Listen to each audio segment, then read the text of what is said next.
A text tone interrupted Nathan's movie. He pressed pause and grabbed his cell from the coffee table. Echo 5 Sierra Charlie. He sat up and squinted at the message. Someone just used his operative name, and he didn't like it. Only a handful of people knew his former company designation, and none of them would text him like this. In fact, anyone from his inner circle would have called, not texted. He wanted to ignore it, but that was wishful thinking. You can't uncook a steak, and this one was burned. Sierra Charlie, the military designators for the letters S and C, had only one meaning: situation critical.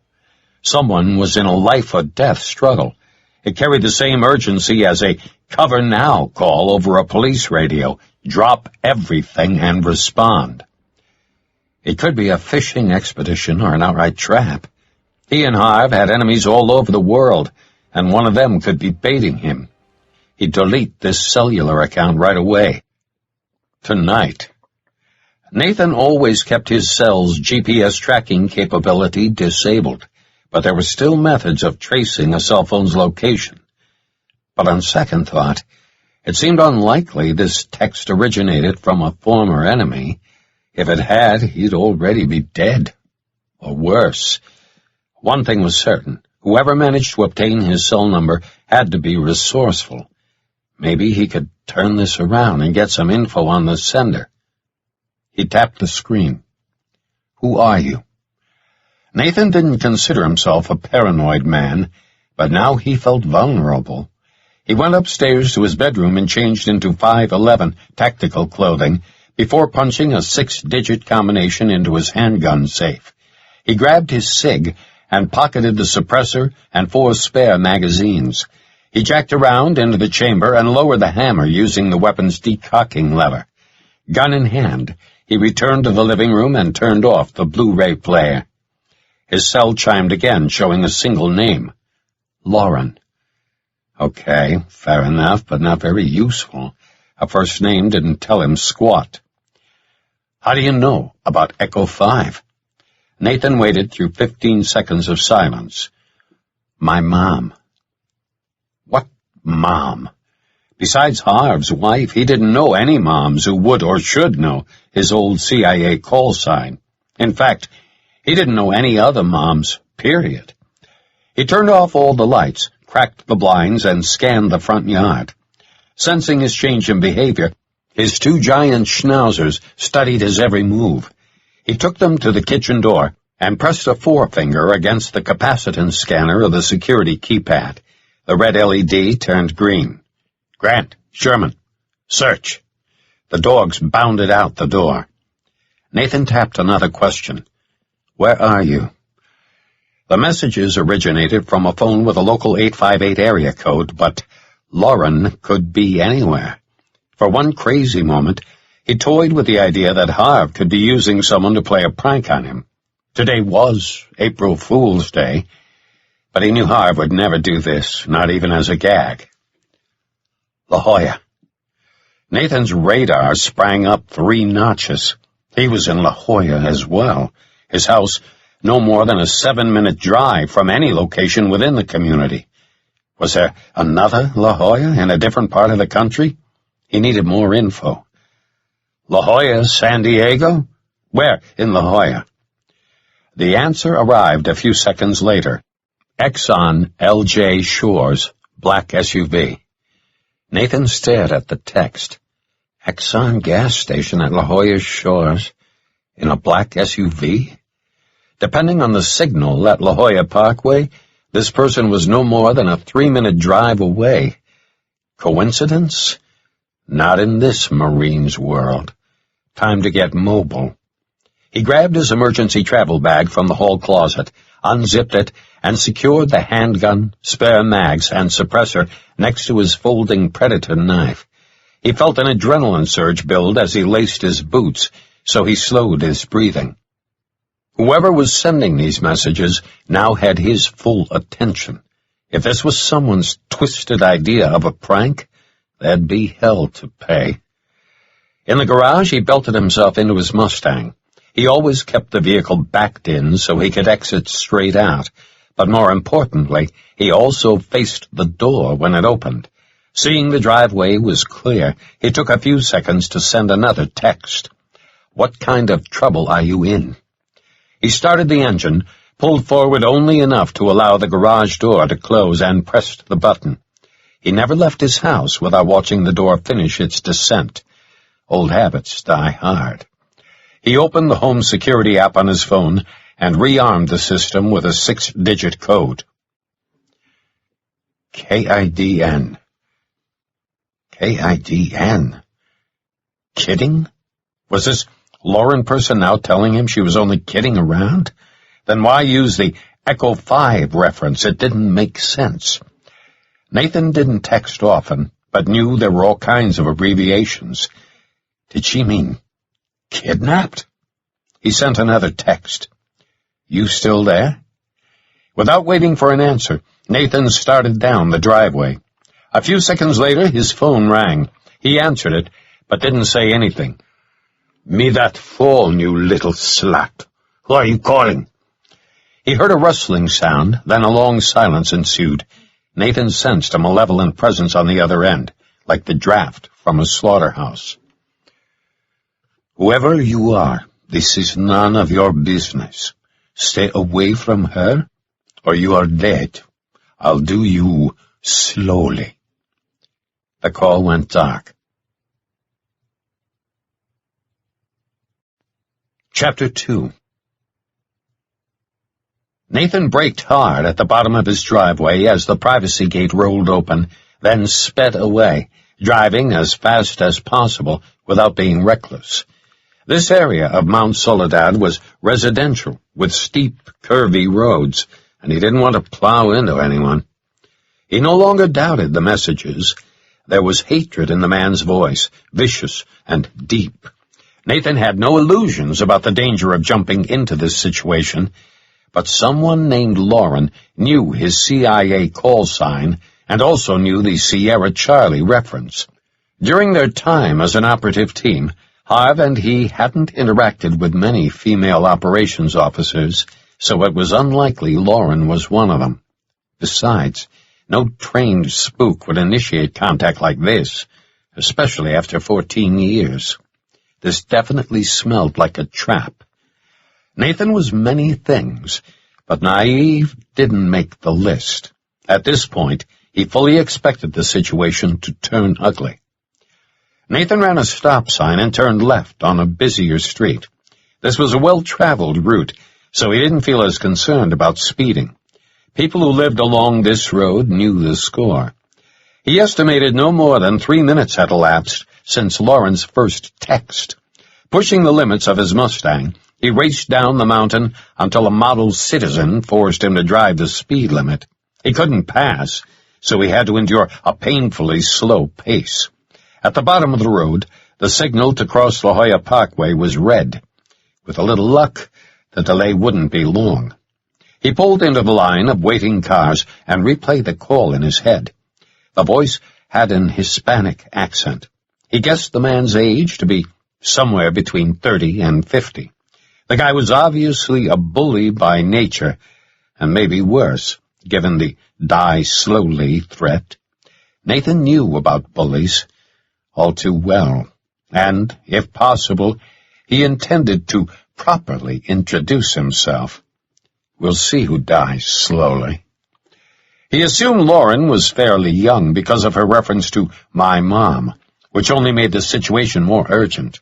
The light changed, and he followed the line of vehicles onto westbound Torrey Pines. The Exxon that Lauren had mentioned stood in a small retail center about 200 yards ahead. As he approached, he scanned the area for a black SUV, or any dark SUV, but didn't see one. He turned into the driveway and coasted past the gas pumps on the left. The absence of a black SUV meant he faced two options: wait or leave. He favored leaving. At the driveway abutting La Jolla Shores Drive, he'd have to turn right. A median curb prevented a left. Nathan looked both directions and saw something to his right. 2 blocks north, a black SUV made a screeching, illegal U-turn. He focused on the vehicle as it approached from the north, heading to the light at Torrey Pines. Someone behind him honked, an annoying beep. He ignored it and studied the Cadillac Escalade as it sped past. The male driver had been trying to make the green light at Torrey Pines, but the car in front of him had stopped at the yellow. A girl sat in the passenger seat, and she appeared to be fairly young. Nathan cut off a Lexus and accelerated to the same illegal U-turn location. In a somewhat reckless move, he whipped his Mustang around and ended up about 10 cars behind the SUV. From this position, he shouldn't have any trouble staying with it. He considered calling Harv and bringing him up to speed, but dismissed the thought. His friend was on vacation on the other side of the world, and this would only alarm him pointlessly. Depending on how ugly this turned, though, he'd have to get in touch with Harv soon. After the light changed, the Escalade gained some separation, but he couldn't do much about it. From its current lane, the Escalade could peel left to stay on Torrey Pines or continue straight onto eastbound La Jolla Parkway. 10 seconds later, he had his answer. It went straight, heading for the intersection of I-5 and Highway 52. Without making abrupt lane changes, he closed the gap and settled into a slot 5 cars back. Nathan thought about the texts the girl had sent. The man had grabbed her cell phone mid-call, that much was obvious, and if he had taken a minute to scroll through her messages, he would have seen her reference to a black SUV at the La Jolla Shores Exxon. If so, the driver might be looking for a tail. But even if the driver had looked at the messages, he might not have thought anyone could get to the Exxon in time. There was no way to gauge the driver's level of situational awareness, so for now, Nathan would play it safe and observe from a distance. At the top of the grade, the Escalade continued east and merged into the flow of Highway 52. Nathan kept the same margin until he saw an opportunity to make a move. If the driver suspected he was being followed, Nathan would know soon enough. He eased into the right lane and passed a few cars. The motorcycle in front of him moved over to exit the freeway, which left his lane clear. He closed the distance, paralleled the Escalade, and glanced left. Now that he had a closer look, he guessed the girl's age to be 12, plus or minus a year. The girl looked at him, and for the briefest instant he sensed recognition on her face. She mouthed 4 words in an exaggerated manner. "Kidnapped. Please help me." Nathan learned to read lips long ago, and there was no mistaking what he had just seen. He felt his body tighten and loosened his grip on the steering wheel. This was unquestionably the black SUV from the texts. Everything fit. Instinctively, Nathan committed the girl's face to memory. She looked Eurasian, with strong cheekbones and a few freckles. Her black hair was pulled back in a ponytail. He glanced at his speedometer, 70 miles per hour, and eased off the gas. The Escalade advanced into his 10 o'clock position. At least the eastbound lanes on Highway 52 weren't heavy with traffic. Rush hour had already come and gone. Nathan retrieved a small notepad and pen from the glove compartment and assessed the ambient light. Not great. Most of the vehicles had their headlights on as the final traces of twilight stretched across San Diego. He wondered if the girl would be able to read his note. He thought so. Kids tended to have sharp vision. Holding the notepad against the steering wheel, he wrote 2 words in large block letters. Echo 5. Nathan pulled forward again, but kept his driver's side window just shy of the Escalade's passenger window. If this girl truly was in trouble, he didn't want the driver to see the note. He hugged the left side of his lane and brought the note up, keeping it low in his window. The girl looked over, and this time there was no doubt. Her expression told all. Nathan nodded and fell back again, faking the appearance of a distracted driver who couldn't decide how fast he wanted to go. To complete the act, he grabbed his cell phone and brought it up to his ear. Now what? He had just received a desperate plea for help from a kidnapped girl whose mother clearly had classified information. Some big questions needed answers. He inched forward again, matched the SUV's speed, and looked left. The girl's expression worsened, and she mouthed, "No police. Please, no police." No police? What did she mean by that? If she was being kidnapped, why wouldn't she want the police involved? He dropped back into the Escalade's blind spot. Options began forming. Should he follow the Escalade and call the police anyway? Nathan looked at his gas gauge, less than a quarter tank. His 6-hour P226 and Predator knife were in the emergency travel bag, but engaging an unknown adversary in gun or knife play didn't seem like a solid option. And there could be more than one kidnapper involved, or more children. The tinted rear windows of the Escalade hid any occupants. If there were additional people back there, they might have seen the notes. Nathan supposed the closeness of the two side-by-side vehicles, combined with the fading light, could have made it difficult for anyone sitting in the back to see, but he wasn't sure. Strike that. If anyone were seated behind the girl, they definitely would have seen the notes. Since the kidnapper hadn't changed speed or done anything out of the ordinary, Nathan believed no one else rode in back. He felt naked in his Mustang. His 6'5" frame barely fit into the custom seat he had installed, and his windows weren't tinted. He needed to turn disadvantage into an advantage. But how? How did being visually unprotected become an asset? His cell phone. He'd pretend to be texting against the steering wheel and drift into the Escalade. Just a bump. Nothing serious, but enough to warrant an exchange of insurance information. But what if the driver overreacted and lost control? The Escalade might roll or cause a multi-vehicle accident. And what would happen if it didn't stop? What if it sped away?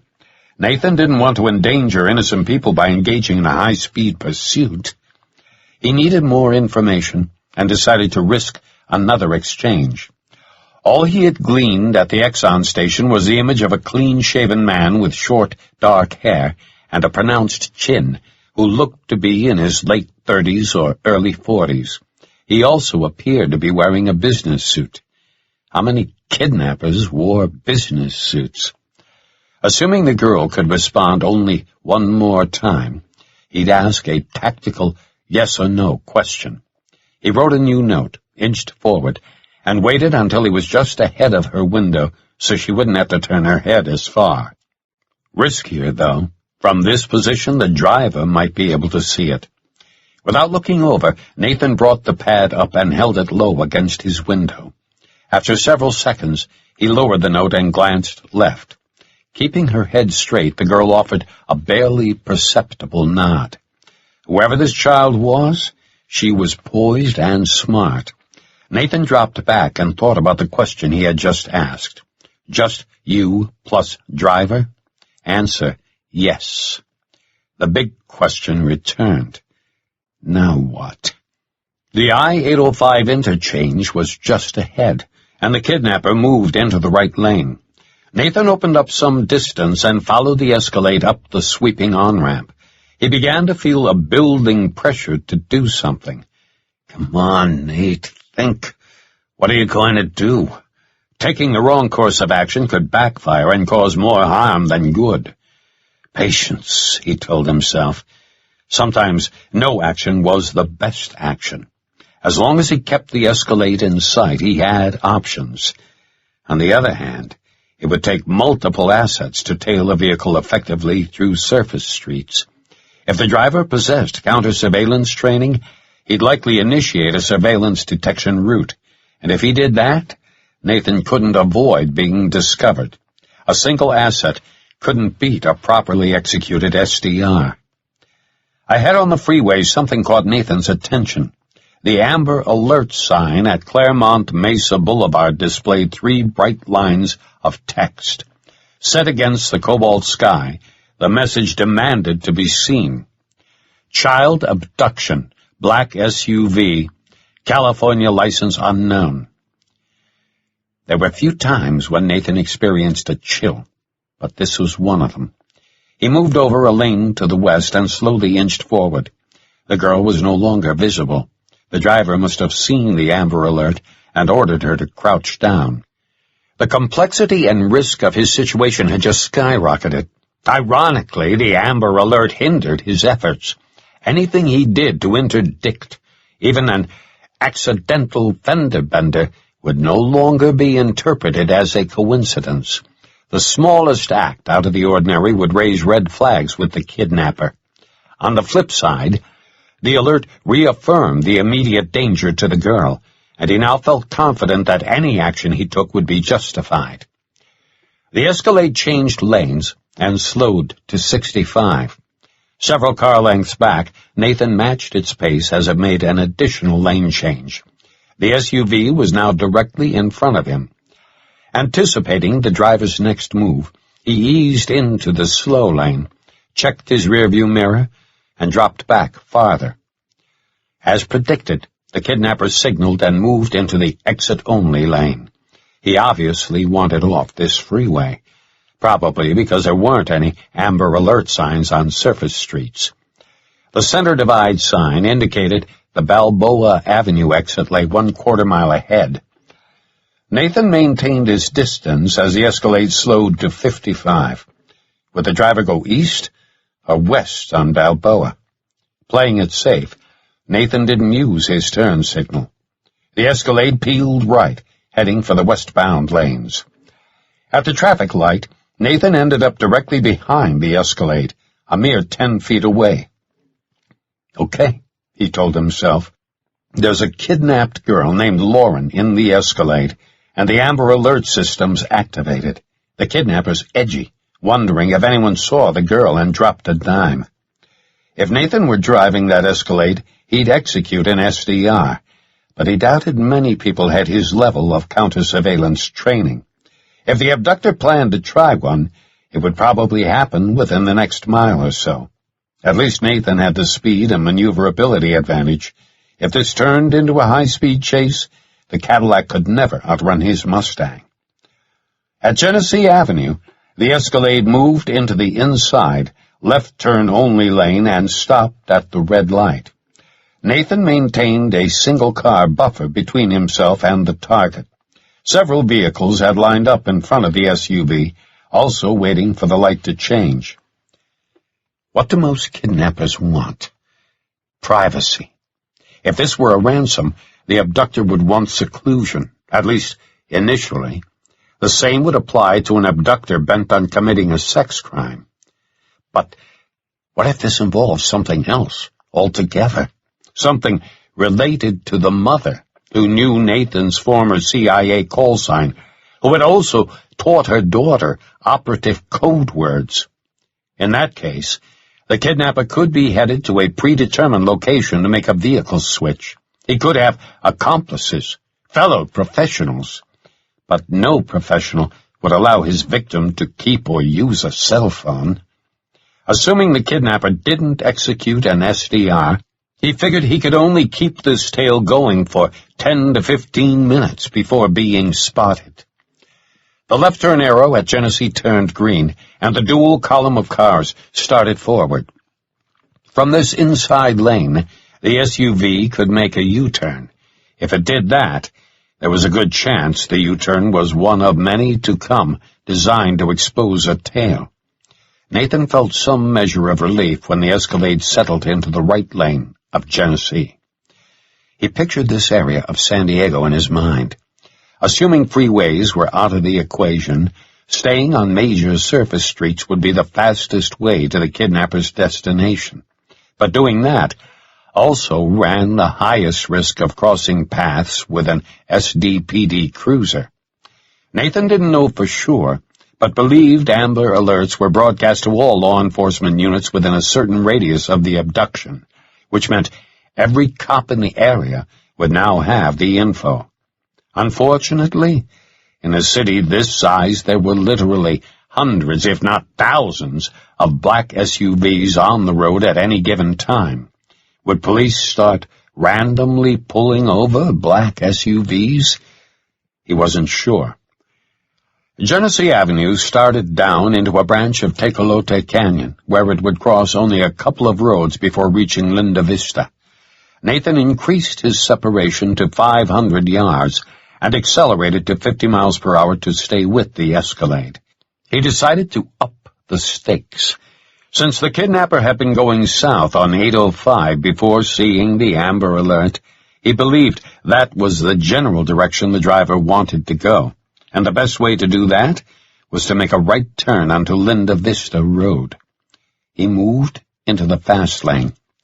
At the bottom of the canyon, he passed the Escalade and returned to the right lane again.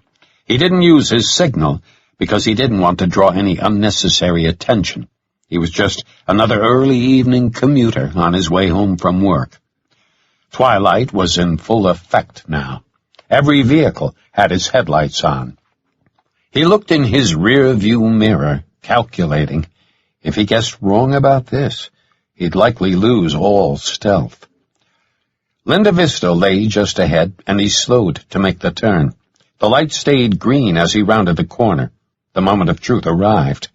If the kidnapper didn't turn right, Nathan would have to make an illegal U-turn and possibly blow a tire jumping the median curb. He looked over his shoulder and saw the Escalade slowing for the right-hand turn.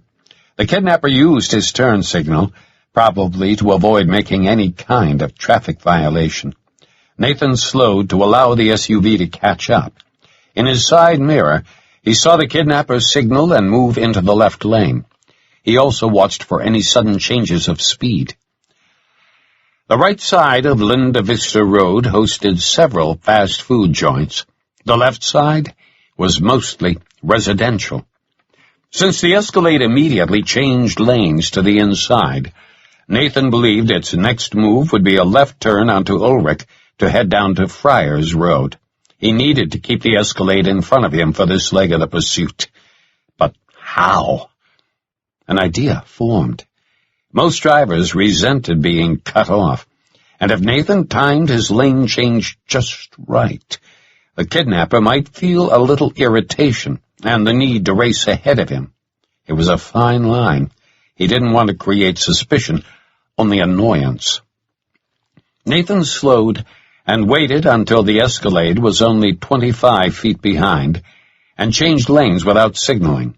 He saw its front end dip when the driver applied the brakes. Perfect. He moved into the left turn-only lane and looked for a median curb on Ulrich Street. Good. There wasn't one.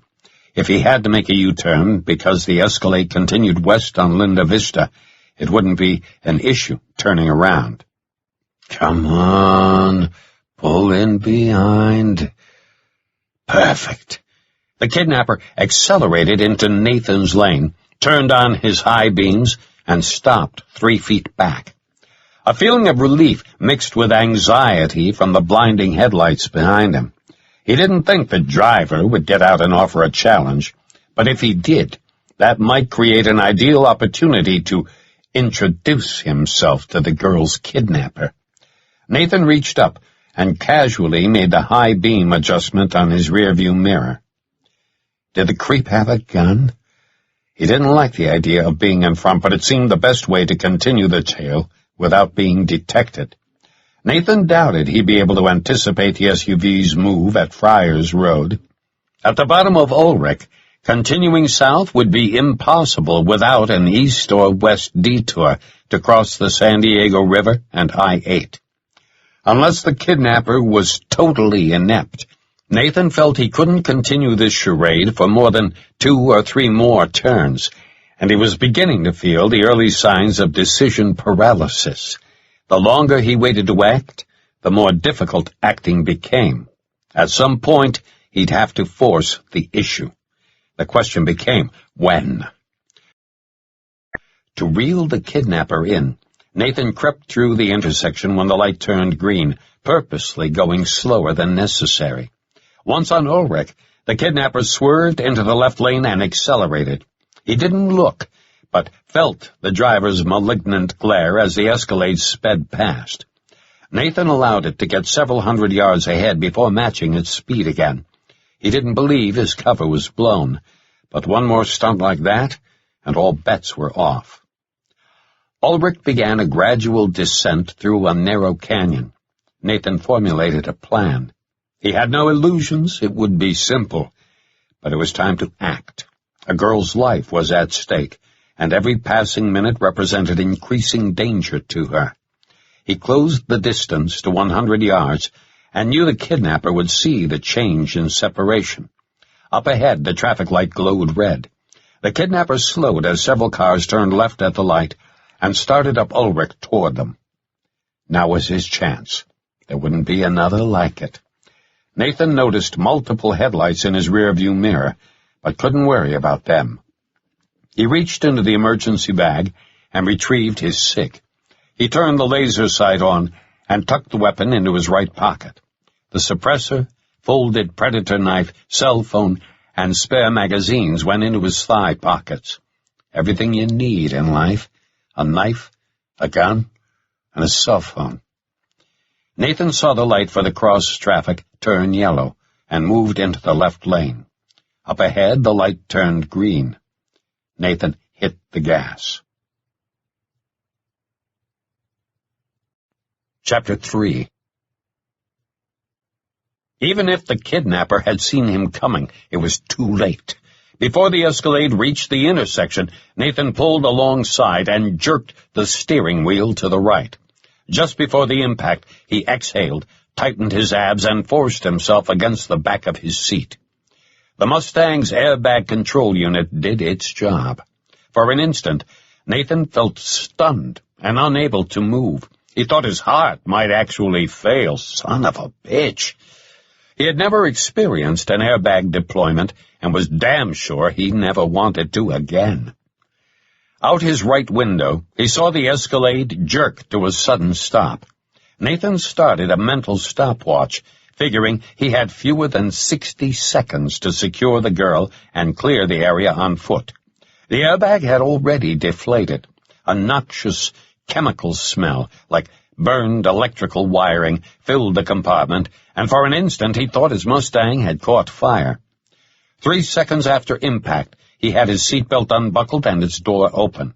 5 seconds after the crash, he was out of his wrecked Mustang. His plan worked. The front end of the Escalade was wrapped around the signal pole, steam gushing from its grill. The headlights he had seen earlier arrived, but not in the way he expected. The arriving vehicle didn't slow down and gradually pulled over to the side of the road. Instead, its front end dipped as the vehicle stopped with the unmistakable high-speed pulses of anti-lock brakes.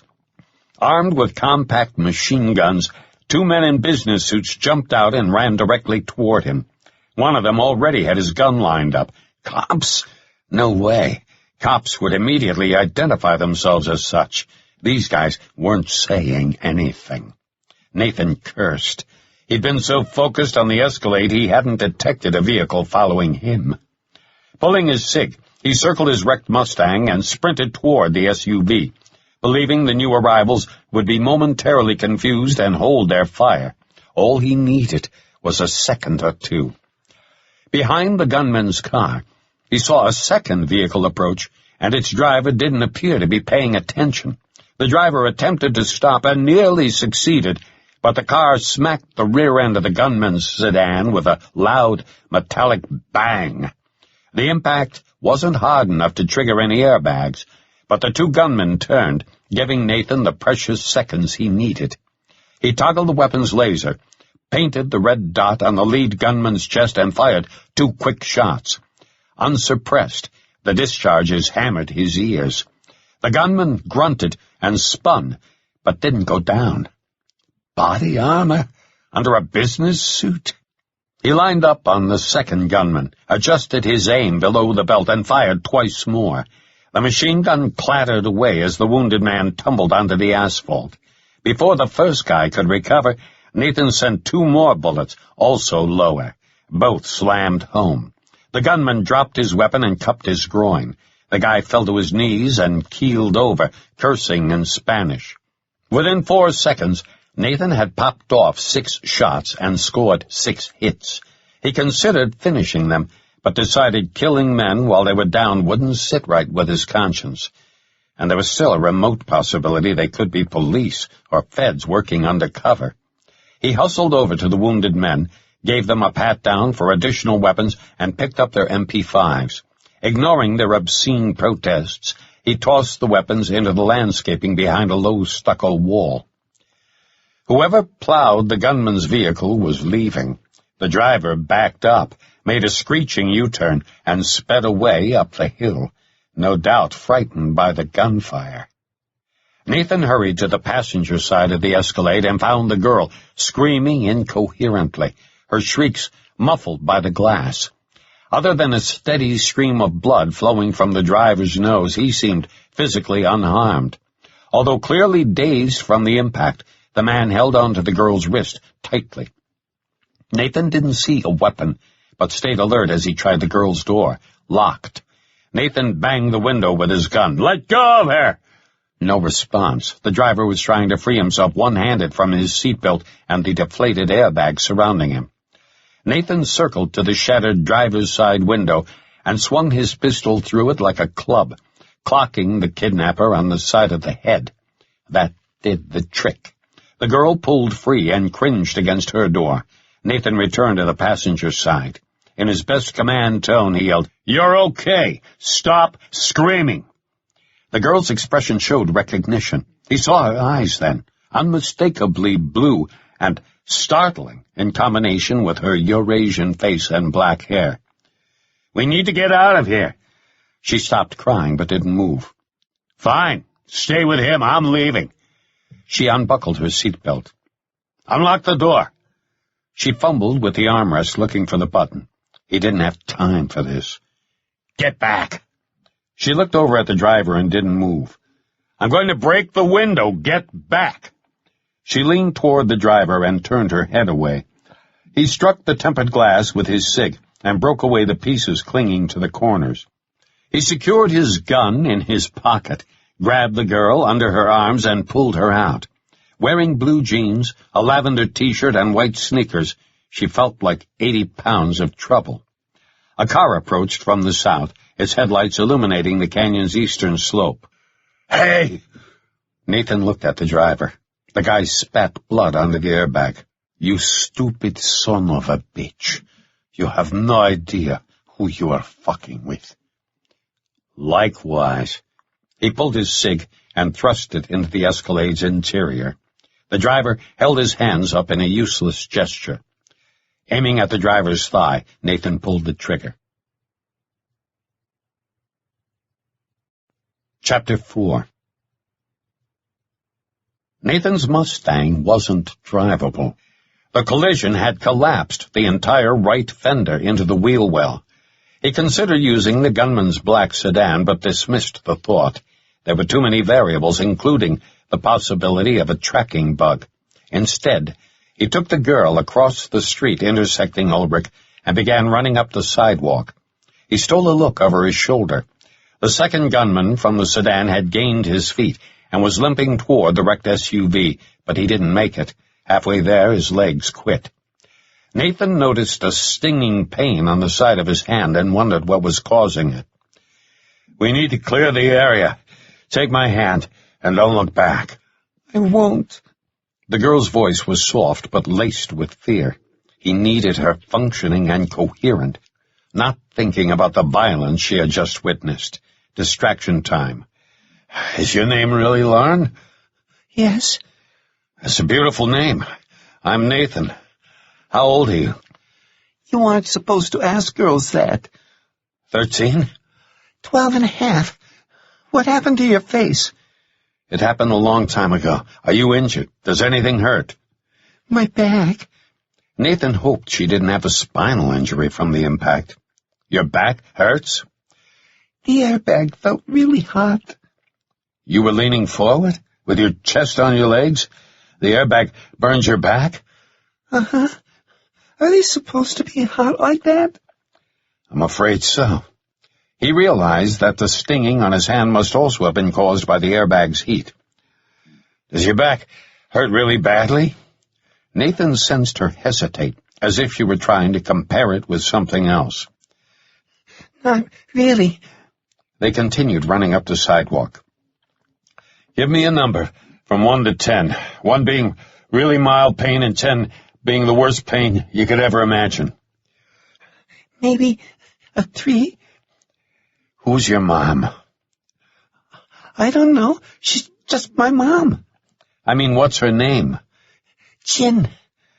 Is that short for Jennifer? No, it's just Jin. J-I-N. What's your last name? Marchand. With a C? Uh-huh. Does she have a middle name? Elizabeth? Nathan was impressed by Lauren's stamina. She didn't seem the slightest bit out of breath from their running. Where is she? I don't know. Where does she work? She doesn't have a job. She's a full-time mom. Lauren, being a mom is a full-time job. I guess. Are you okay? Can you keep running a little longer? I'm on the cross-country track team. That's a pretty ring you're wearing. You don't have to distract me anymore. I've seen lots of violent movies. Well, that's reassuring. Back at the corner, Nathan had seen a green street sign saying they were on Passion Hills Boulevard, but it didn't seem like much of a boulevard. The only cars present were parallel parked against its curbs. Lauren, are you wearing contact lenses to make your eyes blue? No, they're just blue like that. Everyone stares at me. It's so rude. I know the feeling. My mom has 1 brown eye and 1 blue eye. She wears contacts to hide it. It's kind of freaky looking. It's called heterochromia iridis. I'm impressed. He knew of the condition, but hadn't known its medical name. He really wanted to ask more questions about her mother, like, if she had Nathan's old CIA moniker, what else did she know? This rift in his personal security had to be dealt with. Otherwise, he'd spend the rest of his life looking over his shoulder. Harv and his family could be at risk, too. But now wasn't the time. At least the police wouldn't be able to trace his Mustang back to him. It was listed as belonging to the U.S. Department of State. That would set off all kinds of bells and whistles in D.C., but he couldn't worry about it. The emergency travel bag he had left in the Mustang didn't contain any ID, but it did have a change of clothes, a toiletry kit, and $1,500 in 20s. Lauren broke the silence. You shot the man in the car. Nathan didn't say anything. Did you kill him? No. I only neutralized him so he wouldn't come after us. Did you want to? There was a time in my life when I would have, but I'm not that person anymore. But to answer your question, yes, I wanted to kill him. Me too. He looked at me in a bad way. You mean the way a grown man looks at a grown woman? Like that? He was creepy. You're a brave girl. What you did took guts. I mean, the way you handled yourself when I was following you on the freeway. I was really scared. You did fine. Trust me. You seem like a soldier. Were you a soldier? A long time ago. Marines.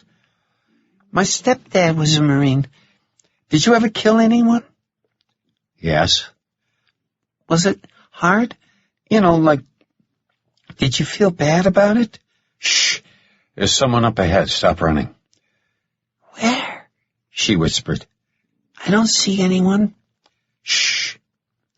On both sides of the street, landscaped embankments sloped up from the sidewalks. Nathan looked toward the sound he had heard. On the opposite side of the street, an elderly man with a small dog descended some narrow concrete stairs. The stairs looked to connect to the street above them to the north. He had heard the jingle of the dog's collar. The man looked at them. Did you guys hear gunshots? Nathan stopped. Yeah, it sounded like it, but it could have been firecrackers. Hard to tell. Are you new to the neighborhood? Yeah, Lauren said. We live about a mile from here. Well, it's a good neighborhood. Must have been kids.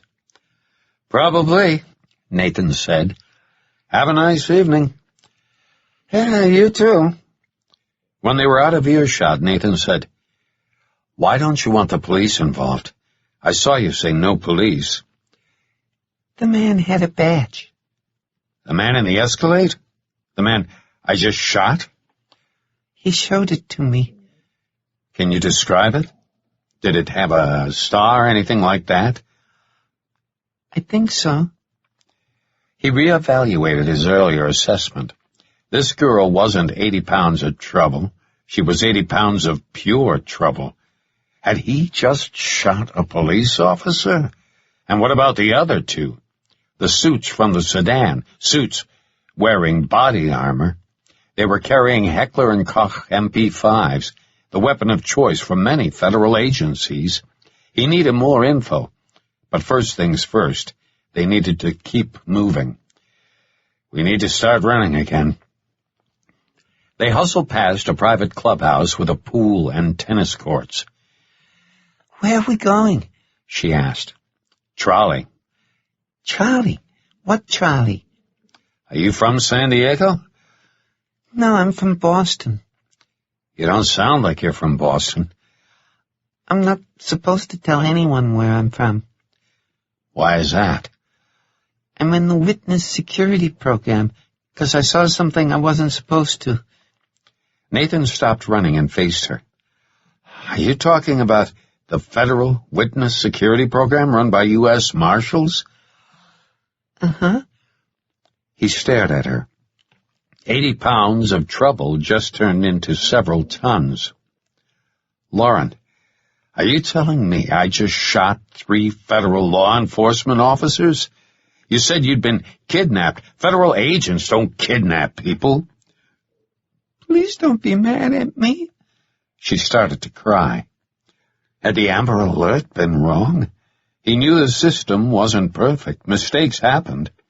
Why hadn't the driver or the 2 gunmen identified themselves? The Escalade's driver hadn't acted like a federal agent. He'd acted more like a crime family thug or sexual predator. He knelt and took her hand. I'm sorry. We both need to calm down. Look, I'm sorry for snapping at you, but try to understand the kind of trouble I'm in. We're in. You want to get rid of me? Lauren, listen to me very carefully. I'm not trying to get rid of you. He put a hand over his heart. I give you my word as a Marine. Soldier's honor. Promise? I promise. We're in this together. We need to keep moving. Do you hear the siren? She nodded. I know this may be difficult, given everything you've been through, but you need to trust me, okay? Okay. The siren came from the southwest, probably down on Friars Road. If the man walking his dog kept going, he'd discover the accident scene and probably tell the arriving officer he had seen a man and a girl walking away from the accident. Nathan estimated the SDPD cruiser would be at the wrecked SUV in 90 seconds. Within 10 minutes, this entire neighborhood could be crawling with cops. He didn't plan on being around for the party. They turned south on a street just west of the tennis courts. The street surface changed from asphalt to concrete. Are you okay? I didn't mean to make you mad. I wasn't mad. You know, like angry mad. Don't worry about it. He gave her hand a squeeze. We need to blend in and look like a father-daughter team. It's really important. If you see a cop, don't react at all. Pretend like we haven't done anything wrong. A little farther ahead, we're going to hike down a small canyon and head across the street into the mall. Are you sure you're not mad at me? I'm sure. I made the man in the black car mad at me. I told him since I was just a kid he should disable the passenger side airbag. What did he say? He told me I was stupid and to shut up. Nathan didn't respond. I'm not stupid, she said loudly. Hey, I didn't say you were. Keep your voice down. I don't like being called stupid. Nobody does. He surveyed the surroundings. Let's stop running and walk quickly. The man said he was going to teach me to be smart. Nathan didn't like the sound of that. What happened to your face? Lauren asked after a short silence. I'd rather not talk about it. Why not? It's no big deal. If you say so. You don't have any children, do you? It wasn't a question. What makes you say that? I can just tell. Are we going to walk or talk? We can do both, you know. No, I don't have any children. Why not? It's complicated. It's okay. You don't have to talk to me. He did his best R. Lee Ermey imitation. Well, thank you very much. May I be in charge for a while? I don't like that movie. You've seen Full Metal Jacket? And you remember that line? You're not old enough to watch that movie. My stepdad liked it. He watched it a bunch of times. I don't like the bathroom scene. Yeah, that's hard to watch. Who's your stepdad? He's dead. I'm sorry. I didn't know him very well. How did he die? I'm not supposed to talk about it, but he was murdered. Murdered? Once more, Nathan wondered what he was getting himself into. Too many things didn't make sense. How long ago? Last night. Nathan stopped and faced her. Last night? Uh-huh. I'm really sorry, Lauren. This poor kid had been through the ringer. He toyed with the idea that she could be a pathological liar playing some elaborate mind game, but his instincts said no. The men with the machine guns weren't lies, nor was her abductor. You promise you won't ditch me? I promise. On the south side of the street, a short hedge followed the contour of the canyon's rim. Below that, Friars Road and the Fashion Valley Mall awaited. 100 feet lower on Friars Road, the siren they had heard materialized from the west in the form of a police cruiser. Its blue and red flashing light bar stood out among the cars pulling to the curb. It raced below their position on its way to the crash site. Nathan found a narrow trail weaving its way through the sagebrush. It wasn't difficult going, but Lauren lost her footing in several places. He kept her from falling. You're doing fine. We're almost there. How do you know about this? I've seen it from the road. I think people use it as a shortcut. The bottom of the path dumped them into a small parking lot serving a 3-story office building. Nathan stopped and put a finger to his lips. He inhaled through his nose and held still. As far as he could tell, no one was around. The fading siren and rush of cars along Friars Road were the only sounds. We're going to head out to the street and cross at the signal. They walked down a steep driveway leading to Friars Road and turned west along the sidewalk. Nathan pushed the pedestrian button on the signal's standard and looked to his left. A familiar-looking sedan barreled toward them. What the hell? How could this be the same black sedan from Ulrich Street? Its passenger side window was already down. Nathan made eye contact with the driver, the same driver who had kidnapped Lauren. Behind a rising MP5, a smile formed on the kidnapper's bloody face.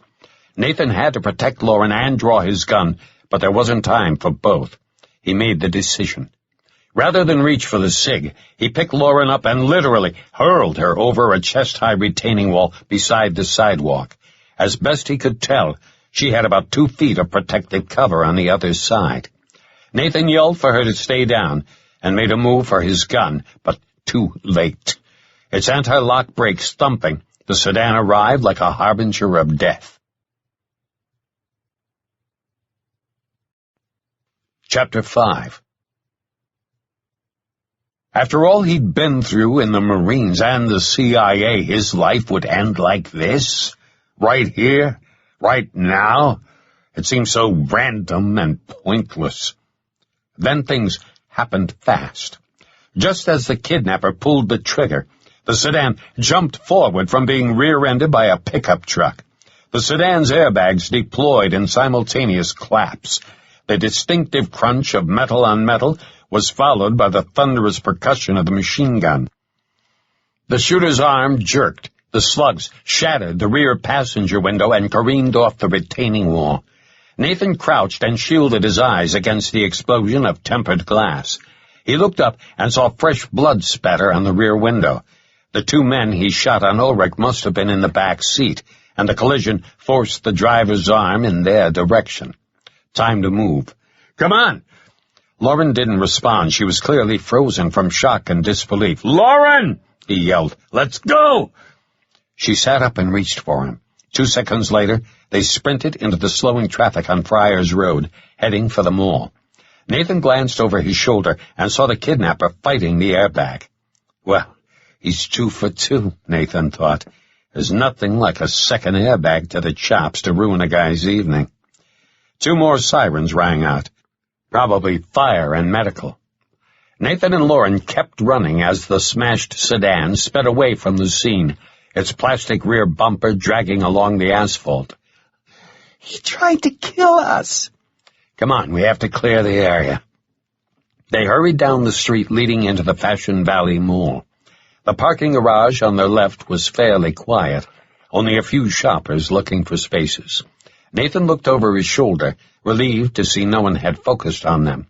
Several people were out of their vehicles, approaching the wrecked pickup.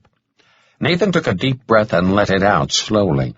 He needed to quash the adrenaline coursing through his body. Those 9mm slugs hadn't missed by more than a few feet. Luck favors the well-prepared, although he knew more than luck had been involved. Nathan didn't consider himself a deeply religious man, but offered a silent thank you for the fortunate outcome just the same. Something didn't track, though. That sedan should have been miles away by now. Assuming the kidnapper could get his wounded comrades into the sedan in about a minute, that left plenty of time to leave the area. Why had Lauren's kidnapper been driving along Friars Road right then? Maybe he had stayed in the area, hoping to gun them down like he'd just attempted to. But with a banged-up car, a gunshot to his leg, and 2 wounded in the back seat, why risk cruising the area? The guy should have been concerned about bleeding to death, never mind the danger of being seen by police. Unless he was police. Lauren said they had badges. Would any law enforcement officer, federal or otherwise, execute a drive-by shooting? It seemed outrageous, unless they were dirty, which might explain a lot. But if they weren't cops and weren't dirty, what was so important? If Lauren was a protected witness and her kidnapper wanted her eliminated, why leave her alive at all? Why didn't he just kill her and stuff her body into the back of the SUV for disposal? Her kidnapper obviously wanted her alive, and Nathan didn't like the potential reasons why. She said he had looked at her in a bad way. Anger flared at the thought of this little girl being brutalized by the creep. Maybe Lauren had information, and her kidnapper planned to wring it out of her and pleasure himself in the process. Maybe they intended to use her as leverage to keep someone silent, or the reverse, to make someone talk. Whatever the case, he intended to find out. For now, they needed to merge with the mall's patrons. They were just another father-daughter combo out for a little shopping. Fashion Valley Mall had a 2-story, open-air design. Retail stores occupied a central walkway with smaller branches connecting to it. It shouldn't be difficult to disappear in there. Nathan swept the immediate area for security guards and didn't see any, but that could change. The unmistakable clatter of automatic weapon fire would draw anyone with military, police, or security guard training over here to investigate. Nathan didn't intend to be around when they arrived. As far as the authorities were concerned, he was a wanted man. If anyone had witnessed the first collision at Ulrich, they would have reported seeing a tall man purposely sideswipe another vehicle, shoot two men in the street, grab a little girl, shoot the driver of the wrecked vehicle, and then flee the scene on foot. Quite a nasty little cocktail he had created for himself tonight. Pour in a shot of felony hit and run, add some attempted murder, and top it off with a twist of kidnapping. A perfect time to enter the controlled environment of Nordstrom. "We're going in here." What are we doing? Lauren whispered as they walked in. "We need to change our appearance. You know where to go?" Well, yeah. "We also need to work on our communication skills." She rolled her eyes. Yes, I know where to go. He gestured with his arm. "Be my guest." This place assaulted the senses. Glass and glitter were everywhere. He followed Lauren onto an escalator located in the middle of the store. At the top landing, they made a U-turn, proceeded to the opposite side, and ascended another escalator. What can I get? "Anything you want." This isn't a discount store. "Don't worry about that. Just pick something different from what you're wearing." Are you rich? Rich is a relative term. My stepdad was rich.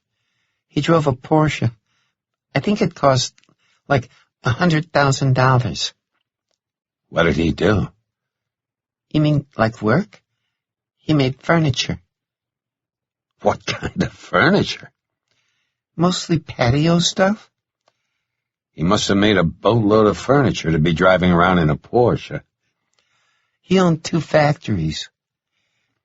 They entered the girls' section, and Lauren began leafing through the clothes racks. Nathan wondered if shopping came naturally to kids her age. She looked like a pro. Anything? She asked again. Yes, but we're a little pressed for time. I'm going to head down to the men's department. Are you okay up here for a while?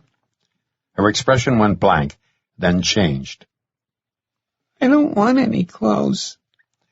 He took a knee in front of her. Lauren, I gave you my word. I only suggested it to save some time. If you want to stay together, that's okay, but we can't spend a lot of time in here. Nathan scanned the area. A mother and her daughter were watching from across the aisle. He offered a smile and received 2 forced smiles in return. He used his eyes to point at the onlookers. Lauren looked at them and wiped her face. He felt bad for making her cry and knew she was embarrassed. He should have known better. Was this parenthood? Walking on eggshells all the time? Weren't kids supposed to be tough? He cursed inwardly and felt like an idiot. After what this girl had just been through, it was a wonder she could function at all. Lauren was plenty tough, but everyone, especially children, had their breaking points, and she had just come close. He spoke loud enough to be overheard. Do you see anything you like? The mother and daughter resumed their browsing. I'm sorry I cried. I shouldn't have suggested we split up. He felt it, magnetic and strong. This girl needed a hug. He stayed on one knee and opened his arms. She practically fell into him. He held her head against his shoulder and caught a scent of strawberry. He felt her shudder from another spasm of tears. Lauren, I'm a jerk. I'm not used to being around kids. I'm really sorry about everything. You're not a jerk. I think you're a nice man. We're in this together. Just you and me against the world, kiddo. He couldn't remember the last time he had hugged a child. Maybe one of Harv's sons? How long ago was that? 5 years? I don't have anywhere to go. I can't go home. We'll stay together until we sort this out. Lauren looked behind him and tensed. A male voice said, "Is everything okay here?" Nathan released her and turned. A security guard. Nathan had asked her not to react, but her instinct was too strong. He couldn't fault her. He doubted this security guard knew of the Amber Alert or the wreck at Ulrich Street, but it was a good bet he knew about the attempted drive-by shooting on Friars Road. Maybe a store employee had summoned this guard. Nathan's scarred face made him look hard and mean and often drew unwanted attention. What was wrong with people? Hadn't they ever seen anyone with a giant N carved across his face? Nathan held Lauren protectively under his arm. "Is everything okay here?" the guard asked again. "Yes, we're both just really tired," he said. We can't afford this. Lauren held out a pantsuit and put on a sad face. "Becca, I didn't say that exactly. I just said it's expensive." He made eye contact with the guard. "I've recently been laid off. We have to be careful what we spend." I hear you.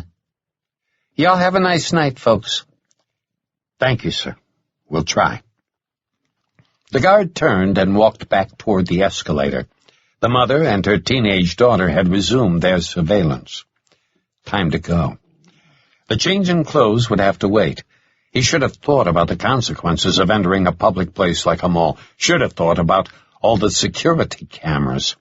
He also should have kept a better perimeter and seen the security guard coming. He lowered his voice. "Change in plans.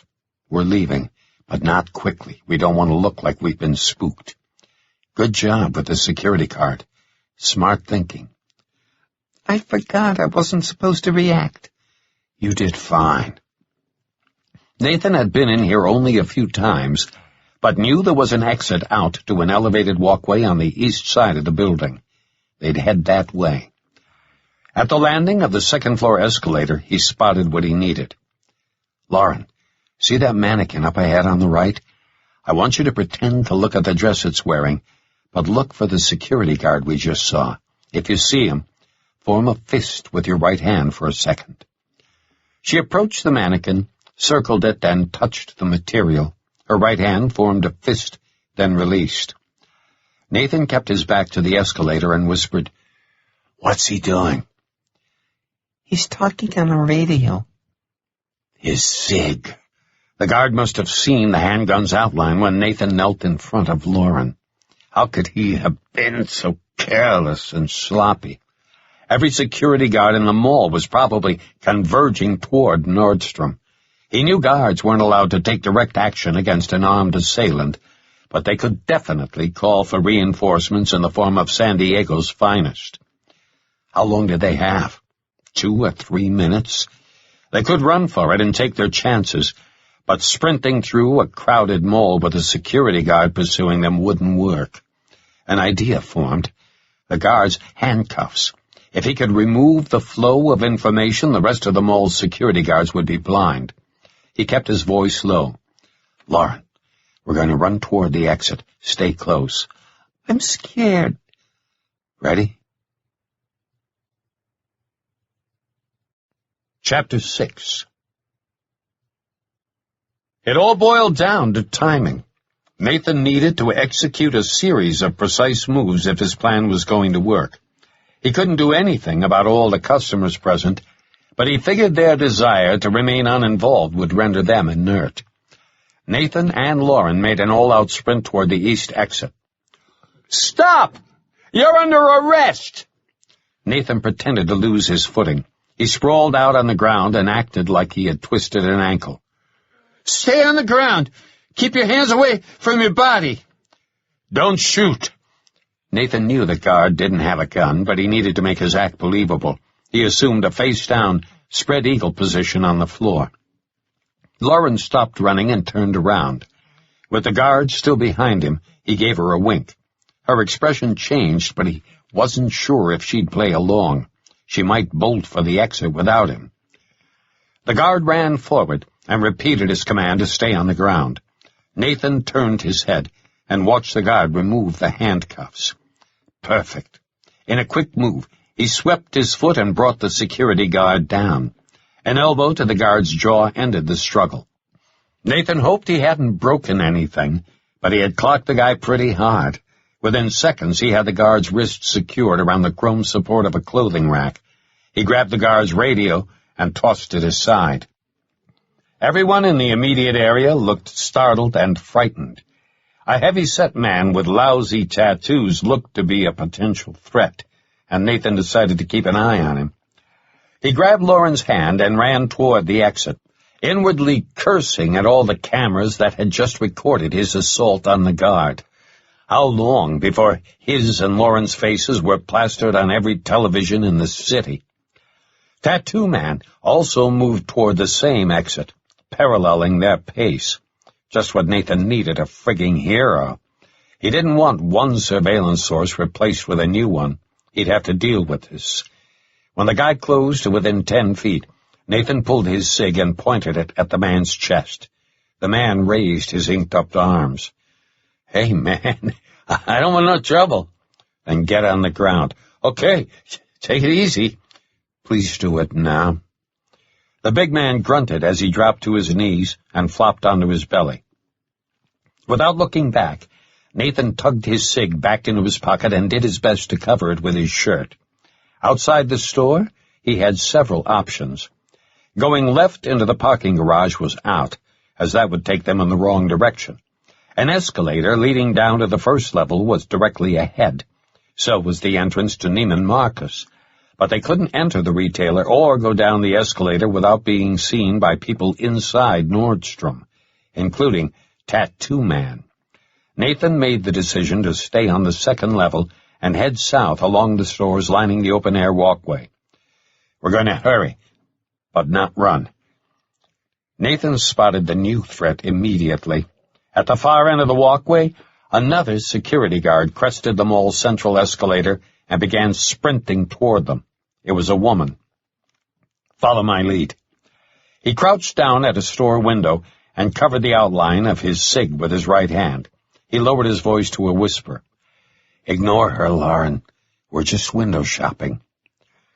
There was no mistaking the hard-soled footfalls as the female guard approached. Nathan used the glass to study the shoppers behind him.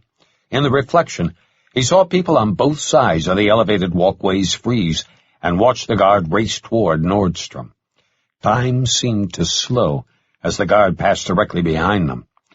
Nathan straightened up and watched with the rest of the people until the guard disappeared into Nordstrom. Tattoo Man would tell the newly arriving guard what had happened. He estimated they had less than half a minute to clear the area, unless the new guard took a few seconds to check on her downed comrade. Even that wouldn't give them much added time. "Let's go." Nathan and Lauren hurried along the walkway toward the central escalator. Along the way, Nathan overheard people talking about what they had just seen. At every opportunity, he used the glass facades to check for the female guard's reappearance. So far, so good. They hadn't walked more than halfway to the central escalator when a high-pitched voice echoed down the gauntlet of retail shops. "Everyone freeze! Nobody moves!" Nathan looked back toward Nordstrom and saw Tattoo Man standing next to the female guard. He stepped away from the glass, made eye contact with Lauren, and nodded toward the right. His message was clear. "We're leaving in that direction." He looked over his shoulder and saw Tattoo Man point at them. Nathan couldn't hear what was said, but the guard immediately focused on them. "You two, don't move. You're both under arrest." Chapter 7. They sprinted toward the central escalator. "Stop! You're under arrest!"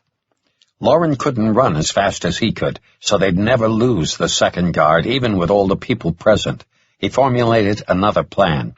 At the top of the escalator, he said, "Stay behind me." He bounded down the steps, pushing past a father holding his son's hand. He heard Lauren's footfalls as she followed. At the bottom, he made a U-turn to the right. Staying out of sight from above, he hugged the support wall and listened for the female guard's arrival. When she stomped down the escalator, Nathan advanced to the landing and caught her by surprise. He could almost read the guard's thoughts, her expression registering shock at seeing a 6'5", 240-pound man with menacing scars appear out of nowhere. Within seconds, Nathan had her face down on the concrete with her hands pinned behind her back. He started another mental stopwatch, this one for 60 seconds. The guard tried to roll free, so Nathan forced the woman's arms up, straining her shoulders. "Stop resisting. I'm not dangerous and I'm not going to hurt anyone." "You're in a world of trouble, buddy." "Tell me about it. I'm going to cuff you. Please don't resist or I'll use stronger force. I have no desire to tear your rotator cuffs. Order everyone to back away and not interfere." "What?" Nathan forced the guard's hands up a little and received a grunt of pain. "Okay." The guard raised her voice. "Everyone back off and don't interfere." Becca grabbed the handcuffs from her utility belt. He didn't want to use her real name. "Where? I don't see them." That rounded pouch on her right hip unsnapped the cover. Lauren pried the holster open and pulled the handcuffs free. 20 seconds. Nathan scanned the main walkway.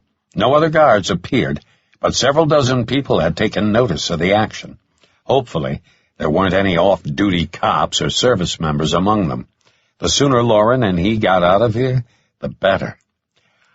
Nathan was skilled in the proper use of handcuffs. In a quick motion, he slapped the saw-toothed side of one bracelet onto the guard's right wrist.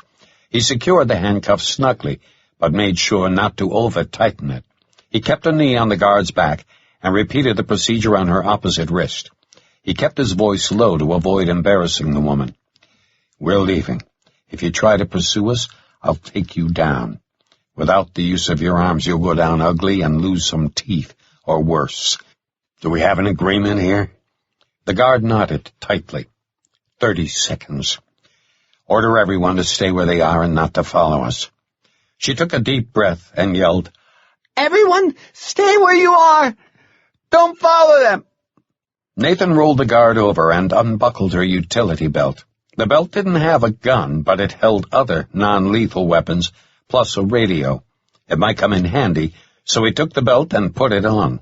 Flipping his shirt over it, he heard a disturbance on the second-level walkway. The first guard might have recovered enough to re-enter the fray. Another giant retail store stood just across the courtyard. Macy's. Holding Lauren's hand again, he ran for its entrance. Just inside, they almost collided with an elderly woman who must have witnessed the takedown. Her face reflected fear. Nathan made eye contact and said, "Evening, ma'am." The woman backed up a step as they strode past. As far as he could tell, she was the only person in here who'd seen his restraint of the guard. Nathan knew she'd remain motionless in indecision for a few seconds, possibly longer. Her next move would be to exit the store. Nathan spoke quietly to Lauren. "We're going to walk quickly. Follow my pace." He detoured to the right through a maze of clothes racks, glass counters, and featureless mannequins. The place looked a lot like Nordstrom, and he hoped his escalator would be in a similar location. Nathan knew it was best to use all 3 dimensions when evading capture. He looked over his shoulder and didn't see the elderly woman. A quick scan of his surroundings confirmed no one had focused on them. Lauren spoke just above a whisper. "You moved super fast. How do you know all that stuff?" He didn't want to ignore her question, but now wasn't the time. "We need to find the escalator." He hadn't been in here before, but knew the opposite side of the store connected to several multi-story parking garages. "It's probably in the middle of the store," she said. "I agree. Good job with the guard back there." "I'm glad you didn't hurt her." He stole another look behind, all calm. He doubted this window of escape would remain open more than 2 or 3 minutes. If SDPD units were closing, they'd surround Macy's with as many officers as possible, which meant he and Lauren needed to get through here quickly. Everyone in the courtyard had seen them come in here. This isn't over, he told himself, not by a long shot. Stay focused. He spotted the escalator. There's our ride. I see it. He thought about the questions he planned to ask Lauren. Too many things didn't add up. The 3 goons he had shot at Ulrich weren't federal law enforcement officers, unless they were dirty. No respectable deputy U.S. Marshal would attempt a drive-by shooting. Come to think of it, Nathan didn't believe any deputy U.S. Marshals were dirty. How could the WSP function otherwise? So where did that leave things? If they weren't feds, who were they? And why did they want Lauren alive? But that no longer tracked. If they wanted Lauren alive, why try to gun her down? Maybe losing possession of her had made her worthless, a loose end in need of elimination. Whatever the case, escaping their immediate situation was only the beginning. This would be over only when Nathan decided it was over. Anyone who tried to murder a young girl was the worst kind of pond scum imaginable, and Nathan planned to sanitize that scum with prejudice. They were halfway up the escalator when a loud, high-pitched voice roared through the ground floor. Everyone freeze! Don't move! Nathan couldn't see her, but he recognized the unmistakable voice of the female guard he had just cuffed. So much for their agreement. A few steps above, a pair of college-age women turned, their expressions confused. They both looked at him. Sounds like a robbery, Nathan said. Let's get out of here. The 2 women hurried up the escalator and ran toward the south exit. He saw other people stare at the running women, but, like so many others tonight, they remained frozen, uncertain what to do. Nathan kept a normal pace, following the building's exit signs. He heard yelling from the ground floor, but couldn't distinguish any intelligible words. The guard was probably asking customers if they'd seen anyone fitting his and Lauren's descriptions. Since no one had taken any notice of them, he doubted the guard would get any useful info. Still, it wouldn't be long before the SDPD dispatcher had every available unit converging on this location. They needed to leave this building in a hurry, but not just this building, the entire area. 10 seconds later, they were outside the store and mall, crossing a pedestrian bridge toward the parking garage. From every direction, Nathan heard multiple sirens. He couldn't distinguish the difference between fire, medical, and police, but he knew they would arrive within minutes, maybe seconds. Just ahead, a second bridge would take them in the direction of the trolley station, Nathan's original destination. They hadn't gone 10 steps when he heard the female guard's voice directly below them. Did anyone see a man and a girl come out here? Nathan lowered his voice to a whisper. Lie down. She won't be able to see us. In the middle of the bridge, they both assumed a face-down position. A loud crackling startled him. The radio. He hadn't turned down its volume. He reached down to the utility belt and twisted the volume knob until it clicked off. He knew his saving grace was that the guard's radio had also crackled at the same time, masking the sound. The guard repeated her question, not as forcefully. Did anyone see anything? No one responded. The guard cursed, and Nathan heard her footsteps move laterally below them. Supporting the wrought iron handrail, the bridge's curve didn't measure more than 12 inches, but the guard wouldn't be able to see their prone forms. Until the guard left, they couldn't traverse the bridge over to the parking structure without risking being seen from below. He didn't think the guard would hang around long. She'd likely return to Macy's to search the ground floor. With a little luck, they'd be clear of the parking structure before any SDPD units arrived. A few seconds later, the guard's steps receded back to Macy's entrance. He stood and helped Lauren to her feet. Come on, he said. We're going to walk fast. Waiting for a trolley was now out of the question. Perhaps, if he hadn't introduced himself to the security guards, the trolley might have worked. But the police were going to focus on Macy's, and the close proximity of the station meant they couldn't linger there. There might be a taxi nearby, but this wasn't the Vegas Strip. Taxis were a rarity outside the downtown area of San Diego, especially at this hour. The connecting bridge led them onto the second level of a brightly lit, 3-story parking structure. There weren't many cars present, maybe a couple dozen or so. The outer reaches were completely void of vehicles, and therefore void of cover as well. There was no sign of the college women. They must have gone down or up a level. Since he and Lauren had entered Macy's on the ground level, Nathan decided to stay on the second level. Most fugitives wouldn't climb higher in buildings while being pursued, so staying on this level made tactical sense. Fugitives. Was that what they were? In the eyes of the law, that was exactly what they were. They weren't only fugitives, they were armed and dangerous fugitives. Every arriving police officer would be informed a handgun was involved. Nathan shook his head, thinking he should be at home, finishing his movie. He added the assault of 2 security guards to his cocktail. What was next? Armed robbery? Fortunately, he didn't need money. He carried close to $2,000 in his wallet at any given time, and tonight he just might need it. He reflected back on his decision to enter Nordstrom for a change of clothes. Anyone who had witnessed the drive-by shooting on Friars Road would describe them as a tall man dressed in khaki-colored pants with a dark, long-sleeved shirt, and a young girl in jeans and a light purple T-shirt. Nathan wasn't just tall. He towered over Lauren by at least 18 inches. They'd be hard to miss. A change of clothes had been tactically sound, and since he believed no one on the street had tracked their movements into Nordstrom, they should have been in and out of there in under 5 minutes. Encountering the security guard had been bad luck, nothing more. For now, he needed to stay focused on getting out of here without drawing any more attention. He also needed to extract information from Lauren without stressing her.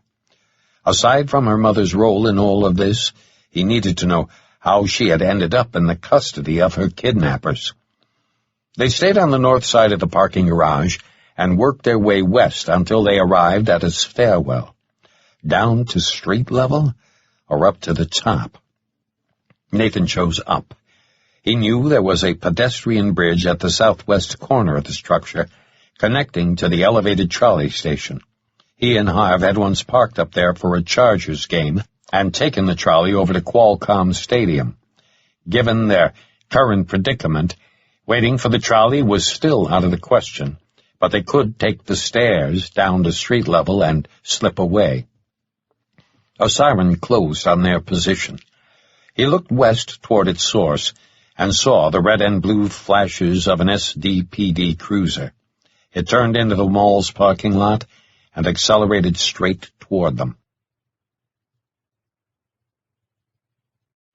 Chapter 8.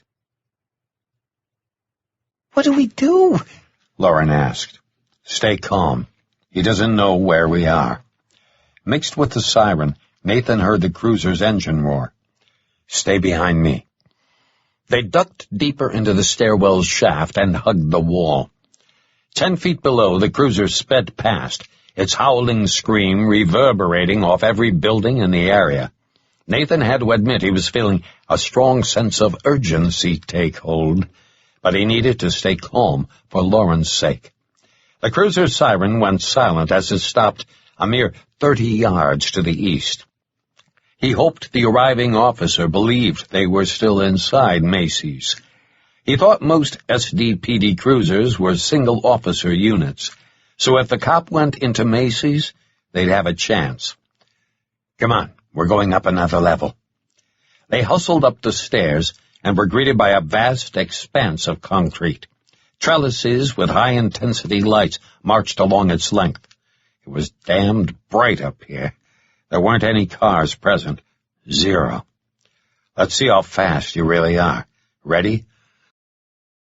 Uh-huh. Here we go. They began an all-out sprint to the far corner. It looked to be about a football field distant. He heard another siren closing and believed it was coming from the south end of Fashion Valley Road. He couldn't see its source because the Town and Country Resort Hotel's tower and convention center blocked his view. But if he couldn't see it, at least the reverse was also true. They arrived at the bridge just as the second cruiser came into view on Fashion Valley Road. It turned onto the road paralleling the trolley station, and for the second time in 20 seconds, they found themselves with an SDPD cruiser barreling toward them. Nathan saw what they needed to his left, and didn't have to tell Lauren what to do. They hurried over to the structure's perimeter wall and hunkered down. Its 3-foot barrier offered them visual protection from the street below. He made eye contact with Lauren and took her hand. He knew there were a few people waiting at the elevated trolley station he had checked during their sprint over. Right now, the intrusive cruiser had everyone's attention. He hoped no one noticed them. He stood with Lauren a little early, so anyone who did see them wouldn't think they were hiding from the cruiser. It screamed underneath and kept going. The elevated station was lower than the top level of the parking structure, so the pedestrian bridge sloped slightly downhill. He looked east along the trolley's tracks, saw the twin headlights of an approaching train, and changed his strategy. It was about time they had some good luck. Waiting for a trolley wouldn't have worked, but the arriving train provided a good opportunity to clear the area. From where they were, they shouldn't have any problem making it aboard. Running would now look perfectly natural, a father and daughter hurrying toward an approaching train. They began a medium-paced jog. Entering the platform, Nathan smelled it right away. A homeless stench for the record books. Its source was an elderly woman sitting on the bench. She looked to be trouble, her eyes narrowed and accusatory. She spoke loudly. "You running from the police!" Several bystanders on the platform looked at them.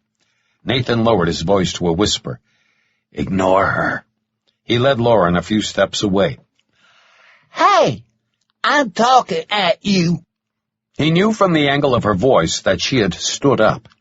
Of all the cardboard-carrying fakes and frauds, why did they have to encounter the genuine article? And why now, of all times? Lauren pivoted and faced the woman. "Leave my dad alone. Is that what he tell you to say? You can tell me the truth, child. It is the truth. If he your dad, then why are you running from the police?" Nathan raised his voice a little so everyone could hear. "We weren't running from the police. We were running to catch the trolley." He pointed down the tracks to the oncoming headlights. "You running from the police. I saw you." "Believe whatever you want. Please, just leave us alone." He turned his back and willed the train to speed up. "Hey, I'm talking at you." The trolley was still a good half-minute away. "Look, we don't want any trouble." The woman was now yelling. "I'm making it my trouble.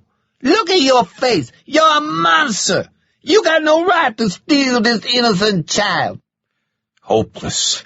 This woman saw demons around every corner, lived in a disconnected world without rules of etiquette or conduct, and acted purely on impulse. Ironically, she was actually close to the mark. Maybe she had some sixth sense or a finely honed intuition, but whatever the case, she had created exactly what he didn't want. Nathan considered his options. Ignoring her wouldn't work. They had already become the singular focus of her deluded reality. This woman would likely follow them onto the trolley and continue her tirade. What then? They sure as hell couldn't sit through 5 minutes of verbal assault without every passenger focusing on them. Rendering her unconscious? Tempting as that was, would only make things worse. Nathan looked beyond the woman and saw a middle-aged man tap the keypad of his phone 3 times. No doubt the man thought he was doing them a favor. Just the opposite. Time to go. They hurried over to the steps leading down to the street. The woman continued her rant, screaming at the top of her lungs while sirens howled in the distance. Nathan felt his stress levels skyrocket and consciously relaxed his hands and jaw. Deal with it. React and overcome. They couldn't go west toward Fashion Valley Road because every arriving police cruiser came from that direction. Going back into the mall was out of the question. They were essentially trapped. He wanted to head south into the town and country resort hotel complex, but the San Diego River blocked their way. They could swim or wade across, but immersing themselves in the collective runoff of a major city wasn't at the top of his bucket list, not to mention being soaking wet in their clothes would draw attention. Despite his best efforts, it seemed likely they would end up in police custody. What a can of worms, he thought. No good deed goes unpunished. Descending the stairs, he saw a godsend. 50 yards to the south, a narrow pedestrian bridge stretched across the San Diego River. Outstanding. He hadn't known it was there. Come on, he said quietly. We're going across. Their bad luck had just turned. Above them, the woman's tirade trailed off. Without a visible enemy, she probably felt less threatened. Despite the hassle she had caused, he actually felt sorry for her. Knowing the 911 caller on the platform would describe him and Lauren, it wouldn't be long before the police connected the dots and focused their pursuit on this location. Their descriptions would match with the security guard incidents in the mall. Nathan had also seen security cameras on the trolley's platform. With some luck, they'd find a taxi near the front of the hotel and clear the area for good. The trolley pulled onto the platform just as they stepped onto the bridge. The opposite side dumped them into a 3-acre parking lot serving the convention center and hotel tower. Nathan believed the hotel's registration desk was on the south side of the property, so they'd head in that direction. Looking over his shoulder toward the trolley station, he saw a police cruiser's flashing lights. The newly arriving officer would undoubtedly head up to the platform to investigate the disturbance call. Nathan didn't think anyone had seen them cross the bridge, but if he were a cop, that's where he'd start looking. Fortunately, the green belt along the San Diego River screened them from view from the elevated station. If they could make it into the town and country resort hotel complex, disappearing would be relatively easy. All the police? That because of us? Lauren asked. Yes.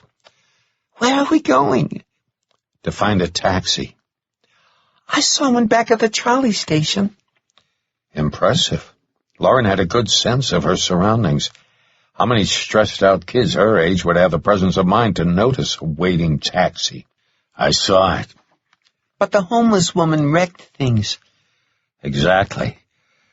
Are you up to answering some questions? I guess. You guess? It depends on what you're going to ask. It isn't negotiable. What's that supposed to mean?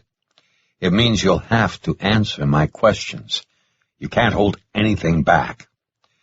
But what about the witness security program? What about it? I'm not supposed to talk about it. They continued south across the parking lot. He diverted to an adjacent aisle to avoid a businessman who was pulling a suitcase from the trunk of his car. Lauren, let's recap the last 30 minutes. On the freeway, you asked for my help because you said you'd been kidnapped. I followed your kidnapper and rammed my $50,000 Mustang into the side of his $70,000 Cadillac. I shot 2 men who may or may not be federal law enforcement officers, then put a bullet into your abductor's thigh, just for sport. Minutes later, the very same man I shot attempted to gun us down in cold blood on a crowded public street with a fully automatic machine gun. I then assaulted 2 security guards, restrained them with their own handcuffs, and stole their equipment. I also threatened an unarmed civilian by pointing a gun at his chest. Have I missed anything? It's not my fault. I didn't say it was. I'm just telling you what kind of trouble I'm in for helping you. I hear the food is lousy in prison. In reality, Nathan wasn't worried about doing time, but he wanted Lauren to understand the depth of this mess. As a reminder, sirens continued to wail, seemingly from everywhere. The entrance to the North Tower loomed just ahead. Set in the middle of the 10-story building, the entry foyer should take them into the interior of the hotel complex. But you were helping me, Lauren said. Doesn't that count? Afraid not. In the eyes of the police, I'm an armed and dangerous gunman who's taken a girl hostage. The police will shoot first and ask questions later. The police will shoot you? In a heartbeat. Nathan sensed her stiffen a little. He didn't like manipulating her like this, but he needed information. Come to think of it, turning Lauren over and ending this before anyone else got seriously injured or killed didn't seem like an altogether bad idea. But he'd already given his word he wouldn't do that, and threatening her would undermine his credibility. Besides, he never broke his word. Ever. So what's it going to be? Nathan sensed her reluctance, but he knew she wanted to open up and tell him more. The trick was not pushing too hard. You sure it's okay to tell you? Lauren, I have the highest security clearance available. Technically, I could sit in on presidential briefings, so yes, it's okay to tell me. You mean like the President of the United States? Yes. She cocked her head to the side and hesitated again. Tell me something secret about you first. I like taking bubble baths. Come on. I mean, like, really secret. You want some dirt? Okay. I've killed 62 people. No way! Way. Now, you tell me how you ended up being kidnapped by those men. They came to my house. Lauren and Nathan passed through the tower and proceeded into a landscaped area. A young couple nodded hello as they walked past an oval pool. Looking over his shoulder, he lowered his voice. Step by step, what happened? The guy you shot in the SUV came to my door and said he needed to ask me some questions. He said he was with the Witness Security Program and would protect me. Is that when he showed you his badge? Uh-huh. Did you ever see him before that? She thought for a moment. I think so. In my stepdad's office. How long ago? Maybe a month. What did he want to ask you about? The dead girl. What dead girl? I saw a dead girl in my stepdad's warehouse. Chapter 9. Nathan pulled her aside just off the main walkway. You saw a dead girl. When? Last night. Nathan tried to absorb what Lauren just said. Did you see her before your stepdad was murdered? She nodded. What did the girl look like? It was horrible. Her stomach was all cut up. There was blood everywhere. Was it a young Hispanic girl about your age? Uh-huh. The border murders. Nathan had been following the front-page story for months. A psychopath was stalking, murdering, and mutilating the torsos of young girls along the San Diego border with Mexico. Had Lauren seen the latest victim in that string of slayings? It seemed likely, Could her kidnapper be involved? Worse than that, could he be the serial murderer of 7 girls? If so, Lauren was fortunate to be alive. She could have been victim number 8. Nathan didn't know too much about serial killers, but believed they selected their victims based on certain physical criteria. Lauren wasn't Hispanic, but that didn't mean she couldn't have been chosen. Did you tell your mom? I called her right away. What did she say? She said she'd come pick me up. Her face clouded. But she never came. Nathan stowed that for now. He wanted to stay on the current string. You said you saw the dead girl last night. Doesn't it strike you as odd that they waited nearly an entire day to ask you about it? And that U.S. Marshals asked, not the police? I guess. Trust me, it's not normal. The police, not U.S. Marshals, should have talked to you last night, unless no one reported it. You mean my mom never called the police? That's what I'm thinking. I don't understand. Neither do I, but I'm sure she had her reasons. What else did she say when you called? She was really freaked and told me to wait in my stepdad's office. Do you know where she was when you called? She thought for a second. In her car. It automatically connects with her Bluetooth. I can tell. Was she alone? I didn't hear anyone else. Let's back up a little. How did you get to the warehouse that day? My stepdad dropped me off. Is that what usually happens? He drops you off and leaves? Sometimes he stays and works in his office. Why were you at the warehouse? Sometimes I hang out there. Nobody bugs me. Let's keep walking. They hurried past a gazebo-type building toward a small water feature, maybe a reflection pond. Another building, probably a restaurant, lay directly ahead. He led Lauren in that direction. What about school? Aren't you supposed to be in school during the day? I don't go to regular school anymore. Nathan waited. He wasn't sure she was going to say anything. I kept getting in trouble. Everyone hates me.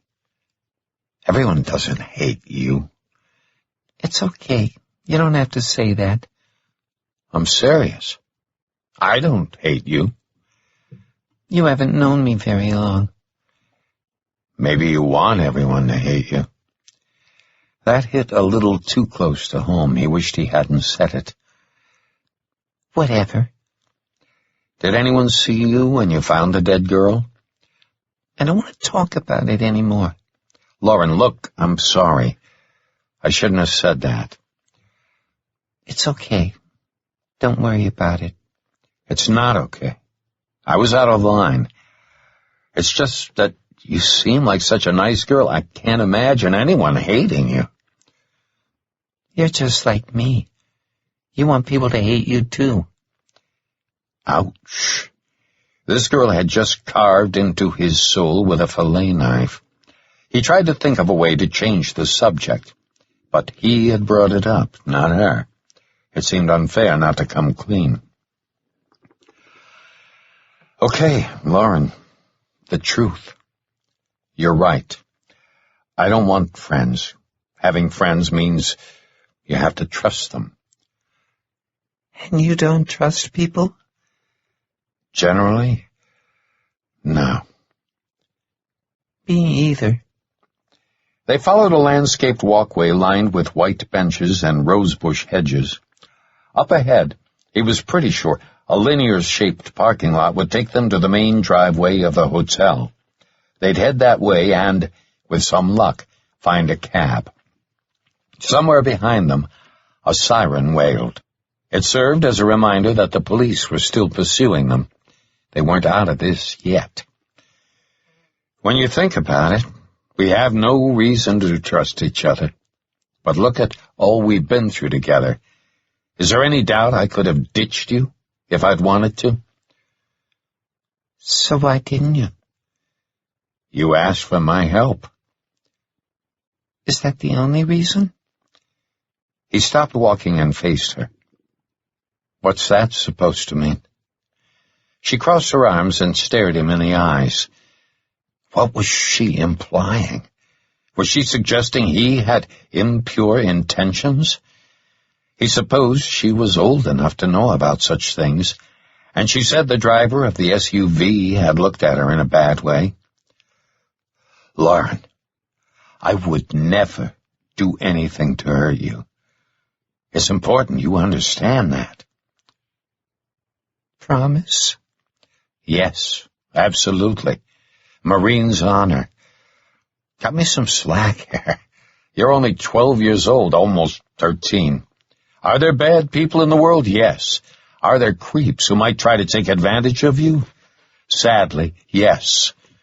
I'm just not one of them. He smiled. Besides, I have a girlfriend. She's an FBI agent.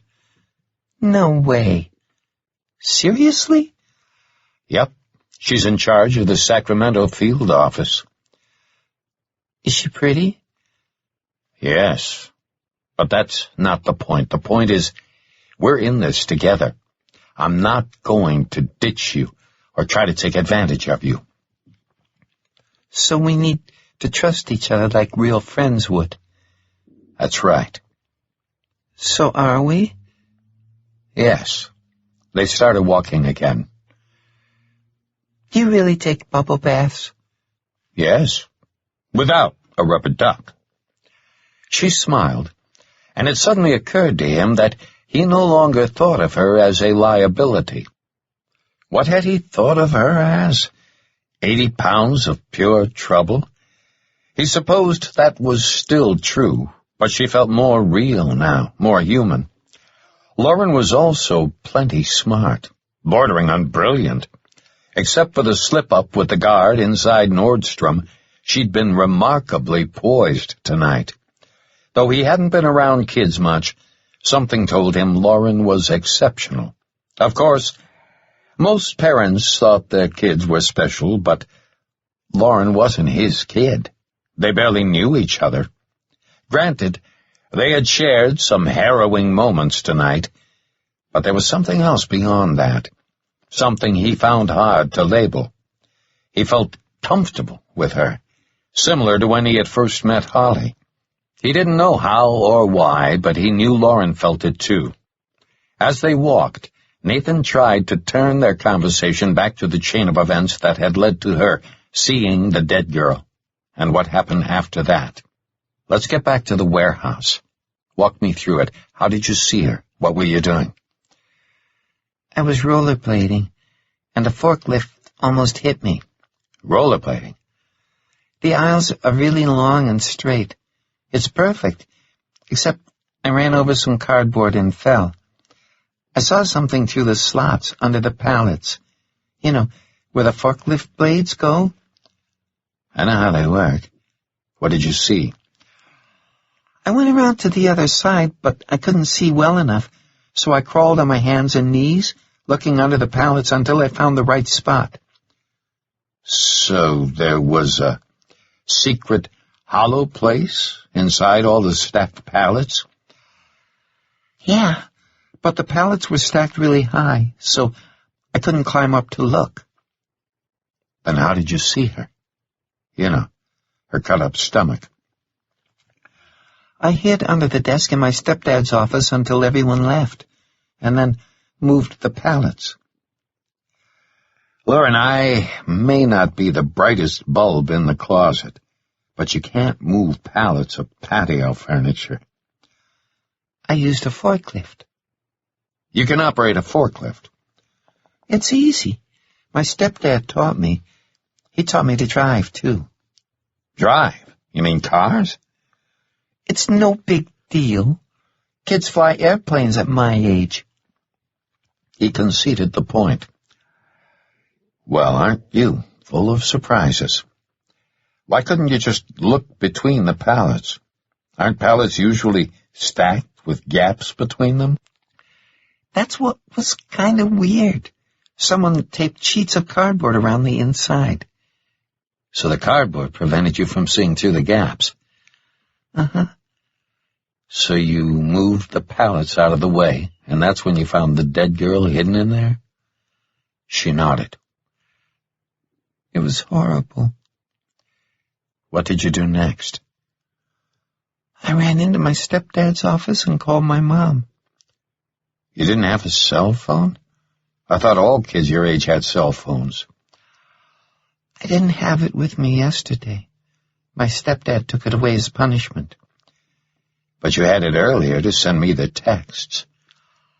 I know where he hides it in the house. My mom showed me. There seemed to be some big holes in her story.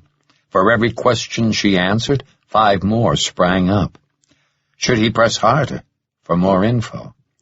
At the moment, she didn't seem too upset talking about it, but that could change. All of this happened after hours, right? How did you get home? Her face clouded again. He took her hand and pulled her aside again. She looked as if she was about to lose control. You drove yourself home. I took one of the vans. My stepdad keeps the keys in his office. You never called the police? No. Who told you your stepdad had been murdered? The man in the black car. When did he tell you? He called me this morning. He said to stay in the house and not talk to anyone. He said he'd pick me up later. I was really scared. I can imagine. When was the last time your mom contacted you? Right before I sent you the texts. How did she contact you? A text. She sent our code word. What code word? We've had this code word ever since I was really young. She made me memorize a phone number. If she ever sent me the code word, I was supposed to text the secret words to the phone number right away. The Echo 5 Sierra Charlie words? Uh-huh. What was the code word? Werty. W-E-R-T-Y, spelled like that? She nodded. Nathan pulled out his phone and opened a text window. The letters were in a straight row along the top of the keyboard. It made sense. They'd be easy and fast to enter. Do you know what Echo 5 Sierra Charlie means? No. So your mom never mentioned me by name, ever? You had no idea who you were texting? She just said someone would come and help me. Looks like that someone is me. Now, about that warehouse, you said you were in there after hours. Isn't there a security system? I know the security code. So you disarmed the system and left the warehouse in a company van. Did you rearm it? No. I guess I should have. Don't worry about that. I want to see it. The warehouse? Are you okay going back in there? I guess. We'll be together, right? Yes, but I need to get some things from my house first. Are you hungry? When was the last time you ate anything? This morning, I had a bowl of cereal. We'll grab a bite on the way over. Let's find a cab first. They continued toward the front of the hotel complex. Does everyone stare at your face? I've gotten used to it over the years. Does it bug you? Depends on my mood. What happened? He lowered his voice. I was interrogated by a very sadistic man. Seriously? You mean like tortured? Yes. Do you have nightmares about it? Yes. Let's find a cab. That's when he saw it, directly ahead. The black sedan, its wrecked rear end unmistakable. It cruised past the main driveway from right to left and braked to a stop. Had the driver seen them? Even though the sedan was several hundred feet away and their immediate area wasn't well lit, he wasn't sure. How could that sedan be here? There was no way the driver could possibly know they were in this hotel complex. Unless he had a police scanner. Someone from the trolley station could have seen them cross the river and reported it. But if that were true, where were the police? He grabbed Lauren's hand and backtracked along the landscaped path with the white benches. Stay close. What are we doing? The guy who took you is back. How does he know where we are? Nathan watched the brake lights wink out as the sedan moved out of his line of sight. He took Lauren off the path into a dark area of landscaping where he could watch the parking lot. I'm scared. He gave her hand a reassuring squeeze. He can't see us.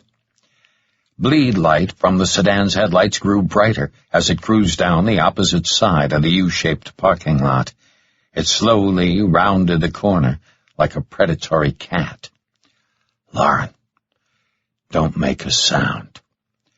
He crouched next to her, reached into his pocket, and pulled the cig. 40 feet away, the sedan rolled to a stop. Chapter 10. Lauren leaned against him. The tinted passenger window rolled down, revealing a pale smile. Nathan sensed a malevolent presence reach for them. He squinted and held perfectly still. The driver stared, also unmoving. When he spoke, it sent a shiver across Nathan's shoulders. You can't hide forever, sweet Lauren. I'll find you, and when I do, we're going to party all night long. The window rolled back up, and the sedan pulled away. Nathan put an arm around her. I won't let him hurt you, Lauren. Don't be afraid. How did he find us? A sound, the sharp crackle of a police radio, shattered the night silence from somewhere behind. Nathan thought it might have come from the water feature area. A flashlight beam sweeping the concrete walkway confirmed it. Shh! Don't say anything, he whispered. Stay close.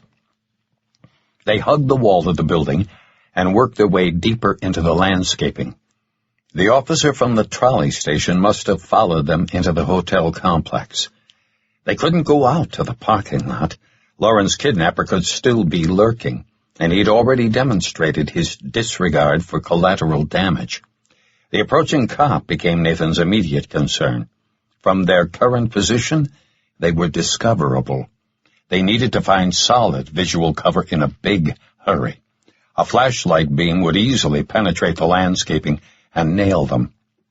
Scanning his surroundings, Nathan saw an opportunity, but it involved some risk. The flashlight came nearer. No choice. He took Lauren's hand and led her toward the entrance to a restaurant. If the cops swept his flashlight in their direction, they'd be seen. All they needed was a few more seconds. Just as they reached the restaurant's entrance, the cop's radio crackled again. Nathan thought the narrowness of the walkway offered them some visual cover. He looked over his shoulder and pulled the door open. They passed an empty hostess station. Just ahead, he saw an exit out to a pool area. He hoped they'd find a way over to the registration desk by going that direction. Nathan felt a slight case of claustrophobia. He didn't like being surrounded by structures. Single-story hotel rooms lined both sides of the pool. He angled toward the far side and picked up their pace a little. They entered the hotel lobby to find a few people standing in line at the registration desk. He took Lauren out the front door and saw a parked taxi, but its driver was gone. Back inside, Nathan saw a clean-cut man who might fit the bill. Wearing a Chargers ball cap, he sat in a chair near the entrance. "Is that your cab out front?" Nathan asked in Arabic. The man's expression betrayed surprise.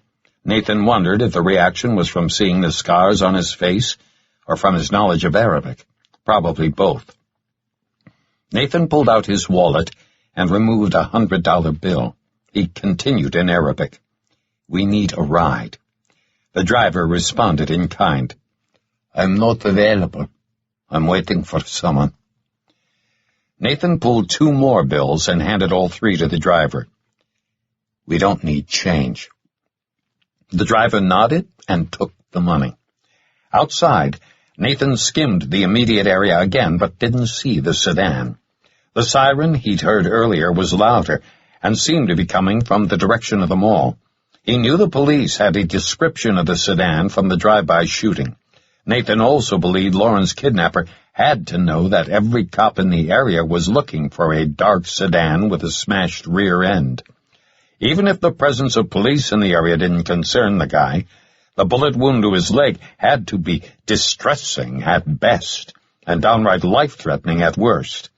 Nathan didn't think Lauren's kidnapper would hang around the area, but that was what he had believed earlier, just before they were nearly gunned down on Friars Road. They slid into the cab, and Nathan thought they just might make it out of here in one piece. Lauren sat close as the cabbie turned the meter on. Nathan saw a small Garmin or TomTom navigation unit attached to the windshield, but couldn't tell which brand. "What language is that?" Lauren asked. "Arabic." "You speak Arabic?" "Yes." "Please head for La Jolla," he told the driver. "Take 8 west to 5 north. He removed the utility belt he had taken from the security guard. Nathan craned his neck and looked behind as the cabbie pulled onto Hotel Circle North. All clear, no sign of the sedan. He felt his cell phone vibrate and removed it from his pocket. It was Harvey. "Sierra Charlie." "Understood," Harv said. 10 minutes. "You got it." Nathan ended the call. "What does that mean?" Lauren asked. He lowered his voice and looked around for the black sedan. "I'll tell you later. Do you have anything in your pockets? Anything electronic?" "No, just a piece of paper. My mom told me to take it from my stepdad's office. It was hidden. She told me where to find it." "Let me see it." Nathan unfolded it and held it up in the bleed light from the street lamps. Below a single name, a list of numbers stared back at him. Hernandez, followed by 4 columns of numbers. "This was in your stepdad's office?" "Yes." "When did you take this?" She looked at the driver. "Last night?" he asked. "Uh-huh." "After the forklift business?" She nodded. "Why didn't you mention this earlier?" "I don't know. I forgot." Don't worry about it. Do you have any idea what these numbers mean?" "No." He studied it a moment longer and came to only the most rudimentary conclusions. The left column was arranged in ascending order, but the other 3 weren't. The left middle column ranged from 85 to 95 and didn't seem to have any discernible pattern. The right middle column started at 50 and increased in value, with one exception, the 3rd row, and the 4th column's parenthetical numbers looked completely random. "Where are we going?" Lauren asked. "My Claremont house." "Can we get something to eat first?" "Yes." Nathan knew a break in conversation would give Lauren a chance to process some of tonight's action. It had to be tearing her up. She'd seen a crazy amount of violence over the last 24 hours. He thought back to her abductor. The tone of his voice had given Nathan a chill. Not an easy thing to do. The guy had sounded like embodied evil. The reference to partying with Lauren all night long couldn't be mistaken for anything other than his intent to sexually assault her. That would fit at least part of the M.O. of a serial killer like the one who had been murdering the girls. But serial killers tended to be careful control freaks, more prone to ambushes using overwhelming power than to public confrontation. What kind of serial killer would face down his victim and her protector? much less bring along armed backup. Now, this guy might be a sick creep, but he had a larger agenda than simply assaulting and killing Lauren. The cabbie drove the speed limit as he took the I-5 northbound on-ramp. Nathan checked again and didn't see any sign of a tail. The closest vehicle was a white Nissan or Toyota, and there weren't any dark sedans in sight. "Nobody is following us," the driver said in English. "Where are you from?" "Lebanon." "Is your family here?" "No. My wife and daughters are still there. They're living with my parents. I'm saving money to bring them all over. It is very expensive." "No doubt. I admire what you're doing. I hope you're reunited with them soon." "I miss my girls." "Your daughter's very beautiful. She has your eyes." "Thank you. That's kind of you to say. Please take the Claremont Drive exit and head east." The driver nodded. If the driver's compliment had embarrassed Lauren or made her feel uneasy, she didn't show it. "There's a grocery store about a mile off the freeway on the right," Nathan said to Lauren. "We'll grab a sandwich and some other stuff we might need." "Can we get pastrami?" "Absolutely." The cab pulled into the retail center, and Nathan asked him to park in the middle of the lot and wait. He didn't want any other vehicles near their cab. "Give us 5 minutes," he told the cabbie. "Would you like anything?" "Black coffee, please."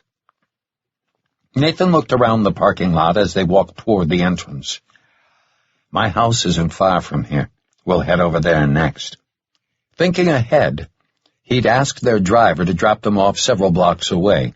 He didn't like the idea of taking the cab all the way to his front door. Nathan owned 2 homes in San Diego, one in Claremont, where he spent the majority of his time, the other in La Jolla, where he had received Lauren's text. He felt more comfortable in the Claremont residence's low-key environment. The deli was closed, but they found a refrigerator with pre-made sandwiches and grabbed a pastrami. Lauren seemed rather subdued. The reality of her situation was probably sinking in. She had to be exhausted, mentally and physically. Overall, he had no complaints about her and again wondered how many kids her age would be as resilient. Before the cab driver had mentioned her eyes, Nathan hadn't noticed the similarity to his own. But now, as he looked at her, he had to admit they did look eerily identical. He didn't know how many people with Asian lineage had blue eyes, but believed it to be extremely rare. He couldn't recall seeing anyone like Lauren before, but if he had, he would have remembered. Without a doubt, Lauren was beautiful. As uncomfortable as the thought was, he had to consider the possibility that Lauren could be his daughter. The similarity of their eyes couldn't be dismissed. He thought back 13 years, trying to recall if he'd been with any Asian women, and came up blank. At that point in his life, he'd still been recovering from the botched mission that had resulted in his capture and subsequent torture. He hadn't slept with any women during that turbulent time. In fact, he hadn't slept much at all. He'd been heavily medicated, drifting in and out of chronic depression and despair. There was simply no way Lauren could be his. None. Besides, he didn't think she was tall enough. He hadn't been around many kids her age, but if she had inherited half his genes, she ought to be taller. Figuring they needed more than just a sandwich, he went back to the registers and grabbed a handheld shopping basket. Lauren asked for an apple juice, saying it was her favorite drink. He thought back to her question at the Town and Country Resort Hotel. How does he know where we are? It seemed as though her abductor knew precisely where she was. A lucky guess? Not likely. The police scanner was the most reasonable explanation.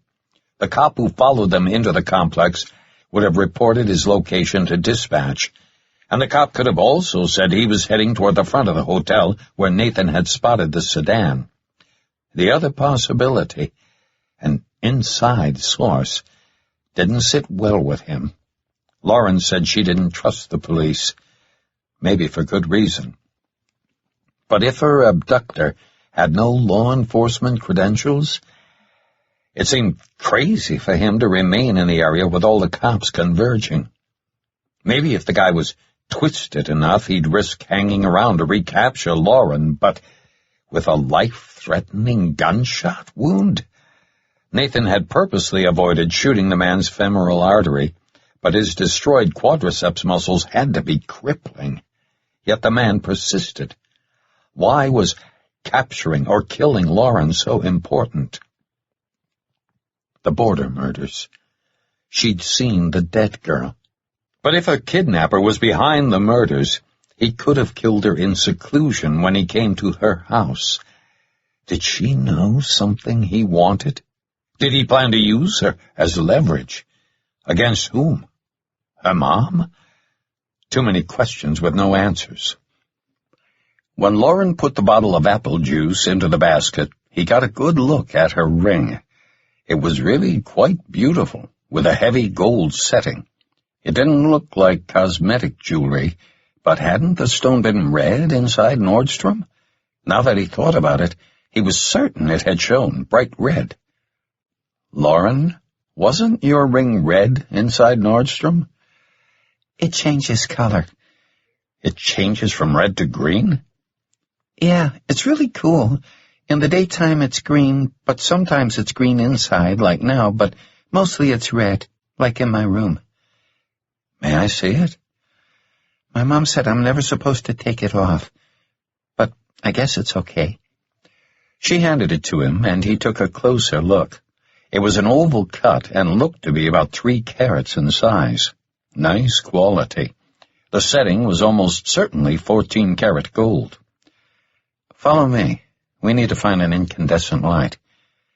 What kind of light? A regular light bulb. He led her to the rear of the store and found the restrooms. A quick glance over his shoulder confirmed no one was watching. Nathan nodded to the women's restroom. See if anyone's in there and tell me what kind of lighting it is. Are there long fluorescent tubes like out here or regular light bulbs like in your bedroom? Here, take your ring and tell me if it turns red in there. She gave him a look. Don't worry, I'll be right here. You can hold the door open if you like. She disappeared inside. A few seconds later, she came back out. No one's in there. It turned red. I want to see it. You're going in the girls' bathroom? Yeah, I do it all the time. He held his hand out. She rolled her eyes and gave him the ring. Be right back. At the threshold of the women's restroom, Nathan watched an amazing phenomenon occur. The ring seemed to sparkle with 2 different colors. Once inside, he examined it under the bulb over the sink. If this thing's real, it's worth a small fortune. This was one of the rarest gemstones in the world, alexandrite, green by day, red by night. Nathan was no expert, but knew something of them. Last year, Harv had bought his wife alexandrite earrings, and they displayed nice color change, from bluish-green to light purple. But they didn't come close to the quality or pure spectral transition of this stone. This little beauty went from emerald green to bright pinkish red. Nathan didn't know what it was worth, but he knew how to find out. No wonder Lauren's mom didn't want her taking it off. He left the restroom and gave her the ring. It's an alexandrite. If it's real, it could cost as much as your stepdad's Porsche. Seriously? Don't lose it. You can cash it in for a college education someday. The man you shot tried to take it. Is that why he grabbed your wrist? Uh-huh. It could be synthetic, but something tells me it's real. He looked at his watch. We'd better get back to our cab. Nathan paid for their items and led Lauren outside. The cab was still there. He assessed the parking lot's lighting as they walked toward their ride. Lauren, is there anything else you can tell me about your mom? Did she ever talk to you about her life before you were born? A little. Where was she born? Korea, I think. Where was she raised? In an orphanage. I think she had a pretty bad childhood. I can imagine. Nathan looked at the cab. He'd forgotten the coffee. He was about to turn around when he noticed the driver had his head tilted down, but there wasn't any bleed light from a cell phone illuminating his face. Maybe the bill of his charger's hat concealed it, but Nathan didn't think so. Something rubbed him wrong. When they were 20 feet from the cab, the driver dipped his head lower, as if trying to hide his face. Why would he do that, unless... He dropped the grocery bag and shoved Lauren to his right, hard enough to send her sprawling. "Stay down!" The cab's door flew open. Nathan pulled his cig. A much taller man burst from the cab, crouched behind its open door, and pointed a handgun at him. Nathan sidestepped away from Lauren and toggled the cig's laser. He put the red dot on the man's chest. His opponent fired first. Shit! The discharge's flare ruined his vision, but at least the bullet missed. Aiming on pure instinct, Nathan double-tapped the trigger and simultaneously closed his eyes. The rapid reports hammered his ears and cracked off every building in the area. The cab's window shattered. "Lauren, stay down!" Aiming lower, he sent a third bullet through the sheet metal. The man jerked, but didn't go down. Before the gunman could recover, Nathan sprinted forward, grabbed the man's arm, and dislocated his shoulder with an upward thrust. His opponent grunted and dropped the weapon. Nathan drove his forehead into the man's nose and felt cartilage collapse. He kicked the handgun aside and swept his leg, taking the gunman down. Nathan used the butt of his weapon on the gunman's jaw and watched the man's eyes roll up for a few seconds before refocusing. Even though this guy was out of the fight, Nathan patted him down, confirming the presence of a ballistic vest. He didn't find a wallet, but felt the outline of a cell phone in the guy's coat pocket. He'd take that before leaving. Tires screeched nearby. Nathan looked up, seeking the source. 50 yards distant, a familiar black sedan barreled toward them. Nathan squared with the new threat and painted his laser onto the windshield. The vehicle braked to a sudden stop. For several seconds, nothing happened. The sedan just sat there motionless. Nathan felt a malevolent presence again and knew it was the same man who had taunted Lauren at the hotel. He squinted and kept the red dot glued on the windshield. Then, with measured precision, the sedan slowly backed away. Nathan wanted to shoot, but he knew a stray ricochet could injure or kill an innocent. "Lauren, form up." "What?"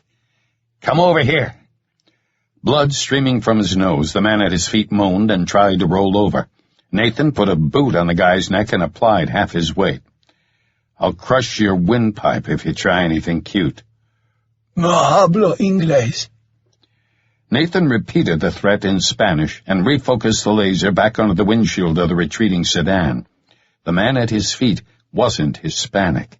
Like Lauren's abductor, he had fair skin and dark hair and looked to be in his early 40s. "¿Quién es su jefe?" Who is your boss? Nathan didn't expect an answer and didn't get one. ¿Dónde está el taxista? "En el baúl." ¿Muerto? "No." Lauren, pop the trunk. The lever should be inside on the lower left. He nodded toward the cab's interior. She gave the downed man a wide berth and reached inside. Nathan heard the trunk pop open. "See if the driver's okay." "His forehead is bleeding." "Is he breathing?" "Yes, but his eyes are closed." Nathan wanted to question the man at his feet, but he didn't have time. Any doubts they were being tracked were now dispelled. The presence of the sedan at the hotel could be explained, but not here. Even if Lauren's abductor had a police scanner, it wouldn't have led him to this location. Could his phone be the culprit? He didn't think so, but wasn't sure. The black sedan stopped backing up and turned toward Claremont Drive. Nathan glanced around the parking lot. Several people were watching from a distance. Time to go. He crouched down next to the gunman and told him to hold still. In a quick move, Nathan pistol-whipped him on the side of the head, rendering him unconscious. He didn't know if Lauren's abductor would return to get him, but he couldn't do anything about it. He wasn't willing to kill this man in cold blood, especially in front of Lauren. Nathan had no doubt that someone had already called 911. They needed to clear the area, but he had to deal with the tracking problem or they'd face this scenario again. The black sedan turned right onto Claremont Drive and accelerated away. "Lauren, take off your shoes." She looked confused, but did it. "Are you sure you don't have anything in your pockets?" "Yes." "Hold still. I'm going to pat you down. I think there's a transmitter on you somewhere." She reached up and removed her hair tie. "The man you shot gave this to me." "When?" "When he picked me up at my house. He said not to take it off." Nathan wanted to ask why she hadn't bothered to mention this little morsel of information earlier, but knew that would only upset her. He examined the hair tie. About an inch in diameter, it was shaped like a disc and looked to be veneered in stained wood. The elastic cord was secured on the back with two small brackets. He set the hair tie on edge and struck it with the butt of his gun. It shattered into several pieces. In the dim light from the open door, he saw a broken microchip and a watch-type battery. He pursed his lips and looked up at Lauren, his expression guarded. "I didn't know about that." "Calm down. I didn't say you did." "You believe me, don't you?" "Of course I believe you. I'm just glad we found it." He stood up. "We're going to clear this area as fast as we can. Stay with me, okay?" "What about my shoes?" "Grab them. We'll stop and put them on later." Nathan pulled a napkin from the grocery bag and carefully plucked the gunman's cell phone from his pocket, taking care not to smear any fingerprints. He put it in the bag and began running toward the southwest corner of the parking lot. Somewhere north of their position, a siren rang out, probably a fire department engine. He hoped most of the cruisers from this area were responding to the action at Fashion Valley Mall. It might buy them a few extra minutes. At the corner of the shopping center, they hurried past a hometown buffet restaurant. No one was present outside, but several cars were waiting in a fast-food drive-through lane. He expected he and Lauren looked like a father and daughter fleeing a dangerous scene. Everyone in the area must have heard the handgun reports. The sooner they got out of here, the better. Nathan knew this neighborhood well. His second home was no more than half a mile distant. He felt his phone vibrate. The number was blocked. He considered letting it go to voicemail, but answered anyway. It could be Lauren's abductor. "I don't like taking calls from blocked numbers." "Keep Lauren safe. You're the only person I trust." "Jin." "Keep her safe, Nathan." "How do you know about Echo 5? How do you know me?" "You're her uncle." The call ended. Chapter 11. How could he be Lauren's uncle? He didn't have any brothers or sisters. Why would the woman lie about her identity? Was it just to create a phony familial bond in order to ensure his involvement? If so, it wasn't necessary. He'd already committed to protecting Lauren. Even if Jin believed she was his sister, that didn't make it true. People can believe anything they want. But if it were true, the repercussions were monumental, especially for his father. He tried to imagine the chairman of the Senate Committee on Domestic Terrorism possessing a long-lost, illegitimate daughter. Had Senator Stone McBride fathered a child during the Korean War? Lauren said her mom was from Korea. It wasn't a stretch to believe it could have happened. Did his dad know about Jin? And maybe Lauren, too? And could he have intentionally buried it all these years? The press would have a field day if it leaked. Under a streetlight, he took a knee and looked at her, searching for the truth. The cab driver's words returned. "Your daughter's very beautiful. She has your eyes." There was no denying it. He'd seen Lauren's eyes inside Nordstrom, and they were a perfect match with his own.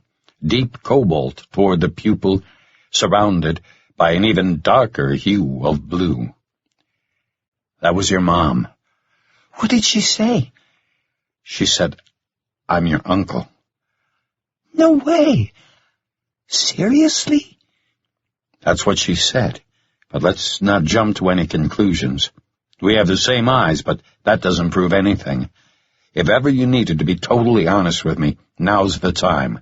Did your mom ever mention she had a half-brother?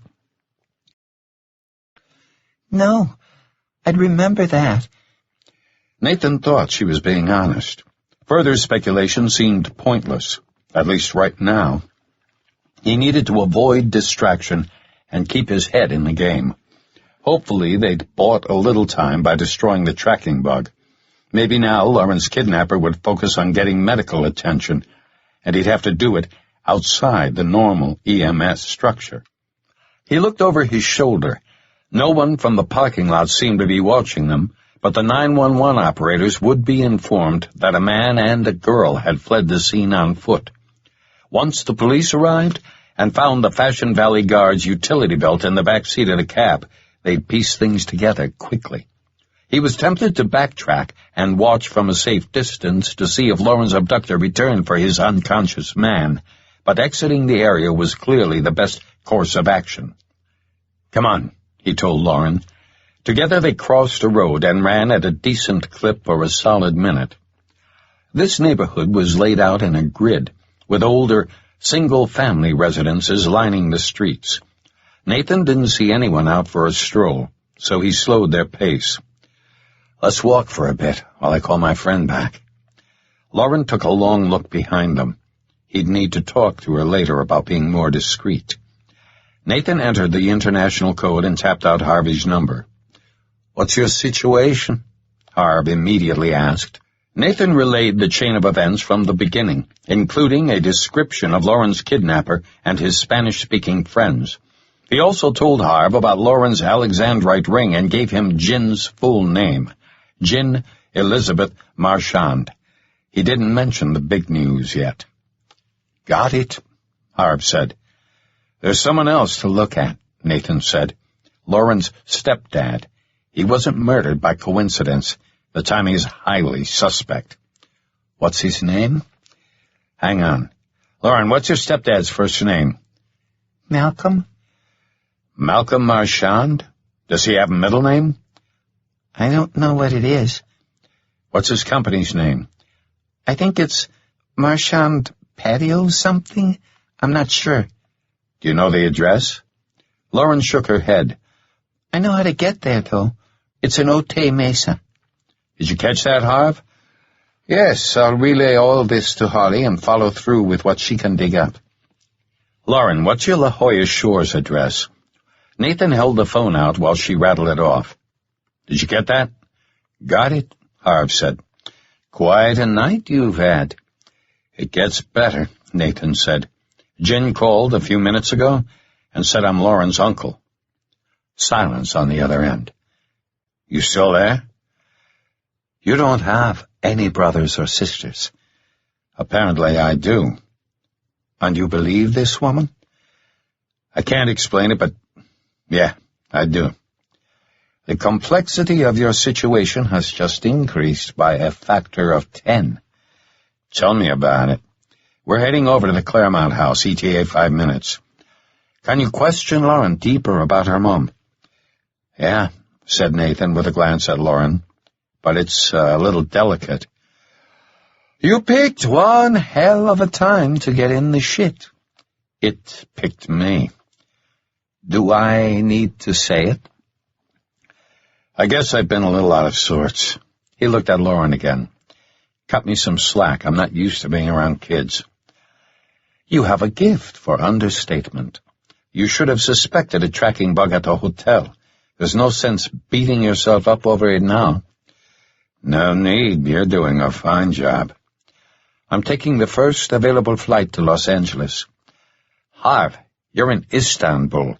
Assuming you find a nonstop, that's what, a 14-hour hop? 13, and change. Depending on my departure, I can probably be in San Diego in 18 hours, plus or minus. Don't do that, Seriously, I can handle this. Stay with your family and enjoy your vacation." As he said it, Nathan realized how absurd it sounded. If the situation were reversed, Nathan would drop everything and help his friend. "Can you forget I just said that?" "Apology accepted. Is there any way I can convince you to lie low until I get there?" "I'm dealing with a first-class turd. He needs to be neutralized." Nathan heard Harv sighing. "Will you at least try to avoid more firefights?" Try being the operative word. "Ask Holly about the reported kidnapping. It's within the FBI's jurisdiction. Maybe she'll have some additional info on it." "Nate, from everything you've told me, Lauren's abduction smells like organized crime, and organized crime can have sources inside law enforcement. Stay mobile and off the grid. Put your cell on vibrate and wait for me to get back to you. Text me if you need anything. I think it's safe to use your cell, but try to limit it. I want you alert and focused." His friend was right, of course. "Sounds good. Thanks, Harv." "You got it. I'll call Holly right after we hang up and relay everything you just told me. Depending on what she finds and how quickly, I'll get back to you. In case anything happens, my next stop's going to be the warehouse where Lauren took the list of numbers from Marshawn's office." "All right. Let me know when you have that address." "I will, if the situation allows." Nathan paused. "Harv, don't tell Holly about Lauren." "I won't, but you need to call your dad at some point." "Yeah, I know. I'm just hoping he'll be as surprised as we are." "May I suggest a certain amount of discretion on your part?" "You can suggest, think about your mom. I'll call you soon." He tucked his cell into a special hip pocket for phones. Still heading west, they crossed a busier street. Several new sirens wailed in the night. SDPD certainly had its hands full. "Nathan?" Lauren had stopped. "What?" "Can I put my shoes on?" Nathan gave her a nod. While Lauren laced up, she asked, "Who's Harv?" "He's my business partner. We own a private security company." "Is that how you know about handcuffs and stuff?" "I worked for the government after the Marines." "You were a spy, weren't you?" It was a statement, not a question. Nathan didn't respond. "But you can't talk about it. How many languages do you speak?" 6, including English, but only 4 fluently. "Seriously?" "Yes." "Does your stepdad's warehouse have skylights?" "Uh-huh. There are solar panels, too." "Are there motion sensors inside?" "I don't know. Probably not. The cats would set them off." "Cats?" "They catch mice. Only one lets you pet him, though." "What kind of lock is on the door you normally use to get in?" "You have to press buttons like at airports." "And you know the code?" "Uh-huh. It's 147852. You have to use the same number on the inside to disarm the security system." "We'll try that first." "The man you shot in the parking lot didn't die. He wasn't even bleeding." "Ballistic vest." "Why are they trying to kill us?" "We're loose ends. When we get to your stepdad's warehouse, you'll need to show me exactly where you found the piece of paper with the numbers." A minute or two later, they arrived at Nathan's house. He glanced at his watch, 21:03 hours, and lowered his voice. "Stay behind me." Lauren moved closer. He drew his cig and led her to a side yard gate. With his back to her, he held up a fist, but then realized she wouldn't know what it meant. He bent low, his face inches from her ear. "Don't make a sound. I'm going to clear the rear yard. I'll be back in 15 seconds. "But you promised." "It's okay," he whispered. "Just sit tight." He set the grocery bag down and reached over the top of the gate to unlatch it. It swung silently. He inched forward to the corner of the house and peered around the corner. All quiet. His rear yard was small, defined by a 7-foot privacy fence. Mature jacaranda trees provided additional screening from his neighbors. The keypad next to the rear door showed a solid red light. No one had tripped the infrared beams crisscrossing the yard. Following a narrow trail of concrete pavers toward the sliding glass door, he approached the keypad, which was now blinking. He had walked through a beam. He placed his forefinger on the small glass window of the security keypad. The capacitance scanner correctly identified the valleys and ridges of his fingerprint, and the LED turned green. He diverted over to the trunk of a jacaranda, retrieved his hidden key, and went back for Lauren. "We're good to go." "Don't forget our sandwich." Lauren followed him through the yard into his house. "I can't see anything. It's too dark." "We're going to keep the lights off. Your eyes will adjust." "I need to use the bathroom." "Me too. Ladies first." "Where is it?" Nathan pressed a dimmer switch near the door, activating half a dozen night lights plugged into outlets around the room. He turned the knob to its lowest setting. "Better?" "That's way cool." "The bathroom's down the hall, first door on the right. Leave the light off." He smiled. "And you don't need to lock the door." Lauren rolled her eyes. "I'll get us a couple of plates. We aren't going to stay long." Nathan watched her disappear down the hall. Lauren was a good kid, but he suspected she carried some kind of baggage that he couldn't quite pinpoint, like an elusive fish in an aquarium. He'd test her soon, but the timing had to be right. The trick would be not pushing too hard. He supposed all kids had issues of one kind or another, but Lauren's could be severe. She said she didn't trust people, and that tended to have its roots in betrayal. He set plates on the coffee table and grabbed 2 bottled waters, plus the sandwich from the bag. A moment later, he sensed her presence watching from the corner of the hall. Without looking over, he said, "Did everything come out okay?" "You weren't supposed to ask that." "Sorry, couldn't resist. Let's eat." "You have the coolest bathroom I've ever seen. It's so clean." "Soap and water are cheap." "Do you watch TV from the bathtub?" "Hockey and football, mainly." "That's so male." "Well, last I looked." "I saw a Blu-ray player." "I like movies. Sometimes I listen to music." "What's your favorite song?" Adagio for Strings by Samuel Barber. It's pure genius. "I've never heard of that."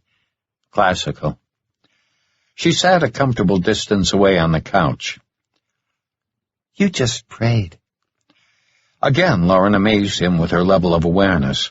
She'd make a good operations officer someday. He nodded. "I'm thankful for the things in my life." "I've been to church a few times. Everyone's really nice." Goes with the territory. They ate in silence for a moment. "What was it like? You know, being tortured?" He stopped mid-bite and looked at her. "Be careful. There's a demon down there." "I can't speak for anyone else, but for me, the worst part isn't the pain. It's being powerless to stop it. It's an extremely infuriating experience. You just have to disconnect from it." "What do you mean, disconnect?" You pretend it's happening to someone else. He took another bite, hoping Lauren wouldn't pursue the subject further. "People can be really cruel to each other. Kids are the worst." "How's that?" "I mean, like bullies. They make other kids cry for no reason." Bullies are insecure. That's why they do it. If they had spiritual balance, they wouldn't feel the need to hurt anyone. "You're pretty smart, I can tell." I'm just an ordinary guy. "Ordinary guys don't know stuff like you do." He took a swig of water. "Tell me about your mom. What's she like?" "I don't know. She gets mad really easily. She cries a lot, too, like over small stuff. She accidentally broke a plate in the sink once, and then she broke every plate in the cabinet by throwing them on the floor. She sat on the floor crying for like an hour. Nathan knew it well. Built up rage followed by depression. Has she ever been physical with you? You mean like spankings? No, never. She gives me timeouts. Sometimes they're pretty long. I had to spend the entire weekend in my room once. Bread and water? Huh? You seem like a pretty good kid. She's done well raising you. I think she's a good mom, but sometimes she goes away for days without telling me where she went. She doesn't call either. My stepdad got really mad whenever she did it. Maybe she just needs time alone. I do the same thing, but I always tell Harv where I'm going. He'd kill me otherwise. We need to stop at my security company to pick up some equipment. Have you ever been on a motorcycle? No. He nodded toward the garage door. It's in there. Can I see it? Lauren, you haven't been completely honest with me. What do you mean? When you first saw me on the freeway, you recognized me. Her tone became defensive, on the verge of panic. My mom made me promise not to tell. Tell what? That I knew it would be you who helped me. Nathan wanted to lash out, but held back. How did you know it would be me? I've seen you before. When and where have you seen me? Last year in the grocery store at La Jolla Shores. My mom wanted me to know what you looked like. Please, don't be mad at me. Mad isn't the word. I'm disappointed. That's so much worse. I'm giving you a one-time get-out-of-jail-free card. Remember when I said you couldn't hold anything back? Uh-huh. I meant it. Is there anything else I should know? The ring isn't mine. My stepdad gave it to my mom, but she never wears it. Why's that? I think she's embarrassed. She doesn't want people to think she's rich. And? Lauren didn't respond right away. He hoped she'd be honest. Okay. I knew it was Alexandrite, and that it's, like, really expensive. How expensive? $190,000. Are you telling me you're wearing a ring worth nearly $200,000? Uh-huh. And you aren't worried about losing it? Not really. I never take it off when I'm not at home. Does your mom know you wear it? She said it's okay. Since I'm just a kid, no one thinks it's real. It was too big for me, so she made it smaller. She took it to a jeweler and had it resized? I guess. How long was she married to your stepdad? Only about a year. How did they meet? I think at a school meeting. Does your stepdad have children from a previous marriage? 2 boys. But they're total brats. They're mean to me. They just lost their father. It's going to be hard on them. Do they live with their mother? She nodded. Does your mom have friends she likes to hang out with? She doesn't have any friends. Why's that? I guess she doesn't trust people. Sounds familiar. What's that supposed to mean? It means she's like us. She didn't love him. Your mom didn't love your stepdad? Why do you think that? I could just tell. They sat in silence while they finished off the sandwich. Nathan saw that she had good table manners. I tried to kill another man tonight. Are you okay with that? You mean at the grocery store? But he was trying to kill you. That makes it okay, right? You know why I'm asking? There might be more bad guys trying to kill us, and you'll have to kill them first. That's right. Are you really my uncle? If you're asking me if I believe it without any proof, Then, yes, our eyes are nearly identical. My father, your grandfather, is a United States Senator. He's a very important political figure. Seriously? You said your mom is from Korea. My father was a Marine. He served over there during the war. This is too weird. Why wouldn't she tell me about you? You seem like a nice man. I have my moments. She didn't say anything. I'm sure your mom has her reasons. Hopefully we'll find out soon. But until then, don't tell anyone we're related unless I say it's okay. Never even mention it. I won't. Thank you for telling me the truth. Remember when I told you my girlfriend is a special agent in charge in the FBI? Her name's Holly Simpson. She runs the Sacramento field office. I'm telling you because she's going to help us figure out what's going on. So if you think of something important, or remember anything else, no matter how small it seems, you tell me right away. I will. You've seen a lot of violence tonight. I'm not freaked out or anything, if that's what you mean. Things could get worse. We'll be together, right? Yes, but you could slow me down, and that could put both of us in danger. So if I tell you to do something, you have to do it without question.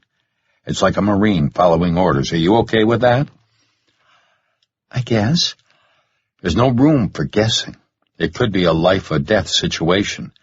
I need to know you'll do exactly what I tell you without questioning it.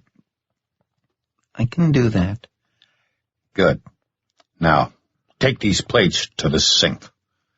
She threw her napkin at him. At least you haven't lost your sense of humor. He held out his hand, and she shook it, her expression sincere. Let's take a look at that motorcycle. Chapter 12. He opened the garage door and watched Lauren's eyes widen. OMG! We're riding that? Holly's helmet will be a little big for you, but it should be okay. I'll be right back. I'm going to reload my SIG and stock up on ammo. Can I come with you? I'm just going down the hall. Nathan stopped when Lauren's face went blank. He'd seen this expression before, in Nordstrom. There was no harm in letting her tag along. She stayed close as he walked down the hall to the master bedroom. This house is really cool. I like your antique furniture. Holly told me the same thing, almost word for word.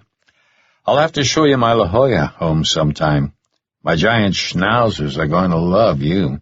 You're about the same size. She put her hands on her hips. I weigh 83 pounds. Like I said.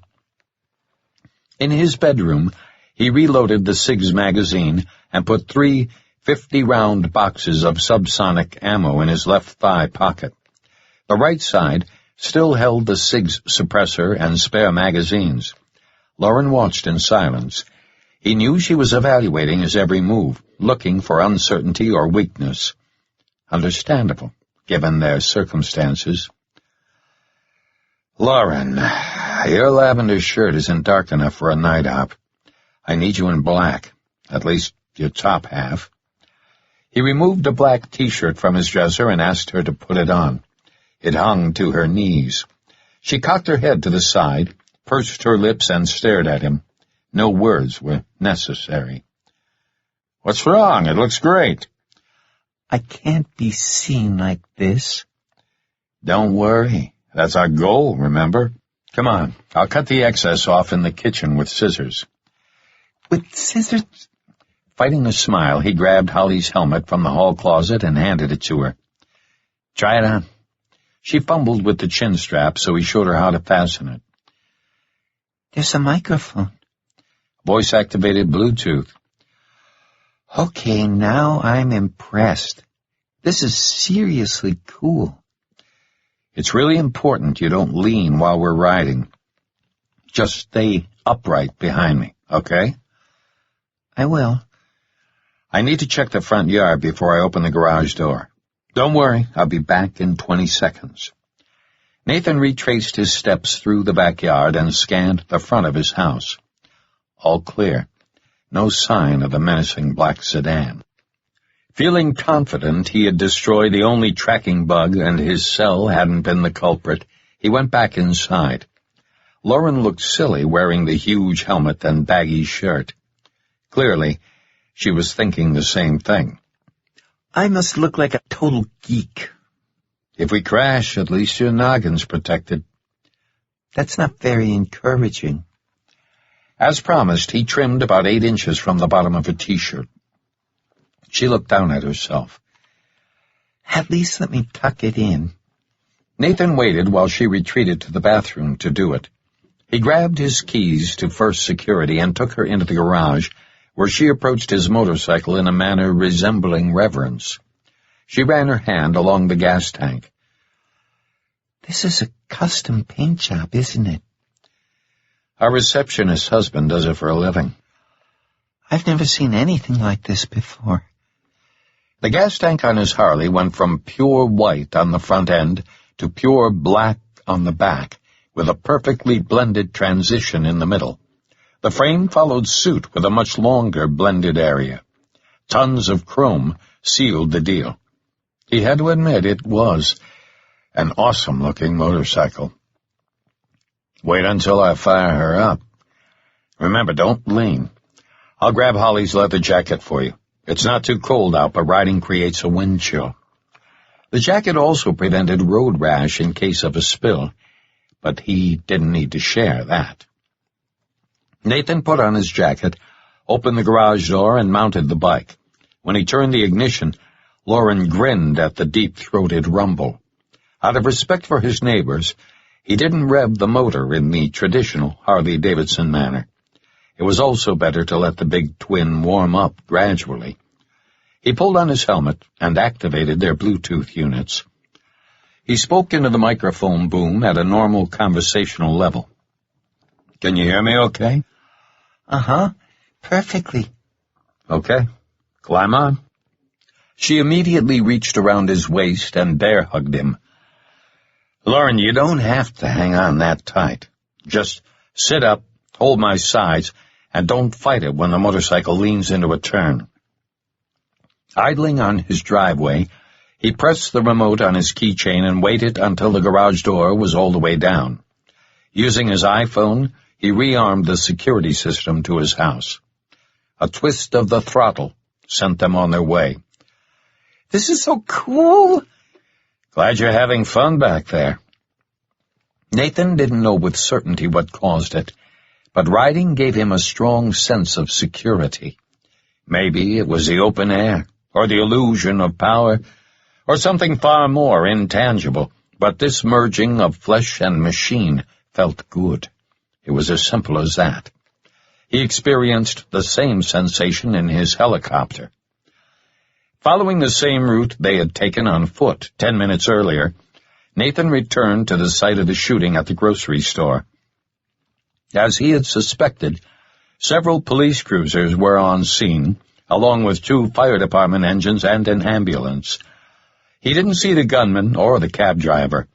Maybe they were already secured in the ambulance. There was nothing to be gained by hanging around, so he took Mount Acadia Boulevard down through Tecolote Canyon. They hadn't gone 3 miles when he felt his phone vibrate. Why are we stopping? My phone. It's probably Arv.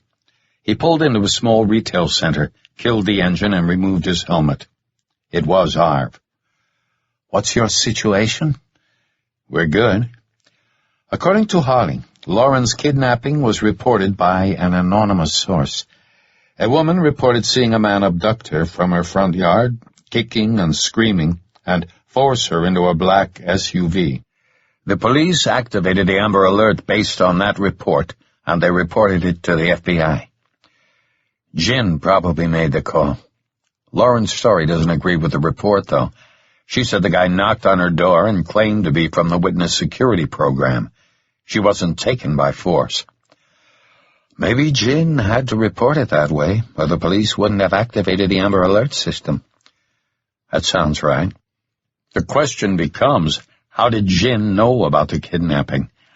Lauren said she hadn't seen her mom in over 24 hours. If Jin witnessed it, why didn't she intervene? Maybe she was outnumbered, or wasn't armed. Probably both. Calling it in could have been her only option. Nathan updated Harv on what Lauren had admitted about Jin's having pointed him out the year before, so Lauren would know what he looked like. I don't like the sound of that at all. Me either. It's a colossal security breach. We're both careful, but neither of us has had any reason to believe we're under surveillance. Now I have to wonder. Unless we determine otherwise, we have to assume Jin knows everything about us. Where we live, where we work, everything. Agreed, Nathan said. It's unsettling enough to find out I have a half-sister, but this security issue? He shook his head and imagined Harv doing the same. I hope your dad doesn't know about Jin. It'll be a lot easier to stomach. It's hard to imagine him hiding this from you all these years. Let's give him the benefit of the doubt. Don't spend a lot of time at your Claremont house. We're already on our way to First Security to get a few things. I pulled over to take your call. We're on the Harley. Harv half laughed. You've got Lauren on the back of your hog? My Mustang's out of commission. We're a little short on options. Switch over to a company Taurus at the office. The keys are in Gavin's desk drawer right side. I'm planning to. Candace found me at nonstop to LAX on Turkish Air. It leaves in 4 hours. I didn't consider the customs delay when we spoke earlier, so count on me arriving in San Diego in about 22 hours. What about a chartered flight? You could land directly at Lindbergh. That's a good idea. A smaller jet will need to make additional stops, but it could be faster. I'll have Candace look into it right away. Oh, I also relayed your description of Lauren's kidnapper and his men to Holly. I told her to go up the chain of command to Director Lansing in Washington, if necessary. Harv, I'm not sure that level of involvement is warranted. This whole thing's bigger than just you and Lauren. Think about the border murders and the dead girl Lauren saw in Marchand's warehouse. Lauren's kidnapping may not be related. What does that finely honed intuition of yours tell you? Nathan didn't answer. Exactly, Harv said. My gut still says it's some brand of organized crime. I think it's fair to assume the only reason Lauren's kidnapper didn't have her killed right away is that she has or knows something he needs. The piece of paper. Can you scan it and send it to my cell phone? Yeah, I'll do that from the office. If Lauren had it when she was kidnapped, why didn't her kidnapper just take it? Good question. Harv, hang on. Lauren, that piece of paper, did your kidnapper ask about it? No. My mom said not to tell anyone I had it. Harv, did you catch that? Yes. Send it to me ASAP. I'll take a look. I think it's fair to assume he didn't know Lauren had it, or even suspect she did, or he would have taken it. Agreed. Well, hopefully Holly turns up something more about Lauren's kidnapper. She's also got her people all over the Marchand angle. I'll call you back once I hear from her. Make it a 3-way.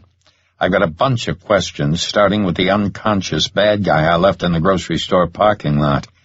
When you talk to her, ask if the police have him in custody. Will do. Now, keep your head down until I get there. Nathan put away the phone and merged into the northbound traffic. Lauren, are you sure you don't know what the numbers on the paper mean? Your mom never talked about it? She said not to tell anyone I had it. I wasn't even supposed to tell you. She called it her insurance policy. Does that help? I think your mom was speaking metaphorically. It's not an insurance document. What's metaphorically mean? It means using a metaphor. Nathan paused to think. A metaphor is like a comparison. You say something is something else, but you really mean that they're similar in some way. I don't get it.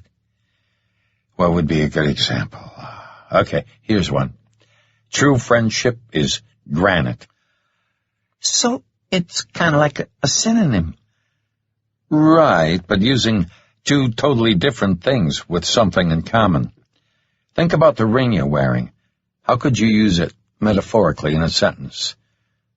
I don't know. If I said life is an alexandrite, what would that mean to you? That life changes color. Oh, I get it now. That's totally cool. When did your mom tell you about the piece of paper? Last night, right after I saw the dead girl. So she told you to take it after you told her about the dead girl? Uh-huh. Unfortunately, Nathan wasn't getting any closer to learning the significance of the numbers. Harv was good with this sort of thing, and had an uncanny ability to see order in chaos. Hopefully he'd see something. My security company is in Sorrento Valley near the 805 freeway. How are you doing back there? This is really fun. Are you cold? A little, but I'm okay. We'll be there in about 10 minutes. Can I call you Uncle Nate? Absolutely not. Okay, Uncle Nate. He gunned the engine, and she yelped in fear. Hey, that was mean. Just letting you know who's in charge. Chapter 13. Nathan kept their stop at First Security brief. Lauren asked tons of questions, mostly about all the cool equipment in the Bat Cave, First Security's high-tech counter-surveillance garage. Kids never ceased to amaze him. They might not know how to use a pick and shovel, but they sure knew their way around computers. Lauren helped him scan and email the document to Harv's cell phone. Half a minute later, Harv sent a text saying he had received it. Nathan left his Harley in the Bat Cave, picked up a pre-packed duffel bag, and was preparing to lock the place up when he realized that he had forgotten something. He went back inside and found what he needed, a small plumber's torch. 5 minutes after arriving, they were back on the road in a company Ford Taurus, their destination, Otay Mesa, near the Mexican border. During the drive, Lauren went quiet again. Nathan didn't mind, and actually preferred it. It gave him a chance to think about his plan of action at the warehouse. Gaining entry topped the list. In a nutshell, he intended to get in, learn as much as possible, and get out. He didn't want to be inside the building more than 10 minutes. The warehouse might employ a silent alarm system or other security measures, and police response time was impossible to predict. It could be anywhere from 30 seconds to 30 minutes.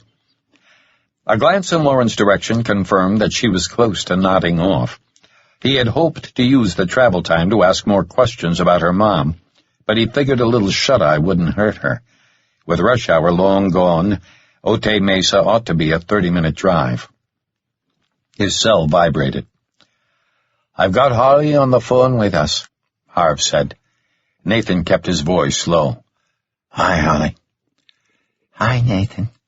What's your situation? Are you and Lauren secure? "Yes, we're on our way to Marchand's warehouse." You might want to rethink that, said Holly. I don't have anything conclusive yet, but we started digging into Marchand patio supplies, and I don't like what we're seeing. Nathan glanced at Lauren. She looked asleep. He kept his voice low. "Such as?" Lauren's stepfather was only part owner of his company, a minority owner. "Okay. Who owns this company, then?" 3 separate corporations, which themselves are owned by a combination of other foreign companies. We've only begun to untangle this mess, but a couple of the shell companies have high-level flags associated with an internationally wanted criminal who's well known to the Bureau. "Who's that?" Hans Voda, a Spanish-born man with a dozen or more aliases. He's connected with a couple of the major Mexican narco-trafficking cartels. Basically, a freelancer as far as I can tell, but he also does his own business on the side and cuts the cartels in on his action to keep them happy. He's wanted for murder, high-profile assassinations in at least 3 countries. He's a nondescript, dark-haired, fair-skinned, 42-year-old man, but he's known to disguise himself and has obviously been very hard to track down. Nathan replayed images of Lauren's abductor in his mind. The kidnapper definitely fits the description, and he had a Spanish accent. Could be our guy. Hans Voda, Holly said, repeating the name, letting it sink in. He's on Interpol's 10 most wanted list. He's wanted for extortion, smuggling, drug trafficking, prostitution, and human trafficking, including along the U.S.-Mexican border. And that's all in addition to the alleged murders. The Interpol profile indicates he's a high-functioning psychopath with... Am I on speaker? No.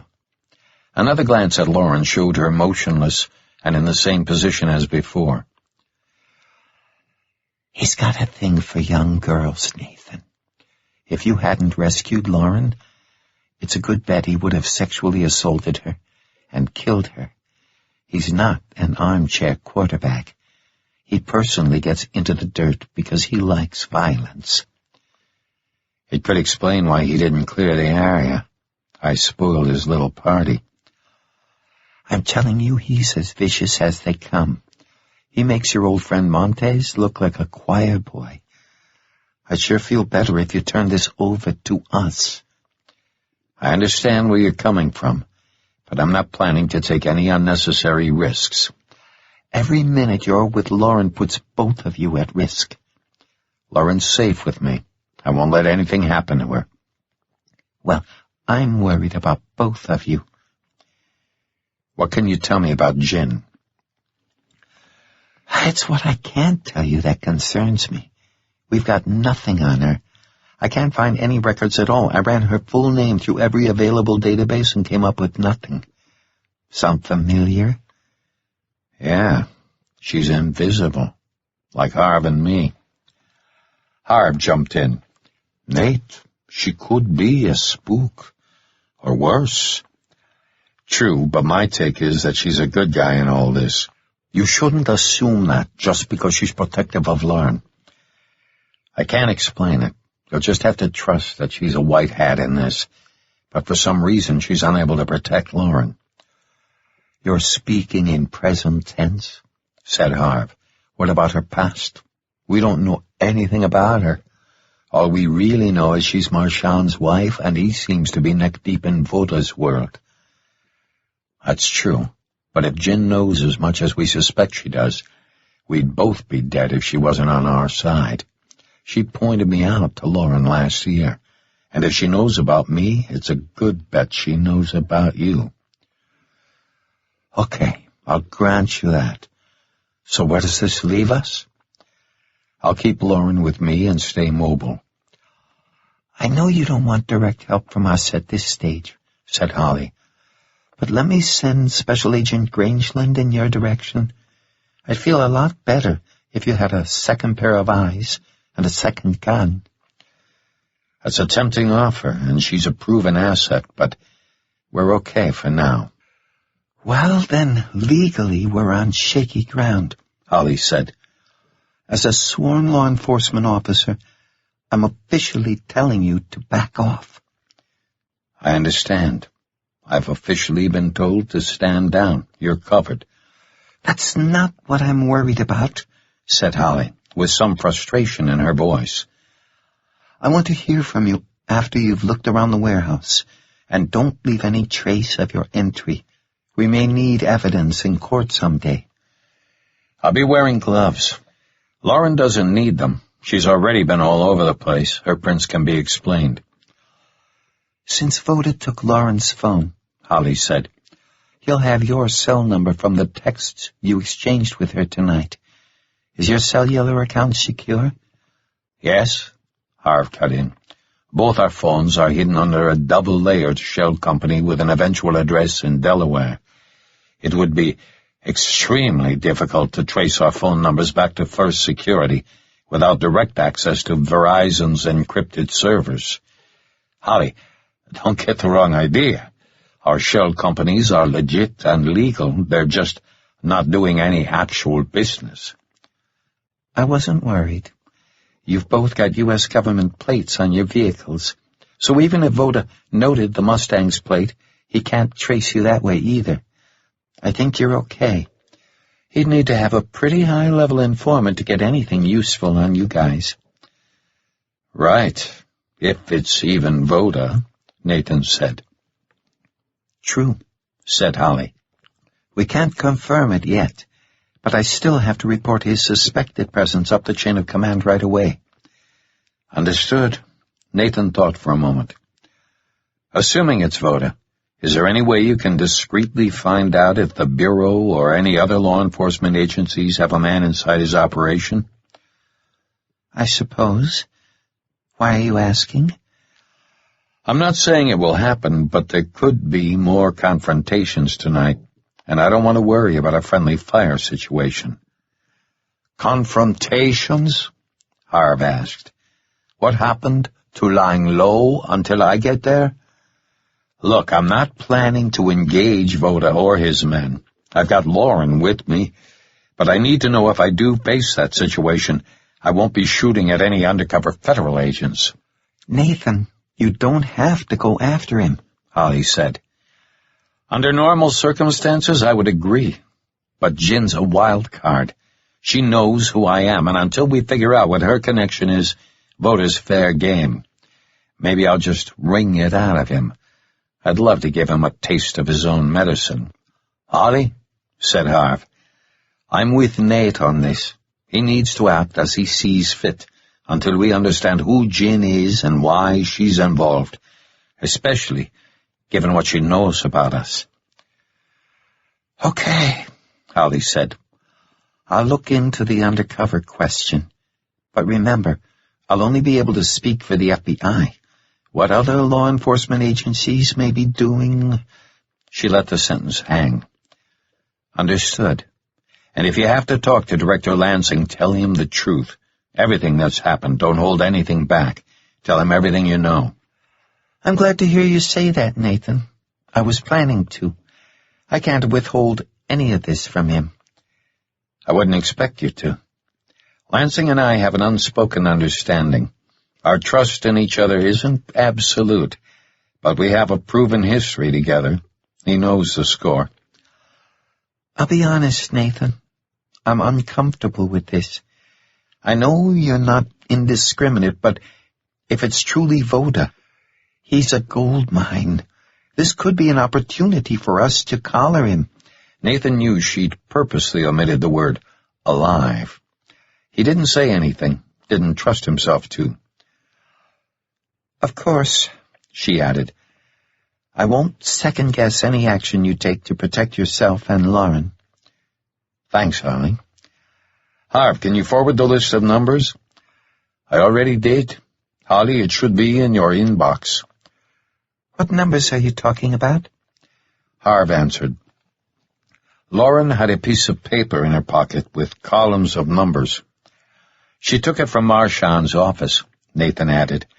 Jin told her it was important, an insurance policy of sorts. I'll take a look right away.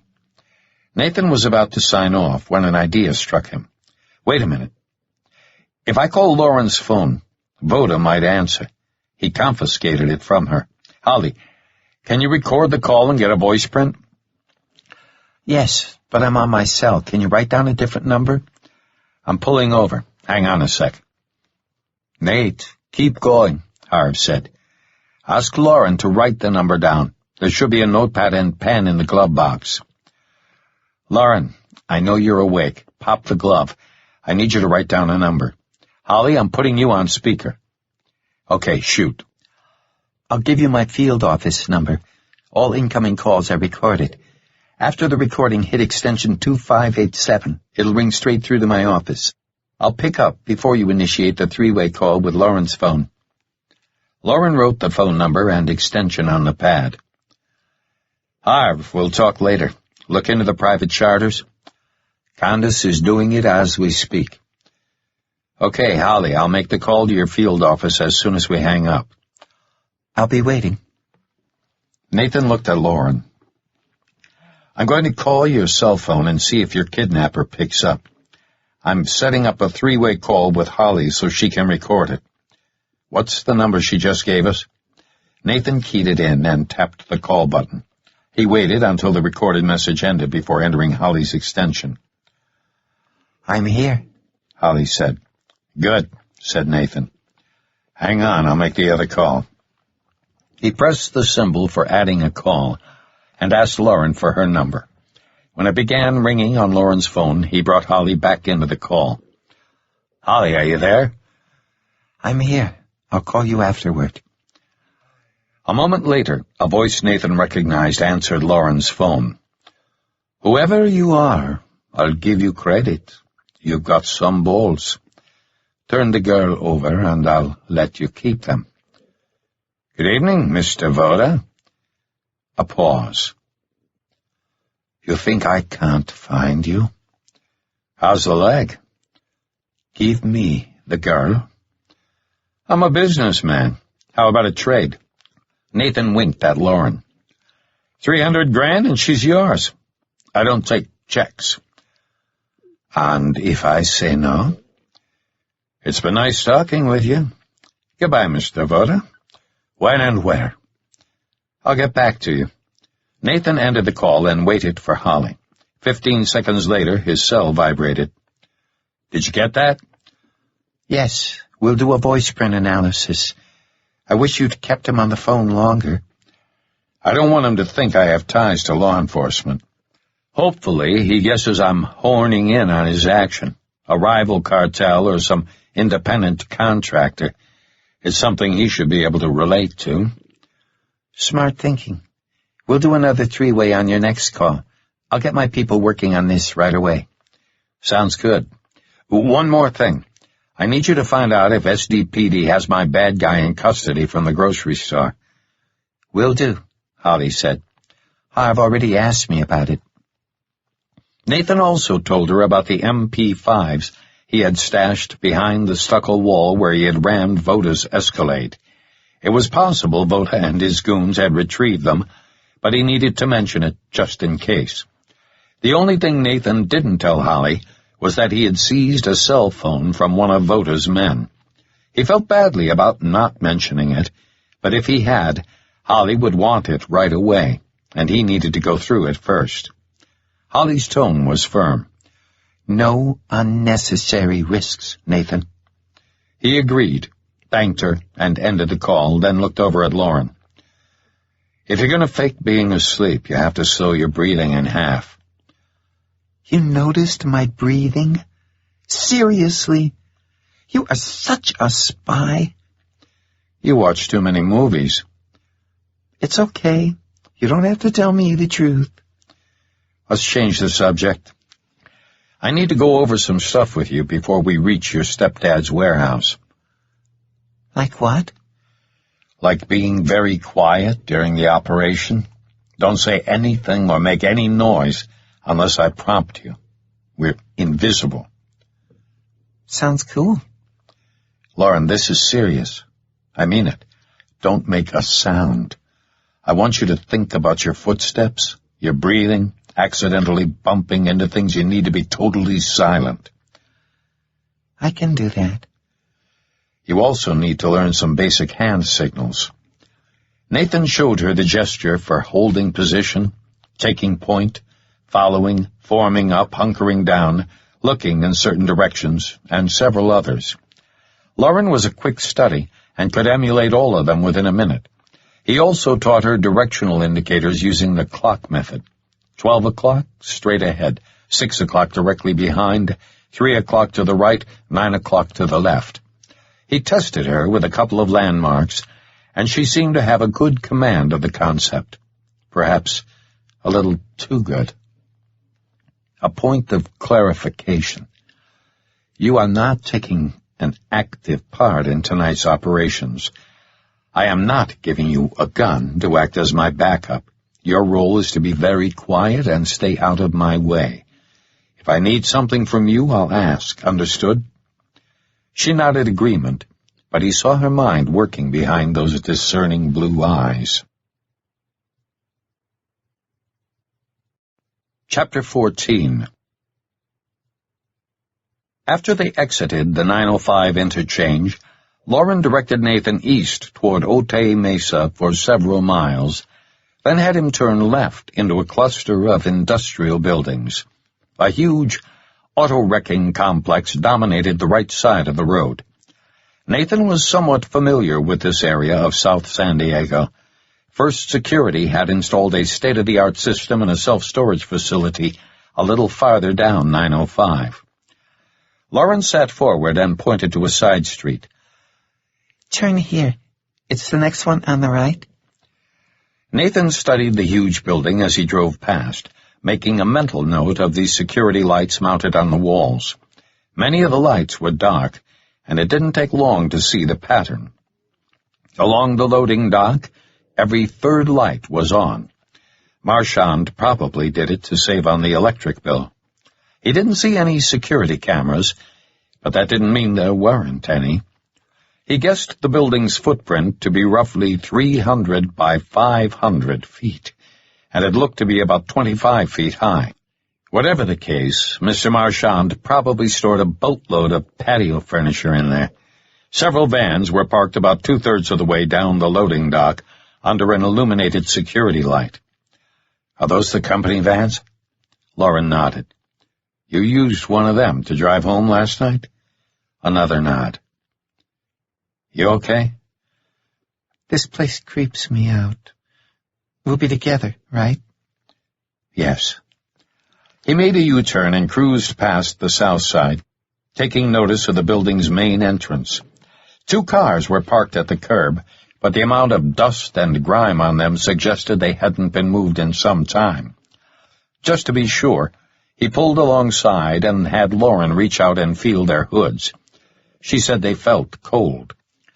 The public streetlights weren't a huge concern, but if anybody drove past while they were on foot, they'd be seen.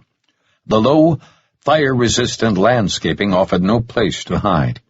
Anyone seeing a man with a duffel bag would probably be more than a little suspicious. Nathan might as well wear a cardboard body sign with "Cat Burglar" in huge block letters. He decided the loading dock offered the best option for visual cover. A 10-foot-high wall paralleled the sunken area where trucks backed up against the building to load and unload their cargo. If he parked the Taurus behind the wall, no one from the street could see it. He was just about to turn into the driveway when he spotted bleed light from an approaching vehicle. He gunned the engine and made a quick left turn back toward the auto-wrecking yard. 10 seconds later, he saw the vehicle turn down the street where he had just been. He also saw the unmistakable shield-type logo of a security company on the door panel. This complicated things and forced a change in plans. He didn't know the frequency of the patrol vehicle's rounds, so parking next to the loading dock was out. He'd need to find a parking place along the street, preferably with a few other cars present. Near the wrecking yard, he found a good location. It would make their approach to the warehouse longer and less stealthy, but it couldn't be helped. He made a U-turn, pulled up to the curb, and parked. "What are we doing?" Nathan nodded toward the warehouse. "Security patrol." "What are we going to do?" "We're going to wait." Half a minute later, he watched the security vehicle exit the warehouse property on the far side of the building and turn directly toward them. Crap! He didn't know if the driver would recognize an additional vehicle parked on the curb since his last cruise-through. "Lauren, climb into the back and lie down. I'll be right behind you. Hurry." She unbuckled her belt and scrambled over the center console. Nathan hit the door lock button and heard all 4 locks clunk into place. He practically dived into the rear compartment and flattened himself out on the seat. Lauren's head ended up against the small of his back. The world outside grew brighter with each passing second as invasive light raided their hiding place. He felt Lauren's body shudder and reached back to give her arm a reassuring squeeze. The light reached a peak as the patrol car pulled alongside. The bleed light changed from white to red as the driver applied the brakes. Things got worse when a million candle-powered beams swept through the interior above them. The intensity hammered Nathan's eyes. He knew the driver was using the post-mounted spot to check their car. The beam moved back and forth in a jerky yet controlled manner.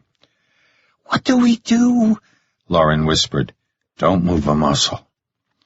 Then, as quickly as it had arrived, the blinding light vanished and red illumination filled the Taurus again. To Nathan's relief, the crimson glow ebbed as the patrol vehicle continued down the street. He lifted his head just enough to see the patrol car turn right at the corner and disappear from sight. He's gone. But this is a good example of what you're not supposed to do. I understand you were scared, but you have to be absolutely quiet at times like that. You broke my concentration. "I'm sorry. Are you mad?" If I get mad, you'll know it. There was no harm done this time, but you have to control your fear. Pretend there's someone inside of you who's really tough and mean. She takes over when you're scared or worried. You mean like a multiple personality? Yes. Are you speaking from experience? I'll have to take the fifth on that. The fifth? We're going to leave the car here and head to the warehouse on foot. We'll hold hands so we look like a father and daughter in case anyone sees us. He grabbed the duffel from the trunk, locked the Taurus, and placed the keys on top of the right rear tire. Thankfully, the 3-minute walk was uneventful and no one saw them. At the driveway to the loading dock, he asked, "Which door do you use to get inside?" "It's near the vans." "We're going to run." They hustled over to a trio of roll-up doors.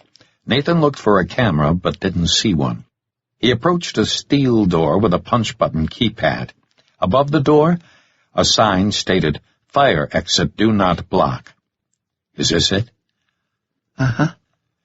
"Go ahead and enter the combo just like you did last night." Lauren pushed the sequence of numbers and tried the handle. It didn't move. She made a second attempt.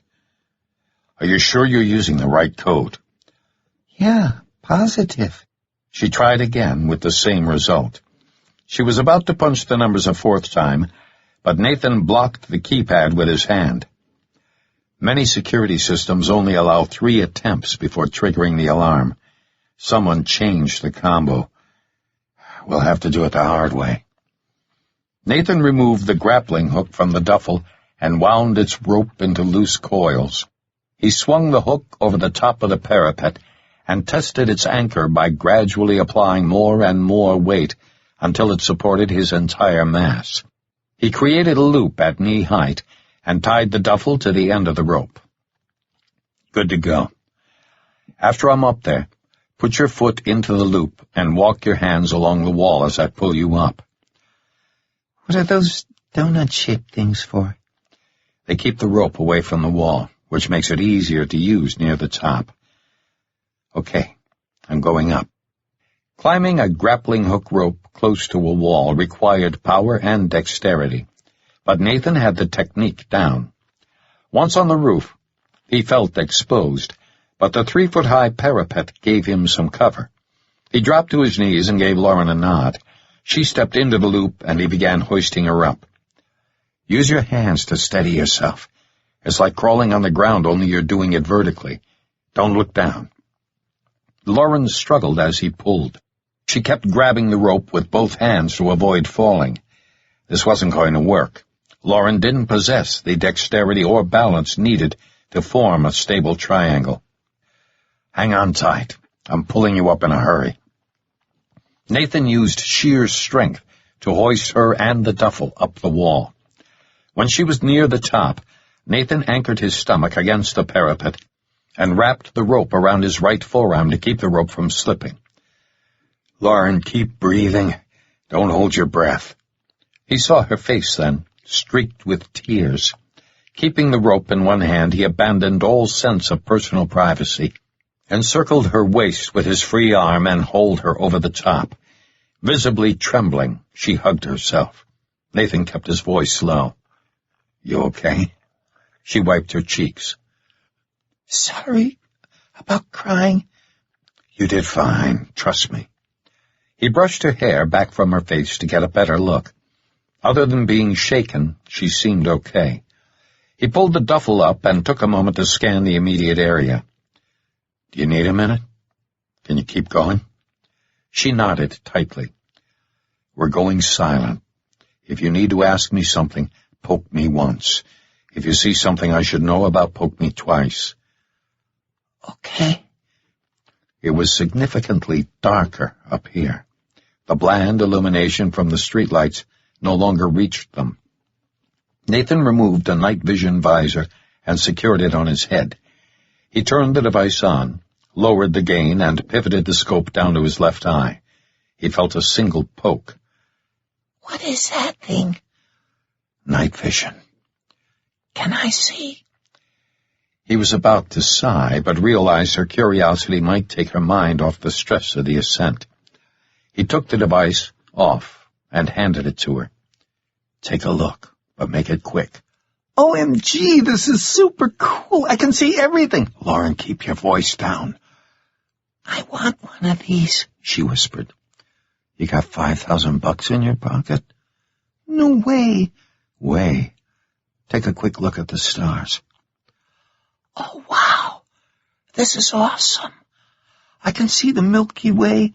The Big Dipper's really bright." Nathan tested her with a spontaneous question. "What's the Big Dipper part of?" "Ursa Major." She tensed as though she had been tricked into revealing more than she wanted. He logged a mental note.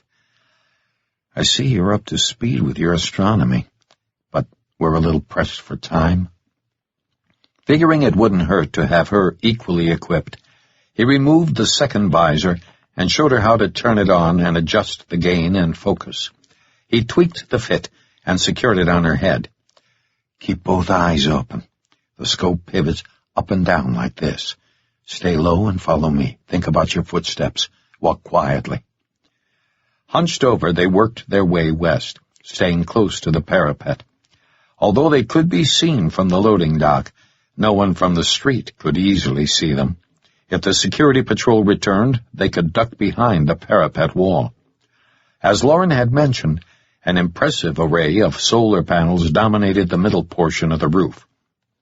Surrounding the solar array, dozens of 4-foot-square skylights dotted the roof's landscape. Some of them were dimly glowing with faint light from below, others were dark, but all had opaque covers, so he couldn't see into the warehouse.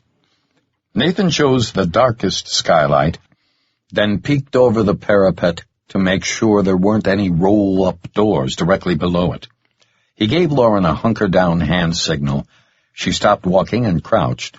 He smiled, and knew she saw it through her NV scope. She smiled back and gave him a thumbs up. He set the bag down, removed his gun belt, and put it on. He knew she wanted to say something. "What?" "You look like a cowboy," she whispered. "Thanks, I think. I'll need your assistance with the next part." In reality, he didn't need help, but he wanted to keep Lauren's mind away from the horror she had seen in the warehouse the night before. "What are you going to do?" "Watch and learn."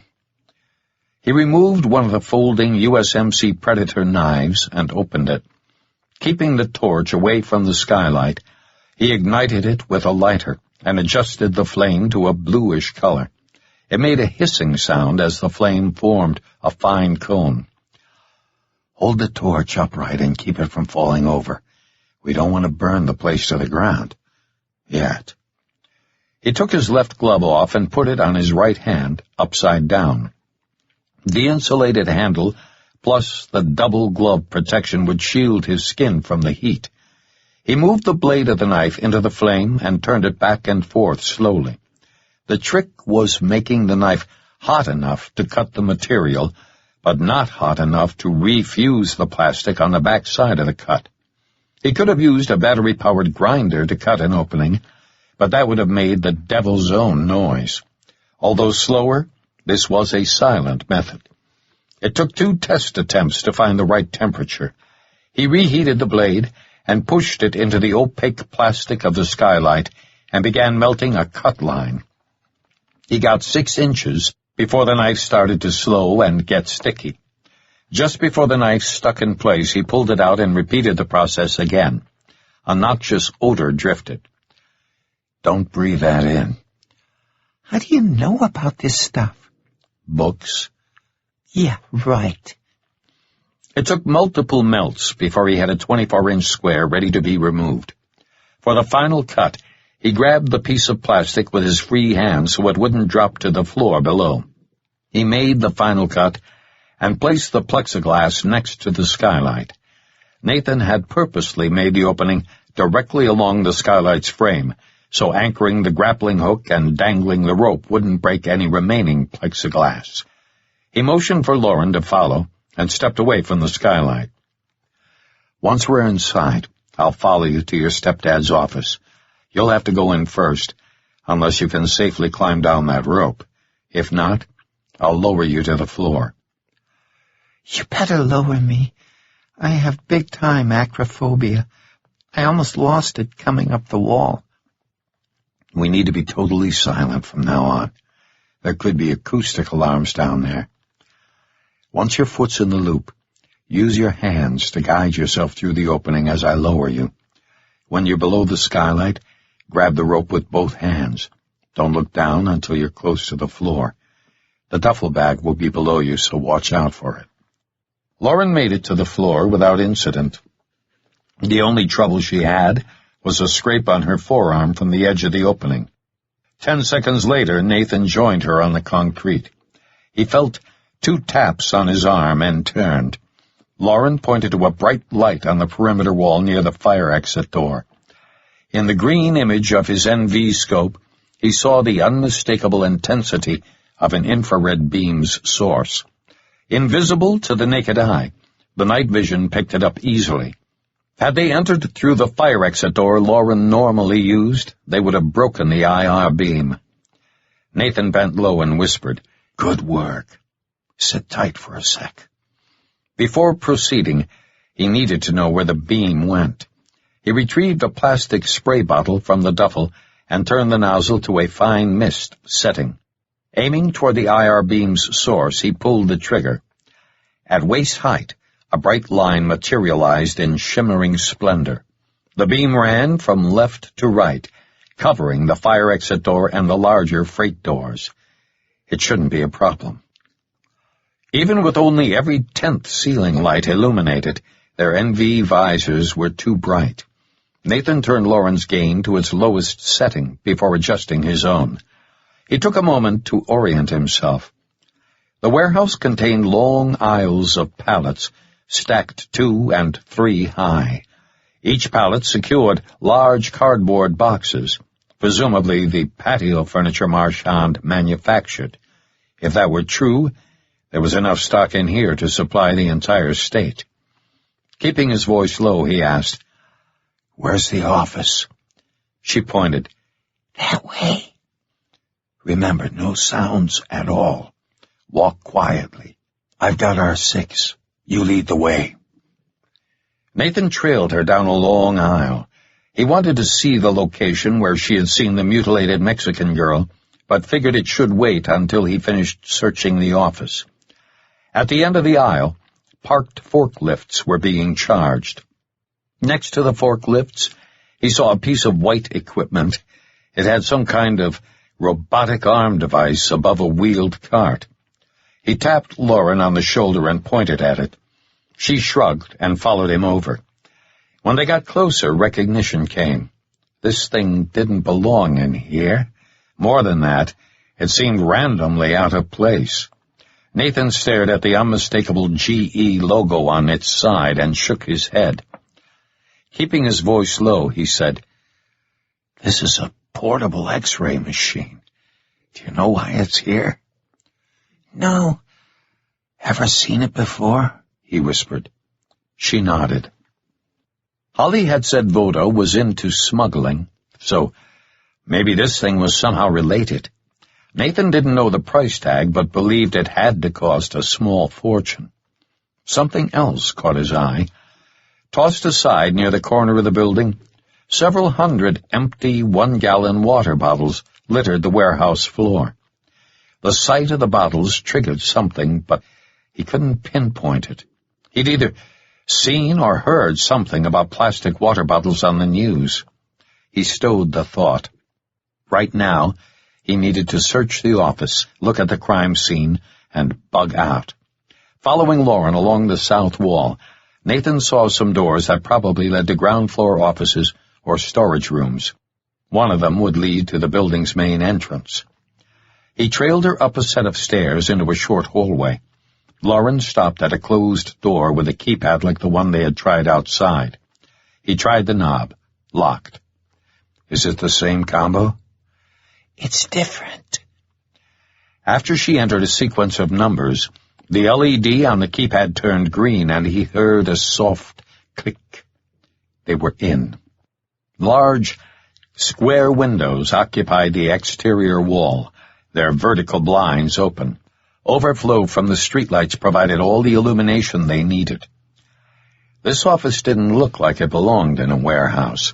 A granite-topped desk with an iMac computer dominated the center of the room. Stylish office furniture and accessories lined every available inch of wall space. The furnishings in here had to top $100,000. Whoever Marchand was, he had done well for himself. Where did you find the piece of paper? Under the desktop. Show me. She pointed. This piece lifts up, but you have to move the light first. In the green image of the scope, he saw an ultrafine line between the right wing and the center portion of the desk. It was nearly undetectable. A clever hiding place. No one would think twice about it. The random pattern of the granite concealed the line. He slid the heavy brass lamp aside and hoisted the piece of granite. Plain particle board greeted him. He put the small slab on the carpet. So, the piece of paper was right here, sitting flat under the granite? Uh-huh. Nathan opened a few of the desk's drawers, but didn't see anything out of the ordinary. Based on the hiding place on the desk, Nathan began searching the office, looking for anything that might employ a similar method of concealment. He frowned at an antique typewriter sitting on a coffee table near the windows. It was hand-powered, not electric. He couldn't remember the last time he'd seen one of these things. Why was it here? It seemed out of place with this office's modern furniture. No other antiques were present. He thought about the piece of paper and removed it from his pocket. He placed the paper face down on the desk, ran his fingers along its surface, and felt the embossing of the stamped numbers. In this day and age of printers, why would someone hand-type the information, unless it was the only copy, and whoever typed it didn't want any digital record whatsoever? Lauren, did you ever see your dad use this typewriter? No. What about your mom? Has she been in here? I don't know. But she knew about the hiding place on the desk. I guess. You guess? She told you where it was, right? Uh-huh. Nathan stared at the desk, concentrating. He put the piece of granite back, slid the desk lamp back into position, and heard a barely audible squeak of metal. He picked up the lamp and felt something move inside its brass base. He shook the lamp to confirm it. There was definitely something loose in there. It could be the power cord, but he didn't think so. He set the lamp on its side and examined its felt bottom.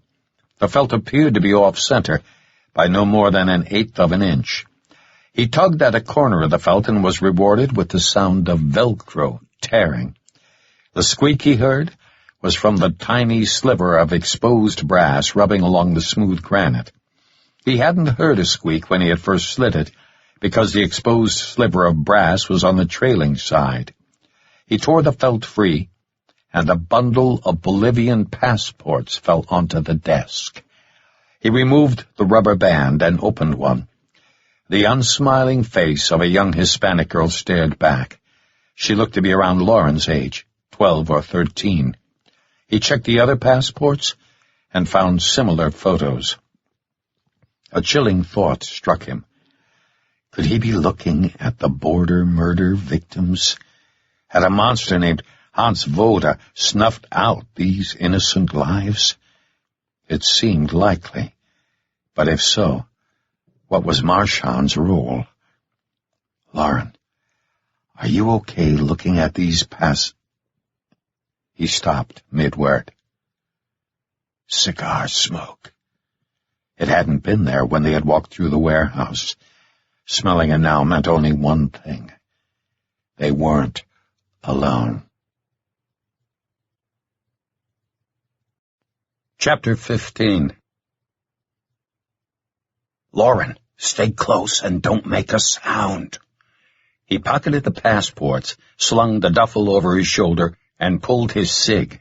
The cigar smell was much stronger at the top of the stairs. He peered around the corner and heard a voice coming from somewhere in the middle of the warehouse.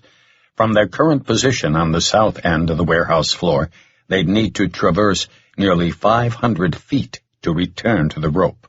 Aquí, gatito! Aquí, gatito, gatito! Someone was calling to one of the cats. He pivoted his NV scope down to his eye. Several aisles to their left, about halfway down the warehouse, he saw the unmistakable glow of a cigar against the pallets of boxes. The powerful night vision scope picked it up easily. He bent low and whispered, "We're going down. Take off your shoes and leave them here. Hurry." Although Nathan was able to descend the stairs quietly, he couldn't risk it with Lauren. They had to make their way back to the rope without making any noise. Lacking the security code, they couldn't exit the building without setting off the alarm, which undoubtedly made a boatload of noise. At the bottom of the stairs, he led Lauren back the way they had come. In the green image of his night vision scope, he looked at the X-ray machine again as they hurried past its strange form to the perimeter wall. Knowing his boots wouldn't be silent if they needed to run, he removed them. Nathan gave her the hand signal to follow and started down the aisle along the perimeter wall toward the rope. They had made it only halfway down the warehouse when a cell phone trilled to life. He couldn't hear the conversation, but he did hear the footfalls of someone running in the direction they needed to go. This wasn't good at all. He stopped and held up a closed fist. Lauren bumped into him. Near the place where they had entered at the north wall, they heard the fire door open, followed by a grunt of pain. In Spanish, a man's voice boomed through the warehouse. "I'm going to kill that stupid son of a bitch." "Easy, boss. I'm going to cut his fucking nuts off." Nathan knew it was Voda then. "We need to get the bullet out of your leg and close the wound. You've lost a lot of blood." "He thinks he can make a move on me. We'll just see about that." "Stay here, boss. I'm going to grab the medical bag and turn the lights on." Nathan heard running footfalls recede toward the offices on the south wall. They didn't have more than 30 seconds until the entire warehouse flooded with damning light. The rope might be seen.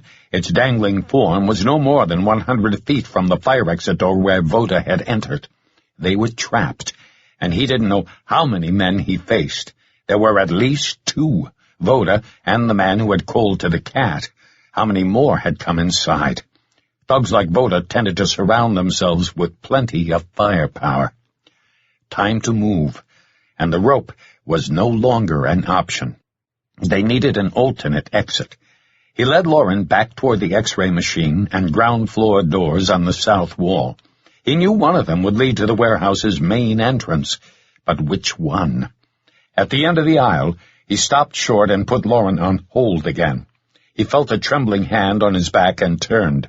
In a barely audible whisper, he said, Become the tough girl. She has no fear.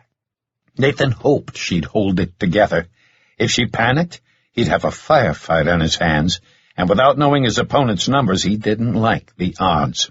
By himself, he'd have a much better chance of neutralizing everyone in the warehouse, but Lauren's presence complicated things. He toyed with the idea of putting her on hold while he took care of business, but if he wasn't successful, Lauren would be at the mercy of Voda and his men. Not acceptable. One thing was certain. He'd never allow them to be captured by that nut job, even if it meant eating bullets. A quick death for Lauren would be infinitely preferable to what Voda had planned for her. He shoved the destructive thought aside. After turning on the lights, Voda's man would likely return to the fire exit door and tend to his wounded boss. Nathan hadn't seen a master set of light switches, but doubted it would be upstairs where Lauren's shoes were. Since the grappling hook rope was dark in color and motionless, they might have a few seconds, or even minutes, before anyone detected it after the lights came on. He also didn't think Voda would be looking for a rope. He turned off their NV scopes so the warehouse lights wouldn't ruin the photoelectric plates. Then it happened. Without warning, every overhead fixture snapped on. Even though Nathan had known it was coming, it still chewed at his nerves. Sodium vapor light invaded every square inch of the place, making it look like broad daylight. He held position inside the perimeter aisle and used the pallets of boxes for cover. Peering around the corner of the aisle they were in, he saw Voda's man emerge through one of the ground-floor doors and hustle back toward the north wall where Voda had entered. He also heard multiple voices coming from Voda's direction, meaning there were at least 3 men in here, possibly more. They needed to reach the same doors where Voda's man had retrieved the medical bag and turned on the lights. But as they moved in that direction, they'd be visible from the far side of the warehouse floor. Voda and an unknown number of his men would have a clear view of them down the long-axis center aisle. Fortunately, they could traverse most of the south wall without being seen. The long rows of boxes screened them from view. He took Lauren past the X-ray machine along the south wall and stopped short of the central aisle. Moving his head ultra-slowly, he looked around the edge of a large cardboard box and saw 4 men huddled around their leader with some sort of compact assault rifle slung over their shoulders. One of them looked in the direction of the rope and pointed. They all looked. Voda used a hand signal Nathan recognized.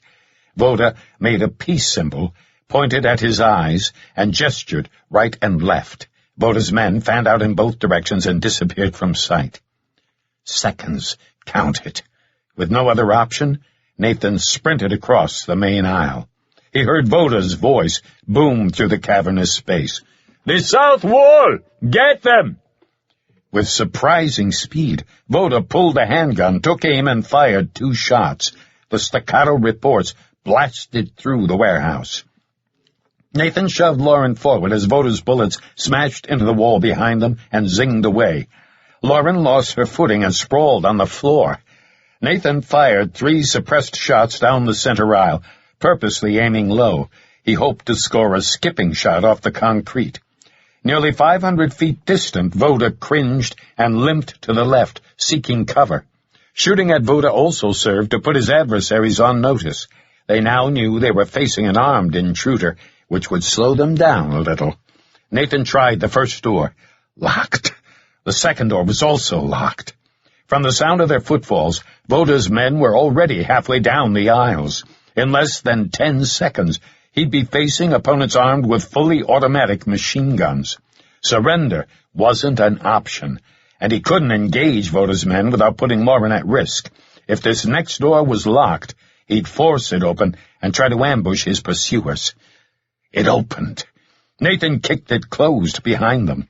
Seeing nothing to brace the door, they ran through the entry foyer toward the glass doors, leading out to the parking lot. Nathan saw it. Right away, the doors were chained through the handles. This was a one-way trip. They couldn't go back. Nathan used the SIG suppressor like a hammer to break the tempered pane. He reared back and kicked the aluminum handle. It broke free from its frame and dangled from the chained side. He recalled the nasty memory of cutting his feet on broken glass, but figured his socks would insulate him from the worst of it. He scooped Lauren up and carried her over the shards. Clear of the glass, he set her down and fired a single shot through the door he had kicked closed after entering the foyer. They began an all-out sprint to the southeast corner of the warehouse. When they reached the edge of the building, he heard yelling and knew his pursuers were outside. He had to slow them down. "Stay behind the building." Nathan toggled the SIG's laser, painted the dot on the leading man, and pulled the trigger. He scored a hit. The man shuddered but didn't go down. Nathan had forgotten about the body armor. 2 seconds later, a staccato blast of machine gun fire forced Nathan to duck around the corner. Dozens of slugs careened off the sidewalk and slammed into the building across the street. Exposing only his left arm around the corner, he fired 2 more shots in the direction of the entrance. He risked a quick look and saw all 4 men lying prone for cover. They couldn't continue toward the Taurus without being in the gun sights of Voda's men, so he angled across the street, heading for the loading dock of the adjacent warehouse to the east. Lauren remained silent during their sprint, but she was breathing too fast. "Lauren, slow your breathing. 1 breath every 5 strides." "Okay." While running, Nathan turned and sent 2 bullets toward the spot where he had fired the blind shots around the corner. He figured it might slow Voda's men by a few extra seconds. If they could just make it to the next warehouse, he knew his pursuers would find an empty street when they reached the corner. They wouldn't know which way he and Lauren had gone. A few more yards, and they'd be out of sight. When they reached the safety of the warehouse, he glanced over his shoulder and didn't see the gunman. Nathan knew Voda's men would likely split up and continue the chase. "Lauren, I want you to reach deep and run as fast as you possibly can." "Okay." She surprised him with a sudden burst of speed, and he actually fell behind for a few seconds. Rather than continue east toward the wrecking yard, Nathan took Lauren north between 2 smaller buildings sharing a common loading dock. Without their shoes, they'd have a difficult time managing a prolonged foot race. Also, the machine gun fire had likely generated 911 calls. The police would be converging on the area. From somewhere on the opposite side of the building, Nathan heard a man yell and felt confident it was Voda. Would he call off his men and cut his losses, or have them continue the pursuit? Nathan believed the former, but wouldn't assume that. Voda had already shown his disregard for caution at the Fashion Valley Mall and in the grocery store parking lot. In Nathan's mind, this hunt was still active. He felt his cell vibrate and ignored it. At the far end of the loading dock, Nathan turned east toward the auto-wrecking yard. If only he could secure a different set of wheels. The problem with auto-wrecking yards was that all the damned autos were wrecked. He shoved the useless thought aside to stay focused. Lauren seemed okay now. Earlier, she'd been on the verge of hyperventilating. Nathan planned to circle back to the Taurus, but without knowing if Voda's men were still in pursuit, he'd have to slow his pace and check every blind corner. He turned right at the street paralleling the wrecking yard and was surprised to see there weren't any cars parked along the curb.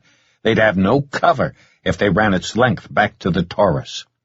He knew what to do, but it involved some risk. They'd hop the fence and use all the junked cars for cover as they worked their way south. The risk would be from 4-legged sentries.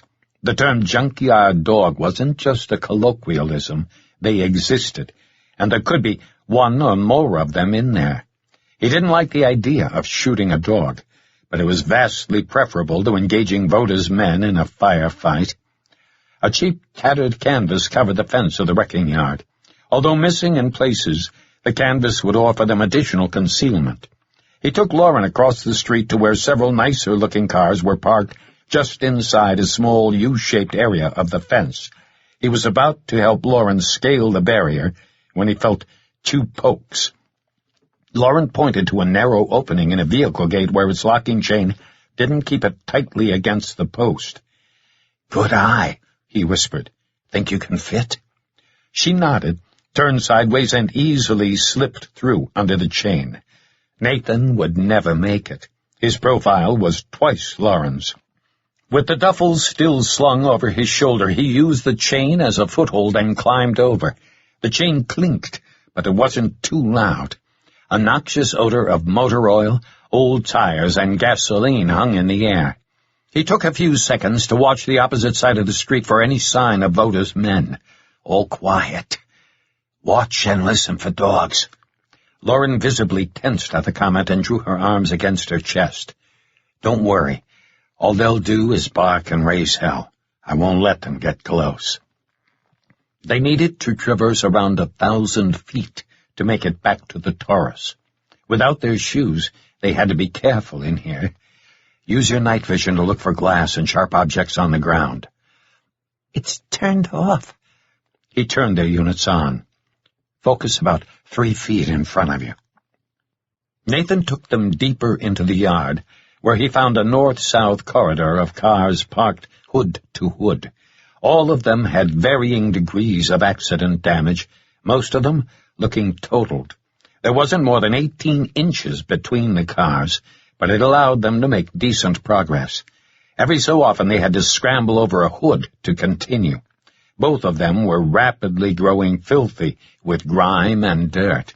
At roughly the halfway point, Nathan put Lauren on hold and climbed into the bed of a pickup. He eased up just far enough to look over the fence, but saw no one. You okay? She nodded tightly. We'll get through this. Thankfully, there didn't seem to be any dogs patrolling the yard. He saw no prints or scat. Thinking about it more, Nathan realized this place didn't lend itself well to dogs. It was too confined and would tear up their paws. They both heard it at the same time, a distant siren. We're going to pick up the pace a little. We need to clear the area before the police get here. There was no point in telling her a canine unit would probably be coming. In this border area of San Diego, canine units were common. Nathan abandoned all stealth and began running between the cars whenever possible. He snuck another peek over the fence and determined they were close enough to the street where the Taurus was parked. They climbed over several rows of cars before making it to the perimeter fence. Nathan saw a new problem right away. The top of the chain-link fencing employed sharp, fork-like prongs. He worked his way over to a rear-ended SUV that would offer them a good platform for hopping the fence. He saw what he needed inside the vehicle, but he wouldn't be able to open the door. The SUV was sandwiched between its neighbors. He kept his voice low. We need a floor mat.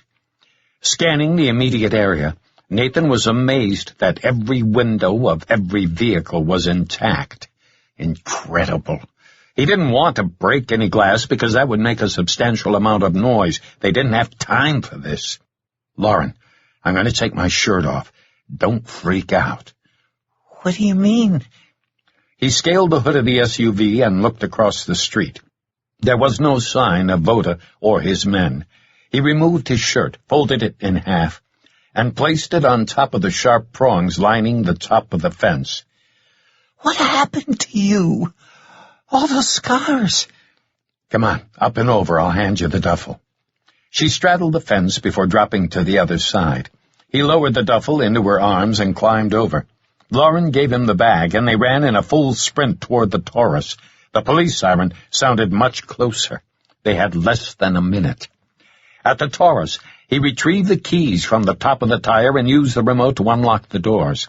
The car made a damning chirp, and all the parking lights flashed. He'd have to talk to Harv about disabling that feature. He tossed his shirt and duffel into the back, but left his NV on. Before starting the engine, he twisted the headlight switch from auto to off. Nathan believed the police response would be coming from the west, so he backed onto the street paralleling the wrecking yard and accelerated toward Otay Mesa Road. The buildings on his right would screen them from any approaching police units. Lauren, look around. Let me know if you see any cars following us. I don't see anything. Keep looking. Are those scars from when you were tortured? Yes. They're horrible. Stay focused. Keep looking for cars following us. I will. He hadn't planned on exposing his damaged skin to Lauren, but there had been little choice. At Otay Mesa Road, he removed his NV, turned on his headlights, and accelerated into the light traffic. Up ahead, he saw the flashing light bar of the arriving SDPD unit. He pulled his cell and handed it to Lauren. "Check the call log." Lauren's voice held a softer tone. "There's one from Harvey Fontana." Put it on speaker and play the message. Harv's deep baritone survived the tiny speaker. "Call me back as soon as you can." Chapter 16. "Should I press call back?" "That won't work." He gave the international code for Turkey, then gave her Harv's number. Harv answered on the third ring. "What's your status?" "You're on speaker. Lauren's with me. We're just leaving the warehouse." "What did you find in there?" He turned right on Otay Mesa and relayed what they had seen: the portable X-ray machine, the typewriter, and the Bolivian passports. "The X-ray machine's probably related to Voda's smuggling operations," Harv said. "The passports are a tougher call, but they might be connected to the border murders case. It sounds like all the passport photos fit the descriptions of the victims. The question becomes, why would he need them? Illegals are inherently untraceable." "Yeah, I thought of that." "Have you made heads or tails of those untyped numbers?" "Not yet." The police cruiser they had heard earlier screamed by. "Is that for you?" Harv asked. Voda's men aren't overly concerned about using automatic weapons in public. "What happened to avoiding more firefights until I get there?" "I feel a lecture coming. If I thought it would do any good. We're heading to La Jolla for a change of clothes. We're both trashed." "Last I checked, you don't have any 12-year-old girl's attire in your closet. Unless there's something you haven't told me." Lauren smiled at the light-hearted comment. "Cute, Harv. We'll wash them. There's something I didn't mention when we had Holly on the three-way call. I confiscated a cell phone from the gunman at the grocery store. I haven't had a chance to look through it, but I will once we arrive at the house. It might be a throwaway, but it might contain texts or other frequently called numbers we can trace." "My thoughts exactly. Why didn't you tell Holly about it?" "Because her people will want it right away, and I don't want to give it up until I've had a chance to go through it myself." "I agree with you keeping it, at least for now. I'm still uncomfortable not telling her about it." "Hey, the FBI doesn't tell us everything they're doing. The next time we talk, I'm telling her I have it. Put it in your mailbox at the street after you've looked through it. They can pick it up at their convenience. Update me when you get to La Jolla. My flight doesn't leave for 3 more hours. Have you told Candace about Lauren?" "Yes." "What did she say?" "She said you'll make a good uncle. Now, will you please try to avoid more gunplay?" "For you, Harv, anything." Nathan signed off and pocketed his cell. "I like Harv. He sounds like a nice man." "He's super protective of me, overly at times. Are you okay looking at the passports?" "I guess." He dug them out of his pocket. "See if you recognize any of the faces." She stared at the fourth one. "This is the girl I saw." "Are you sure?" "Yes." "What's her name?" "Margarita Gutierrez." Nathan wondered why Voda or Marchand had kept the girl's passport. The same question applied to all the others. Why keep them unless they planned to reuse them? Voda might choose girls based on their likeness to these photos. If so, how many additional girls did Voda plan to murder? Nathan felt something else was at play. If all Voda wanted were victims to feed his twisted habit, there was an endless supply of illegals coming across the border. Holly had mentioned Voda's ties with professional coyotes. He didn't think coyotes needed passports for anyone. Not only that, but the vast majority of illegals were men seeking work. He didn't know how many families attempted to cross the border together, but believed it wasn't too commonplace. Maybe Voda had some kind of human trafficking thing going, and he skimmed off the top for his own pleasure? If so, there could be dozens of young girls at risk.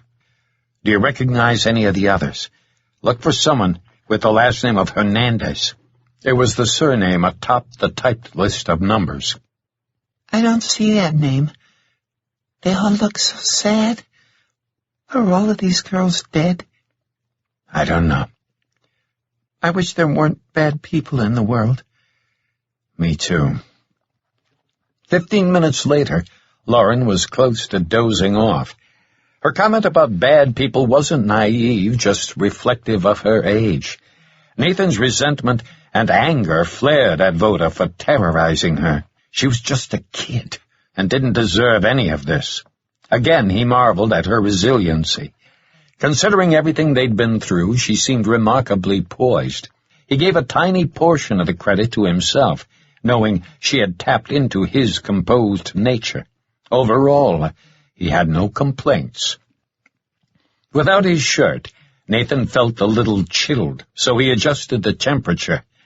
Scrolling through his cell's log, he found Jin's number and made the call. He hadn't expected an answer, and didn't get one. He let it ring 10 times before giving up. If Jin's call had originated from a cellular carrier, it should have forwarded to voicemail. He pictured an isolated payphone ringing into the night somewhere. For now, it seemed she would have to be the one to initiate any additional contact. Thinking about Jin was a stark reminder he needed to call his father. Sooner or later, he'd have to break the news. He glanced at his watch. Just after 2300, making it 0200 in Washington. There was no sense calling his dad in the middle of the night. Although the startling news of a long-lost Korean daughter warranted a wake-up call, he thought it could wait. After 60 years, what was 5 more hours? Besides, Nathan knew how he'd feel if the situation were reversed. He wouldn't want a midnight call from his dad, telling him he had a teenage son or daughter. Good luck falling back asleep after hearing that. He also owed Voda another call. After their initial call, which Holly had recorded, Nathan had told Voda he'd call him back. Voda. What kind of person could murder a young girl like Lauren? Not only murder her, but do unspeakable evil first. Did he feel no guilt, no shame? Was it arrogance, smug superiority? What drove the guy? It had to be insanity, but Nathan knew not all killers were technically insane. Some of them simply enjoyed violence, enjoyed torturing and killing. He had had this discussion with Holly several times, and although she had tried to explain it, he just didn't get it. Despite what he used to do for a living, he didn't consider himself a cold-blooded killer.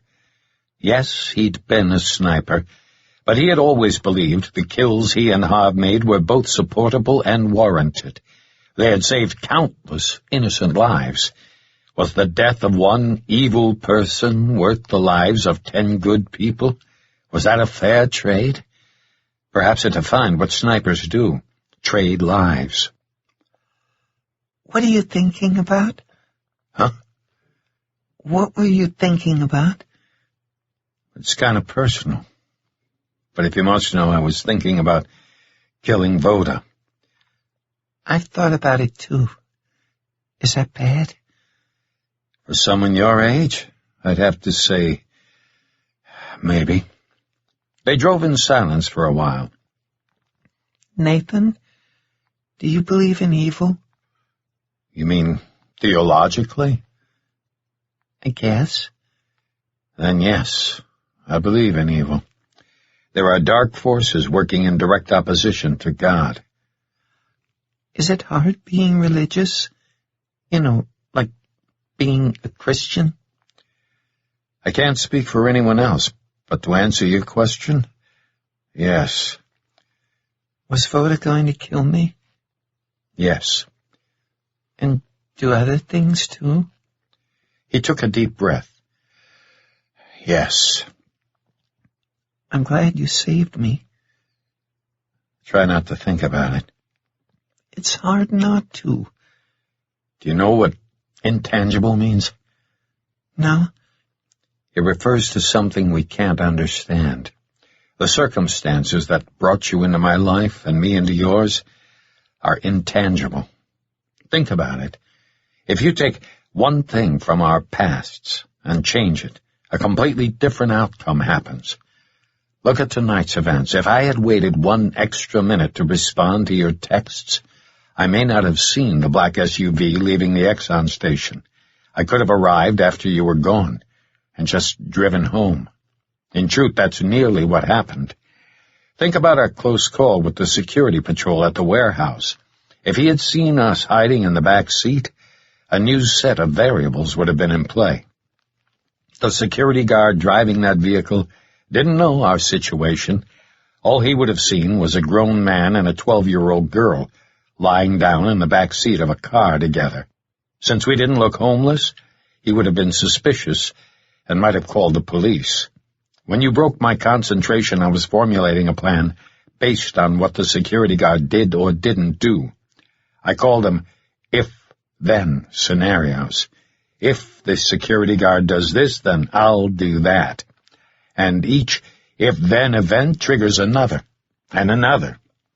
It's a chain that contains a vast number of possibilities based on the original triggering event. After you sent me the text, a chain of events unfolded that led to us being together. In a visual way, think about the shape of a pyramid. The triggering event is the top, and the base represents all the possible outcomes. The height of the pyramid represents the length of time since the triggering event. So, if you'd been in the bathroom when I sent the text, you may not have seen it in time to rescue me? Yes, that's exactly right. I usually take my cell in there, but I don't always. I could have been in my Claremont house rather than La Jolla, and I never would have arrived in time. I used the word intangible because it describes the concept of causation or causality from a human perspective. We'll never know why things unfold the way they do. Personally, I don't think we're meant to. Do you know where I'm going with this? Perfectly. You're trying to distract me from thinking about Voda. He tried not to smile. Everything I said is true. A complex chain of events is fluid in nature and can't be predicted with certainty. Jeff Goldblum plays a character in Jurassic Park who talked about this. I like that movie. Me too. Changing the subject, I have a live-in housekeeper who takes care of my La Jolla home. Her name's Angelica. She stays in a separate area of the house. We don't want to wake her, so we'll need to be kind of quiet once we arrive. I'll need to imprint you to my dogs. Imprint me? My 2 giant schnauzers are personal protection dogs. You mean like guard dogs? Yes. They won't bite? No. Since we'll be driving up in an unfamiliar vehicle, they won't let us get out until they identify me. They'll also bark, which reminds me. I'd better call Angelica and let her know we're coming. Why do you need guard dogs? Let's just say I have a colorful past. With lots of red. Time to change the subject again. I won't tell anyone.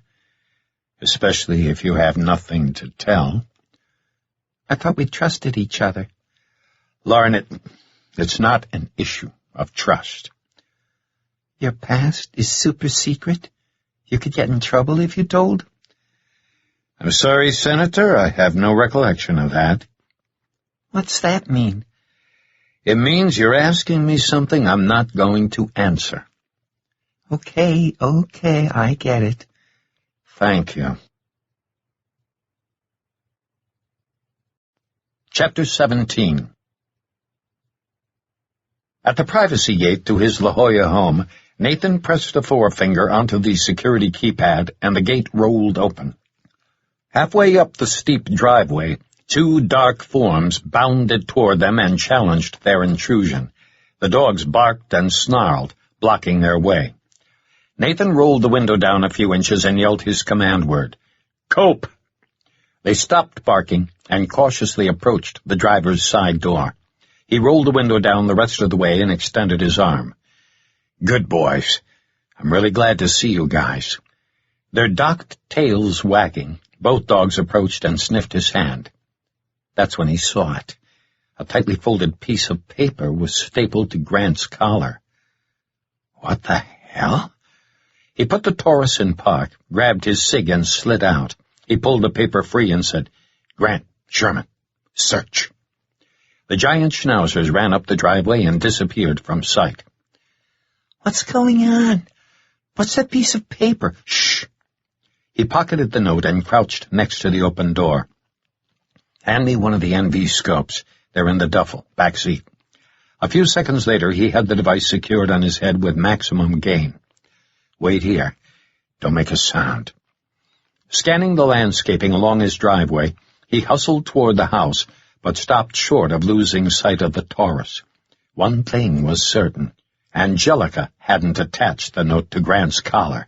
She had never done that and never would. He ducked behind an oleander and waited.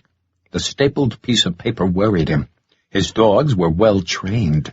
Grant and Sherman would never allow anyone to approach them without issuing the command word, "Cope," and no one, besides Harb or Angelica, should know that word. Restraining pulls wouldn't work, because the dogs were conditioned not to approach strangers for just that reason.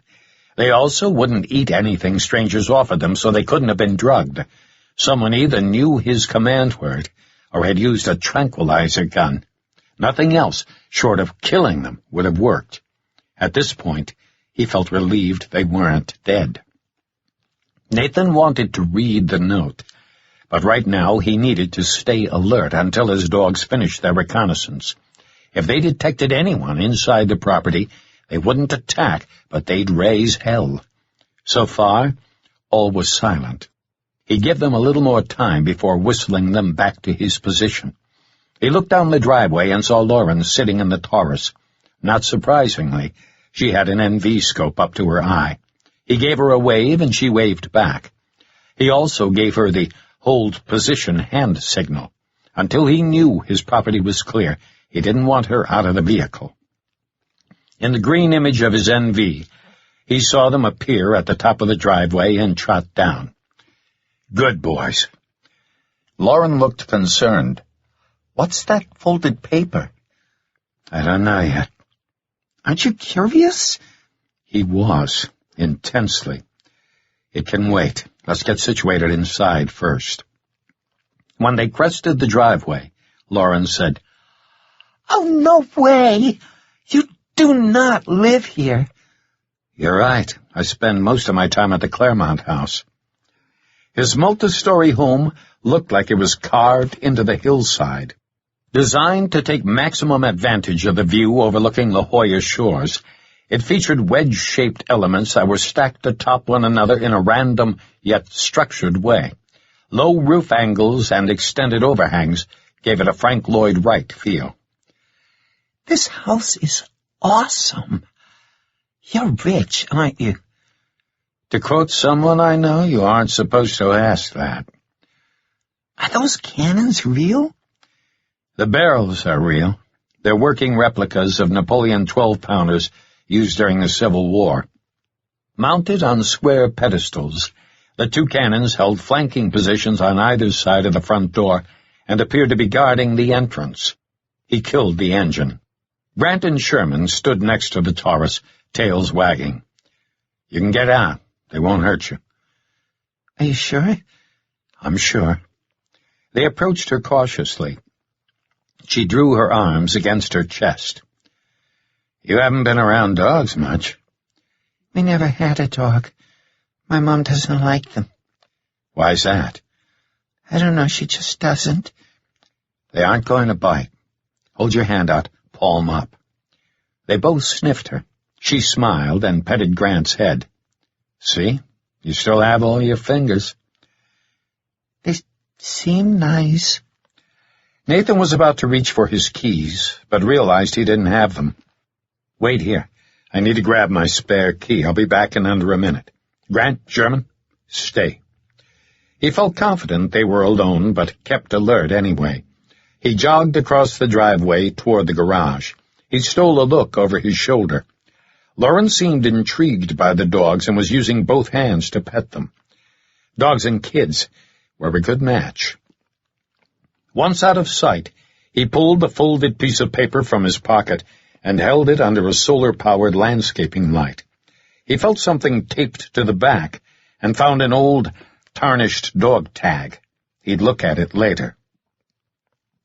Nathan. This must seem unfair, but I don't apologize for placing Lauren in your care. She's no longer safe with me.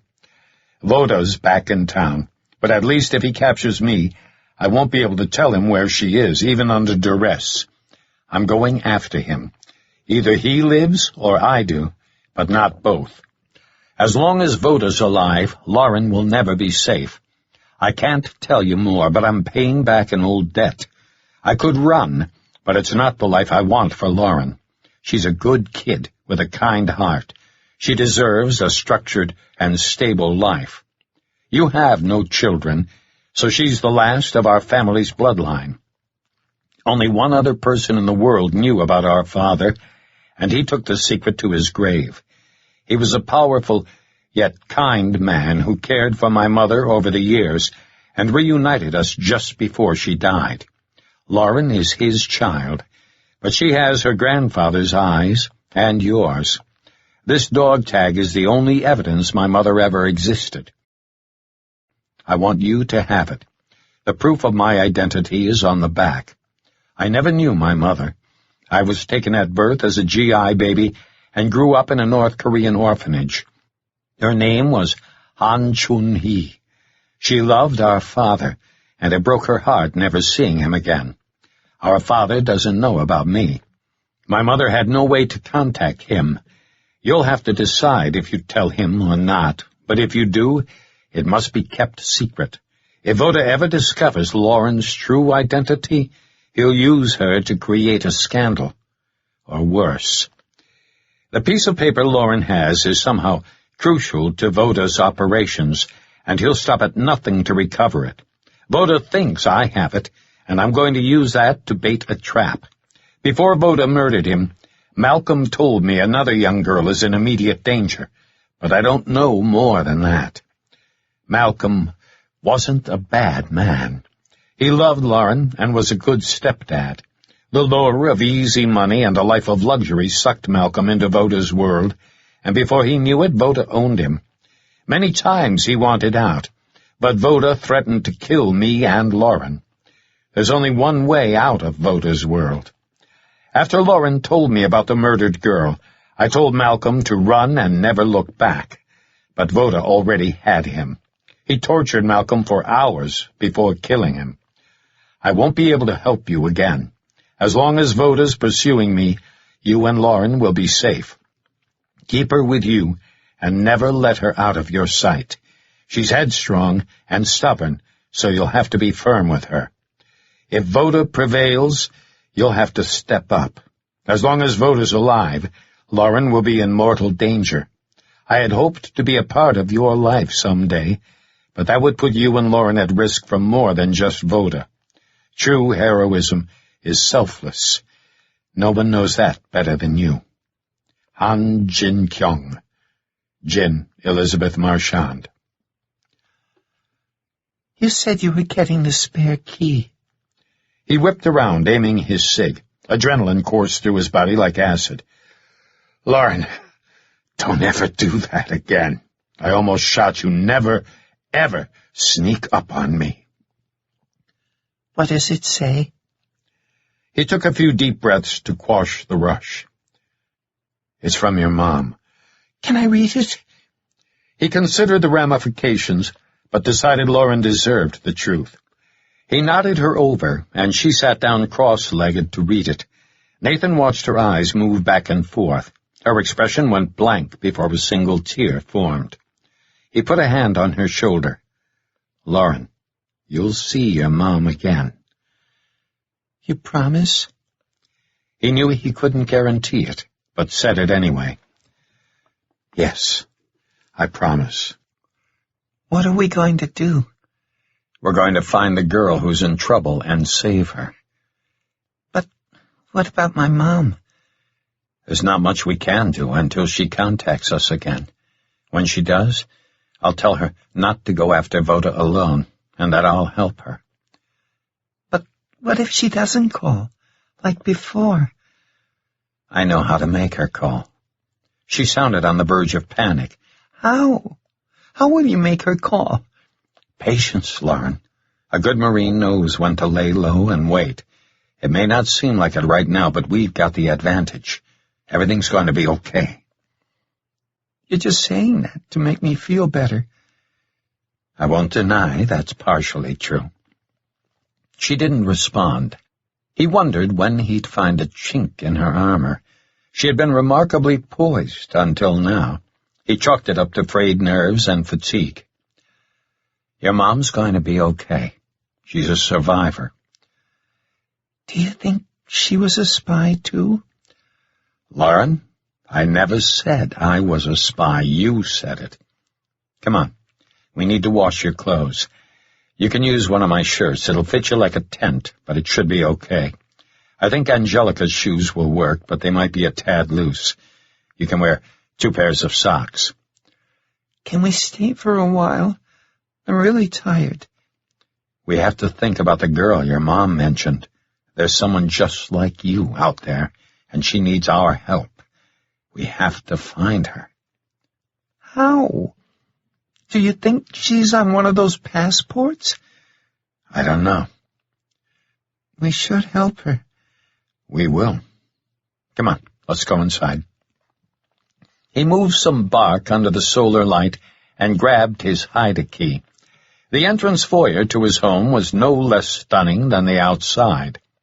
A life-size bronze sculpture of a Civil War soldier was surrounded by a spiral staircase leading to the upper floors. The artist had captured his expression perfectly, part determination, part fear. Looks like Grant and Sherman like you. Want to score some points? Say the word T-R-E-A-T. Treat? 2 sets of ears perked up simultaneously. He nodded toward the kitchen. There's a jar with dog snacks on the island. When you open it, they'll sit down. Tell them they're good dogs and give them 2 or 3 each. I'm going upstairs to change. I'll bring you a shirt. Is that a library? I've been collecting books for a long time. I'll be right back. He hustled up the stairs to his bedroom, thinking about Jin's note. Several things jumped out at him. She had mentioned a debt and something about running. She also said she wouldn't be able to help him again. She didn't just say, help him, she said, help him again. As far as he knew, he hadn't received any help tonight. Maybe she was talking about the initial texts she told Lauren to send, but they didn't qualify as help. They qualified as get your ass moving commands. He wondered about her life in North Korea, what it must have been like. Growing up in a DPRK orphanage as a GI baby had to be rough. He knew something of Korean society, and it wasn't tolerant of mixed-race people. People thought America was bad. American prejudice paled in comparison with Asian cultures. A half-white child, especially from that era, would have been ridiculed and shunned. What did she say about her mom's guardian? He read the note again. He was a powerful yet kind man who cared for my mother over the years and reunited us just before she died. Lauren is his child, but she has her grandfather's eyes and yours. Powerful could mean anything from political to military. From the sound of things, this mysterious official was significantly older than Jin, if he had cared for her mother. He hoped Lauren was a result of a consensual union. Nathan removed the dog tag from the note and peeled the Scotch tape. His father's name, McBride, Matthew A., along with his serial number, was stamped deeply into its surface. They don't make dog tags like they used to, Nathan thought. A small notch occupied the 9 o'clock area of its edge. Some other stamps were also present. He turned it over, found a single drop of dried blood, and shook his head. It was amazing this tiny piece of history had survived through the years. It reminded him he needed to call his dad at some point. At least Jin had confirmed that he was unaware of having fathered her. This was going to rattle the senior senator from New Mexico to his core. Scandal would be high on his dad's concern list. Nathan regretted the thought, knowing it was unkind and shallow. Yes, his father held an important political position, and yes, he'd be concerned about a scandal, but this would tear him up emotionally. Learning about a long-lost daughter after nearly 60 years was going to cause emotional pain. Jin had said her mom loved his dad. Nathan wondered if that love had gone both directions, and maybe still did. Harv was right. He needed to think about his mom. This wouldn't be easy for her. Nathan emptied his pockets onto the bed. The piece of paper from the warehouse loomed large. So did the gunman's cell phone from the grocery store attack. He unfolded the paper from Marchand's office and looked at the numbers again. It was obviously a list of some sort, but for what? Probably drugs. He turned on the nightstand light and used his iPhone to take pictures of Jin's handwritten note and both sides of the dog tag. He texted all 3 images to Harv's cell. He changed into a fresh set of black 511 tactical clothes, grabbed a spare shirt for Lauren, and reloaded his pockets with everything from the bed. Downstairs, he found her in the library, holding a book. This is an old book. He winced, thinking about her dirty fingers. As if reading his mind, she said, I washed my hands. I've read this. It's a classic, and it's also a first edition, so don't drop it.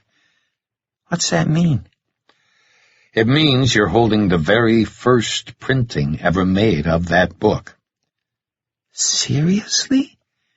Harv gave it to me for my 40th birthday. She smiled.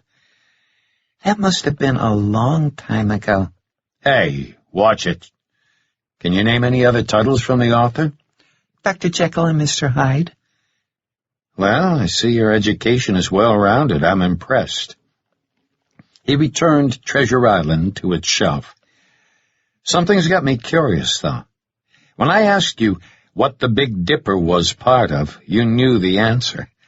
I don't think many 12-year-olds would know about Ursa Major. Care to enlighten me? My mom taught me the constellations. Other stuff, too. Like directional vectors? Is that how you understood them so well? Uh-huh. What about basic survival skills? Would you be able to make a fire from scratch out in the wild? Depends on if there's any dry materials suitable for fraying. Nathan's eyes narrowed. Let me guess. You've got a dragon tattoo on your back. She rolled her eyes. Although the expression was designed to convey, give me a break, he found it charming, one of several traits he liked about her. He handed her the shirt. You can change in the bathroom near the laundry room. It's that way, through the kitchen. Throw your clothes into the washer and use the quick wash setting. The house has soft water, so you don't need much detergent. Holler if you need help getting it going. You'll see a pair of tennis shoes. They're Angelica's. Go ahead and try them on. I'm worried about my mom. You deserve the truth. That's why I let you read the note. Your mom is going against a dangerous and cunning man. I'm planning to help her, and you can help me by staying calm. The calmer we are, the stronger we are. We'll get through this. Together. She gave him a hug. I'm glad you're my uncle. For the second time tonight, he found himself hugging a kid. Are you, hungry? Maybe a little. Where does Angelica live? He pointed to a door on the far side of the library. It's like a separate home, but it's connected by a glass hallway. She's like a maid that lives here? Not at all. I think of her as my adopted mom. Her family was killed in Nicaragua during the Civil War. That's terrible. Yeah, war tends to do that. After Lauren changed into his shirt, he could see from her body language she felt a little insecure. She must be at that age when kids become self-conscious about their appearance. Maybe it happened at an earlier stage. Probably did. But Nathan had no experience with it. He'd just act like she looked perfectly normal, despite what a good-looking kid she actually was. Help yourself to something to eat. Grab anything you like. Okay, but I'll make it for both of us. Sounds good. He turned her loose in the kitchen and settled onto the living room sofa. Since he didn't know if the gunman from the grocery store was in police custody, he handled the battered cell phone carefully, trying to avoid smearing any potential prints. It was a fairly cheap model that didn't look like it had smartphone capabilities. He found the call logs and scrolled through them. One number was used frequently. Could be Voda's cell. On the voicemail screen, he saw one unplayed message from 8:47 p.m. He tapped the button, hoping he wouldn't need a password. Most phones kept it in their memory. He'd know soon enough. In Spanish, Voda's voice came out of the tiny speaker. Nathan turned the volume down. I want both of them alive. Nathan thought this message must have been just before the grocery store shootout. He tapped the message with a timestamp of 8:21 p.m. Marcos is dead. Antonio and I are both wounded. Call me right away. One final message was from 7:40 p.m. I have the girl. I'll be there in 30 minutes. Starting with Lauren's kidnapping, the voicemails spanned just under an hour. Nathan believed the second message came from Voda, right after the attempted drive-by shooting on Friars Road. Antonio and Marcus were likely the two gunmen from the wreck who had arrived in the black sedan. Nathan had been forced to shoot below the belt because of their ballistic vests. Antonio had died either from Nathan's bullets or from Voda's. Nathan believed the latter. Antonio was likely sitting in the back of the sedan when Voda's arm got jarred on Friars Road.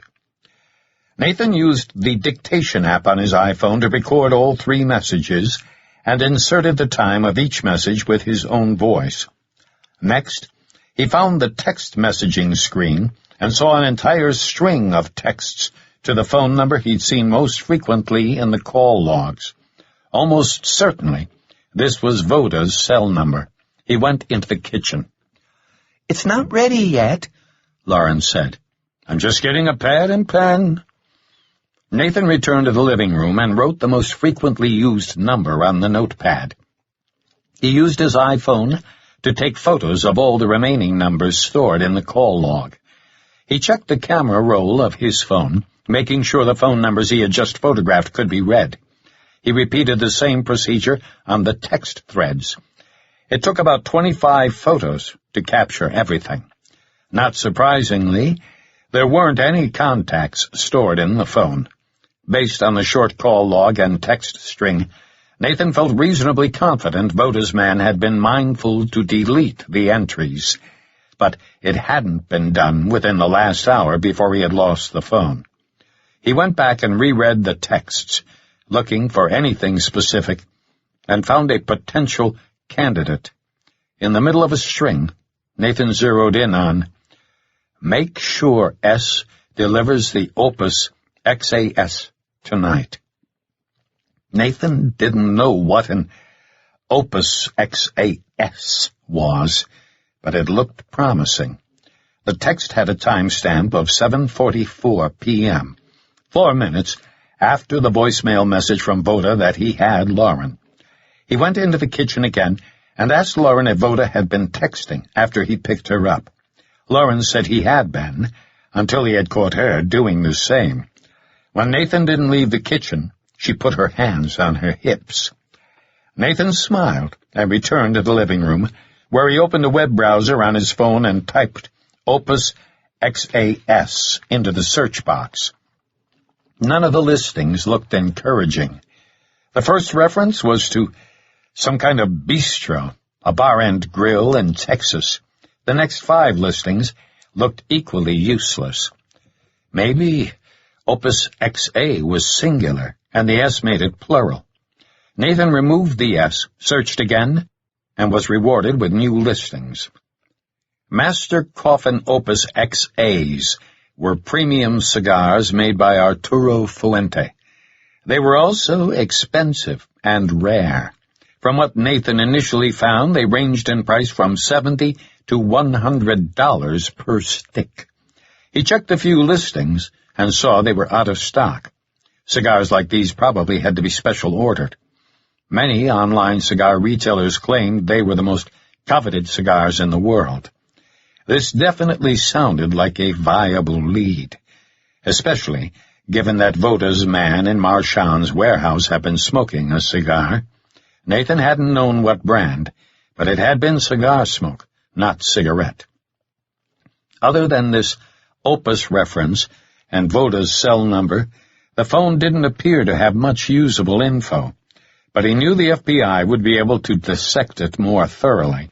He'd researched the Opus cigar business more deeply, but right now he wanted to concentrate on the paper from Marchand's office. He unfolded it and placed it on the coffee table. Staring at the columns of numbers, he tried to see a pattern, but nothing jumped out. The parenthetical columns seemed the most random. 3 of the numbers were in the 30s, 2 were close to 5,000, but the last number, 116, didn't seem to have anything in common with the others. Since none of the Bolivian passports had the name Hernandez on it, the list became even more cryptic. There were no dollar signs, but that didn't mean anything. It sounded like Lauren was working on a gourmet meal. Whatever the case, she seemed to know her way around a kitchen. He heard drawers opening and closing, and a few pots and pans clank. It could have been louder, though. She was making an effort to minimize the noise.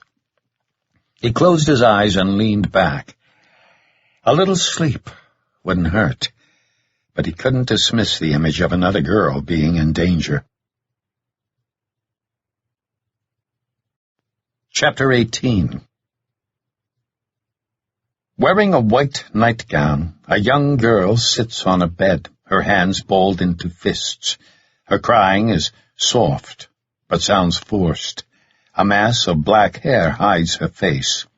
Without warning, she whips her head, revealing a beautiful but intense expression like an angel on a mission. Her hair waves from an invisible source. He looks more closely. One eye is blue. The other is gone. Its empty socket weeps black fluid. She stands and takes a step forward, bringing a pale hand up, pointing at him. To the dryer? Nathan awoke to Lauren's startled face. Are you okay? He whipped his head around, orienting himself. How long? She finished his question. Were you asleep? He nodded. About 10 minutes. You were having a nightmare, weren't you? He nodded again. Not too bad, though. Lauren, in the future, it's best to wake me from a distance, okay? Just yell my name, but don't ever touch me while I'm sleeping. She sounded a little irritated. Well, okay. I said I made some mac and cheese for us and moved my clothes to the dryer. The girl on the bed still haunting him, Nathan sat up and ran a hand over his face. You made mac and cheese from scratch? It's easy. Come on. To his surprise, she had 2 place settings arranged on the dining room table. You keep this up and Angelica might be out of a job. I didn't add a lot of butter. It's not good for your arteries. Amen to that. I had to use Jack. You didn't have any cheddar. He tried a bite. This is really good. Thank you for making it. You're welcome. Tell me something. Why did you pick Treasure Island? There are several thousand books in there. Why that one? I'm not sure. I guess I was thinking about my ring. What about it? I don't know. I guess it's kind of like pirate treasure, only modern. Treasure. Nathan got up from the table and hurried into the living room. What's wrong? He looked at the typed list of numbers, focusing on the fourth column, but didn't see what he was after. When you said treasure, I thought about a map. I thought there might be coordinates, but the numbers don't work. Why don't the numbers work? She asked. Because GPS coordinates don't look like this. What are they supposed to look like? Latitude and longitude numbers are followed by minutes and seconds, but these numbers don't work, and there are no decimals for the seconds. Lawrence seemed confused, but he didn't feel like explaining it further. San Diego has a latitude of 32 degrees, he said slowly. That's one of the numbers, but its longitude is 117 west. He smiled when he saw it. They're reversed. What? The answer had been staring at him the entire time. Using the grocery pad, he wrote the oddball column of numbers in reverse. Starting with 32, he ended with 4871. He inserted the symbols for degrees, minutes, and seconds, and then added decimals to 4701 and 4871, and found himself looking at a beautiful set of GPS coordinates.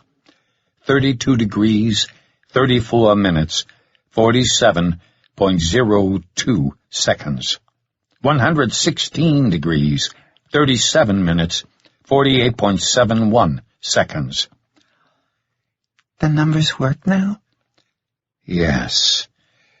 San Diego's at 32 degrees latitude, but it's 117 west longitude, so these coordinates are east of us. Not too far, though. Grab your plate and follow me.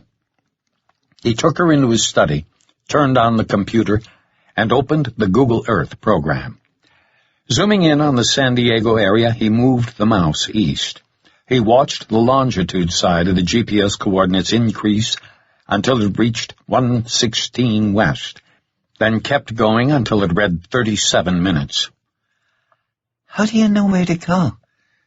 See those numbers at the bottom of the screen? See how they change as I move the mouse? Uh-huh. All I have to do is move the mouse until both the latitude and longitude numbers match the numbers on the paper.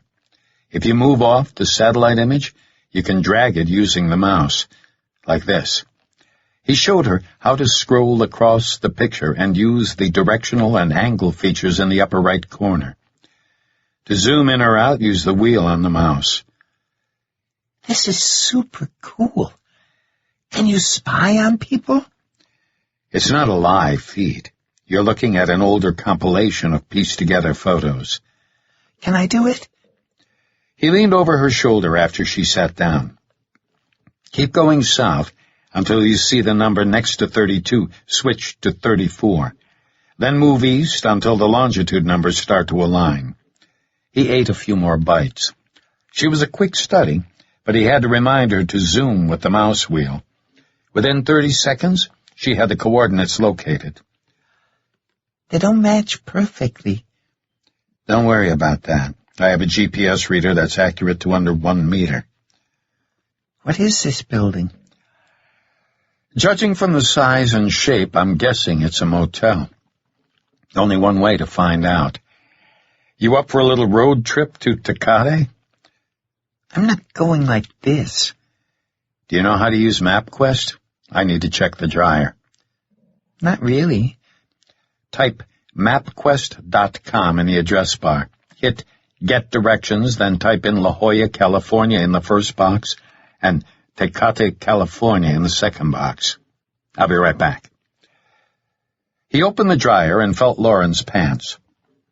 They were still damp, so he closed the door, added 5 minutes to the timer, and returned to his office. It says it takes an hour and 5 minutes. Good job. We'll make it there a little faster than that. Can I drive?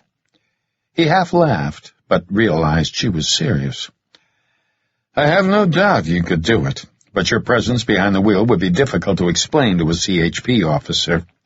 I'm sorry, officer, but my daughter wanted to drive isn't going to be an adequate explanation. She looked disappointed. Trust me.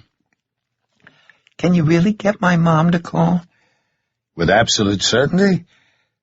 No. What are you going to do? I don't want you worrying about that right now. We'll be facing a big set of unknowns in Tecate. I want you to think about everything I've taught you tonight. Like being super quiet? Yes. I may ask you to stay in the car when we get there. If I do, don't argue about it, okay? I won't. If you were going to ditch me, you would have done it already. That's right. So there's no need to worry about that anymore. Your mom wants us to stay together. And thanks for making the chow. I thought you liked it. Chow isn't a derogatory term. Oh, it made me think of dog food ads on TV. Lauren, honestly, it was the best mac and cheese I've ever had. She crossed her arms and smiled.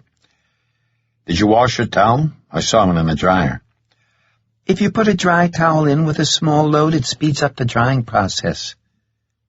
I didn't know that trick, but it makes perfect sense. They ate the rest in silence. He liked that about her.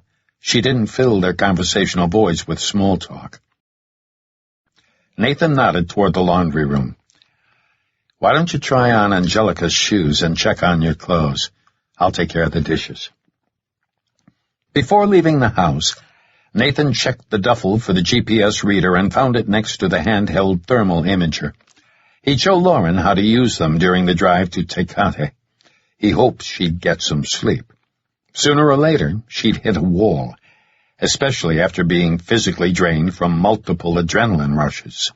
They had run for their lives more than once, and the evening was far from over. Nathan didn't like retreating from danger. He'd prefer to face threats head-on, but Lauren's presence forced a change in tactics. He thought about leaving her with Angelica, but based on everything he had learned about Lauren's personality, she'd never accept it, and would probably leave, even if it meant being alone on foot with no place to go. She might even walk down to her La Jolla Shores home, right into Vota's hands. Besides, Jen had made it clear she didn't want Lauren out of his sight. Fully dressed, Lauren walked into the living room wearing Angelica's shoes. They're a little loose, but I don't think they'll come off. Are you sure? She nodded. I need to make another stop at First Security to pick something up. You can wait in the car. It shouldn't take more than 2 minutes once we get there. Okay. I meant to tell you this earlier, but you did a good job at your stepdad's warehouse. You handled yourself well. Didn't panic. I was really scared. You did fine. It's weird. I thought about myself, like you said. You know, like having a tough girl inside me. Works, doesn't it? Sort of. I think it takes some practice. That's one thing we'll try, not to practice too much. This audiobook has been broken into multiple parts to make the download faster. You have reached the end of a part, but not the end of the complete audiobook, so please check your library for the next part of this audiobook. Audible hopes you have enjoyed this program. Next part of this audiobook. Audible hopes you have enjoyed this program. This is Audible. And now, Part 2 of your audiobook. Chapter 19. Nathan made the detour to First Security brief. Figuring it wouldn't hurt for Lauren to be similarly protected, he grabbed a smaller ballistic vest. She asked about the big case he'd placed in the back seat. He told her It was for surveillance once they arrived in Tecate. When he thought back to the GPS coordinates, the way they were listed on the piece of paper wasn't initially obvious, but they also weren't concealed all that well. Nathan was reasonably sure the reverse order was a simple stopgap measure to disguise the coordinates from prying eyes. Nothing more. Guys like Voda often didn't trust their own people.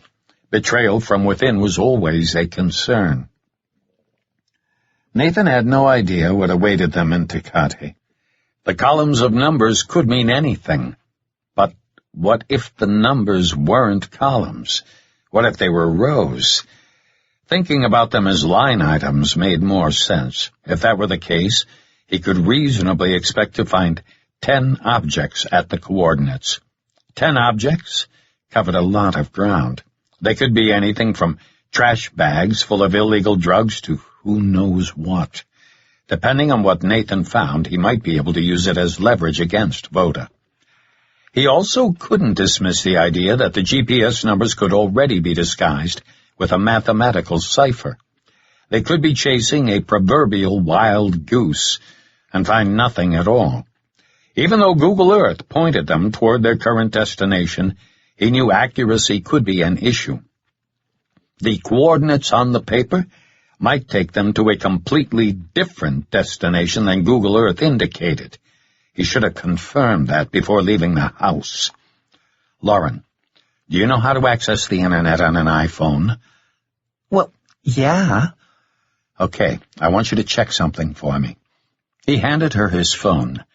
Type wikipedia.org, that's O-R-G, into the address bar. He had to spell Wikipedia for her. Then type Tecate, California, into the Wikipedia search box. He also gave her Tecate's spelling. Okay. Hang on, it's loading. Let me know if you see any GPS coordinates. There should be a little map. It's still loading. Okay, it shows a picture.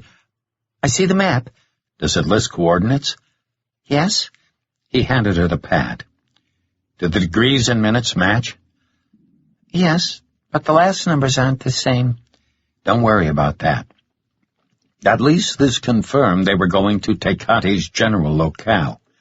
Now, open a new Safari page and type this into the search box. Google Earth ACC. You should get a drop-down line that says Google Earth Accuracy. Start there and check out a few entries. Let me know what you find. Okay. That ought to keep her busy for a few minutes. He wanted to know the general margin of error. He glanced in her direction and saw she had the phone about 12 inches from her face.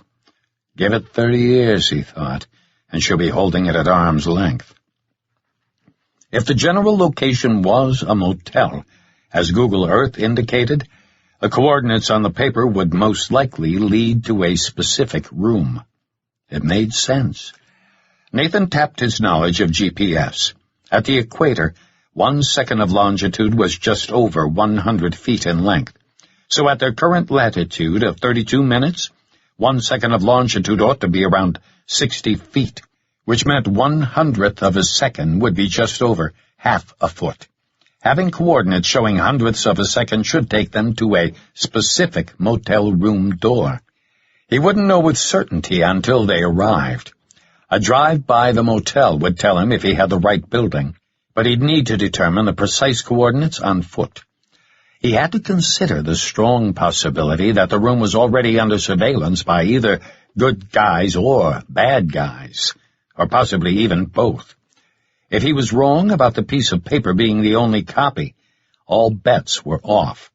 There could be a small army of Voda's thugs waiting to ambush him, or a squad of federal agents waiting to intercept him. Okay, it says accuracy can vary a lot, depending on a bunch of stuff. I figured as much. It can be really accurate down to 1 meter, or it could be way off by, like, 100 meters or more. Go to work. Your phone's vibrating. It's Harvey Fontana. She handed it to him. Harv, I'm boarding a non-stop flight in 30 minutes. It's the fastest way to get there. Harv's tone lightened. I booked a business class seat. If I'm going to be miserable, I may as well be miserable in style. Well said. What's your status? We're on our way to Tecate. The piece of paper Lauren had contained GPS coordinates. I saw them too, that's why I'm calling. He told Harv about the note from Jin attached to Grant's collar. Do I need to say it? We'll be careful. But this definitely confirms your suspicion about Jin. She knows where I live. Not only that, she managed to staple a note to Grant's collar. That's no easy trick without knowing the stand-down command. You do practice with your dogs in the yard. It's possible she got it that way. That's the most reasonable explanation. Are we on speaker? Harv asked. No. We have to be concerned about something else as well. She said she's going after Voda. If he bags her, she could give us up under torture. Yeah, I thought of that, but there's nothing we can do about it right now. She hasn't called you back? No. Then he might already have her. You're raining on my parade again. What are friends for? How's Lauren doing? Has she been asking about her mom? Not too much, which is a little surprising. What do you think? He glanced at Lauren and winked. Lauren said her mom disappears for days at a time, so our current situation isn't especially alarming to her. It should be alarming to you. I also feel compelled to remind you you're heading to a Mexican border town in the middle of the night with no backup, and Holly said Voda has known ties with coyotes. Why doesn't that make me feel good? Nate, this is serious. You need me for this operation. There is no operation. I'm just going to have a look around. Like you did at the warehouse? I seem to recall you mentioning being shot at. Again? I appreciate your concern. I'm seriously considering pulling executive override. Harv, don't do that. Executive override was a blood oath between them. If either of them ever felt what they were doing was downright reckless, he could use executive override to call things off. To date, neither of them had ever invoked it. Give me a good reason. Every minute Voda's loose, innocent lives are at stake. He might already have his next victim. Then again, he might not. Suppose it was Lucas or Dylan. I can't believe you just said that. He didn't respond. Didn't need to. Harv was a father and knew the score. Damn it, Nate. I promise, no unnecessary risks. If you get your ass killed, I'm going to kill you again in heaven. I stopped by the office and grabbed a vest, if that makes you feel better. It doesn't. What's your ETA to Tecate? About an hour. At least I have the exact coordinates of where you're going. I'll be able to tell the authorities where to collect your bodies. You sure know how to boost a guy's confidence. Use the radios. Lauren can keep an eye on your back. I was planning to. Thanks for not pulling EO. I would have honored it. Don't make me regret this decision for the rest of my life. I expect to hear your cheerful voice again right after you look around at the motel. No firefights. Nathan signed off and tucked his phone away. He really cares about you, Lauren said. He cares about both of us. I don't have any friends like that. Some friendships take a lifetime to develop. Others can happen in a few hours. He smiled. Try to get some sleep. An hour later, they arrived on the outskirts of Tecate. Harv was right. Without bona fide backup, reconnoitering the motel was dangerous.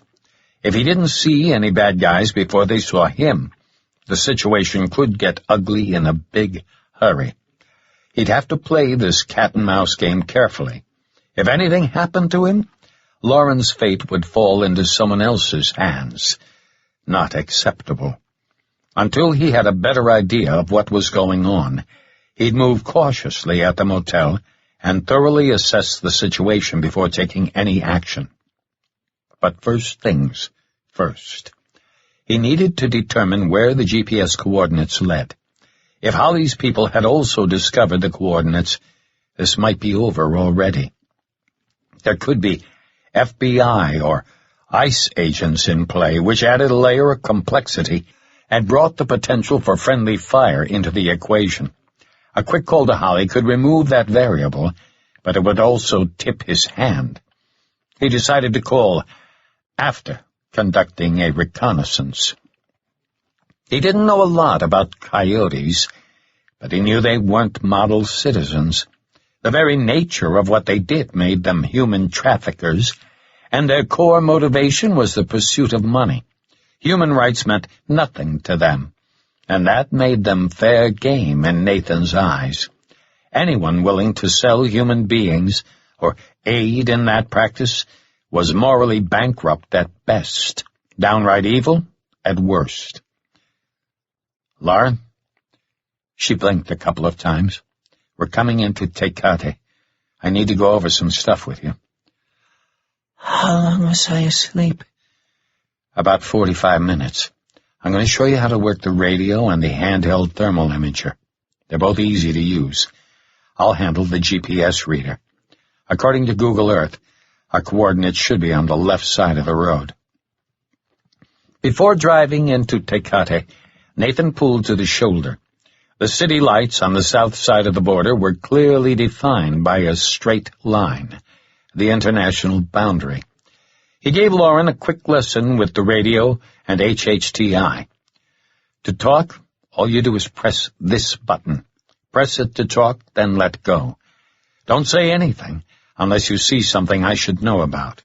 If I say something to you but don't ask a question, press the button and let go. I'll hear a click, which means you heard me. It's called an acknowledgement click. What am I looking for? We'll go over that in a little bit. Nathan held the GPS reader in his left hand and continued south along the road. He slowed to a crawl at the motel and confirmed this was the location. It was an L-shaped, single-story building with a small office on the corner near the road. The neon sign indicated vacancy. He kept going south, turned onto a side street, and made a U-turn. No traffic was present, a double-edged sword. He liked the lack of activity, but if anyone were watching the motel, he couldn't cruise past more than twice without raising suspicion. He scanned for a place to park where Lauren would have a clear view of the motel's parking lot. A good, tactical location looked to be across the street on a vacant lot. He could park among several unconnected semi-trailers. It also allowed for a quick exit, should it become necessary. He turned left and went far enough down a side street to make a U-turn without being seen from the motel. He turned off the lights, crept into the vacant lot to avoid raising dust, and killed the engine. This was a good spot, but it had drawbacks. The disconnected trailers offered them visual cover laterally, but also prevented them from seeing laterally. They had a clear view forward and behind, but not sideways. Nathan decided it was a good trade-off. He reached into the back seat and grabbed the case. Inside was a bowl-shaped device with a handle, similar to a radar gun. What is that? Parabolic microphone for eavesdropping. It reflects and focuses sound waves from very narrow angles. At this distance, I can isolate a single motel window or door. If anyone's inside talking, I should be able to hear them, but I need to know which room. The only way to do that is on foot with the coordinate reader. I need you to sit tight while I conduct a foot reconnaissance. We'll be able to communicate using the radios, but the same rule applies as it did at the warehouse. Don't talk to me unless you see a vehicle or person approach the motel. Keep the doors locked. I'm leaving the key in the ignition. If someone sees you or approaches the car, let me know by radio.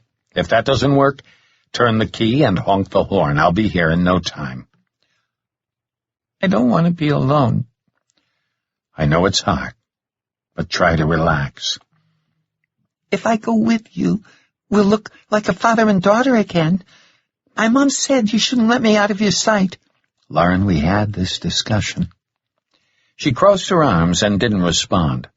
He knew this was tough on her, but he wanted to do foot reconnaissance alone.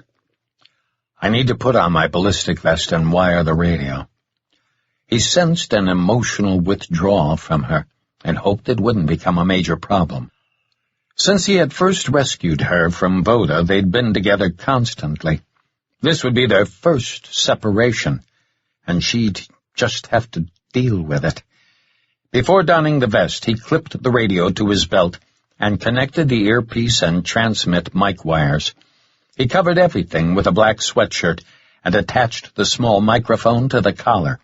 He turned their radios on and locked the channel settings so Lauren couldn't inadvertently change frequencies. Are you okay? She looked straight ahead. Lauren, I need you focused and alert.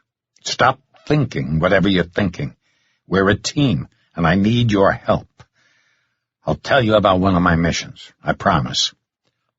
You're just saying that. Have I lied to you tonight? I guess not. I need you to watch my back while I'm out there. Let's do a radio check. He reached down to his hip and pressed the transmit button. Test. He heard his voice through Lauren's radio.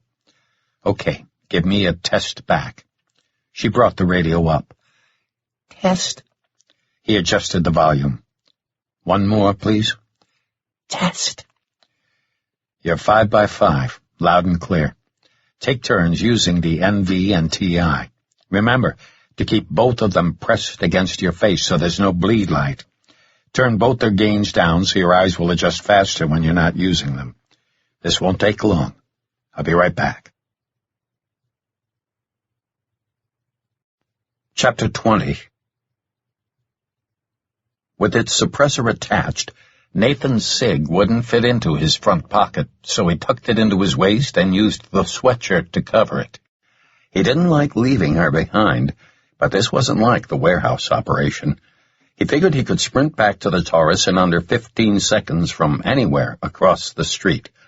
At Marchand's warehouse, it would have taken several minutes to return to the car.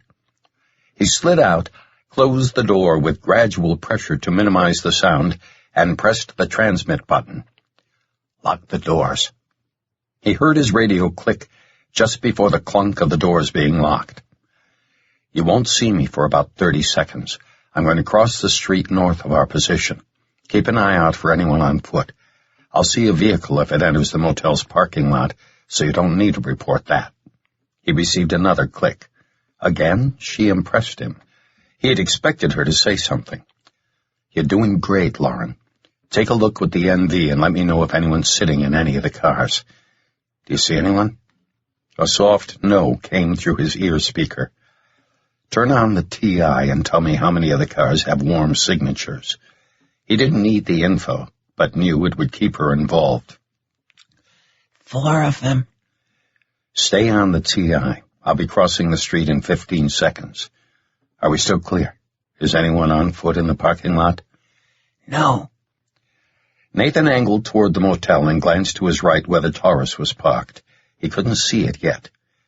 Give me 2 clicks when you have me in sight. With his head slightly bowed, Nathan held the coordinate reader like a cell phone and pretended to be texting while walking. He heard 2 clicks. Copy. I'm going to traverse the sidewalk along the rooms. I'll stop and act like I'm sneezing at the coordinates. He received another click. Lauren was coming through like a champ. She was no substitute for an experienced operations officer like Harv, but she provided a layer of security he wouldn't otherwise have. This place looked like 1,000 other flea bags. Cheap lighting fixtures covered with cobwebs flanked every door, half of them dark. He kept the cell phone ruse going as he advanced along the gauntlet of doors. From many of the rooms, a bluish glow from televisions bled through gaps in the curtains. A few windows were open. To his right, a fenced pool looked like it hadn't been used in years. He continued to the inside corner of the motel and turned south. The GPS coordinates continued to align. Each step altered the longitude readout by several hundredths of a second. A little farther. Here, room 127. He went 2 steps past the door, turned away from the building, and pretended to sneeze. If anyone was staking out this room, he felt confident he hadn't given himself away. He saw another opportunity to further enhance his act. At the south end of the motel, he stopped at a vending machine and reached for his wallet. Acting frustrated, he patted down his other pockets before issuing a dismissive wave at the machine. With more purpose, he walked back the way he'd come. Barely moving his lips, he said, "Lauren, do you copy?" I'm here. "I'm on my way back. ETA 1 minute." Okay. Her first slip-up. She should have only clicked, but he wouldn't hold it against her. She was probably confused by his vending machine ploy. She had to be wondering why he had done it. At the motel's office, he turned north and went 50 yards before crossing the street. He circled around the vacant lot and approached the Taurus from behind. "I'll be there in 10 seconds. Unlock the doors." Good. She clicked the radio without responding. Had she said something, he'd need to remind her about acknowledgement clicks only. Getting in the sedan, he said, "That wasn't so bad, was it?" You faked wanting a soda, right? "Good call." In case anyone's watching? "Right again. Now that we know which room it is, we're going to use the parabolic mic. I didn't hear anyone, but I'm pretty sure the TV's on in there."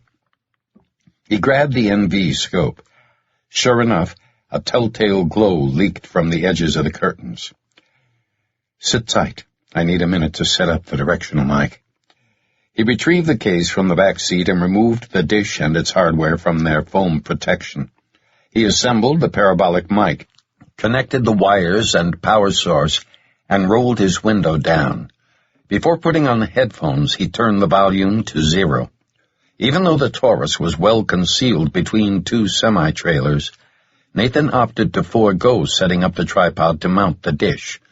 Using it inside the Taurus wasn't ideal, but he preferred to remain concealed. It wouldn't be a problem. The parabolic mic's 20-inch diameter would allow him to hold it just inside the driver's side window and steady it against the jamb. He felt a tap from Lauren and took off the headphones. How do you aim it? "You amaze me, Lauren. That's an intelligent question. See this thing attached to the microphone's boom inside the dish? Harv installed it for night use. It's a low-power ultraviolet laser, nearly invisible to the naked eye, but the NV can see it easily. By using the mic in tandem with the NV, I can see exactly where it's pointing." You have the coolest stuff. Can I listen? "Yes, but in a minute. Stay on the TI and keep looking for any movement. Besides," he said under his breath, "there could be age-inappropriate sounds inside that room." Do you mean... "Don't ask." That's totally gross. "Just stay on the TI and look for movement." After putting on the headphones, he turned the volume up and pointed the dish low to pick up the laser's dot in the NV. He slowly tilted the dish up until the bright dot hit the motel's wall. Adjusting the dish slightly to the right, he painted the laser on room 127's door. The world outside came to life. The low drone of the TV sounded perfectly clear, but for an instant he thought he heard something else. "Lauren, turn up the volume. The knob is on the control unit next to me. Turn it clockwise until it stops." The TV grew louder. There it was again, muffled, but unmistakable. A young woman or girl was crying. He heard a toilet flush and then water running in a sink. What do you hear? Shh. The weeping got louder for a few seconds, then went silent. Someone's crying. Crying? He kept the dish pointed at the door, but heard only the television. He thought about his options. They boiled down to two. 1. Do nothing and observe the room for an undetermined amount of time, or 2. Find out who was in there. He hadn't felt the pressure of time until now. There was a desperate and forlorn sound to the girl's crying from either physical or emotional pain. Nathan didn't favor sitting on his hands while someone suffered, but gaining entry into that room involved severe risk. He needed more information. An idea formed. Lauren, grab my cell and call 411. When the automated voice asks for a city, say Tecate, California. Wait for the operator and then ask for the number of the Tecate Palms Inn. The operator will connect you. When the manager answers, tell him you're in room 126 and the TV's too loud in 127. You got that? Yes. Nathan kept the dish pointed at the door while Lauren made the call. He moved it to the motel's office and painted the laser on a window. It's asking if I want a text of the number. Choose yes. Okay, it's ringing. I can hear it in there. In his headphones, Nathan heard a man with an Hispanic accent say, Tecate Palms? Lauren relayed the phony noise complaint. The man said, I'll take care of it. He hung up, Lauren said. Nathan reacquired the door to 127 and heard the phone ring inside. An unfriendly male voice answered in Spanish. Bueno. He couldn't hear the manager, but knew Lauren's complaint was relayed. My television isn't loud. He waited through several seconds of silence. I said it's not loud, you dumbass. Nathan heard the phone slam into its cradle with a bang. A second voice, also in Spanish, asked, Who was it? The manager. He said, our television's too loud. It's not loud. No kidding. That's what I told him. Nathan heard pounding on the wall. Then the man who had answered the phone yelled, It's not us, you dumbasses. Nathan now knew there were at least 2 men in the room, plus 1 female in distress, who sounded young. Not a good combo, especially given the rude and dismissive attitude of the man who had answered the phone. How many people would pound on a wall and curse the occupants on the other side after a request for quiet? The guy didn't even care if he had the right wall. Their accents were local, Tijuana or Mexicali. They clearly weren't Spaniards from Europe. Voda and his men spoke quite differently. So if these guys weren't Vodas, who were they? Coyotes. It fit. Holly had said Voda had ties to coyotes, and Nathan believed coyotes tended to be criminal thugs who'd act just like the man in the motel room. Coyotes were also armed, often heavily. Jin's note referred to another young girl in danger.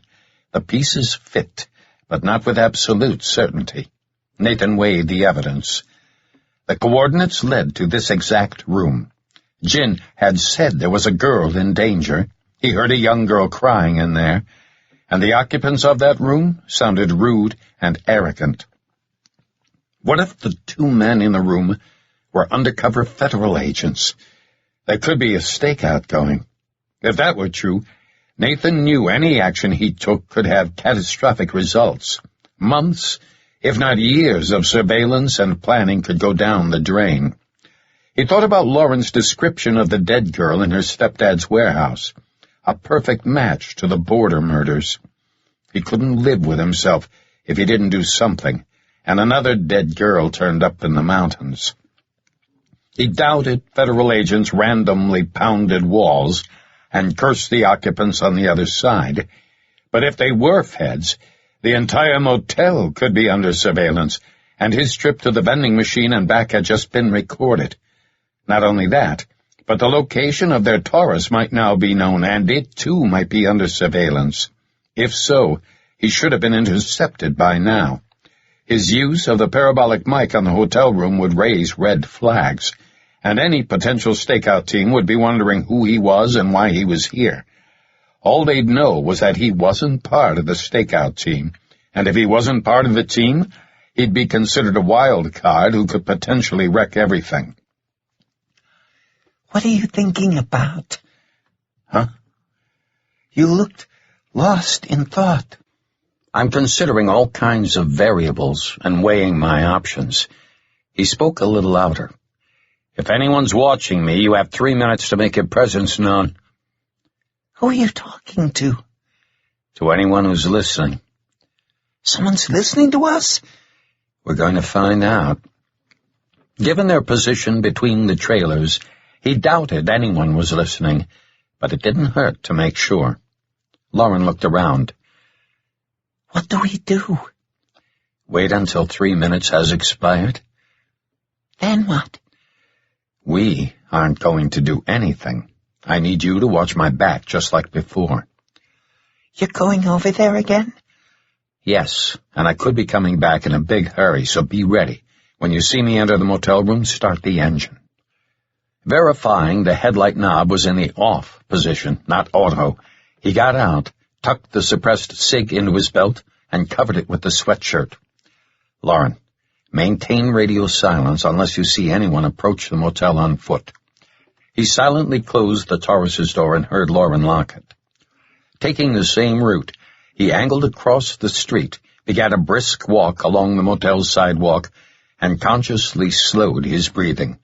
He turned right at the inside corner of the motel. When he reached room 127, he reared back and kicked the door with all his strength. Chapter 21.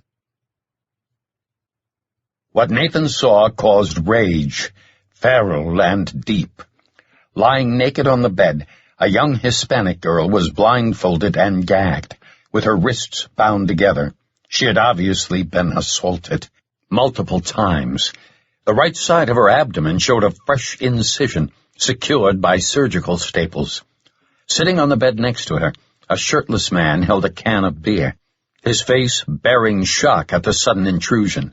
He dropped the can and reached for a nickel-plated .45, but not in time. Nathan double-tapped him in the chest. Suppressed, the subsonic rounds sounded like muffled firecrackers. The guy grimaced and looked down at the raw holes before his head lolled to the side. Nathan swung his cig to the left. The creep at the table dropped his food and held out his hands. "What I said, he was okay." "It's not okay." Nathan shot him in the throat. The back of the guy's neck exploded, spraying the wall beyond. His spinal cord severed, he fell forward and cracked his chin on the table. Nathan tucked the cig into his belt, pulled his predator knife from its ankle sheath, and cut the rope binding the girl's wrists. Pulling the bandana from her mouth, he removed the blindfold. She cringed away from him. At the same time, he heard movement in the bathroom. Aiming a huge handgun, a third man appeared. Nathan dived for cover beside the bed as the gun boomed. He sensed the bullet miss his head by inches. The girl screamed. The window shattered. Lying on his side, he pulled his cig and toggled the laser. From underneath the bed, he lined up on the man's ankle and squeezed off a shot. The man howled and cursed in Spanish. Nathan fired again, destroying the guy's other ankle. His opponent collapsed to the floor, and for a brief instant they locked eyes. Nathan sent 2 bullets into the man's ribcage before shooting his gun hand. Splattered with blood, the handgun slid across the bathroom's linoleum and thumped against the wall. Still screaming, the girl ran for the open door. Nathan stuck out his foot and tripped her. With no other choice, he wrapped his left arm around her waist. "I'm not going to hurt you," he said in Spanish. "You're safe now." Eyes wild, she struggled like a panicked cat, trying to twist free. When she attempted to bite his arm, he dropped his gun and locked her in a Nelson. "I'm here to rescue you." She stopped struggling and held still. "That's right. You're safe now. Calm down." This poor girl had been hysterical with fear. Understandable, given what she had just endured. "I need you to get dressed as quickly as you can. Do you understand me?" She nodded tightly. He released her from the Nelson, but kept a firm grip on her arm. He didn't want her bolting from the room. "Do you speak English?" he asked, still in Spanish. "No." Nathan pointed at the dead men. "They'll never hurt you again." He knew that telling her this would be an important step in her recovery. With the girl in tow, he hurried around the bed to assess the third man's condition and check him for ID. Red-faced and coughing blood, the thug was fully dressed in nice clothes, probably the ringleader. Questioning him was pointless. This guy couldn't speak even if he wanted to. And he didn't look like one of Voda's men. Although Hispanic like the coyotes, he was clean-cut. Nathan was about to pat the guy down when Lauren's voice screamed through his earpiece. "Nathan!" He looked toward the open door but didn't see anything. "Get dressed," he told the girl, quickly. Nathan peered around the door jamb. From the direction of the motel's office, 2 men ran toward the room, wielding compact Kalashnikovs. Across the street, the Taurus's engine roared as it shot out from between the trailers. Shit! They had Lauren. He directed the SIG's laser onto the lead gunman and fired. The man spun and tumbled to the asphalt. A deafening roar ripped across the parking lot as the other gunman opened fire. In a star-like pattern, white fire spit from the AK's flash suppressor. Again Nathan dived for cover, this time behind the brick wall that supported the shattered window. He felt the masonry vibrate as dozens of slugs slammed into the other side. To his right, the bedsheets jumped as bullets tore through the open door. The girl! She was okay. She'd been directly behind him in a bent-over position, putting on her underwear during the AK's barrage. The brick wall had shielded her. He had to disable the Taurus before it got away. From carpet level, he peered around the corner and placed the SIG's laser on the Taurus's right front tire. He was about to shoot, but to his surprise, it didn't speed away. It hopped the curb and barreled straight toward him. The remaining gunman turned. Nathan watched in awe as the Taurus plowed the guy down like a bowling pin. The AK clattered away as the man cartwheeled over the hood and crashed into the windshield. Nathan's mind registered a wiper blade breaking free at the same instant he understood what was happening. Lauren was driving. Its anti-locks engaging, the Taurus thumped to a stop 40 feet from the room. Nathan turned back to the girl. "Grab the rest of your clothes. We're leaving." He gripped her by the arm above her abraded wrist and hurried out the door. The man Lauren had rammed was attempting to crawl toward his weapon. Nathan lined up on his hip and sent a bullet. The man yelled something foul and covered the wound. Keeping a tight grasp on the girl, Nathan ran for the Taurus. In the dim light of the parking lot, he watched Lauren climb across the center console and open the passenger door. Since Lauren and the girl were small enough to share the seat, he pushed the girl inside and slammed the door closed. In a fluid motion, he hopped across the Taurus's hood and got behind the wheel. Nathan tucked the SIG under his leg and smoked the tires, executing a perfect half-donut. 3 seconds later, he made a screeching turn out of the motel's parking lot and stomped the gas. "Lauren, see if you can get the seatbelt around both of you, then search your clothes. You're looking for a tracking bug. Anything electronic, okay?" "Okay." "Lauren, slow your breathing again." Nathan noticed it right away. A front-end shimmy. The steering got spongy, and the Taurus lurched to the left. Lauren must have blown a tire jumping the curb. It was immediately obvious this vehicle didn't have run flats. Its front-end slant was too severe. In his rearview mirror, he saw a set of headlights bounce out of the motel's parking lot. The headlights straightened as the vehicle accelerated in pursuit. With a wrecked tire, he'd never outrun this new threat. He pulled a fresh magazine from his pocket. "Lauren, reload the SIG." He had only 6 shots left in the gun. "I don't know how." He silently cursed himself for not having shown her earlier how to do it. Scanning both sides of the road, he looked for a place to pull over. He needed a tactical location and saw an opportunity. Ahead on the right, a small truck park held several dozen semis. Without hitting the brake, he rammed the chain-link gate. It came completely free from its hinges and slammed into the side of a semi's trailer. Using the same truck to shield them from view, he brought the Taurus to a stop. A dust cloud swirled as he climbed out. He left the door open and reloaded the SIG. From the direction of the motel, he heard the roar of the pursuing vehicle's engine. "Stay in the car," he said in Spanish. "Lauren, don't let her get out." She's freaked. What do I do? Hit the door lock button. Help her get dressed and search her clothes.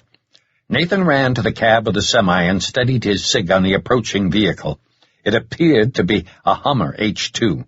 He looked for a light bar or post-mounted spot indicating a law enforcement vehicle. Seeing neither, he painted a laser on the windshield and walked 5 shots low across its width. The glass went opaque. The H2 veered into the truck park's fence, taking out several posts before coming to a stop. Nathan sent 2 more bullets into its front tires and waited several seconds. Detecting no movement, he ran back to the Taurus and put a bullet in its other front tire. With both tires deflated, the Taurus would be easier to control, but he knew they wouldn't get far before driving on the rims. He climbed back in, reloaded the SIG with his last full magazine, and hit the gas. The girl had her pants on. Her stomach's bleeding, said Lauren. What are those metal things? Surgical staples. We'll check her in a few minutes, but we need to clear the area first. Nathan rammed a closed gate on the opposite side of the truck park. It flew open and banged against its stop. He turned east on a street intersecting the main road. Lauren, zoom the nav out and locate the road that goes north, to the left. He remembered seeing it on the Google Earth map. It should be about a mile straight ahead. Nathan had to drive at a painfully slow pace to preserve the rubber for as long as possible. Once the rims were exposed, they'd make a terrible racket and create a fireworks display. Crawling along this road became a double-edged sword, but it couldn't be helped. Driving slowly wouldn't draw much attention, but it also wouldn't put much distance between them and the motel. He didn't hear any sirens, but knew that wouldn't last long. The burst of AK fire had been nothing short of deafening. U.S. Border Patrol agents were all over the place. The girl leaned toward Lauren and began crying again. What did they do to her? Did they? Yes. Did you kill them? He didn't respond. Good. They deserved it. Lauren, there's nothing good about killing. How can you say that after what they did? Get it out of your head. She went silent. I'm sorry, I didn't mean to snap at you. It's okay. I know you're not mad at me. She can't stop crying. Help her get her shirt on. Maintaining 20 miles an hour, Nathan looked at the nav and saw the road they needed. He resisted the urge to stomp gas and slowed his breathing. He wanted to ask the girl some questions, but knew she was in no condition for that. He decided to risk an icebreaker. As softly as he could, he asked for her name. She didn't answer and leaned closer to Lauren. Is your last name Hernandez? He heard a barely audible C. What's your first name? Abril. She pronounced it Abril. That's a beautiful name. You're safe now, Abril. No one's going to hurt you anymore. I'm Nathan. That's Lauren. He no longer believed there had been a stakeout at the motel, which meant he had just saved this girl from a protracted death. Humanity at its worst. Nathan had seen his share of violence and torture during his time with the Marines and CIA. He'd been on both sides of the equation and knew what Abril was feeling all too well. Lauren's presence had a calming effect on the girl. She stopped crying, but she was still trembling. Lauren, grab a water from the duffel and give it to her. It's okay to take your seatbelt off. Abril downed the entire bottle. He wondered how long she'd gone without food or drink. Mas? Nathan asked. Si, por favor. Lauren caught the meaning and grabbed another. According to the nav, They were now about halfway to the turn. Fortunately, a hill on the south side of the road screened them from being seen from the motel. Nathan knew arriving law enforcement would start there and have their hands full with a violent and bloody crime scene. The man Lauren had plowed may or may not be able to escape in time. The first man he had shot in the parking lot wasn't going anywhere and would probably die. Nathan hadn't taken a wounding shot. He had nailed the center of the man's chest. He doubted coyotes wore body armor like Voda's men. Including the men from the motel and the H2 driver, the world now had 5 fewer dirtbags. Thinking back to this evening's earlier action, he hadn't killed anyone, but not from a lack of effort. His initial shots at the Ulrich crash site would have been fatal had it not been for the body armor the gunmen had worn. The same could be said about the gunman from the grocery store. Ironically, the only man he hadn't tried to kill tonight had been Voda. But at that moment in time, killing Voda hadn't been warranted. Right after the Ulrich Street crash, he hadn't known anything about the man. He could have been Lauren's disgruntled father. Had Nathan known who Voda really was, he would have shot him in the head, not the thigh. Hindsight was always like that. In a soft voice in Spanish, Abril said, "Thank you for rescuing me." The words sliced into his soul, and he struggled to maintain control. Now wasn't the time to show anything other than steadfast confidence. His passengers needed to know their rescuer was in command and mentally stable.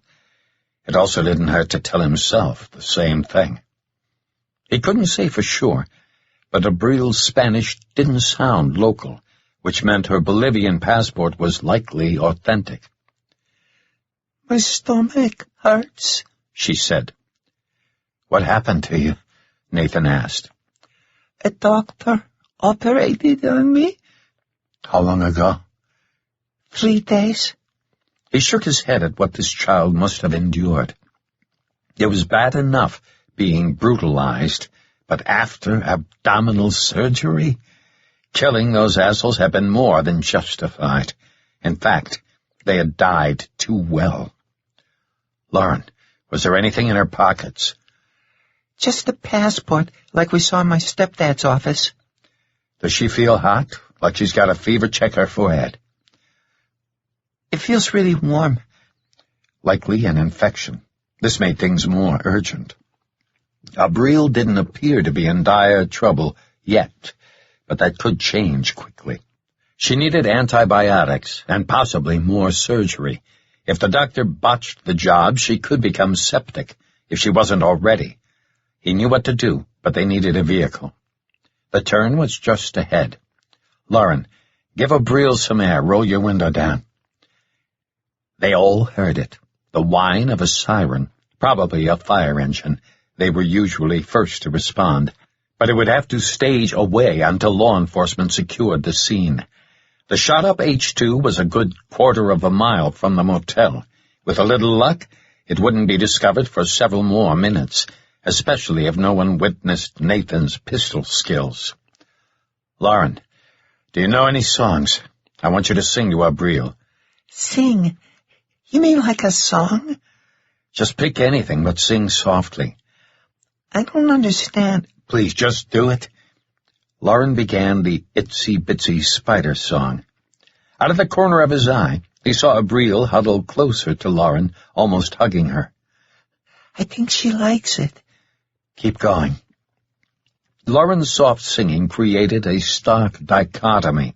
Here they were, fleeing a scene of unspeakable human depravity and violence to the soft melody of a children's nursery rhyme. Nathan thought back to what the man sitting at the table had said. Voda said it was okay. He had experienced a moment of pure clairvoyance and knew exactly what the creep meant. If Voda's going to kill her, why should he care if we do her first? The Sickles were simply taking advantage of an opportunity. Including the driver of the H2, there'd been at least 6 of them. Even as he shook his head in disgust, Nathan found his logical side asking a question. Why 6 men? It didn't take that many thugs to guard one 12-year-old girl. Nathan could envision 2 men, but 6. He fought the Taurus onto the northbound road and looked over his shoulder. The hills still offered them cover from the motel. He'd need to start looking for an opportunity soon. From the sound of the tires, he didn't have much time left. He slowed to 15 miles an hour. The terrain remained flat, but up ahead it looked to begin a gradual ascent. Lauren finished a second rendition of the song. "Good job," he said. I can't believe what they did to her. Try not to think about it. The important thing is she's safe now. What are you going to do? I'm going to procure alternate transportation. You're going to steal a car. Yeah, that's the general idea. Can't you just ask to borrow someone's car? He glanced at the dashboard clock. Knocking on a complete stranger's door at 02:20 and asking to borrow his or her car had a snowball's chance. Worse than that, the odds of finding a car with the keys in it were even more remote. And even if he did manage to find one, starting its engine would probably alert its owner. And if its owner had a gun, things could turn ugly. He wasn't willing to engage anyone in a firefight over a vehicle, but his circumstances were bordering on desperate. He had to think about a Brielle. How long did she have? I can help you, Lauren said. How's that? We can ask together, like a father and daughter. We can say we ran over something and got flat tires, but we have to take a Brielle to a hospital because she's, really sick. Nathan went over the pros and cons and decided it was worth the risk. The biggest con involved law enforcement. At this moment, their location wasn't known, but that would change if more violence ensued over a vehicle. Okay, we'll try it your way. First. He spotted a small house on the left side. All its windows were dark, and several cars were parked in the yard, a few of them not looking roadworthy. Maybe no one would be home, and they'd find keys inside the house. Nathan turned on his headlights, but they were broken from ramming the gates in the truck park. He crawled down the gravel driveway and asked Lauren to steer while he pulled off his sweatshirt and ballistic vest. Along with his radio, he tossed them into the back seat. Whoever lived here took care of the place. The mowed lawn and modest landscaping were absent of any weeds. He expected to be challenged by one or more dogs, but surprisingly none was present. Near the front door, he stopped at an angle so the home's owner could see the passenger side. Nathan left the engine running and opened his door. Before climbing out, he tucked the cig into the small of his back. Was he really doing this? It would be just their luck to encounter a paranoid nutcase. Lauren, get out and leave the door open. I'll do the talking. A porch light snapped on and the front door opened. Wearing a faded black T-shirt and blue jeans, a medium-built man in his 50s stood in the open door. With a pump-action shotgun in his right hand, he looked old business. Nathan focused on a tattoo imprinted on the man's shoulder. Who are you, and what do you want? Nathan stopped mid-step. We have an emergency and need help. What kind of emergency? Nathan pointed to the tires. Call AAA. I have a very sick girl in the car. She needs a doctor. Call 911. You're Airborne Ranger, 82nd. Knowing my tat don't mean shit. Can't deny it. The man motioned with the gun. What's wrong with the girl? Coyotes. Nathan waited while the man processed the info. What unit were you with? 1st Recon, Delta Company. The man leveled his shotgun and stepped down from the porch. What does Semper Fidelis mean? Always faithful. Are those sirens because of you? Yes. Tell me the truth and I'll help you. What's your situation? Nathan started from his surveillance of the motel and briefly recounted everything that had happened. He omitted the part about killing 4 men and shooting up the H-2. That's one hell of a fish story. Nathan backed away from the Taurus. Have a look. The parabolic mic's in the back. The man raised his gun a little and walked with a slight limp. He peered inside. Your windows are tinted. It's not locked. The guy looked at Lauren and motioned with the shotgun. You open it. He stepped back and assumed a tactical position from which he could look inside the sedan's door when it opened, but use it for cover if needed. This guy was definitely a trained combat soldier. Nathan would have taken the same position had their situations been reversed. Nathan issued Lauren a nod. When the man was distracted, looking inside, Nathan pulled the SIG from behind his back, rotated it in his hand, and held it out in surrender. It took less than 2 seconds. The guy refocused on Nathan. Whoa, that's some trick. I didn't even see you make a move. Take it. We aren't here to rob you. All right, Marine. You just convinced me. Nathan tossed the SIG into the back seat. The man lowered the alley sweeper and extended his hand. Jerry Hansen. Nathan McBride. This is Lauren. Sorry about the greeting, but you can't be too careful around these parts.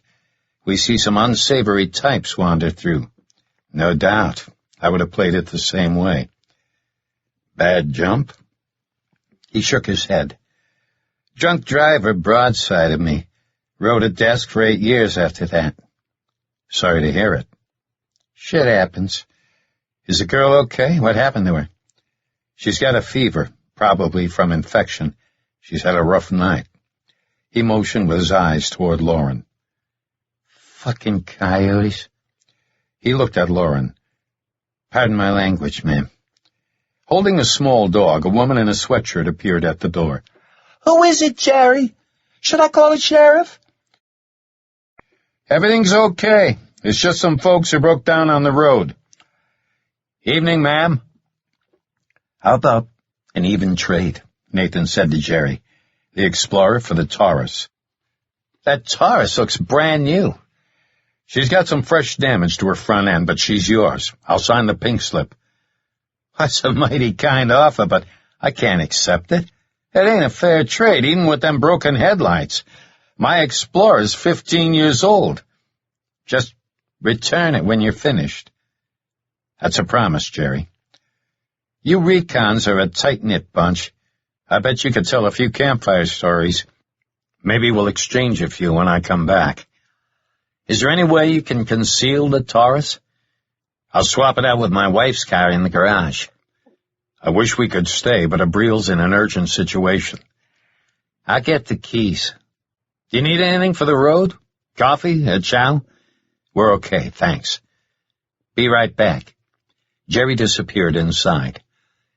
What did he mean by tight-knit bunch? Lauren asked. I'll tell you later. This turned out well. Good call, Lauren. To be honest, I wouldn't have tried it without your suggestion. He thought about changing the license plates, but that would take time, and the Taurus's government plates couldn't be removed easily. He weighed the risk versus reward aspect of doing it, and decided it was marginally acceptable leaving the plates as is. Besides, if they were pulled over or had to stop at a checkpoint, the government plates wouldn't do much good and might actually raise additional suspicion. This Explorer wasn't in great shape. It didn't look like an official government vehicle. Jerry reappeared. She runs good, but you're going to need gas soon. I think she's got just over a quarter tank. I'll bring her back full. I want to give you something as a thank you. Might come in handy out here. Nathan pulled one of the night vision visors from the duffel and handed it to Jerry. Oh, man, this is a 14. I can't accept it. I know how much these little babies cost. Please, take it. It's the least I can do. Honestly, it's yours. You're a stand-up guy, Nathan. I wasn't going to ask, but what happened to you? Nathan knew he was referring to the scars on his face. Botched mission. Jerry slowly nodded. Let's exchange those stories when you come back. That's a promise. Jerry helped them transfer everything into the Explorer. Abril hesitated, but got out. Lauren put an arm around her and helped her into the back seat. She don't look so good, Jerry said. She'll be in good hands soon. You were never here. Copy that. One thing you need to know. There's a first-class turd behind all this action tonight. You been following the border murders case? Yeah, I have. A real wacko. I think this girl would have been the next victim.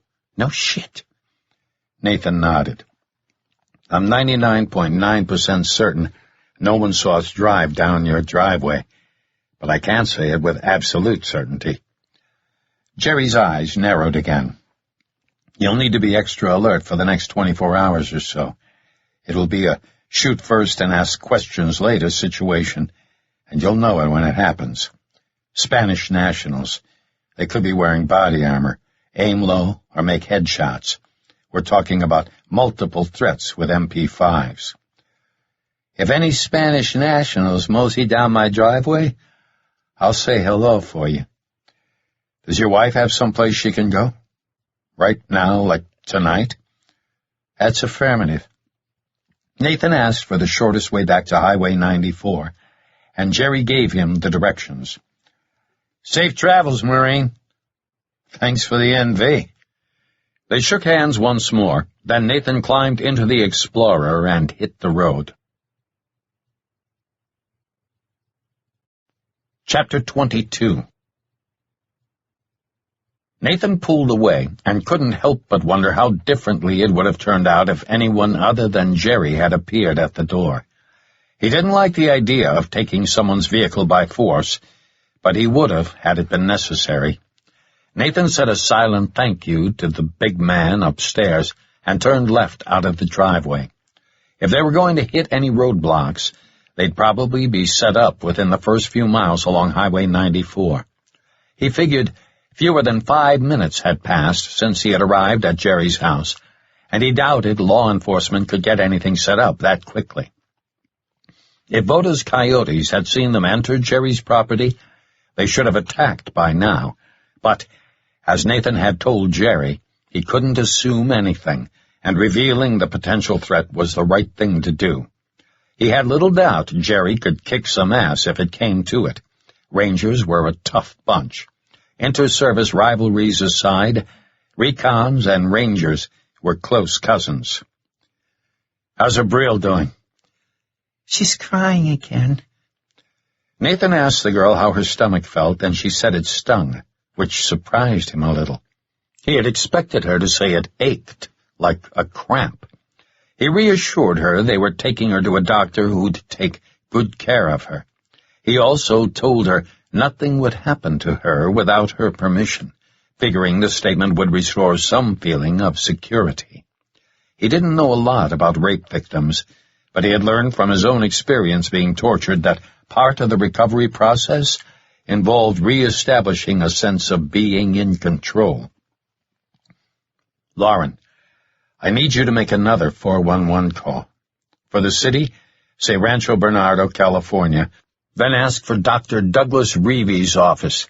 That's Reevy, R-E-A-V-I-E. You got that? Uh-huh. When you get the doctor's answering service, say it's a medical emergency and you're calling for Nathan McBride, and that you need to be connected to the doctor immediately. When the answering service puts you on hold, hand me the phone. Okay. Nathan checked his mirrors and saw no other cars on the road. He was about to pass his phone back to Lauren, but it vibrated. He showed Lauren the number. Is that your cell number? Yes. He asked Abril to be very quiet and took the call. I'm a little busy right now, Mr. Voda. May I call you back? Do you have the piece of paper from the warehouse? What paper are you talking about? Don't play games. The lamp on the desk wasn't precisely where it was supposed to be.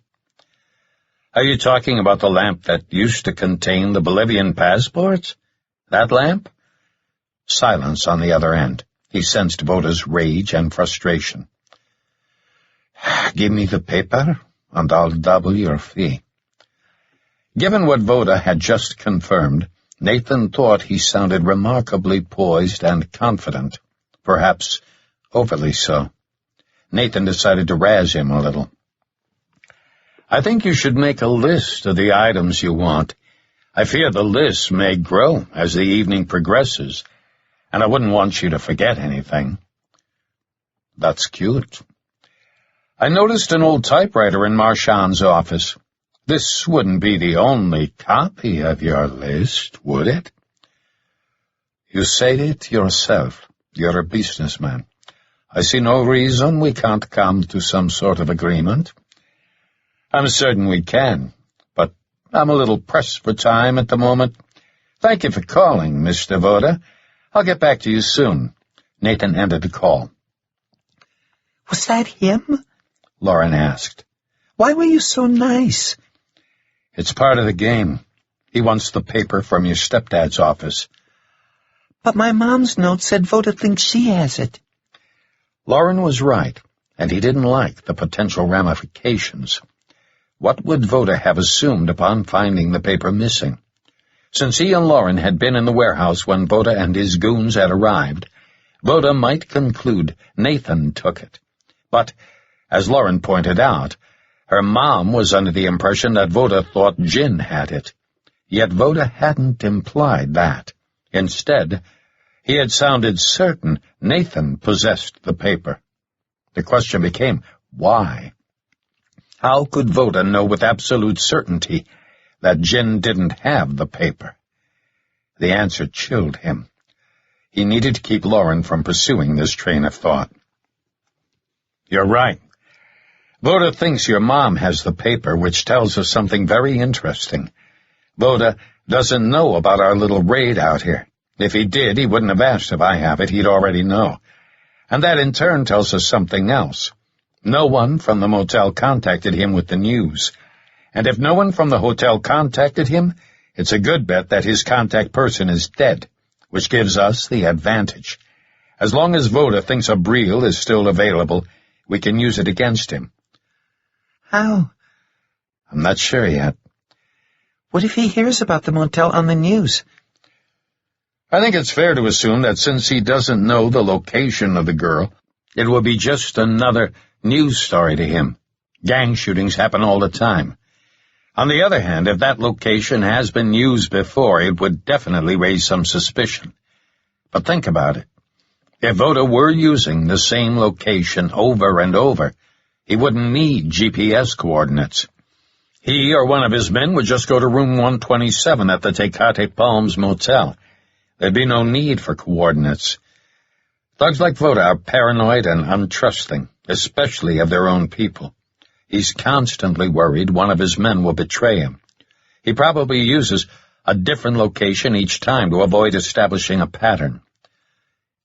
Do you think he was going to kill a Breel, like the others? Nathan took a deep breath. He didn't want to blow smoke with Lauren. She deserved the truth. Yes, almost certainly. Then we just saved her life. Yeah, we did. But she's going to have deep psychological scars for the rest of her life. She'll have to find a way to deal with it. She'll need counseling. Look in her eyes, Lauren. See the pain she's feeling. She isn't just some toy for amusement. She's a human being with feelings, just like you and me. She doesn't speak English, but that doesn't make her any less important. People are so cruel. I know it's hard after all we've been through, but try not to dwell on the negatives. As a perfect example, look at what Jerry just did for us. He gave us this vehicle on nothing more than my word I'd bring it back. Keep your faith in humanity. But you were both soldiers. Maybe he wouldn't have done it if you weren't a soldier. That's true, but I was also willing to trade the Taurus for it. I suppose somebody else might have suspected the Taurus was stolen, and the outcome could have been completely different. It's that causal pyramid, right? Causality. But yes, again, a very specific chain of events is unfolding. Now that we have a Breel, the base of the pyramid just got a whole lot bigger. Maybe your faith in humanity is a little better, too. How's that? You were going to just steal a car. Nathan didn't respond right away. She was right. Asking to borrow someone's car hadn't even occurred to him until she had suggested it. He supposed his desire to save the girl played a role in his train of thought, but he wasn't sure anymore. Again, Lauren's sense of intuition amazed him. Maybe it was a family trait. There had been times during his childhood when he could have sworn his father knew exactly what he was thinking. He supposed all parents got to know their kids like that, but his dad's ability seemed uncanny at times. Speaking of, he'd need to call his father soon. Washington was 3 hours ahead, making it just 05:30 there. You're absolutely right, he said. It's easy to forget there are genuinely good people in the world. I'd like to believe that most people aren't purposely cruel to one another. I think a lot of people tend to be mistrusting in general, but very few are downright cruel. Did I kill the man at the motel? No, but he's going to need orthopedic surgery. Go ahead and make the 411 call. You know what to say? Yes. He listened to Lauren talk to the operator as he turned west on a road that would take them back toward the highway they had used to enter Tecate. From there, they'd make a right turn onto Highway 94. Okay, the lady said to wait on the line. She passed the phone to him. Nathan waited through a brief period of silence. This is Dr. Reevy? It's Nathan McBride, Doctor. Thank you for taking my call. Do you need me to head over to my surgical suite again? Yes. Can you tell me what's going on? I've got an Hispanic female around age 12. She's got a small incision on the lower right portion of her abdomen. It's stapled closed. The incision is inflamed and leaking, and she might have a fever. She said she had a surgical procedure 3 days ago. It would be useful to know what was done to her. Hang on, Doctor. I'll ask. Abril told him she didn't know. She says she doesn't know. What's her condition? Is her heart rate elevated, and is she breathing in short, shallow breaths? Just a sec. I'm putting you on speaker. We aren't being recorded, are we? No. Lauren, put your fingers over her wrist near her thumb. Let me know if her pulse seems high. She won't let me touch her hand. Abril, we need to know how fast your heart is beating. Please let Lauren touch your wrist, okay? She's not going to hurt you. Nathan wanted to pull over, but he couldn't risk any delay right now. They needed to clear this area before any roadblocks went up. Is she letting you do it? Yeah. It feels kind of fast. Is she breathing quickly and shallow? Yes. Did you catch that, Doctor? Yes. Can you see any mottling on her skin? Yes, I saw that earlier, on her abdomen around the incision. Does she seem restless or agitated? Yes, but it could be a result of her trauma. She's also fatigued. Her agitation comes and goes. Bring her in as soon as you can. When was the last time she had anything to eat or drink? Anything in her stomach increases her anesthesia risk. She drank about 16 ounces of water a few minutes ago. Other than that, I don't know. If she needs surgery, we'll do a rapid sequence technique of inducing anesthesia to reduce the risk. But it's better if she doesn't have anything more than water in her stomach. She's got 4 symptoms of sepsis.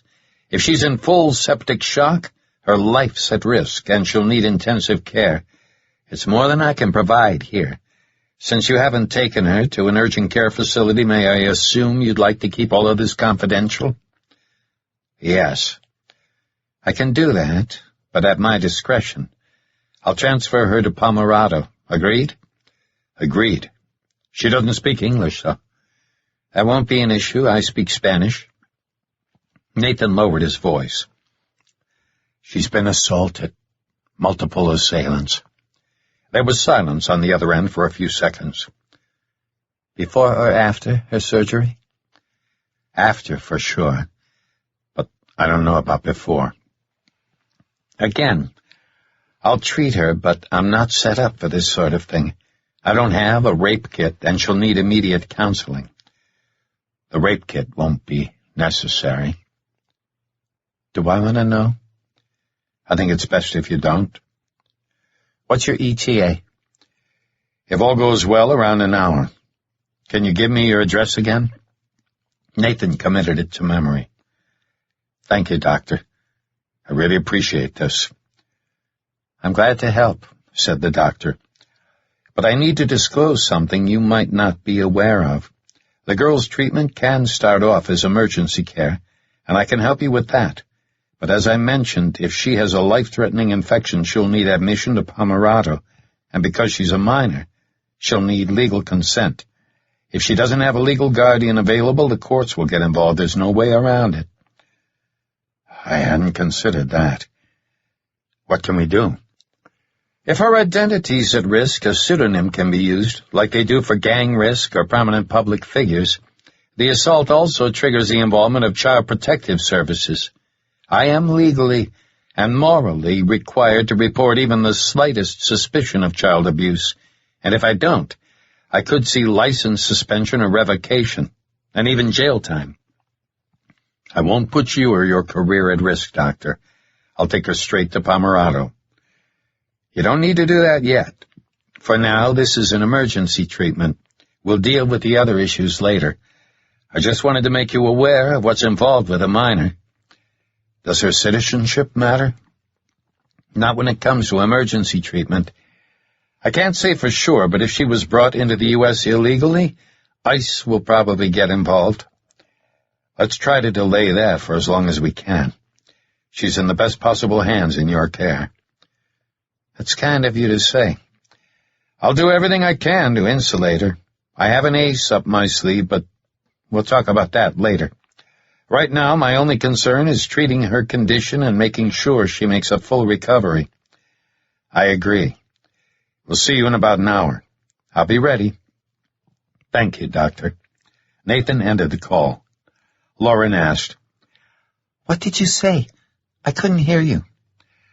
I wanted to spare you from certain details. I already know what they did. They raped her. Lauren, rape isn't just a word. Short of murder, it's one of the worst offenses committed. It's a form of torture. Try not to dwell on it. Abril is safe now. Dr. Reevy said she shouldn't drink or eat anything in case she needs surgery. Nathan told Abril she couldn't drink any more water until the doctor said it was okay. He made the turn onto Highway 94 and accelerated to the safest speed he could maintain. Until they reached the Dulzura area, the highway remained laced with dangerous curves and steep canyons. Something about Voda's operation wasn't making sense. If he were behind the border murders, raping, and killing these girls after his men had their way with them, then why did he want the lists so desperately? The female victims didn't have any intrinsic value to Voda that Nathan was aware of. Something else didn't make sense. The man sitting at the table in the motel had said, Voda said it was okay. But it was plainly evident Voda hadn't known Abril's location. Maybe it was common knowledge that Abril's captors could do whatever they wanted as long as the girl was delivered alive. Common knowledge. The sick bastards. A new thought arose. What if Abril hadn't been the primary target in the motel room? Nathan realized now that a quick look through the room would have been best, but there hadn't been time. Even if the additional gunmen from the parking lot hadn't been there, Nathan had needed to leave in a hurry. In his mind's eye, he re-examined the motel room. Nothing jumped out. There hadn't been any crates, boxes, or plastic bags, but he had noticed several empty 1-gallon water bottles tossed in the corner. Actually, He had seen something similar at Marchand's warehouse. Nathan didn't think the motel room was a stepping stone in a chain of locations that ultimately led to a pot of gold. It seemed unlikely the room held instructions leading to a subsequent location. One thing was certain. If Abril had been the only asset in the motel room, Voda considered her extremely valuable. Why? In her note, Jin said Marchand didn't know Voda was involved with murder. But that seemed a little naive. The Border Murders case was a front-page story. Marchand obviously knew Voda was complicit in various criminal activities. Jin's note said as much. But a giant chasm separated smuggling from murder. Whatever the case, it seemed as though Marchand had withheld the paper containing the coordinates from Voda and gotten himself killed in the process. But that only raised more questions. Obviously, Voda hadn't been the person who hand-typed the list of numbers, or he would have simply taken the paper with him. Why risk leaving it in Marchand's office? And if Marchand had hidden the list under the granite desktop for safekeeping, maybe even to use it as leverage against Voda, how did Voda know about the hiding place? In her note, Jin had said Voda bragged about torturing Marchand for hours. Marchand must have given it up. Voda had probably wrung the secret hiding place out of him. The timing was a little suspect, though. If Voda knew about the piece of paper the night he captured Marchand, why not head over there right away and get it? Since Jin had relayed the hiding place to Lauren, Marchand must have told Jin about it first. Marchand could have endured Voda's brutality in order to buy time for Jin and Lauren, or himself, knowing that once he gave up the hiding place, he'd be killed. Something else Jin had written stuck in Nathan's memory. She had mentioned paying back an old debt. What debt? And to whom? He wondered if there was a tie-in with North Korea. Clearly, she was born there, so how did she get out? Escaping North Korea wasn't easy without inside help. She had referred to a powerful man helping her mother over the years. Maybe the same man had arranged her exit and smuggled her out. Could that be the debt? If so, how did it relate to their current situation? Maybe Voda had ties with North Korea. It was common knowledge that DPRK was essentially a giant criminal enterprise with tentacles all over the world, and counterfeiting U.S. currency was one of its key operations. Nathan didn't think the piece of paper was about counterfeit money. He'd read an online news story recently about DPRK and counterfeit pharmaceuticals and cigarettes. DPRK also manufactured and exported meth, crack, and heroin. You name it, they were into it. If Voda had ties to DPRK, it might explain Jin's involvement. Lauren, do you remember your mom ever meeting with someone who looked Korean or Asian? No, I don't remember anyone like that. What about phone calls? Did you ever hear her speak Korean to anyone? Just French. French? Your mother speaks French? Uh-huh. She said she learned it a long time ago. I think she was my age, but I'm not sure. Did you ever ask her about it? I remember asking her what language it was. She said it was French, and that she learned it in school. That's all she said. She learned it in school. Is that why you think she was young? I guess. Nathan didn't know much about DPRK schools, but they sure as hell didn't teach French as part of their standard curricula. Accepting its criminal enterprises, DPRK was perhaps the world's most xenophobic state. Secrecy wasn't merely a word in DPRK, it was a lifestyle. North Korea would never teach French in its schools, which were strictly controlled by the government. On nothing more than a pure hunch, Nathan asked, Abril? Dicame? She answered. What? Parlez-vous français? In a soft voice, she said, "Where?" This couldn't be a coincidence. No possible way. Since Abril seemed to be okay talking a little, he stayed in French and asked where and when she had learned to speak it. She said she was from Bolivia, and a private tutor had been coming to her orphanage and teaching her French. Abril didn't speak French fluently, but she spoke it well enough to have a conversation. Nathan asked if other girls were being taught French. She said yes, and that they were also being adopted. The base of Nathan's pyramid had just grown tenfold. Not only did Abril speak French, but Jin did as well, and they were both raised in orphanages and, apparently, had both learned to speak French around the same age. "Did you just speak French to Abril?" asked Lauren. Yes. "Abril knows French?" Yes. "That's weird." It's definitely a surprise. I think it's fair to assume that not 1 in 10,000 Bolivian girls her age would know French. How's she doing? Is she restless? Does she seem agitated? "No, but she's still breathing kind of fast." Nathan pressed the gas a little harder. Thankfully, they hadn't encountered any law enforcement roadblocks, but if they were stopped, Abril's presence couldn't be easily explained. On the other hand, most kids her age didn't have bona fide ID, but her lack of English might raise red flags. She had a passport, but Nathan didn't know if that would help or hurt their situation.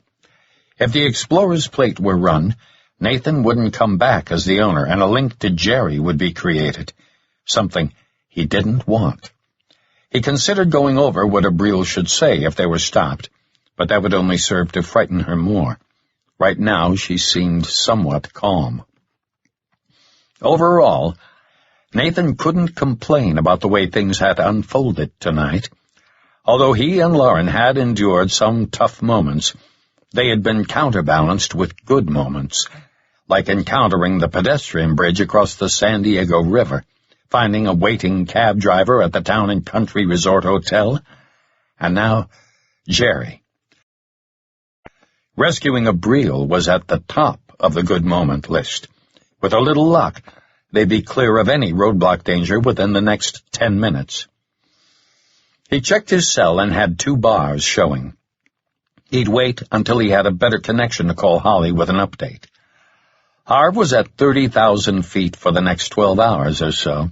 Most commercial carriers offered air phone service, but Harv wouldn't call unless he thought of something crucial.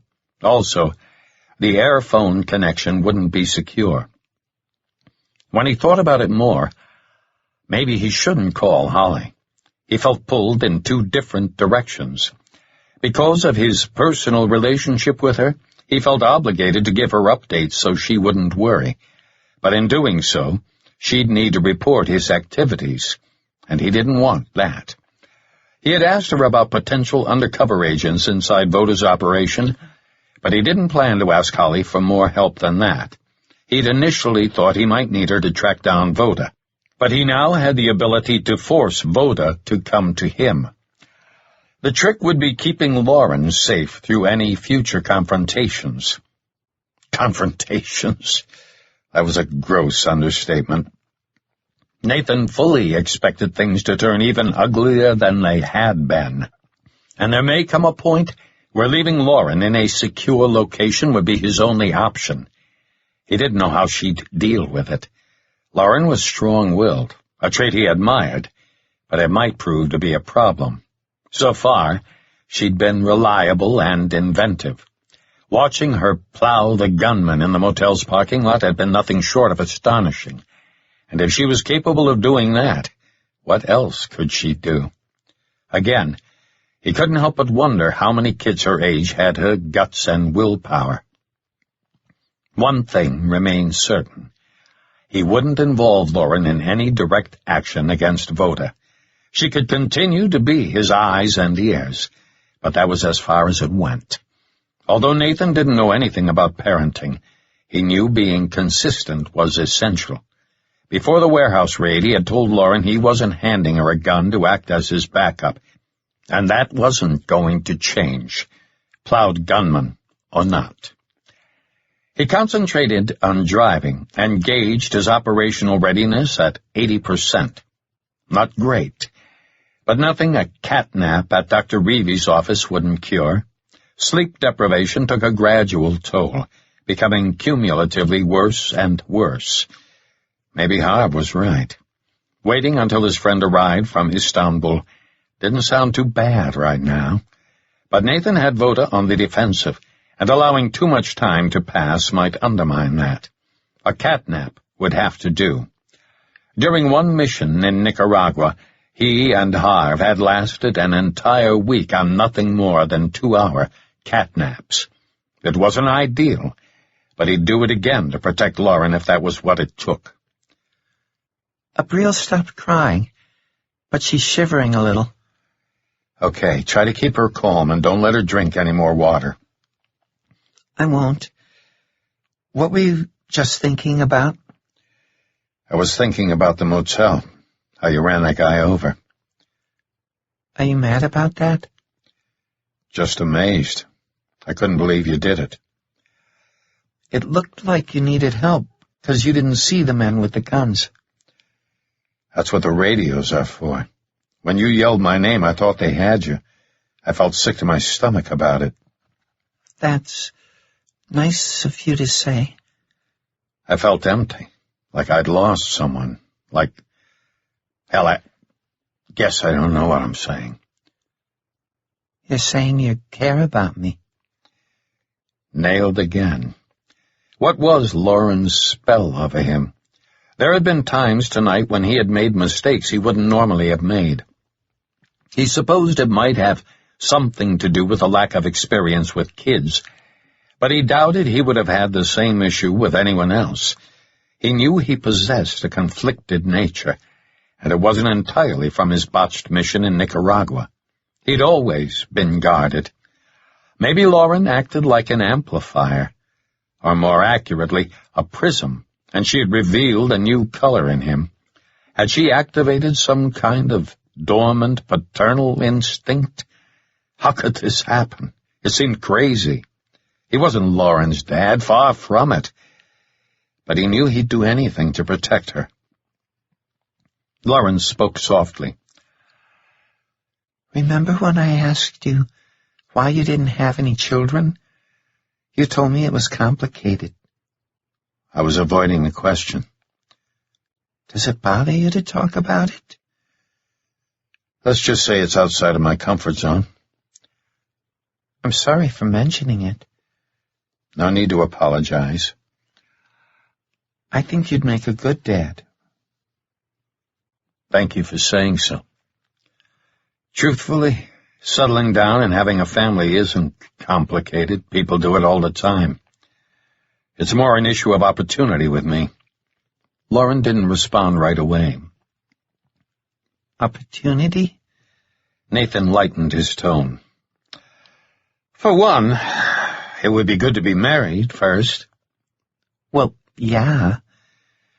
Holly once told me I would have been a good dad. Harv has mixed feelings on the subject.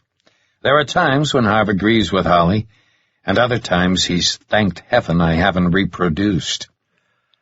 I'm sure he was just teasing you. We can only hope. Not having children wasn't a selfish indulgence. Nathan was as unselfish as people came. Like he had told Lauren, it was a lack of opportunity. He had never found anyone compatible until he met Holly.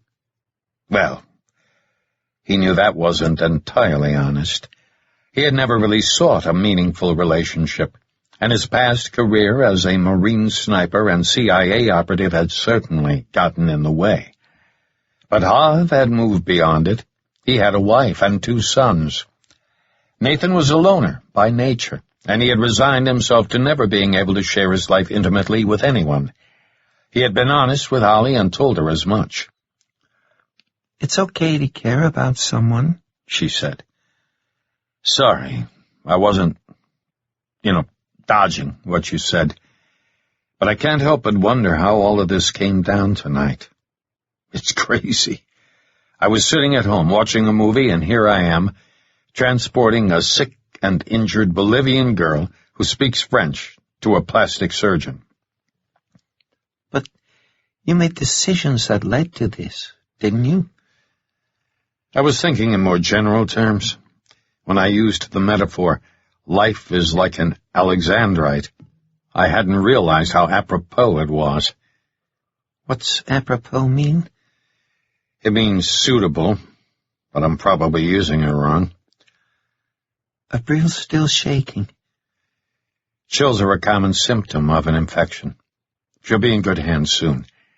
I think we're past any potential law enforcement roadblocks at this point. I know it may be difficult, but see if you can get some sleep. If you sleep, it might help Abril sleep, too. When we get close to the doctor's office, I'll wake you up. I don't think I can sleep right now. I feel wide awake. Yeah, me too. Well, you are driving. Point taken. Try to get some sleep. Chapter 23. Nathan drove the next 15 minutes in silence, hoping Lauren would doze off. He thought about Holly, how to tell her about the most recent events, how to explain his lie of omission about the cell phone he had taken from Voda's man at the grocery store. Telling the whole truth was probably the best approach, but frankly, he didn't want the FBI entangled in his pursuit of Voda, especially now, in case Voda had indeed captured Jin. On the other hand, Holly's people had tremendous resources at their disposal, and Holly would want to help, despite his reluctance. It's okay to care about someone, Lauren had told him, speaking with the wisdom of the ages, and it was a mutual feeling between Holly and him. It was time to call her. His phone showed a strong connection, so he tapped Holly's cell number. Hi, Nathan. Is everything okay? He gave Holly a complete update, starting with the GPS coordinates he'd found embedded in the list of numbers, and ending with the raid at the motel and his possession of Abril.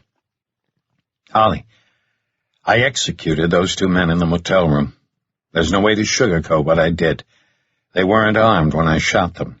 The third guy in the bathroom was self-defense, so was the man in the parking lot. Nathan, nothing you just said goes any further than me. Tell me what you saw when you kicked in the door. He glanced into the back seat. Lauren was asleep, but Abril wasn't. He lowered his voice and described how Abril had been naked, bound and gagged with a greasy slob sitting next to her with a beer in his hand. Something snapped. My safety catch didn't engage. I wasn't there, said Holly. I didn't see the girl. As a law enforcement officer, I wouldn't have shot them, but I'm damn sure I would have wanted to. I'm not going to condemn you, and you shouldn't either. You're the most honest and honorable man I've ever known. I'm glad you told me. There's something I haven't told you, and I don't feel good about it. I confiscated a cell phone from Voda's gunman after the grocery store shooting. I didn't tell you because I wanted it for myself. Does it have any useful information? To me, not really. To your people and their resources, almost certainly. The gunman hadn't deleted the call logs within the last hour of its use. There's also a text string, probably to Voda's cell. All I can do is apologize and offer no excuses. Thank you for telling me. You deserve the truth. Will you turn it over to us? Yes, right away. But we need to talk about something you touched on when we last spoke. I need to handle Voda in my own way. And you know I don't always work within the strict confines of the law. I don't want to compromise your position within the Bureau. If you feel obligated to relay everything I report to you, then I don't know where that leaves us. I can't have Big Brother looking over my shoulder. I don't operate that way. I understand what you're telling me, Here's what I suggest. From now on, you'll have to decide what you do and don't tell me. This won't work any other way. If you don't want Director Lansing to know what you're doing, then don't tell me. That doesn't sound like you. You've always had some discretion. Something's changed. I wanted to tell you in person. Tell me what? I've been offered a job in Washington. It's not official yet, but it would be a significant promotion. Holly, that's terrific news. Congratulations. I'm not happy about you being farther away, but we talked about this. We both knew it could happen. When? Next month. I haven't decided to accept it yet. I wanted to talk to you first. Holly, your career's important. You've earned this. What about us? Nathan knew he needed to choose his words carefully. Nothing needs to change. We can still be together. Military couples make it through deployments. We can too. I don't see a difference. Thanks. I didn't know how you'd feel about it. We both have careers, separate lives. It doesn't have to be complicated. I'm glad to hear you say that. I feel the same way, but let's talk about this later. What's your next move? I'm taking Abril to Dr. Reevy. The same doctor from last year? Yes. Have you thought about aftercare for Abril? It sounds like she's going to need it. I haven't figured that out yet. What about Special Agent Grangeland? I know you don't want our direct help, but I started her in your direction a few hours ago. I figured it couldn't hurt to have her standing by, just in case. Holly, I don't want to put you in an awkward situation again. Involving Grangeland does that. Abril's a material witness in a rapidly expanding federal case, and you've already got your hands full with Lauren. Holly was right. He couldn't take care of both Abril and Lauren. Abril needed more than he could provide, especially the counseling. Okay. Tell Grangeland she's in. Again, you'll be obligated to share everything we've discussed with Director Lansing. But I have one request. I'd like Dr. Reevy's involvement with Abril to remain as anonymous as possible.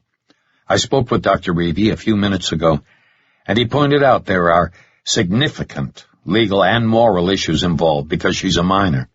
Even if he doesn't treat Abril, he's obligated to inform CPS of her assault.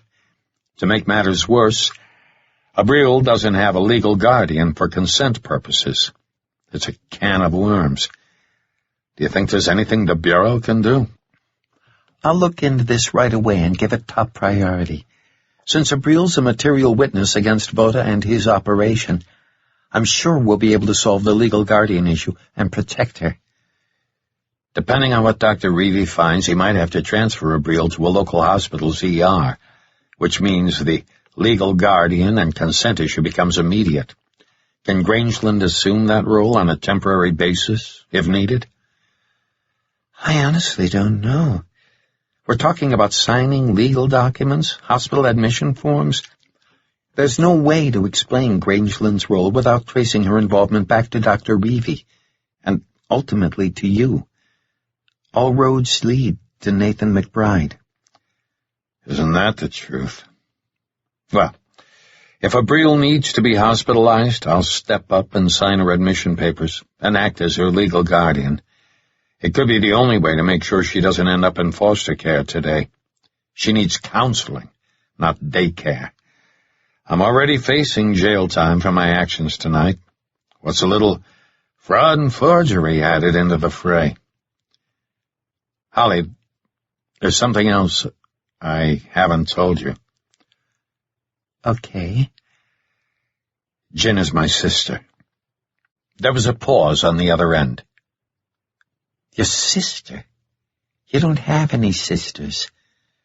Nathan told her about the call from Jen and the note stapled to Grant's collar along with his father's dog tag and the dried drop of blood.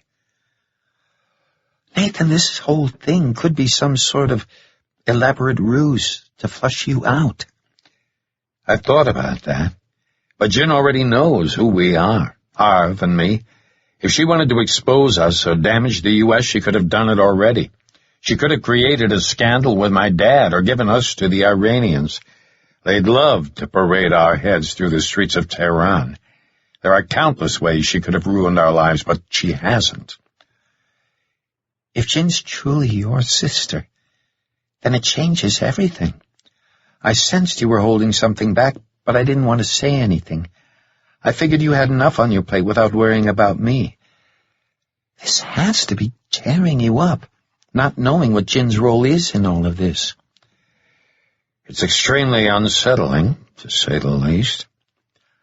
No wonder you're reluctant to involve us. Do you think your dad knows about Jin? I've been debating it all night, but my gut says no. Jin's note says he doesn't. When I get time, I'll send you everything in my iPhone. I took photos of all the text strings and call logs. I also recorded the verbal messages with my dictation app. Send that to me as soon as you can. Of course, I won't tell a soul about Jin being your sister. The only thing I'm certain about at this point is that Jin isn't involved in some elaborate sting designed to expose Harv and me. I'm also fairly certain Jin is more than just a stay-at-home mom.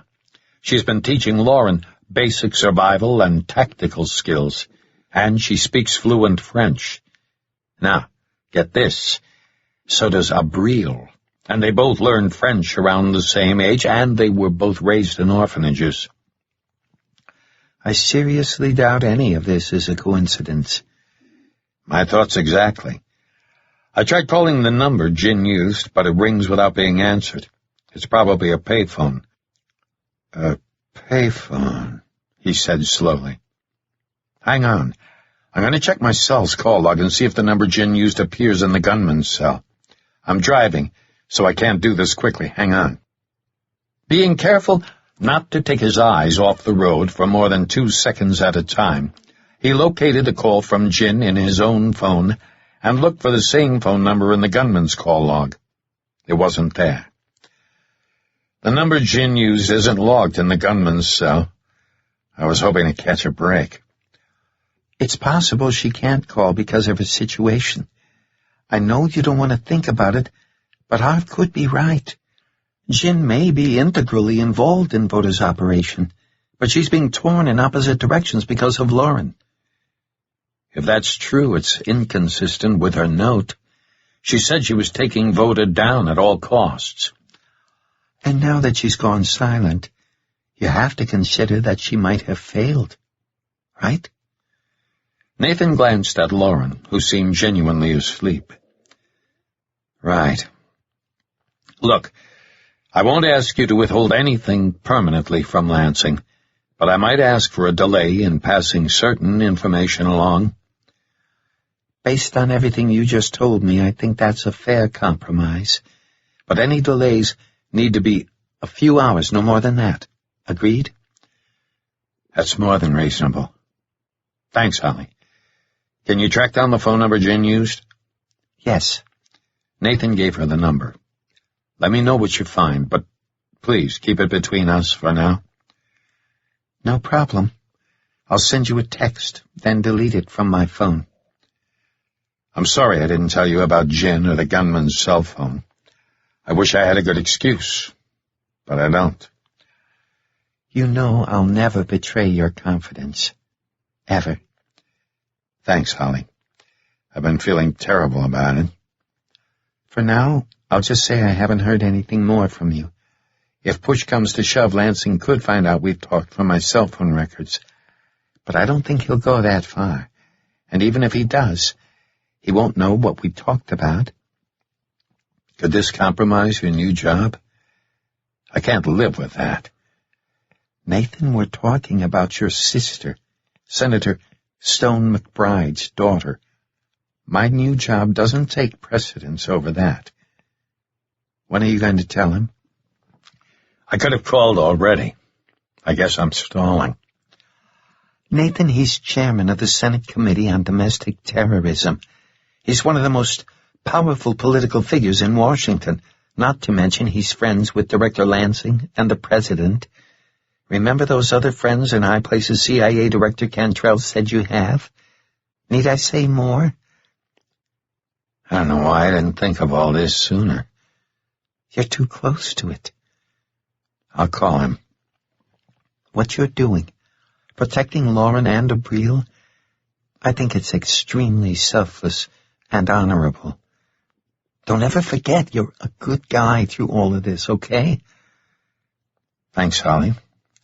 I needed to hear that. You have an unbelievable ability to handle stressful situations.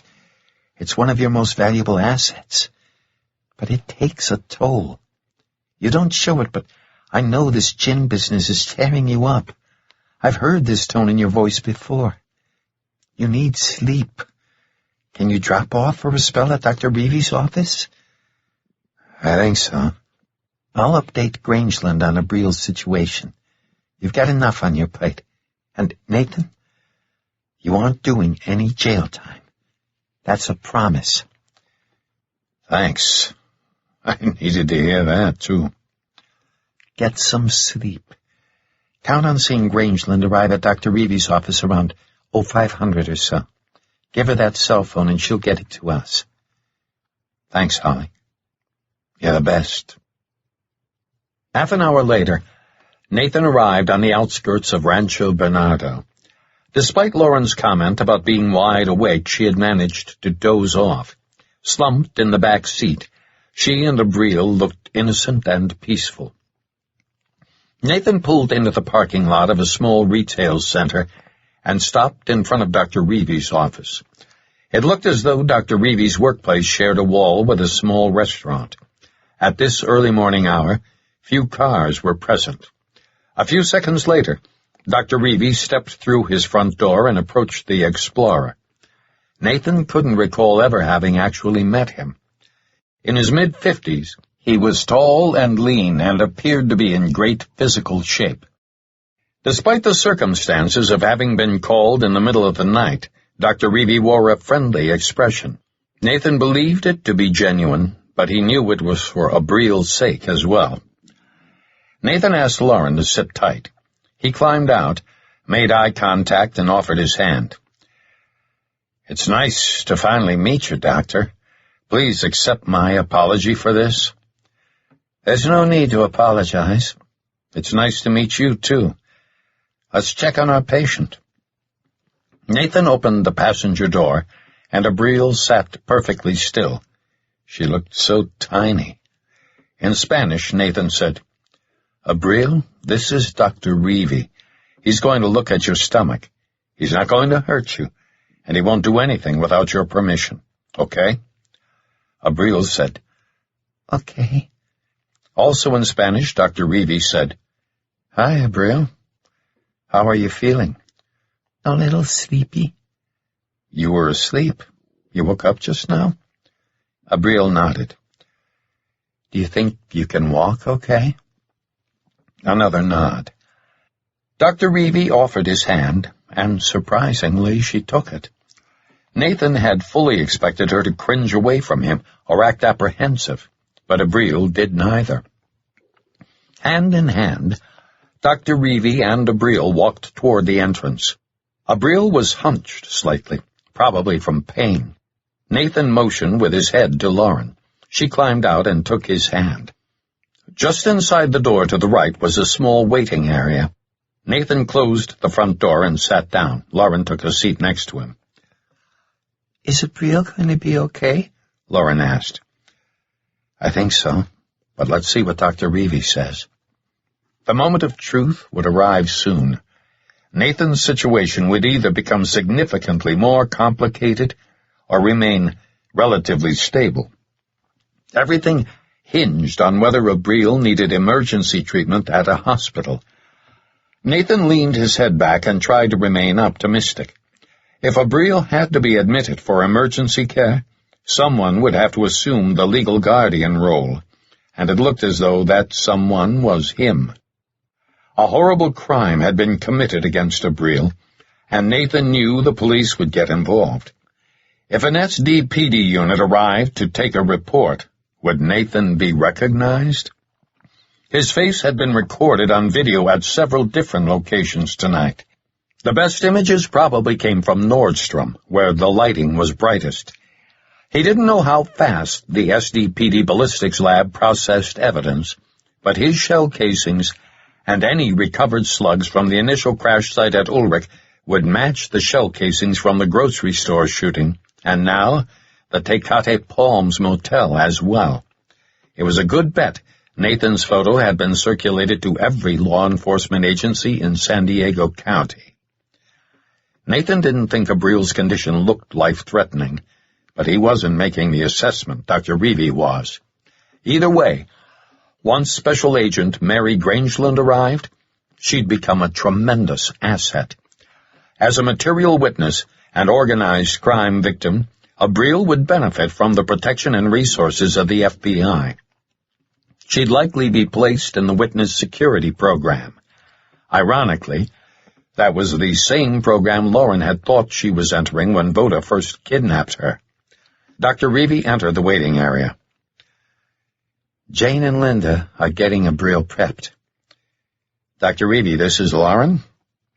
In a formal manner, Lauren shook hands. It's nice to meet you, Lauren. Nice to meet you, too. Are you going to operate on Abril? I hope we won't need to, but we better have a look and see. Thank you again for doing this, Nathan said. It's very generous of you. I'm just glad to be able to help. Hopefully, she's got a localized infection on the abdominal wall or just under the skin that I can treat here. I hope so, too. First names? Nathan asked. Doug. Nathan. They shook hands again. I forget when, but I think Harv mentioned you work with your wife as a team? Yes, Jane is a CRNA and does a great job as a nurse anesthetist. We work together well. Jane also participates on our trips to Mexico, where we repair cleft lips and palates in children. You do that pro bono? It wasn't a question. Doug nodded. Since I wasn't sure what we'd be facing, I asked Linda, my surgical nurse, to be present as well. I'm sorry, I guess I hadn't realized what was involved. Again, there's no need to apologize. Emergencies happen. I'm glad to help. Regarding the ace I mentioned on the phone, I have a good friend in charge of the juvenile division of the district attorney's office who could help us with reporting this discreetly. I've done some free plastic surgery treatment for some of her victims, and I think she'll help us. Report what? Lauren asked. Nathan answered for the doctor. What happened to Abril has to be reported to Child Protective Services. She's a victim of a violent crime, and she needs to be protected. I'm sure Doug needs to do some pre-op work, so let's allow him to get started. He looked at Dr. Reevy. May I tell you something with doctor-patient privilege? If it's about tonight's activities, it's probably better if you don't. Lauren is my niece. I just found out tonight that I have a half-sister I never knew about. Doug's expression remained somewhat guarded. That's got to be quite a shocker. To put it mildly, Harv's never actually said it, but I know he thinks of you like family, and Harv's like a brother to me. I guess that makes our connection like family, too. That's very kind of you to say. I never properly thanked you for helping us last year. You were more than generous. Thank you for sending the flowers. Nathan and Lauren took seats in the waiting room while Doug locked the front door. Would you like something to drink? There's a refrigerator in the back. Help yourselves. If you need it, the bathroom's right around the corner. Thanks, Doug. This may not take long. Can I watch? Lauren asked. I think that's a question for your uncle. Doug looked at Nathan. If Lauren's presence has a comforting effect, she could stay until Abril is sedated, but not after that. I think it's best if we let Doug do his job without him having to worry about us. Doug turned, then stopped. Abril will need follow-up care. Do you have something arranged? Yes. Special Agent Grangeland's on her way. I remember her. Nathan smiled. Most people do. He leaned his head back and closed his eyes again. Holly was right. He needed some rack time. But dozing off in front of Lauren wasn't a good idea. His recurring nightmares could be a problem. She'd have to be formally warned about the danger of waking him. At his La Jolla home, she had awakened him from a light sleep, so it hadn't been dangerous. Harv often joked about using a 10-foot pole to wake him, and unfortunately that humor had roots in the truth. If Nathan were to enter REM sleep, waking him suddenly could have catastrophic results. Before he had met Holly, one of his first attempts at having a relationship with a girlfriend had ended badly. Even though Nathan had warned her to wake him from a safe distance, she'd given him a little shake and ended up in the hospital with a dislocated shoulder and 2 broken fingers. The emergency room scene had been awkward at best, downright humiliating at worst. Despite his girlfriend's insistence that Nathan hadn't done it on purpose, no one believed her explanation. They just assumed she was another battered victim who was protecting her abuser. And Nathan's scarred face only made things worse. He'd never forget the looks of contempt from the emergency room's staff. Despite pressure from the attending ER doctor, his girlfriend hadn't pressed charges because she knew Nathan hadn't intended to hurt her. A week later, he had gotten a Dear John email.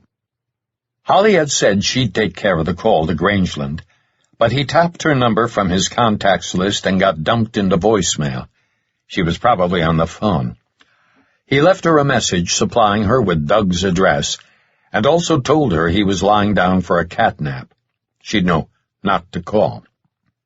I'm going to get some shut-eye in one of Doug's examination rooms. Are you okay out here for a spell? You can't sleep out here? Again, let's just say it's complicated. It's your nightmares, isn't it? He nodded. Just knock on the door and make sure I'm awake before anyone comes in. Tell Doug to knock, okay? Why hasn't my mom called? I'm sure she's okay. Try not to think about it. He left the waiting room for some much-needed rest, and awoke with a start. What the hell was that sound? There it was again, knocking. He looked around, quickly orienting himself. I'm awake. He glanced at his watch. Only 25 minutes had passed. He got up from the floor, stretched, and opened the door. Dr. Reevy greeted him. How's Abril? Is she okay? Yes, she doesn't have sepsis like I suspected, but she does have an infection in her abdominal wall. I've got her on sulfa antibiotics, and I don't think she'll have any problem recovering, so at this point, she doesn't need to be transferred to Pomerato. Well, that's good news. Doug's expression remained serious. What is it? Nathan asked. You aren't going to believe what we found. Chapter 24. Doug handed Nathan a small Ziploc bag. Tell me you're kidding, Nathan said. 10 beautifully cut gemstones sparkled in the fluorescent light. Alexandrites, Doug said. And nice quality. Incredible. I found them just beneath her scarpus fascia, a fibrous layer in the fat. They were probably aligned along the length of the incision to look less obvious. That makes sense. I hadn't noticed anything other than the staples. The swelling helped hide them as well. Abril has low body fat on her abdomen, which could explain why they were under the fascia, but not as deep as the muscle. But anyone with medical knowledge would have been able to feel them just like I did when I palpated the area. Linda's putting on the bandages right now. I had to close the wound loosely because the infected tissues may need to drain. But if the scar doesn't heal nicely, I can revise it later. So you think Abril's going to be okay? Doug nodded. Even though the wound was purulent and inflamed, the infection was localized to the subcutaneous fat and scarpus fascia. It didn't extend to the deep fascia. I irrigated it with antiseptic solution, and it looks pretty good. I think with the combination of cleansing it well, the antibiotics, and her youth, Abril should make a full recovery. That's great news. Do you think this wound was created solely for the purpose of implanting these gemstones? In my opinion, yes. She probably got the infection because one or more of the alexandrites wasn't properly sterilized.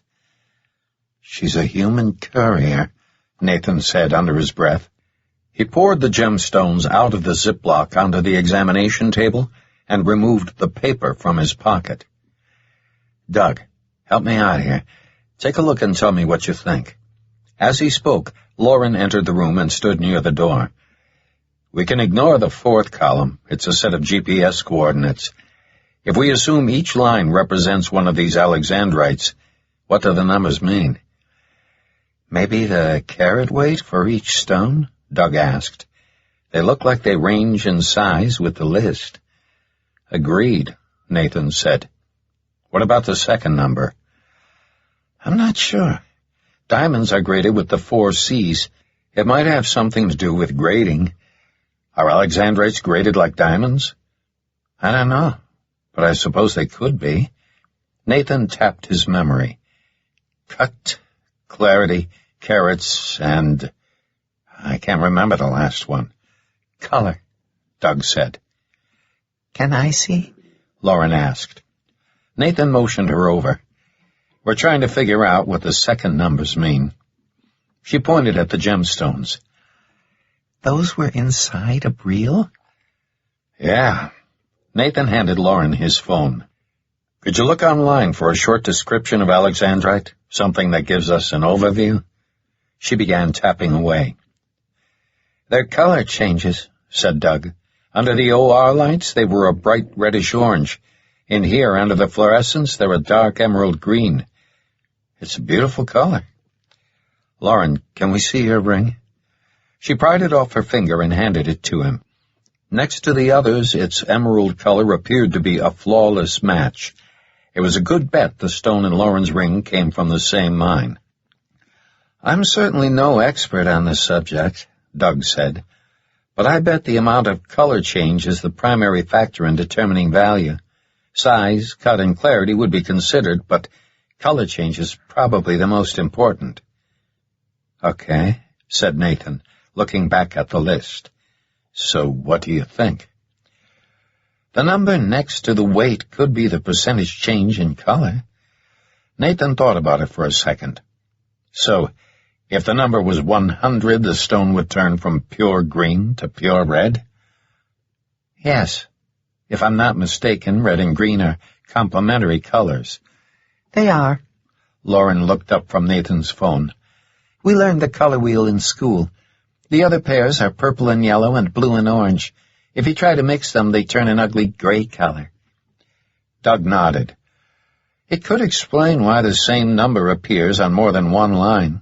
If that's the case, then these alexandrites come pretty close to a complete spectral change in color. The lowest number is 85%. That probably makes them very rare and expensive. Okay, I found something, Lauren said. Should I read it to you? It isn't, like, real long or anything. Nathan made eye contact with Doug and offered a barely perceptible smile. Sure, he said. Okay, here goes. Chromium gives alexandrite its color. In most minerals, a trace element like chromium would provide only one color to the mineral, but in alexandrite it produces 2. Coloring agents are dependent on the wavelength of light and the chemical bonds in the crystal to determine the color that they will cause. An element like copper in normal light causes a green color, like in Nathan helped her. Malachite. Oh, thanks. She continued. And a blue color in azurite? Did I say it right? You were close, as azurite. Okay. and a blue color in azurite. It all depends on the character of the chemical bonding. In a single specimen of alexandrite, the chromium is in such a balanced state that the color of the specimen depends on the character of light that hits the crystal. If the light is natural sunlight or fluorescent light, the crystal will be green. However, if the light is incandescent light from a common indoor light bulb, then the crystal will appear red. I'm impressed, Doug said. You read very well. Lauren smiled. I practice with my mom a lot. Her face clouded for a few seconds. Nathan knew she didn't want to cry in front of Doug, so he reached out and held her hand. What about the third number? Nathan asked. Tougher call, but I'd guess it's the 5th C. The 5th C? Cost. All 4 C's determine cost. Are you thinking what I'm thinking? Doug nodded. Then the third number is probably the dollar amount in thousands. So the biggest alexandrite is worth 150,000? I don't think so, Lauren said. Why not? Because my mom said this ring is worth 290,000, and it's about the same size as those bigger ones. Cost per carat, Doug said slowly. Oh, man. Then we're looking at a small fortune. Doug, can you get a calculator? Your cell phone has one, Lauren said. We'll need a running tab. I'll get a pen and paper. Doug left the examination room and returned momentarily. I'll give you the numbers, Nathan said. He multiplied 1.53 by 50,000 and said, 76,500. He did the same thing on the next line, 98,400. Half a minute later, Doug read back all the numbers so Nathan could total them. If we're right about this, then Abril had $1,872,650 worth of gemstones embedded in her body. Seriously? Lauren asked. The evidence doesn't lie. Lauren, it's really important you never mention anything about Abril or Dr. Reevy to anyone. I don't want anyone to know we were ever here. I promise I won't. I'd better go see how our patient's doing, Doug said, and left the examination room.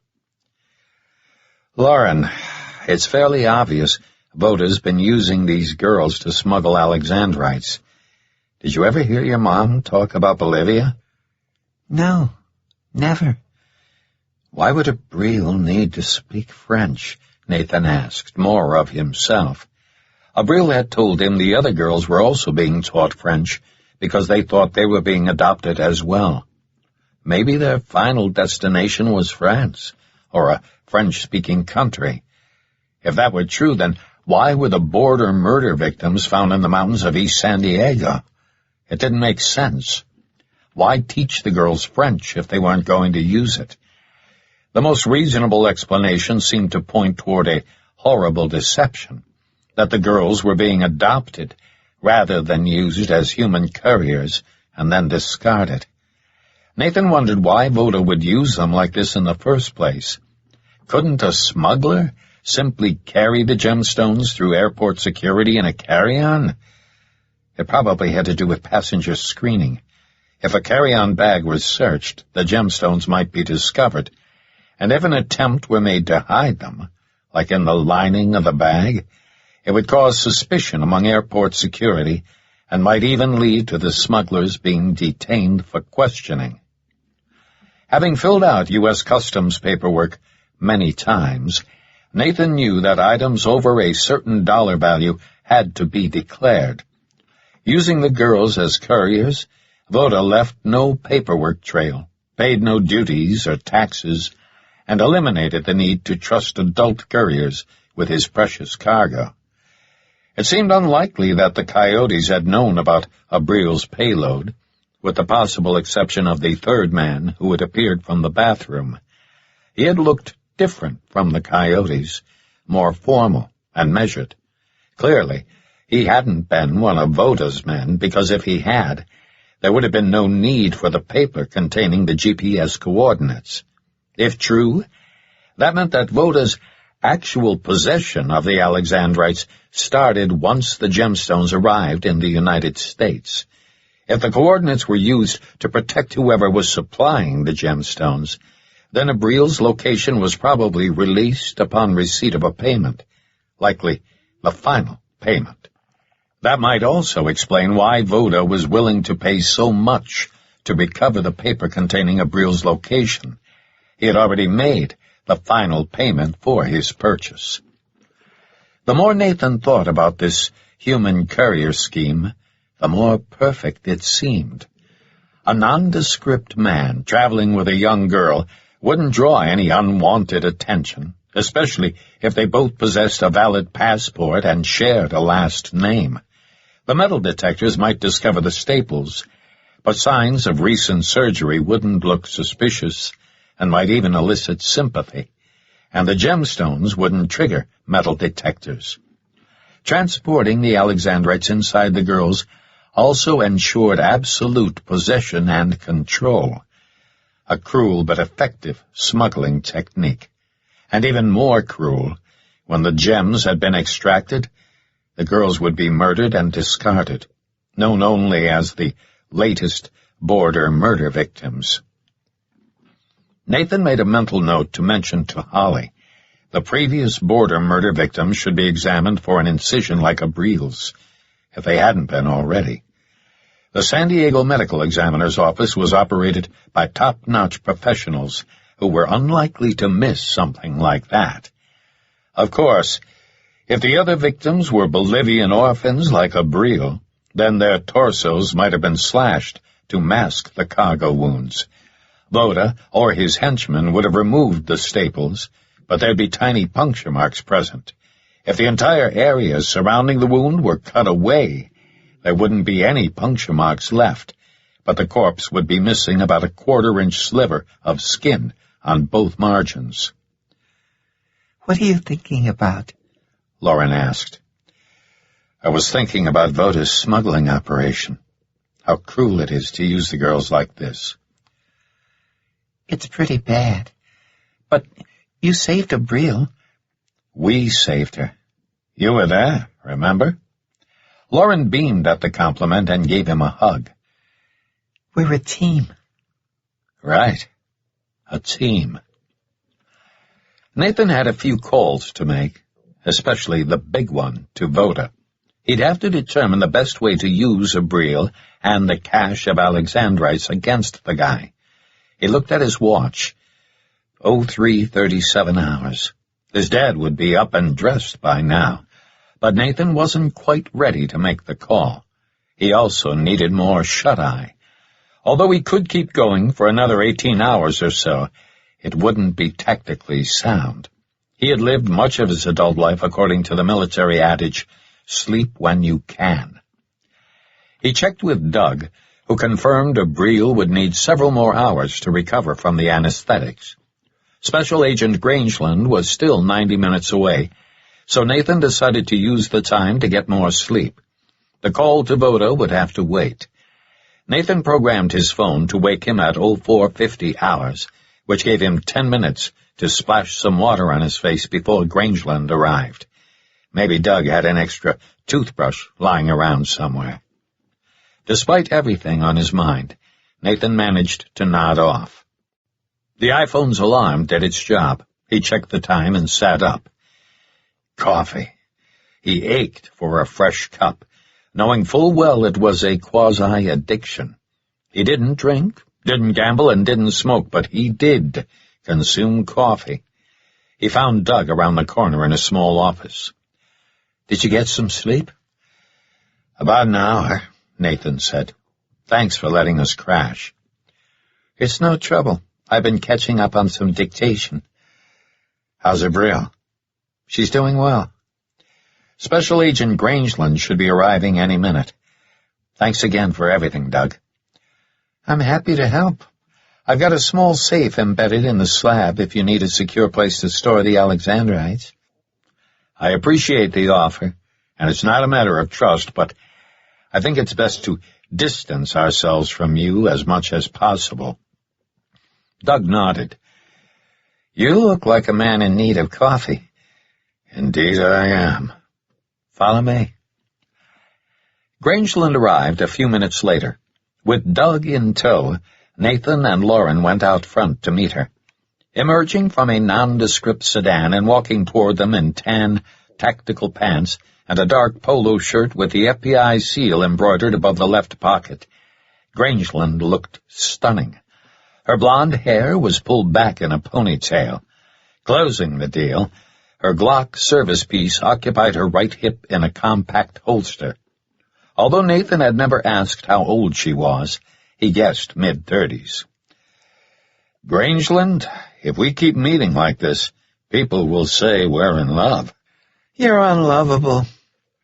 It's damn good to see you. They embraced tightly. Lauren interrupted them. Well, aren't you going to introduce me to your friend? Nathan winked at Grangeland. Special Agent Grangeland, meet Lauren Marchand. They shook hands. It's nice to meet you, Lauren. It's nice to meet you, too. Is your gun loaded? Yes, all FBI special agents are required to carry loaded weapons in public. Are you a good shot, like Nathan? Nathan kept a straight pace and crossed his arms as if asking Grangeland, Well, are you? I think I can hold my own. Let's go check on Abril, Nathan said, ending Lauren's interrogation. He sensed a have-you-ever-shot-anyone question coming. Grangeland said hello to Dr. Reevy and gave him a hug. A good one. Easy, Grangeland, Nathan said. Doug's a married man.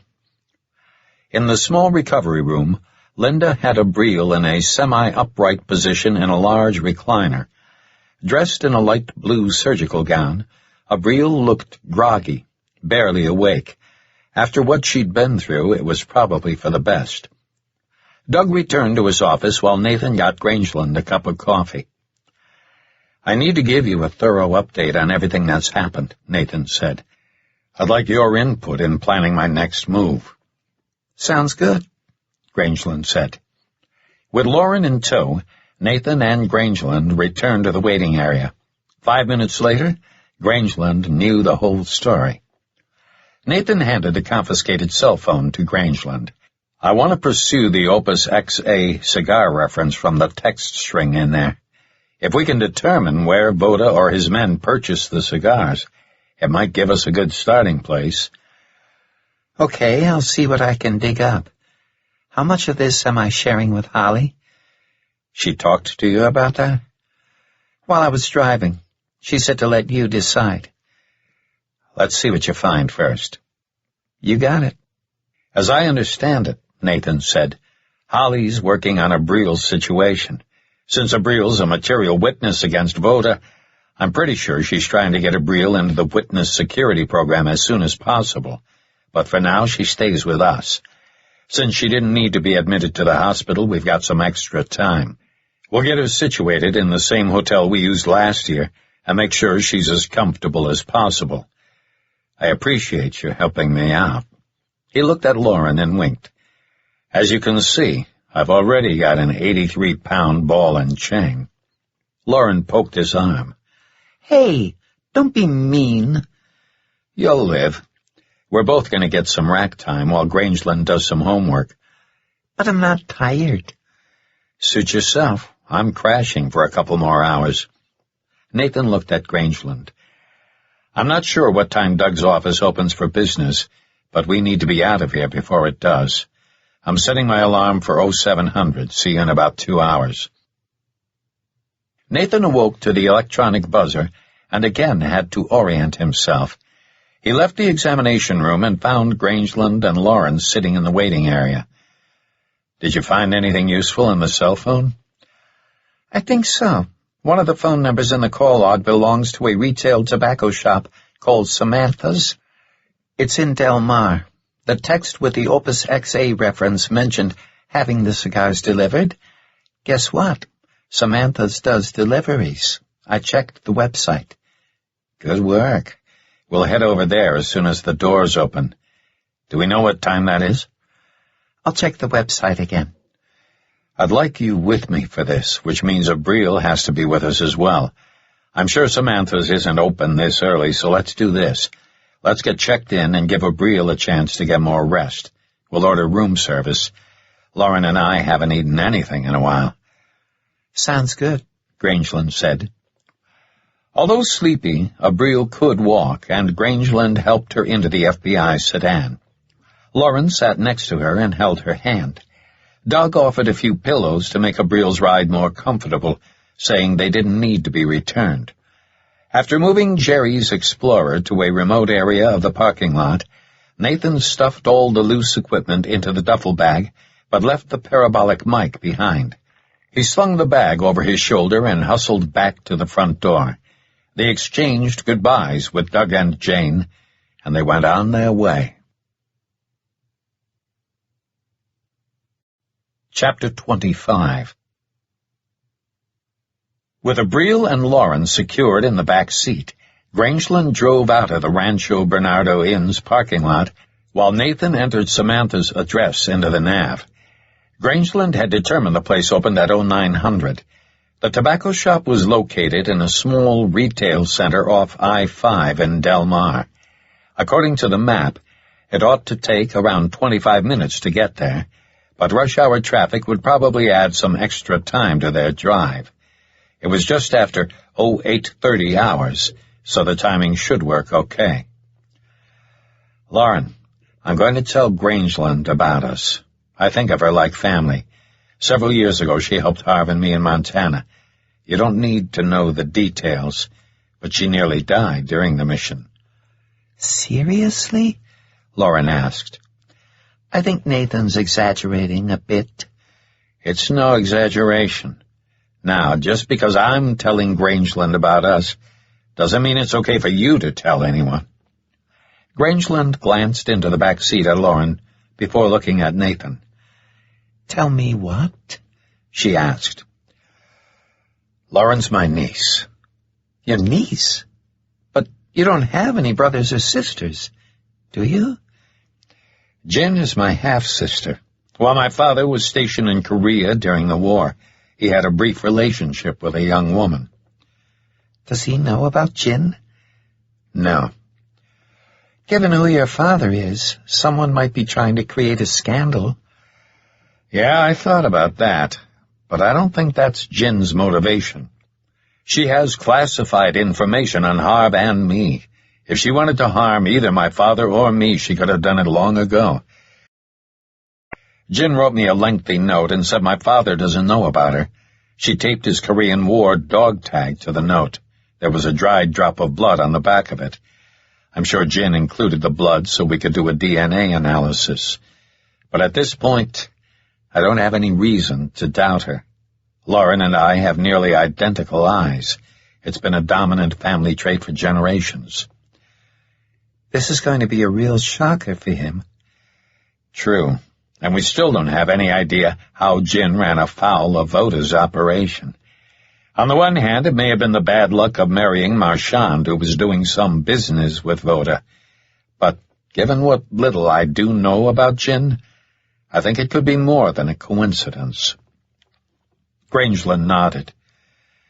"Yeah, most moms don't vow to go after criminals, even if the bad guys kill their husband. Plus," Grangeland looked over at Nathan, "she is related to you. I've never known with certainty what you and Harv did for a living, but it doesn't take a giant leap to conclude it involved covert ops." "Let's just say we worked for the government in a discreet way." "Nathan was a spy," Lauren interrupted with conviction. "I'm going to be a spy, too." "Lauren, we've had this discussion. I never said I was a spy."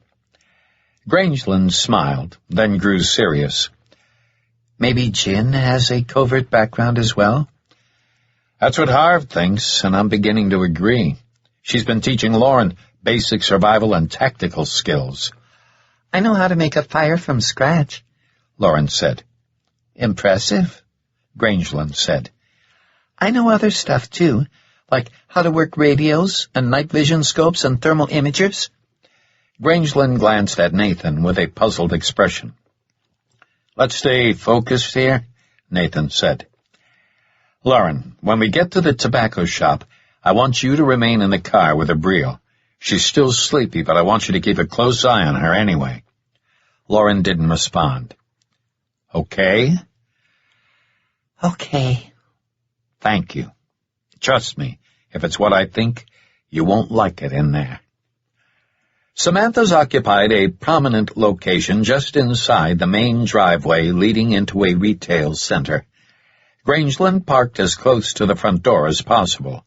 Even though it was a cool morning, she rolled the windows down a bit to keep the sedan from getting overly warm in the sun.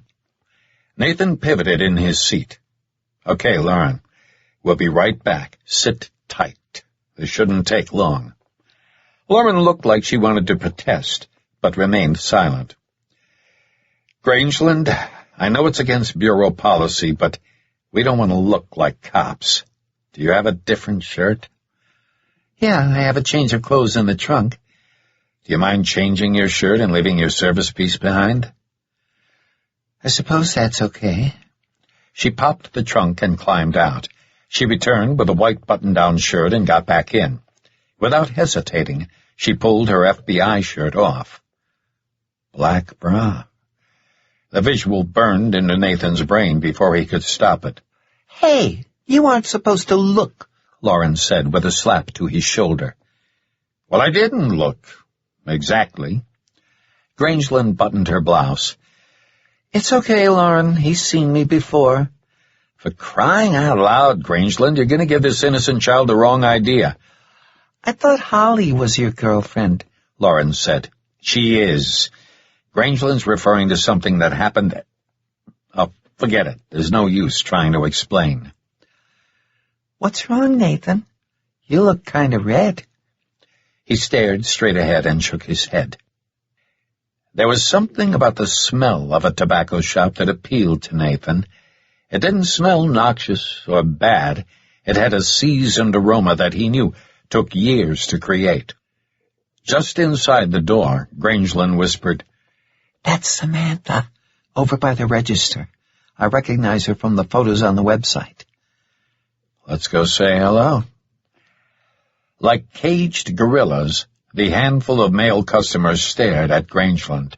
Nathan couldn't blame them, but good grief, a little discretion was in order. These clowns are acting like they've been on a deserted island for the last 20 years, he whispered. I've tried to get used to it, but I don't think I ever will. Nathan and Grangeland walked up to Samantha, who held up her hands like a robbery victim. Whatever it is, I didn't do it. Nathan faked a bewildered expression. We'd like to get some Opus XAs and heard this is the place to buy them. Then you heard right. How many would you like? I only have 5 in stock. They have to be special ordered from Fuente. We'd like 50. Delivered. Samantha's eyes grew a little. I see. You do know how much they cost, right? Indeed we do. Follow me. They followed Samantha past the walk-in humidor and into the stockroom. They entered a small office embellished with all kinds of cigar posters, most of them featuring beautiful women in alluring poses. Samantha sat down behind her desk and sighed. She waved to a couple of chairs. All right, you two. Why are you really here? Nathan exchanged a glance with Grangeland. Come on. I had you guys pegged as cops the moment you walked in. What gave us away? Nathan asked. Instinct. I see a lot of people walk through my door, and I can usually nail cops within the first few steps. I'm impressed, but you're only half right. She's the cop, not you. If you're after information on my Opus XA buyer, don't bother asking unless you can produce some paper. We're hoping to avoid that, Nathan said. No doubt you are, but I'm protective of my clients, especially the one you're interested in. For one, he tips like a champ. I'm really more interested in you, Nathan said. Samantha's expression changed.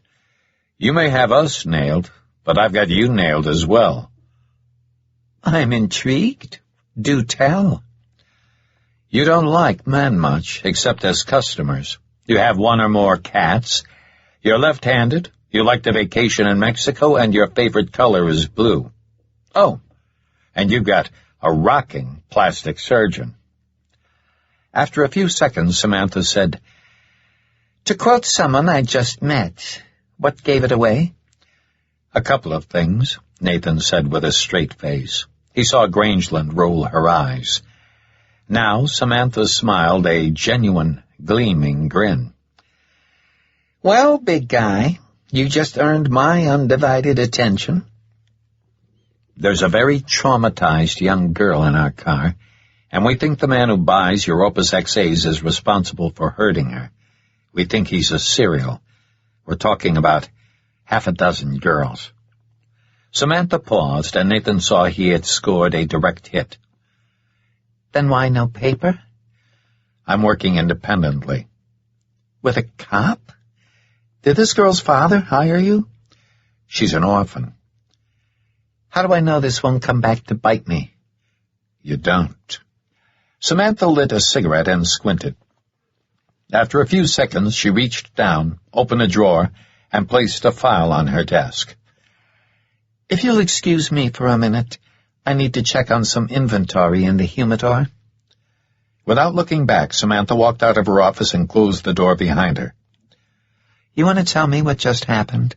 Grangeland asked. Nathan opened the file. "We communicated." "Yeah, I gathered that. How did you know all that stuff about her?" "I presume you mean the not-so-obvious things? See those 8x10 photos on the wall behind her desk? I gambled on the woman in both of them being more than just a friend." He nodded toward the door.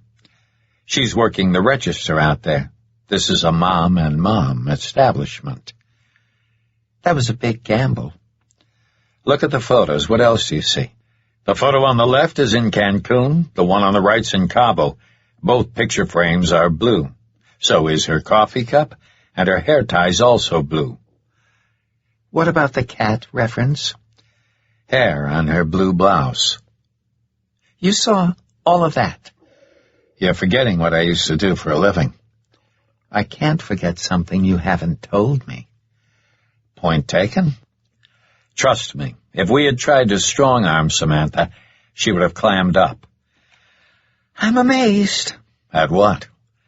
"You got the information without having to break anyone's arms." "Thanks, I think." "Well, we've got what we came for. Now what?" "It's time to cull Voda's herd." "I'm a special agent in the FBI. I didn't hear that."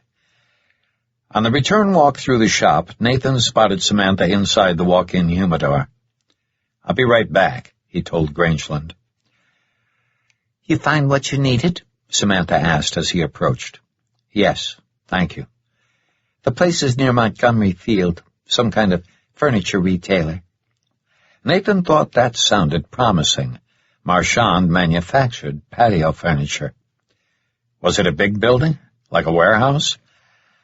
"It wasn't really big, like a Costco, but it was pretty good size. I told the guy on the phone we don't deliver that far south, but since he bought 100 Opus XAs, I told him I'd make an exception. I handled the delivery personally. The guy paid cash, just under 10 grand, then threw in a $500 tip." "Can you describe him? Was he fair-skinned, European-looking, with a Spanish accent?" "I'm no expert, but yeah, I'd say he looked Spanish. He definitely spoke with an accent." "How about his build, hair color?" "Tall guy, good-looking." She smiled. "Not as tall or as good-looking as you, but he was definitely over 6 feet. I don't remember the exact color of his hair, but yeah, it was darkish." That didn't fit Voda, because he wasn't tall, but it could have been one of his men. "Anything else you can tell me about the place?" "Not really. To be honest, I wasn't paying a whole lot of attention. They wanted me to deliver the cigars at the back of the building, though. I remember feeling a little nervous about it. I thought maybe I'd get ripped off, or worse." "Why did you think that?" It was the way the guy talked to me on the phone. He sounded, I don't know, arrogant, like a jerk. He made me feel like I was nothing more than a delivery girl, even though he knew I owned the store. Yeah, that sounds like our guys. How many men did you see? Just the tall guy who bought the cigars. Thanks again, Samantha. You're a stand-up woman. Sadly, it's an uncommon trait these days. I honestly don't think you have anything to worry about. Besides, I have a feeling some of your best customers are law enforcement, and I'm willing to bet they're quite protective of you. Right on both counts. I'm a pretty good judge of character. Despite your hardened look, you're actually quite personable. Nathan didn't respond. I'm being serious. What you said to me in my office, it took some manhood, if you catch my drift. She lowered her voice. Tell Miss Icewater to lighten up a little. We are who we are, Samantha. Amen to that. Get some payback for the girl. That's the general idea. Nathan left the humidor and found Grangeland near the entrance with her back against the wall, watching the door. It was no wonder Samantha had her pegged as a cop. No doubt Grangeland didn't like being unarmed, probably felt naked without her service piece. Back at Grangeland's sedan, Lauren looked a little peeved at having been delegated to babysitting duty. Still under the influence of the anesthetic drugs, Abril slept with her head propped against a pillow. Nathan slid into the front passenger seat, while Grangeland retrieved her Glock from the trunk. He pivoted toward Lauren and asked, "That wasn't so bad, was it?"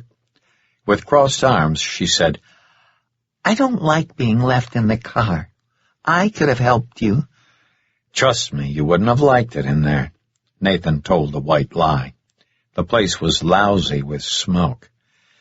You aren't kidding, Grangeland said, supporting his exaggeration. My eyes are burning. Mine too. Let's get back to the RB Inn. I'm staying with you, Lauren said in a matter-of-fact tone. Nathan didn't respond.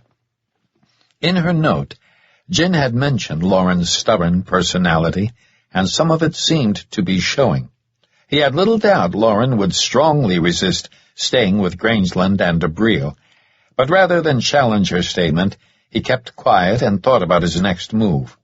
A little visit to the furniture store. He needed to properly introduce himself to the tall Spaniard. Back at the Rancho Bernardo Inn, Nathan parked as close to the entrance as possible to minimize Abril's walk. He needed to call his father.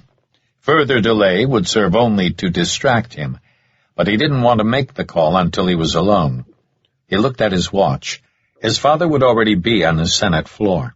Nathan decided to send a text and tapped the message in capital letters.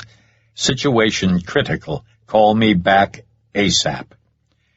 That ought to get his dad's undivided attention. Everyone in the sedan waited until he was finished texting. Nathan pivoted to face Lauren. I know you don't want to stay with Grangeland and Abril, but I really need you to. I promise I'm not ditching you. You have my word. I won't be gone long, a couple of hours at most. But I want to come with you. Please don't make this difficult for Grangeland, okay? She sounded dejected, but said, Okay. He felt some surprise at her reaction. He had expected an argument. Try to get some sleep. You haven't had much in the last 36 hours. Lauren nodded slightly. I will. Thank you. He knew Lauren didn't have his stamina, so he chalked up some of her compliance to fatigue. He looked at Grangeland. This could be a dead end. Give me 2 hours max. Understood? Nathan knew she had gathered his meaning. Her expression confirmed it. After Grangeland retrieved her overnight bag and briefcase from the trunk, Nathan waved goodbye and drove out of the parking lot. Chapter 26. Without Lauren, Nathan felt tremendous freedom, as if a giant burden had been lifted. He knew it wasn't fair to think of her in that light, but facts were facts. Lauren complicated things. Not only would her absence allow him complete independence, it would also free him from constantly worrying about her safety. Nathan wasn't overly concerned about his own safety, but if anything happened to him, like death, at least Lauren would be secure with Grangeland. Lauren's long-term future remained in question, but at the very least, being Senator Stone McBride's granddaughter would afford her a solid future. Nathan preferred not to use Grangeland's Crown Vic for the drive to the furniture store. She might need it later, and if things turned ugly, he didn't want to create a solid link to the FBI and Holly. At least, not yet. Since he had left Jerry's Explorer at Dr. Reevy's office, he made a quick detour to First Security for a vehicle change. Montgomery Field wasn't far from First Security, so the delay was minimal. 30 minutes later, he arrived at the address he had acquired from Samantha's office. As she had described, the building was fairly large, about the size of a big grocery store. Staying in his vehicle, he circled the building, making a note of all the emergency exits. The loading dock looked similar to the one at Marchand's warehouse, but smaller in scale. He didn't see any security cameras, but that didn't surprise him. This wasn't a bad area of San Diego, and this building didn't have a research or high-tech purpose like many of its neighbors did. There didn't appear to be a need for enhanced security. At least, none that he could see. He considered his options for gaining entry. A glass facade dominated the middle portion of the storefront along the main street. The landscaping along the perimeter of the parking lot didn't offer much visual cover. Fortunately, this wasn't a busy thoroughfare. It terminated at the boundary of Montgomery Field. Any traffic around here would be limited to the immediate businesses. At the end of the street, he turned around and cruised past the store in the opposite direction. He pulled up to the curb, opened a browser in his iPhone, and typed Domino's San Diego into the search box. A few seconds later, he had a listing of 5 Domino's locations and chose the closest one. He tapped the Get Directions button and watched the route appear. 4 minutes later, he was walking up to the counter and smiling at the young woman behind the register. "I have an unusual request. It's my niece's birthday. She just turned 12, and she loves Domino's." He lowered his voice. "I'll pay you $20 for your hat. She'll absolutely love it." The woman spent a little too long studying his face. "Seriously, all you want is my hat?" $20. She looked around and took it off. "Here, you don't have to pay me." He winked at her. "Can I get one of your boxes to put it in?" She disappeared into the back and returned with a box. Nathan fished his wallet out and put a 20 in the tip jar. "Thanks, but you didn't have to do that." "It's my pleasure. You're a lifesaver." He diverted to the alley along the rear of the building and spotted what he needed. In a quick move that took no more than 10 seconds, he threw the sedan in park, climbed out, and removed the magnetic sign from the top of a delivery car. He didn't feel right about stealing the sign, but he justified the theft as an emergency. Compared with his actions over the last 14 hours, this qualified as a mere hiccup in the larger scheme of things. Nathan returned to the furniture store and pulled up to the curb. He put on his ballistic vest and covered it with the black sweatshirt he had used at the Tecate Motel. It wouldn't look terribly out of place, since the temperature hadn't climbed yet. He got out, placed the Domino's sign atop the sedan, and donned his $20 hat. He cruised into the furniture store's driveway and parked directly in front of the double-glass doors, where his sedan couldn't be missed. He placed his suppressed cig in the box and took a deep breath to ease the tension. Holding the pizza box with both hands, he approached the entrance. He knocked on the door and waited. After half a minute, he banged on it forcefully. A tall man with dark hair appeared, and he didn't look real happy. This guy stood several inches north of 6 feet and fit Samantha's description.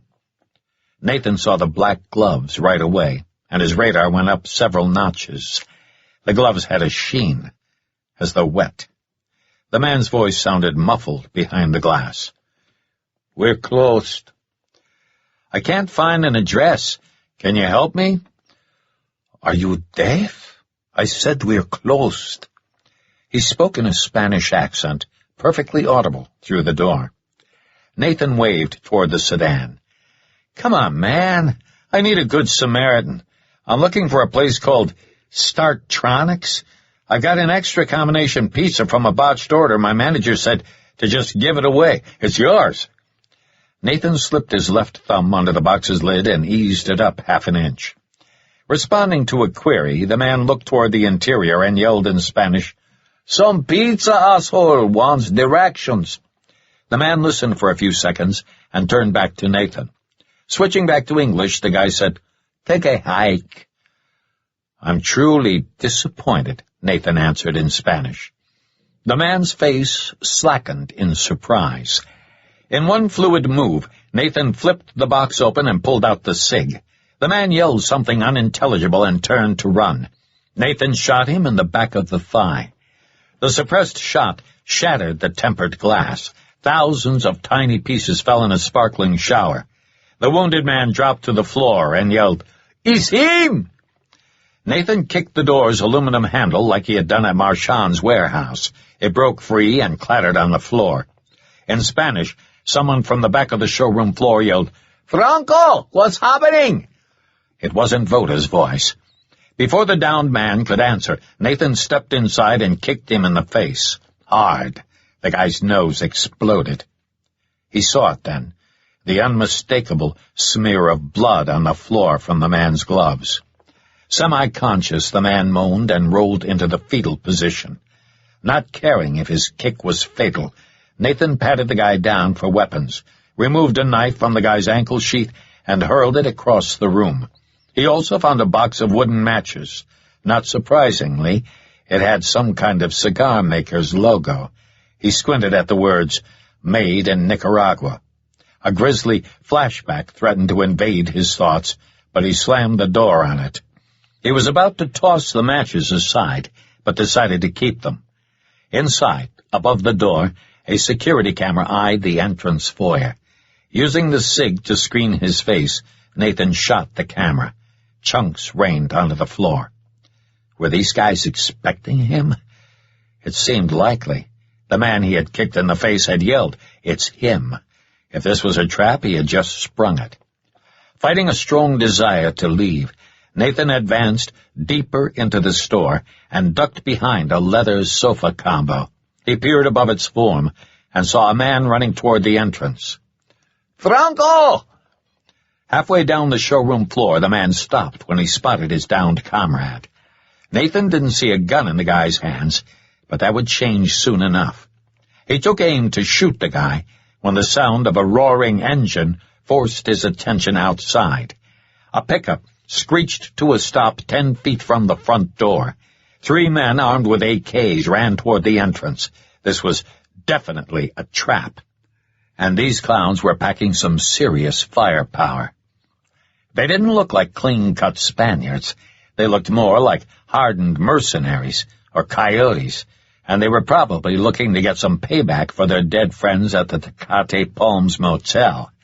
Nathan didn't relish being captured by these guys. It was time to kick some ass without taking any numbers. He subconsciously patted for the SIG's spare magazines in his thigh pockets, confirming their presence. What happened next was driven by pure skill and experience. Peering just over the top of the sofa, Nathan let the first gunman enter the building, which allowed his 2 comrades to follow suit. The lead gunman focused on the unconscious man before whipping his head around looking for a threat. Nathan burst up from the cover of the couch and activated the SIG's laser. He lined up on the second gunman's chest and fired twice. Before that man hit the floor, he sent 2 more bullets into the third man, center mass. Both of their expressions registered shock and disbelief, likely from being dispatched so easily.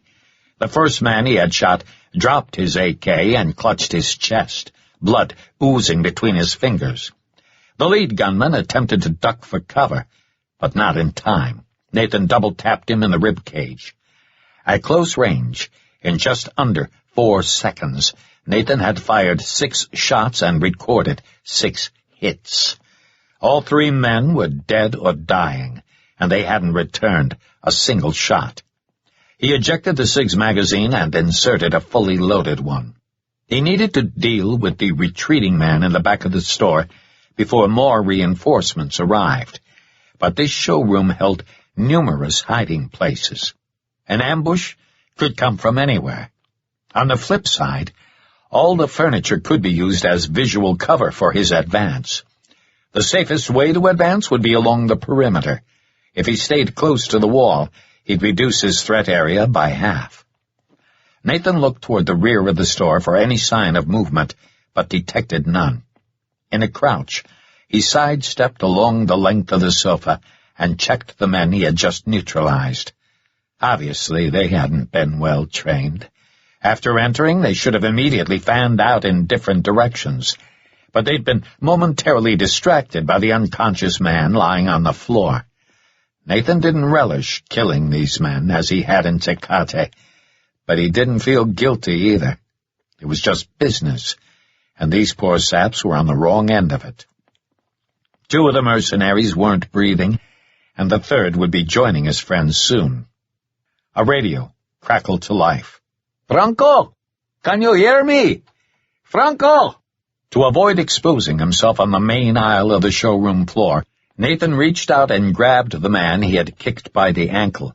He yanked the guy over to the corner of the sofa and removed the radio from his hip.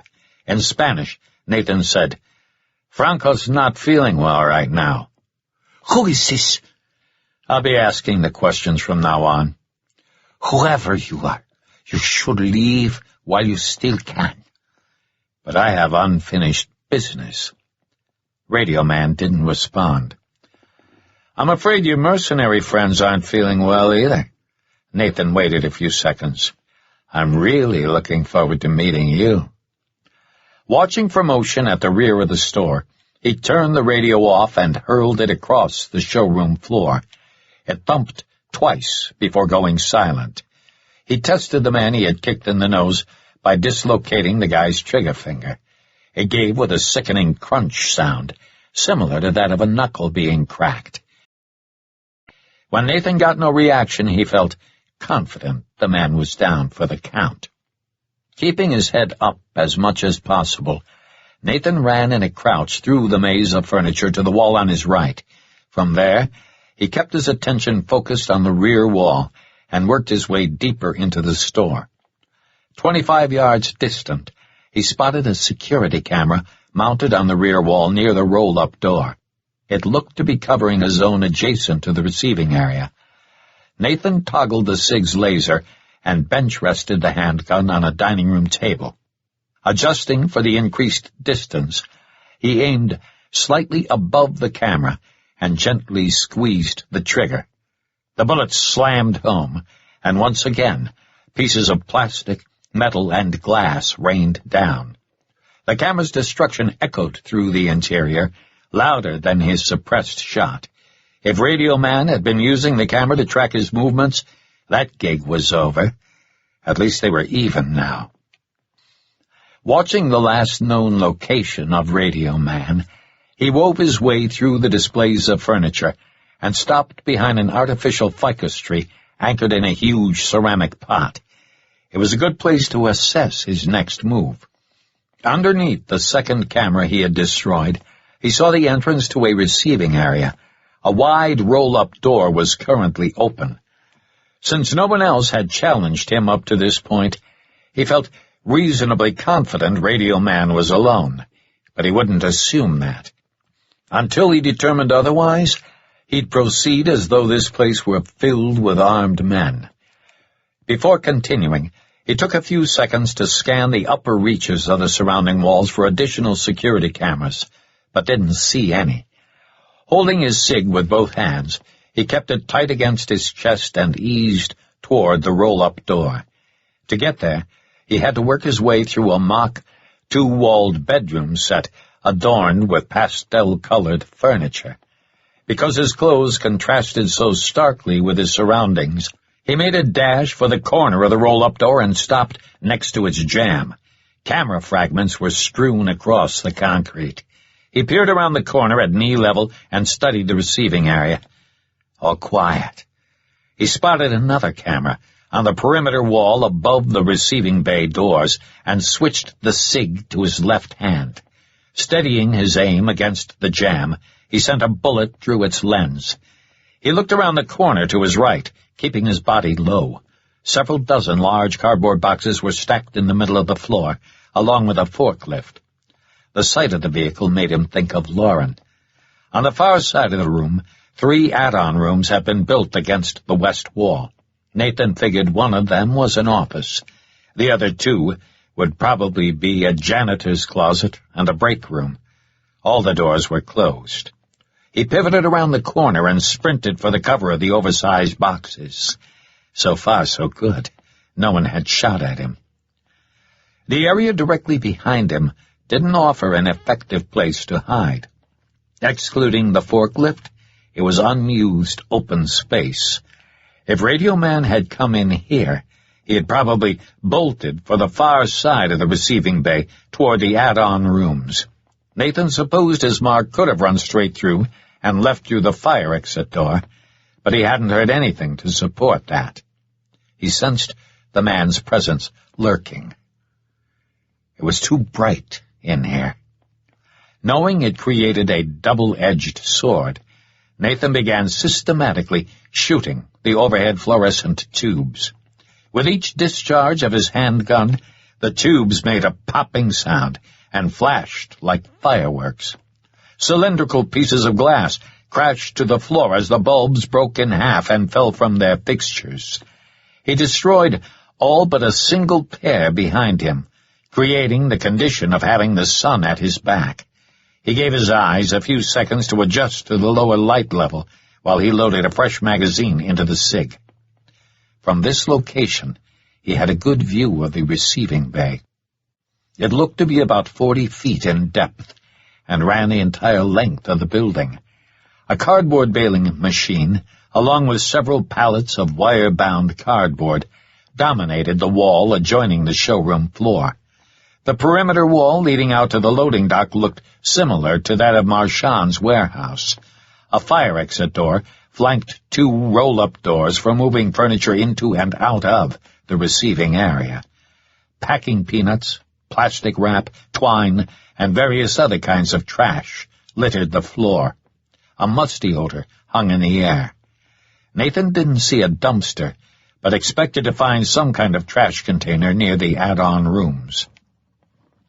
Keeping his cig level, he advanced to the pallets of baled cardboard and crouched. Tactically, this environment favored the defender, offering multiple places to hide.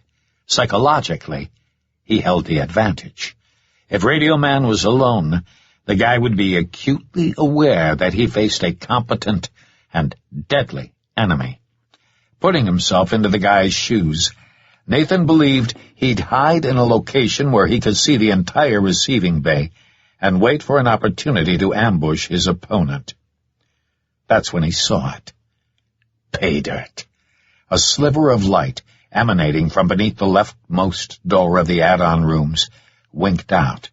Whoever was in there had just turned off the light. Taking advantage of the situation, Nathan sprinted the length of the receiving bay, because the man in the room wouldn't be able to see his approach until his eyes adjusted to the darkness. In the dim light coming from behind, Nathan saw that the door's handle was on the right side and angled in that direction. He flattened himself against the perimeter wall of the receiving bay and saw the source of the smell he had detected earlier, a 3 or 4 yard dumpster. He stopped behind its rectangular form, held perfectly still for a few seconds, and heard nothing. The door to Radio Man's hiding place stood 10 feet away.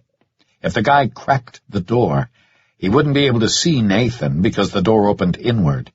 In order to see the dumpster, he would have to open the door fairly wide. Without knowing how long he had until reinforcements arrived, Nathan needed to act quickly to flush the guy out.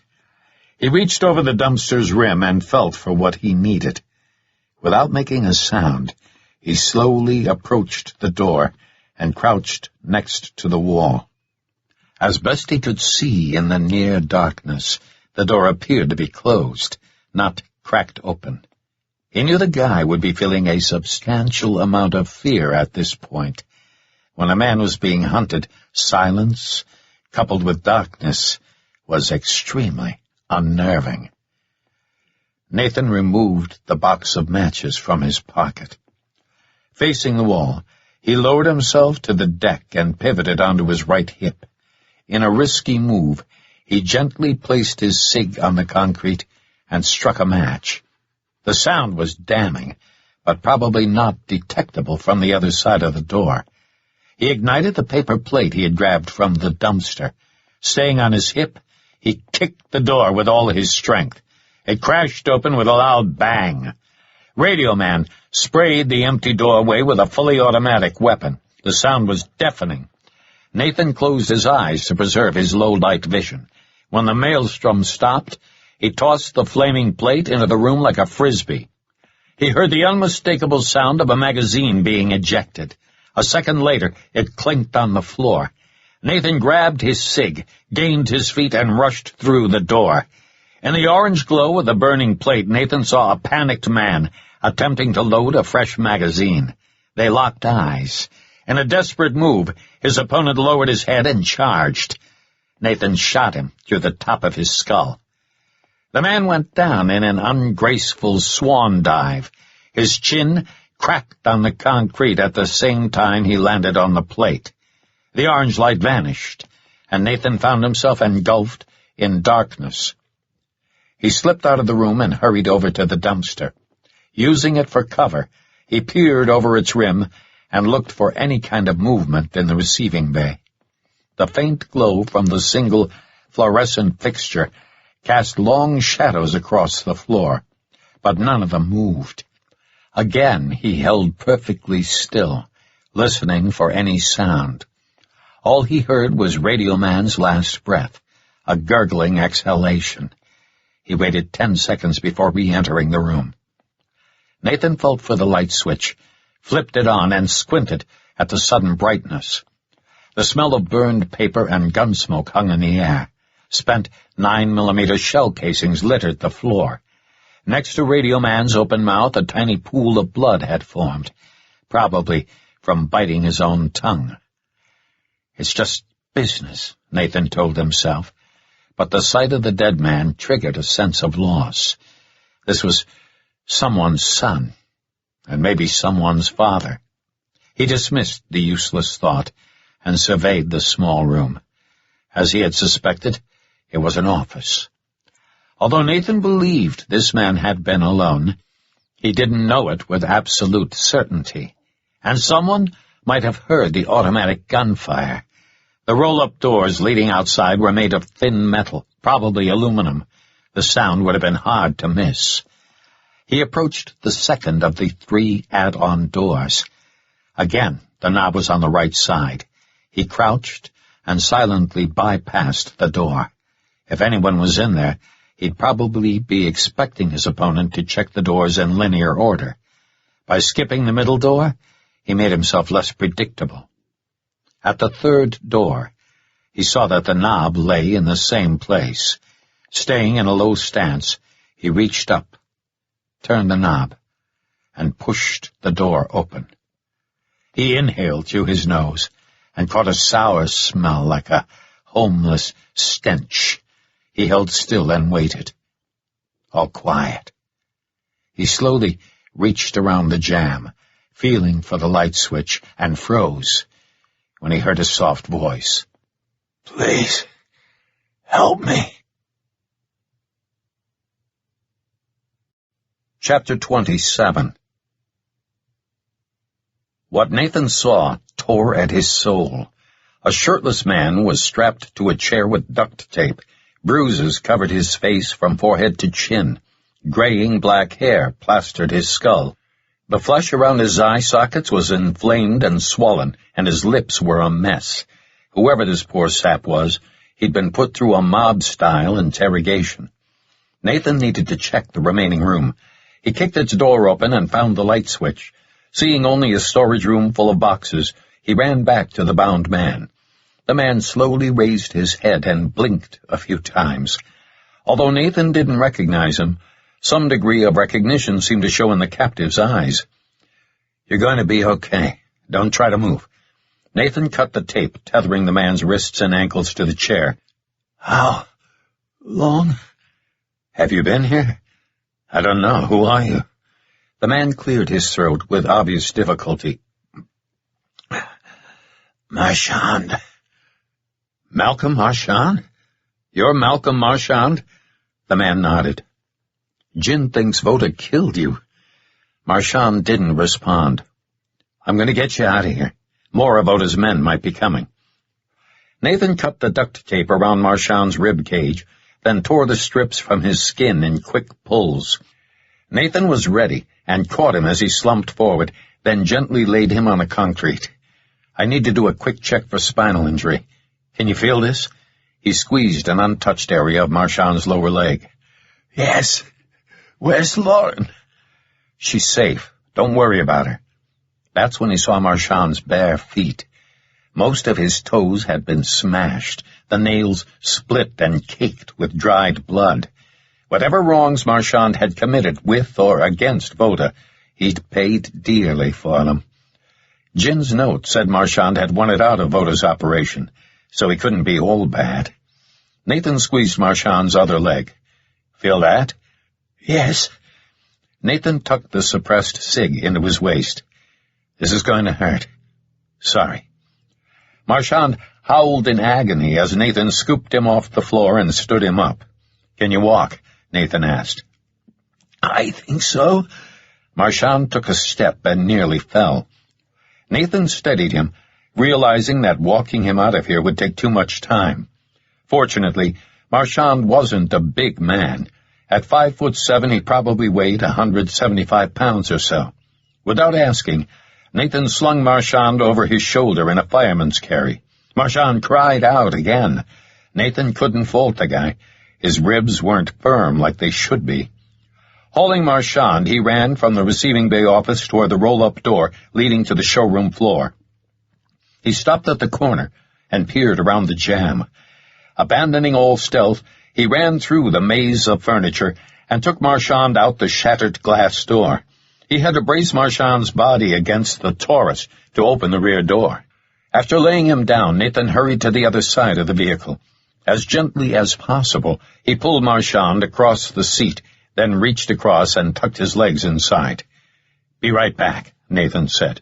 He re-entered the store, pulled his cig, and approached the man with the bloody gloves, the thug who'd been torturing Marchand. The guy had regained consciousness, but he was clearly lethargic and unable to get up. When Nathan pointed his gun, the man held up a hand in defense. "I ought to kill you, but I'm not going to." Nathan shot the man through the shoulder, a serious but not life-threatening wound. He had purposely aimed high to avoid opening the guy's brachial artery. The man cursed and clutched the wound. "Tell Vota I'm willing to make a deal, but it will be on my terms. You got that?" The man winced and nodded. 5 seconds later, Nathan pulled away from the furniture store and drove as fast as possible without jarring his passenger too much. Marchand was in pretty bad shape, but Vota's men had clearly avoided deadly force, wanting Marchand alive. The question was, why? "Vota has my wife," Marchand said. "Her half-sister." Nathan shot a glance at Marchand, disturbed by the man's knowledge of Jin's relationship with him. "He may have already killed her." Marchand stopped to cough. It sounded like gravel in a plastic bucket. Nathan turned his head again and saw Marchand wipe blood from his mouth, probably a perforated lung. Not severe, or he'd already be dead. How do you know Voda has gin? And what makes you think she's my sister? When they first took me, said Marchand, Voda was looking for gin. They asked me all kinds of things about her, her properties, her cars, her habits, all her friends, her personal history. He coughed again. They beat the crap out of me. I couldn't take it. I told them everything I know, which really wasn't all that much. I'd never realized until then how little I actually knew about my wife. Keep going. Late last night, they stopped asking questions about her. Marchand hacked and coughed again. And started asking me about you. I'd never heard of you, but they didn't believe me, so they started beating me again. They told me they had gin, that she was your half-sister, and that you were protecting Lauren. I think they were trying to check what Gin had told them against what I knew. That's when they started smashing my toes. The stupid jerks. I didn't know anything about you. Great, thought Nathan. Voda has gin and knows, at the very least, my name and connection to gin. What else, he wondered, might gin have given up under torture? Look, he told Marchand, I'll be honest. I'm tempted to dump you at a police station and move on. From what I understand, you brought all this upon yourself by getting into bed with Voda. You put your stepdaughter's life at risk for the sake of money. Voda doesn't care about Lauren anymore. He tried to get her so he could make me talk. What he really wanted was something from my office. The coordinates to the location of the girl. How can you possibly know that? Gin wrote me a note. She actually defended you, said you wanted out of Voda's world. It's true. I would have given it all up to keep Gin and Lauren safe. Again, Nathan tended to believe him. What reason did Marchand have to lie at this point? His world had crumbled. There was no sense in tormenting the guy further. I'm with you on that, he said, although I don't think you can do much to help at this point. I'll be leaving you with someone from the FBI. If you cooperate, you might be able to strike a deal and avoid a prolonged prison sentence. I was already planning on telling them everything. That'd be your first smart move in a long time. With Gin in Voda's hands, the situation became critical. Nathan had to consider his next moves carefully, yet his options were substantially diminished. Any action he took against Voda might result in Jin's death, if she weren't dead already. Meanwhile, Voda could be wringing classified information out of Gin. Information that could be devastating not only to Harv and Nathan, but also to the nation.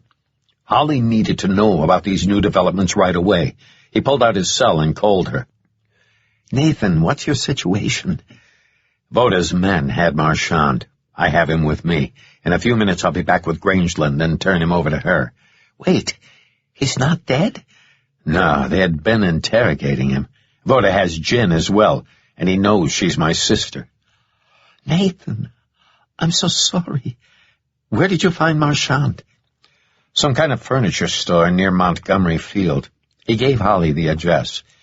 There are 5 more casualties. 2 of them are Voda's. The others looked like mercenaries, probably coyotes.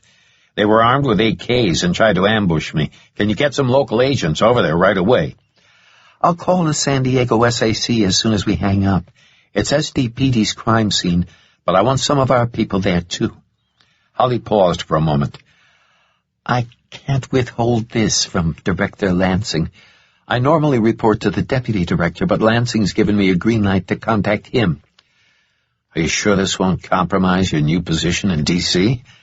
No, but withholding it definitely would. Holly, I'm still working independently. You understand that, right? She paused. Yes. Grangeland's going to need some help taking custody of Marchand. He needs emergency care. Where is she?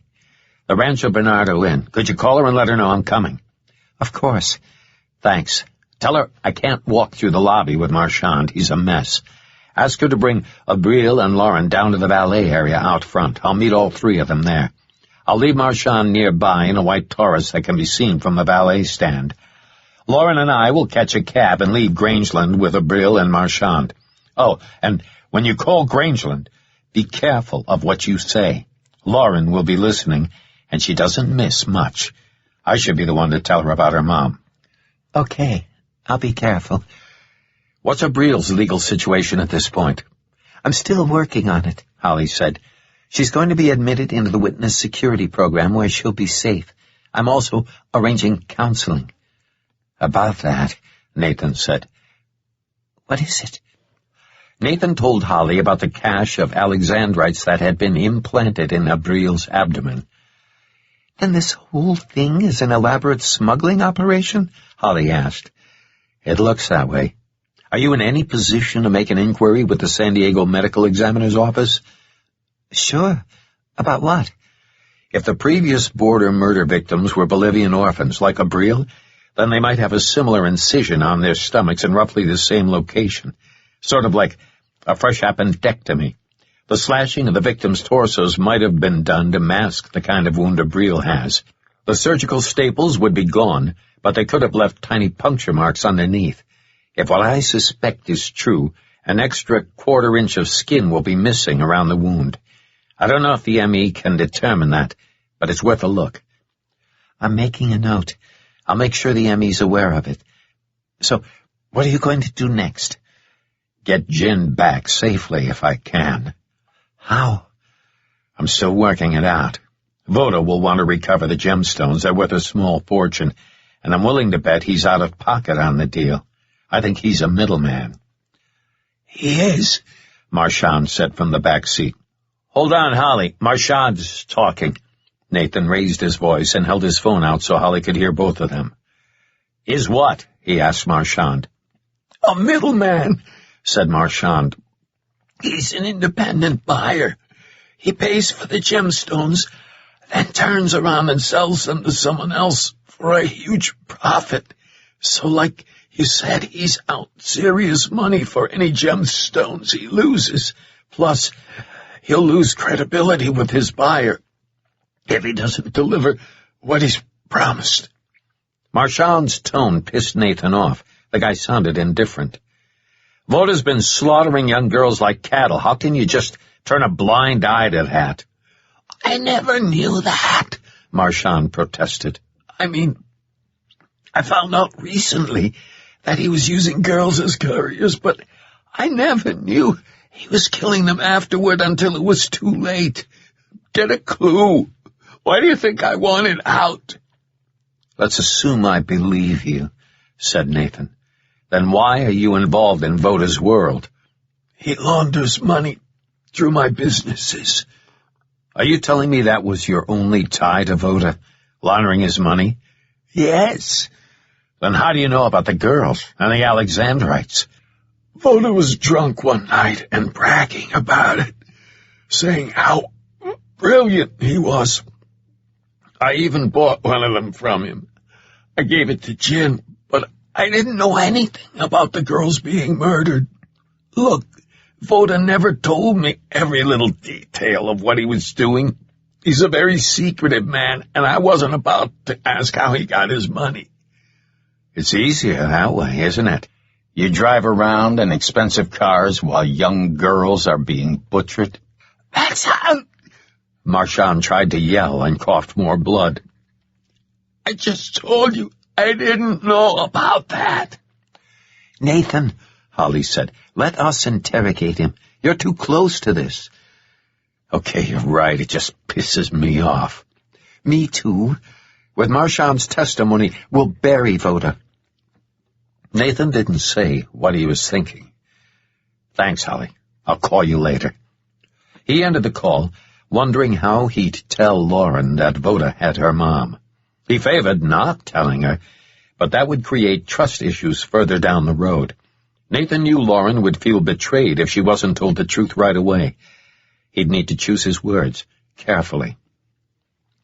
10 minutes into his drive back to the Rancho Bernardo Inn, he felt his phone vibrate. He checked the screen. His father. "Hi, Dad." "Nathan, what's going on? I just stepped off the Senate floor. You said it's urgent. Are you okay?" "I'm okay. I'm driving right now. Can I call you back in 2 minutes or less?" "I'll be waiting." Nathan looked for a place to pull over. Seeing none, he diverted into a small office complex and drove to a remote corner of its parking lot. He didn't want Marchand to hear the conversation with his dad.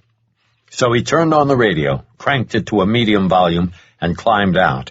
50 feet from the sedan, he made the call. "It's me again." "Nathan, what's going on? Are you in trouble?" "It's not about me, it's about you. Do you remember Han Chun-hee?" There was a marked silence on the other end. "How do you know that name?" "Nathan, what's this about?" "Dad, I don't know how to say this. Chun-hee was pregnant when you left Korea." "Pregnant? What are you saying?" "I'm saying I have a half-sister. Her birth name is Han Jin-kyung, but she's using Jin Elizabeth Marchand now." "Nathan, this is difficult to believe." "I know. I felt the same way when I found out. I'm going to read you a note Jin left me last night." "Nathan, I assume you're serious about this." "If you are, now's probably not the time." "That's the problem, Dad. I'm short on time. Look, this woman, your daughter, is mixed up with Hans Voda, a Spanish-born international criminal. He's on Interpol's 10 most wanted list. It's a serious situation, and it might get a whole lot worse." "What are we dealing with here?" "I'll explain everything, but you need to hear this note first." Nathan removed the photocopied note from his pocket and read it aloud. His dad listened silently, then spoke in a much softer voice. "I gave my dog tag to Chun-hee the night before she disappeared. It was the last time I ever saw her." Nathan heard the pain in his voice. "I'm sorry, Dad. It sounds like you two loved each other." "We were going to be married. When I returned to the pub the following night, she was gone. No one would talk about her. I waited all night. Later I found out that North Korean sympathizers were rounding up any English-speaking citizens and smuggling them north across the border for money. I loved her, Nathan. She was the kindest, most giving person you could ever know. 3 days after she vanished, the Chinese entered the war and all hell broke loose. I had to assume she ended up in a North Korean prison camp. I did everything possible to find her, but it was hopeless. I never knew she survived. And I certainly had no idea she was pregnant. We'd only been seeing each other for a couple of weeks. Well, Jin's in serious trouble, but her daughter's safe with me. The girl's name is Lauren, and she has our eyes, nearly identical to mine. I'll bet she's beautiful. She is. Tell me about Jin's situation. That's the worst news. Voda has her. As briefly as possible, Nathan proceeded to summarize what had happened over the past 18 hours. Stone McBride had many faults, but being a poor listener wasn't one of them. He absorbed all the news, asking occasional questions. It took a few minutes. Okay, Stone said at last. How can I help? I'm not sure, but obviously we'll do our best to keep this under the radar. It could create a nasty scandal for you. Nathan, I don't give a damn about any scandals. My only concern is getting Jin back and keeping Lauren safe. Nathan was relieved to hear his father say that. Still, this has to be hard on you, finding out you have a daughter. How will Mom react? She knows about Chun-hee. I told her about my life in Korea when we were dating. She'll be stunned by the news, but she'll be okay. We've been married for over 50 years. She knows I don't hide anything from her, and I'd never conceal something like this. I didn't think you would. You have any theories on how Jin knows your old CIA call sign? No. Are you sure there's nothing I can do to help? I suppose a call to CIA Director Cantrell might be in order, but you'd have to go through the DNI, wouldn't you? Yes. Anything else undermines the chain of command. But there's no reason you can't call Director Cantrell. I might do that. But not now? No. And you're going after him? He's murdering young girls. I'm taking the first available flight out there. Give me 24 hours. Lauren's safe with me, and Harv's on his way back from overseas. What's your plan? I'm taking Voda out to the desert. Chapter 28. Nathan waved at Grangeland and drove 20 yards past the entrance to the Rancho Bernardo Inn. He pulled to the curb and told Marchand to lie still and not sit up. As he walked toward Grangeland, the valet approached, but Nathan gave the young man a negative wave. Grangeland had both girls in tow. Lauren looked alert, but Abril's emotionless expression told all. The poor kid. I found your stepdad, he told Lauren. He's in the back of the car, but don't go over there. She looked at the sedan. He's alive? Voda's men had him at the furniture store. They beat him up pretty badly, but he'll be okay. What about my mom? He took Lauren's hand. Lauren, we're pretty sure Voda has her. She began crying. Grangeland came closer and put an arm around her. She's going to be okay, Nathan said. You promise? Yes, I promise. Lauren wiped her eyes. I hope you killed Voda's men. He took a knee and kept his voice low. Lauren, killing is not something to be proud of.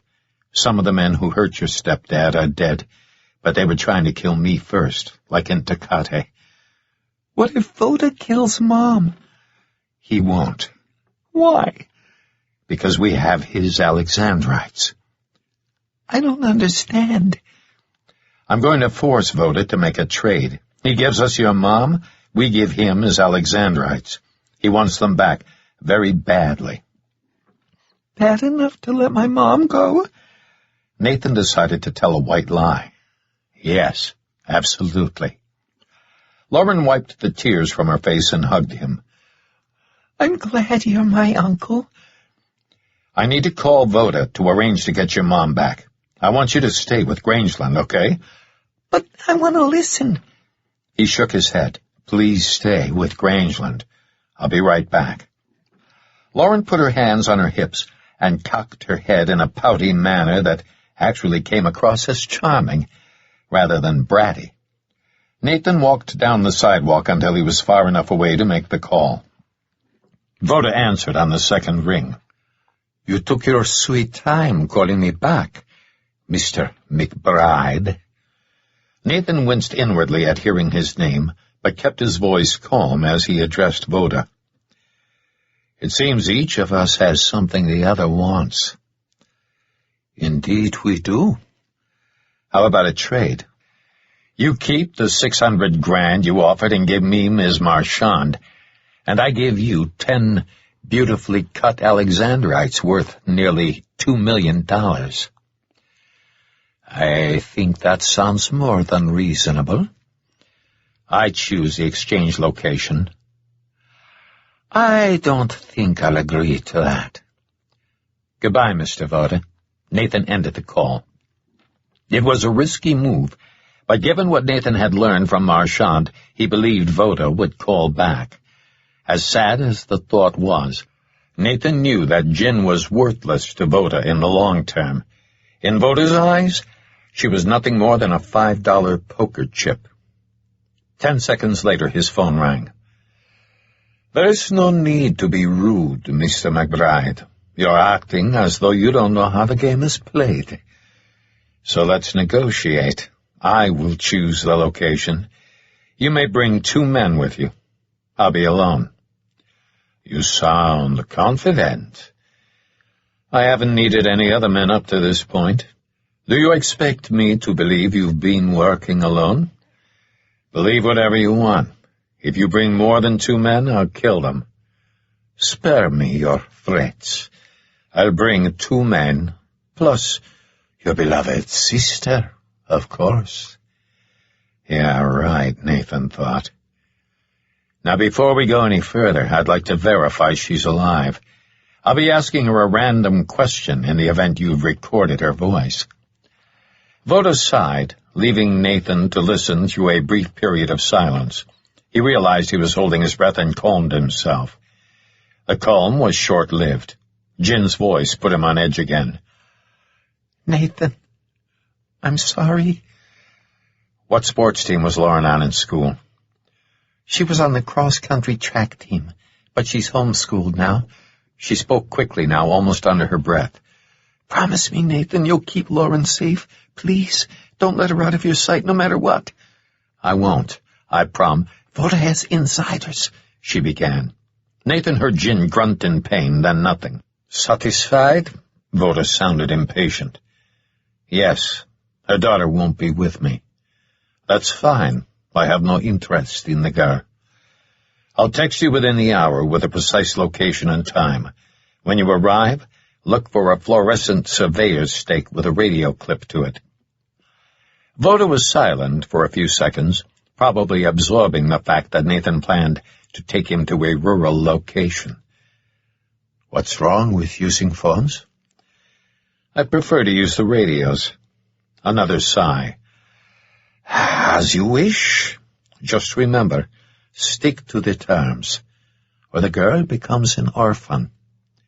The call ended. Nathan had no illusions about the exchange, and fully expected an ambush. Men like Voda didn't play by the rules. They made their own. He returned to the hotel entrance. The call went well, he told Grangeland. To Lauren, he said, we need to head over to my La Jolla home to pick up some equipment. Grangeland looked back and forth between them, realizing and apparently accepting the fact that Nathan was taking Lauren with him. Once my backup arrives, she said, I'll make sure Marchand gets to the ER. I'll also make sure he's closely guarded in case he tries to slip away. Grangeland spoke with matter-of-fact confidence, one of the things Nathan liked best about her. He took Lauren's hand. How do you feel about helicopters? Helicopters? She asked. Are you okay going for a little flight? I guess. Is it scary? The most dangerous part of any helicopter trip is the drive to the airport, Nathan smiled. Don't worry. I hardly ever crash. That's not very reassuring. When Grangeland asked what he planned to do, he repeated his intent to make the exchange, but avoided specifics. Again, she seemed to accept that he intended to work independently of the FBI. Together, they had done it before. Grangeland gave him a quick hug and wished him the best, then embraced Lauren. Nathan and Lauren said their farewells to Grangeland and Abril, then turned to leave. Come on, he told Lauren.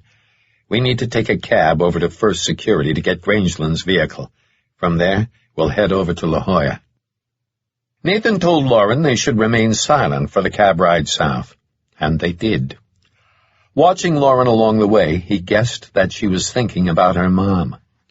He and Lauren had survived some tight moments together, but Nathan feared that the worst was yet to come. He didn't believe for a second that Voda would simply trade Jin for the jewels, nor would Voda expect Nathan to do anything but try to kill him and save Jin. He hadn't intended to bring Lauren to the exchange, but that had changed when Voda put Jin on the phone.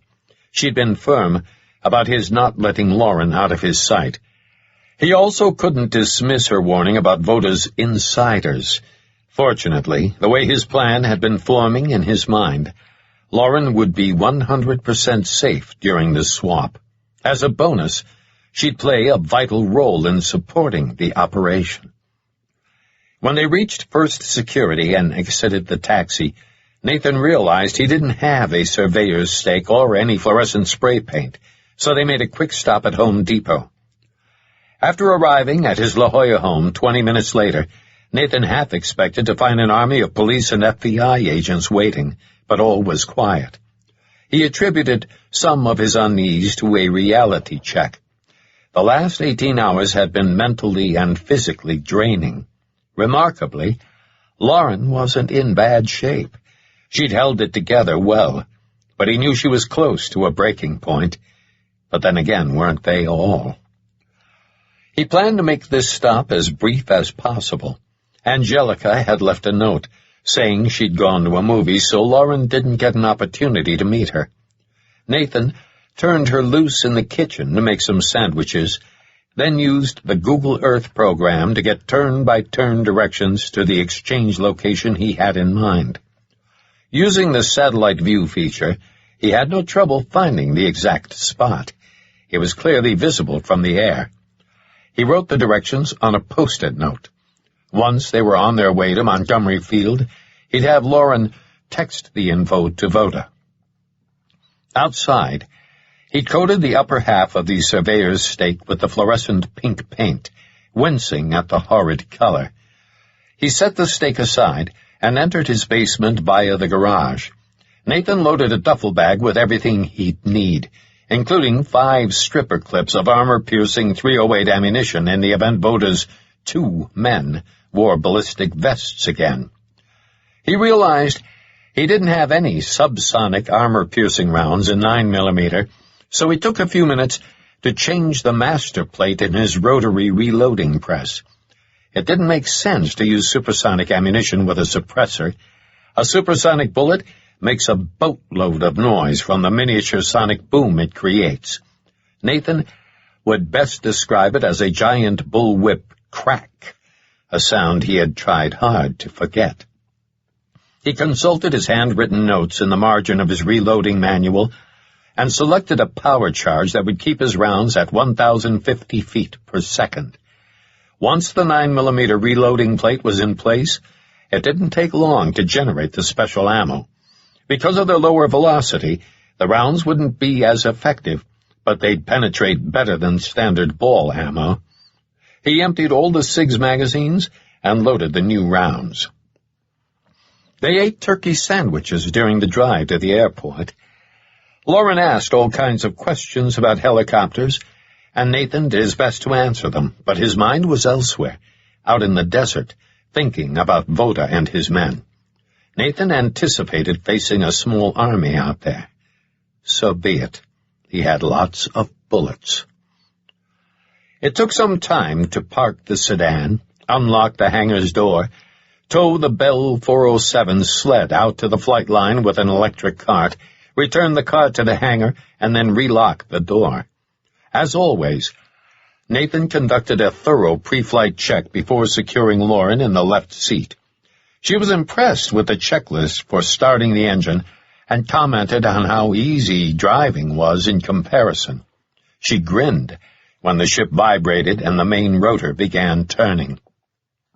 He brought the helicopter into a hover and told Lauren to remain quiet while he contacted the tower with his intent. He was given clearance for an easterly departure toward I-15. The weather conditions were ideal. Excepting the usual marine layer blanketing the coast, there wasn't a cloud to be seen anywhere. Flying directly north would be the fastest route, but that airspace belonged to MCAS Miramar. It wasn't a major detour going around to the east. He'd fly the I-15 corridor underneath Miramar's approach cone, then use the helicopter route above the freeway out to Victorville. From there, he'd make a left turn and fly deep into the Mojave Desert. Although initially nervous about the motion and elevation of the helicopter, Lauren recovered quickly. She wanted to be the navigator, so Nathan gave her the chart and pointed out some delineated landmarks. She was a quick study and had no problem keeping track of their position. Nathan figured the flight should take around 80 to 90 minutes. He could make it shorter, but there was no need to push the Bell's engine. By late afternoon, he was circling the area he had first noticed during a long-ago flight up the Owens Valley. This area of the Mojave had always interested him. Abandoned mines and decaying buildings dotted the landscape, literal modern-day ghost towns. He started a gradual descent and studied a row of dilapidated buildings he had once viewed from afar. It looked like a small subdivision from the 60s that had gone belly up long before being inhabited. As he had remembered from his previous flight, some of the houses had been burned to the ground, their slabs the only evidence they'd ever existed. He didn't see any vehicles. The place looked deserted. North of the ghost town, a pair of small mountains was connected by a rocky saddle that provided an ideal overlook for the entire area. Along with the peaks, the saddle offered an unobstructed view of the dirt track leading to the abandoned houses. He'd situate Lauren in the saddle. If Voda or his men suspected Nathan might have a lookout, they'd focus on the peaks, not the saddle. Tactically, it was the best place to put her. Camouflaged to be virtually invisible, Lauren would be able to see every building and report any approaching vehicles. He kept his descent going and flew in a northeasterly direction. He'd set the ship down on the other side of the Twin Peaks in a deep, dry wash that would hide the helicopter's profile. There weren't any roads near the LZ, so no one would be able to see his helicopter, even from atop the peaks, unless they flew in by air. Nathan checked his watch.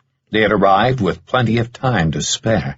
Going overland, Voda wouldn't arrive for at least another 2 hours, maybe longer. Lauren was blown away by his approach to the LZ. She seemed both frightened and excited, and kept saying, "OMG," over and over. Nathan reminded her he needed to concentrate. A huge dust cloud swirled as he set the ship down and brought it to idle. A few minutes later, after the main rotor had completely stopped, they climbed out. Nathan told Lauren to leave her headset on the seat. "That was seriously cool," Lauren said. "Will you teach me how to fly?" "Sure, but I need to show you something important now, so pay close attention." Nathan pointed to a red switch. "If anything happens to me, and I'm not saying it will, you'll need to come down here, unlock the helicopter, and flip that red switch to the upper position. It's the emergency locator transmitter. The ELT has its own battery, so you don't have to turn the master battery switch on, just flip the switch. The LED should turn solid red. Got that?" "Uh-huh." The ELT talks directly to satellites, so after you activate it, just hide near the helicopter and SAR teams will come and find you. "What's a SAR team?" "Search and rescue." "Okay, I'm locking the doors." He hid the helicopter's door key under a rock near the starboard skid and made sure Lauren knew exactly where it was. Nathan grabbed the duffel from the luggage compartment and led her up the side of the wash and toward the gradual slope leading to the saddle between the Twin Peaks. With only 500-foot rises, the peaks were little more than hills, but their rocky forms had profiles of rugged mountains. Vegetation was sparse, but he warned Lauren about the various kinds of cacti, telling her not to brush up against them. Everything in this desert stung, bit, pricked, or scraped. All the life forms out here were tough as nails. After a few steps, Lauren asked, "Are there snakes?" "Yes, but we have a better chance of winning the lottery than we do of seeing one." "Seriously? I hate snakes." "They're just trying to make a living. No need to hate them." "What kind are they?" "You don't want to know." It took 15 minutes to complete the hike and reach the flat saddle that sat between the peaks. Again, Lauren impressed him with her stamina. The view was beautiful. In every direction, a vast expanse of open desert stretched to distant mountains. In essence, they were inside a giant frying pan. Smaller hills, like the ones they stood between, dotted the landscape here and there, but the surrounding area was mostly flat, with occasional sandy washes running in a southerly direction. Nathan saw an ideal spot to position Lauren. 2 clumps of creosote bushes were about 5 feet apart. The bushes, although stringy and somewhat thin, would give Lauren perfect concealment. He set the duffel down and cleared the rocks away, checking unobtrusively for ants and scorpions and other unmentionables. Next, he conducted a complete check of her radio setup, making sure everything worked, including the modified voice-activated lapel mic. He clipped the radio to her waist, making sure the frequency lock was engaged. Did you spray paint these radios? They're cool looking. I airbrushed them in desert colors. It's a flat finish so they won't shine in sunlight. Run the earpiece of mic wires under your shirt. It's probably best if you do that yourself. Well, yeah. He clipped the mic to her shirt just under her chin, then put the field glasses around her neck and showed her how to focus them. Let's get you into your ghillie suit. You can skip the pants. The coat will fit you like a tent. He pulled it out of the duffel. I'm wearing that shaggy thing? It's totally ugly. It's not supposed to be a fashion statement. It's designed for a very specific purpose, to break up the hard edges of your outline. If you say so. He helped Lauren put the coat on. It hung down to her shins. I feel like some kind of crazy creature in this thing. Nathan smiled. You're a 12-year-old female. You are a crazy creature. Hey, that was mean. Sorry, couldn't resist. Don't worry. Voda and his band of merry goons don't stand a chance against us. We're going to kick their asses.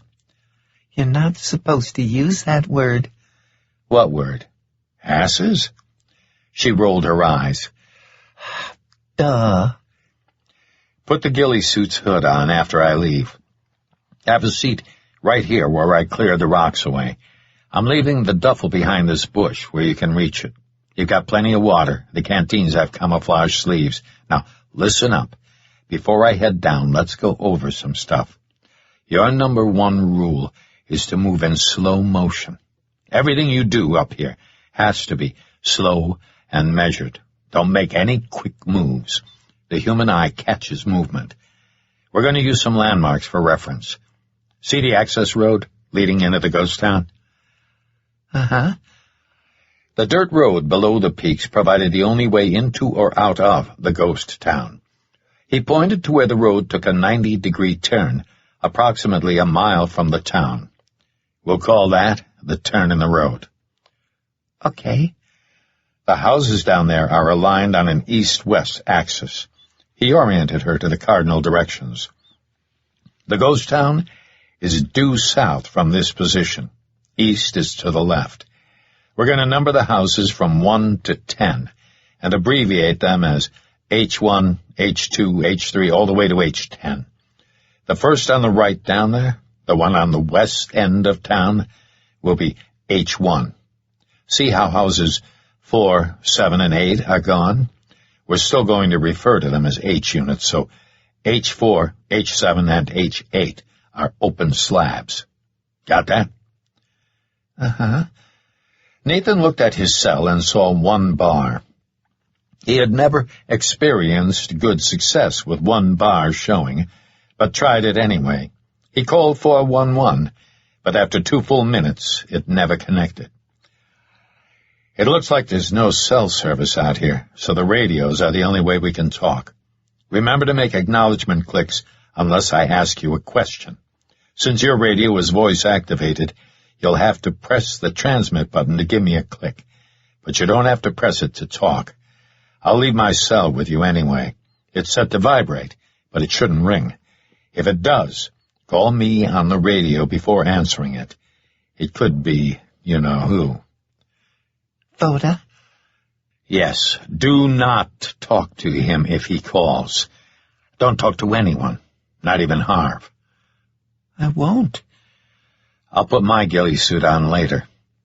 Nathan conducted a quick inventory of his backpack to make sure he hadn't forgotten anything. Everything looked good. He assessed the weather. Temperature-wise, it felt like high 70s or low 80s. Before using his handheld wind indicator, he estimated the wind at around 10 knots. He pulled the device out and took a reading.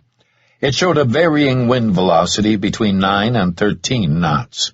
An amazing tool, the WM4 measured wind speed, wind direction, temperature, relative humidity, and compass direction. It also calculated wind gust speeds, as well as dew points, and a few other things. He didn't need all that extra information. Wind speed and direction were his primary concerns. The fluorescent stake stuck out of his backpack, but that didn't matter. Using a Velcro strap, he secured his ghillie suit to the backpack. "Okay, Lauren, sit tight up here." He started down the rocky slope, working his way through the creosote bushes and patches of cacti. The exposed faces of larger rocks and boulders shone with desert varnish. Halfway down, he stopped and looked back. "I can't see you at all. Remember, no sudden movements. Do everything in slow motion. I want you to practice taking a drink of water, okay?" Okay. If Nathan hadn't known exactly where to look, he never would have spotted her. But he saw the right side of her ghillie suit move as she brought the canteen up. "Slower, Lauren. I want you to take twice as much time as you just did. Try again. I don't want to see any discernible movement." She issued an acknowledgement click. He watched her repeat the motion.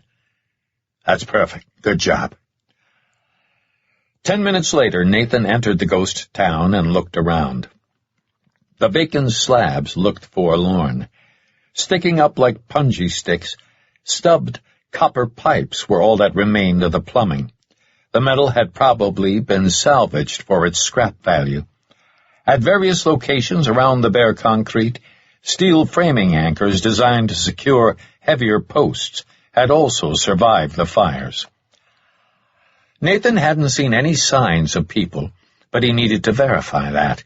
He walked through the abandoned homes, thoroughly checking each one. They were small, approximately 30 by 30 feet, with hip roofs. All of them had the same 3-bedroom floor plan. Most of them had incomplete or missing framing inside.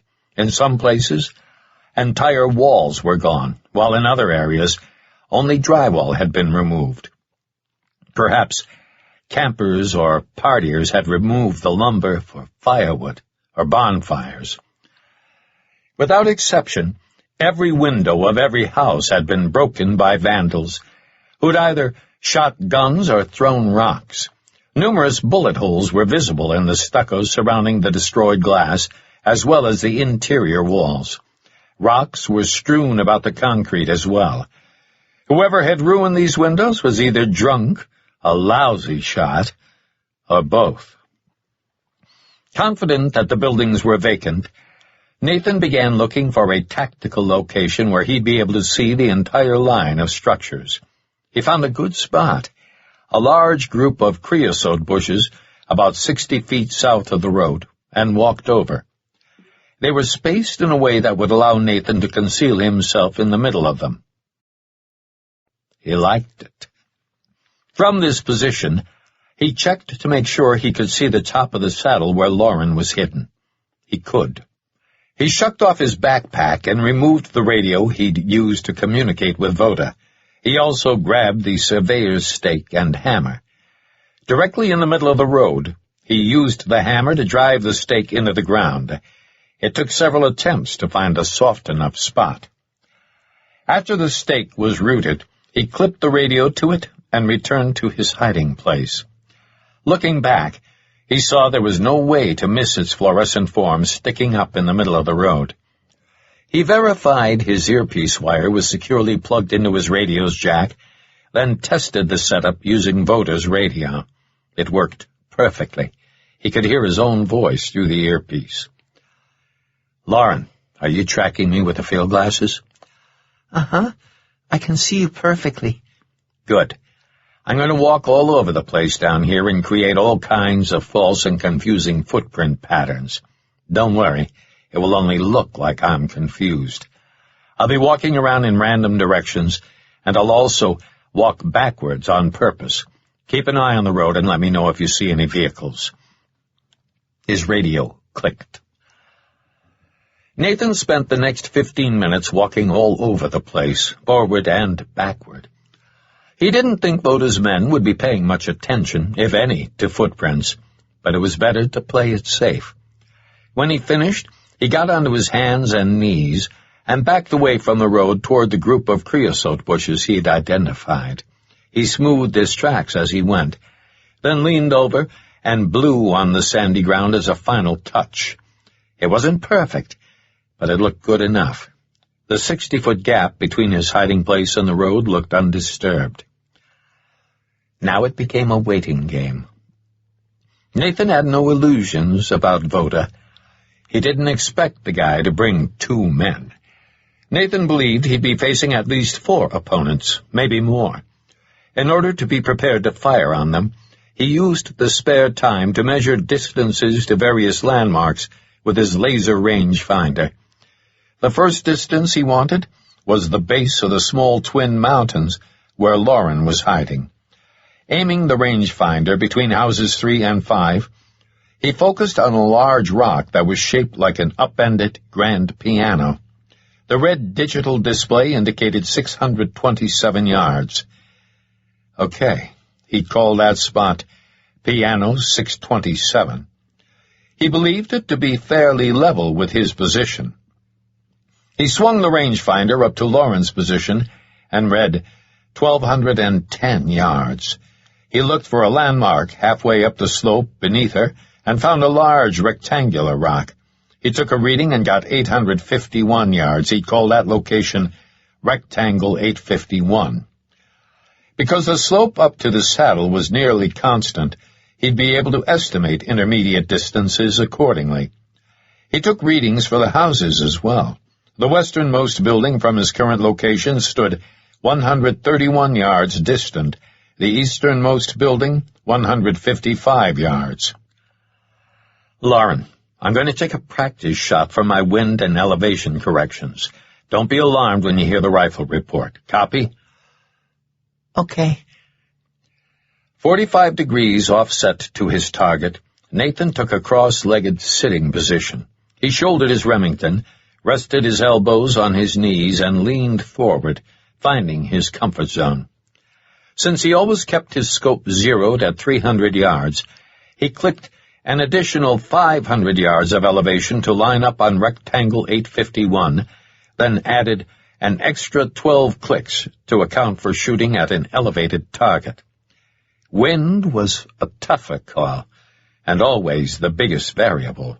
Gravity was constant and never changed, but wind could push a bullet completely off target over long distances. Nathan knew the wind was coming from the northeast, his 3 or 4 o'clock position.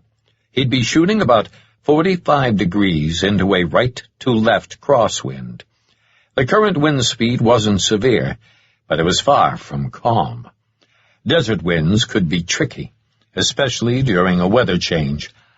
But Nathan had checked the report for the area and hadn't found any high or low-pressure areas moving through.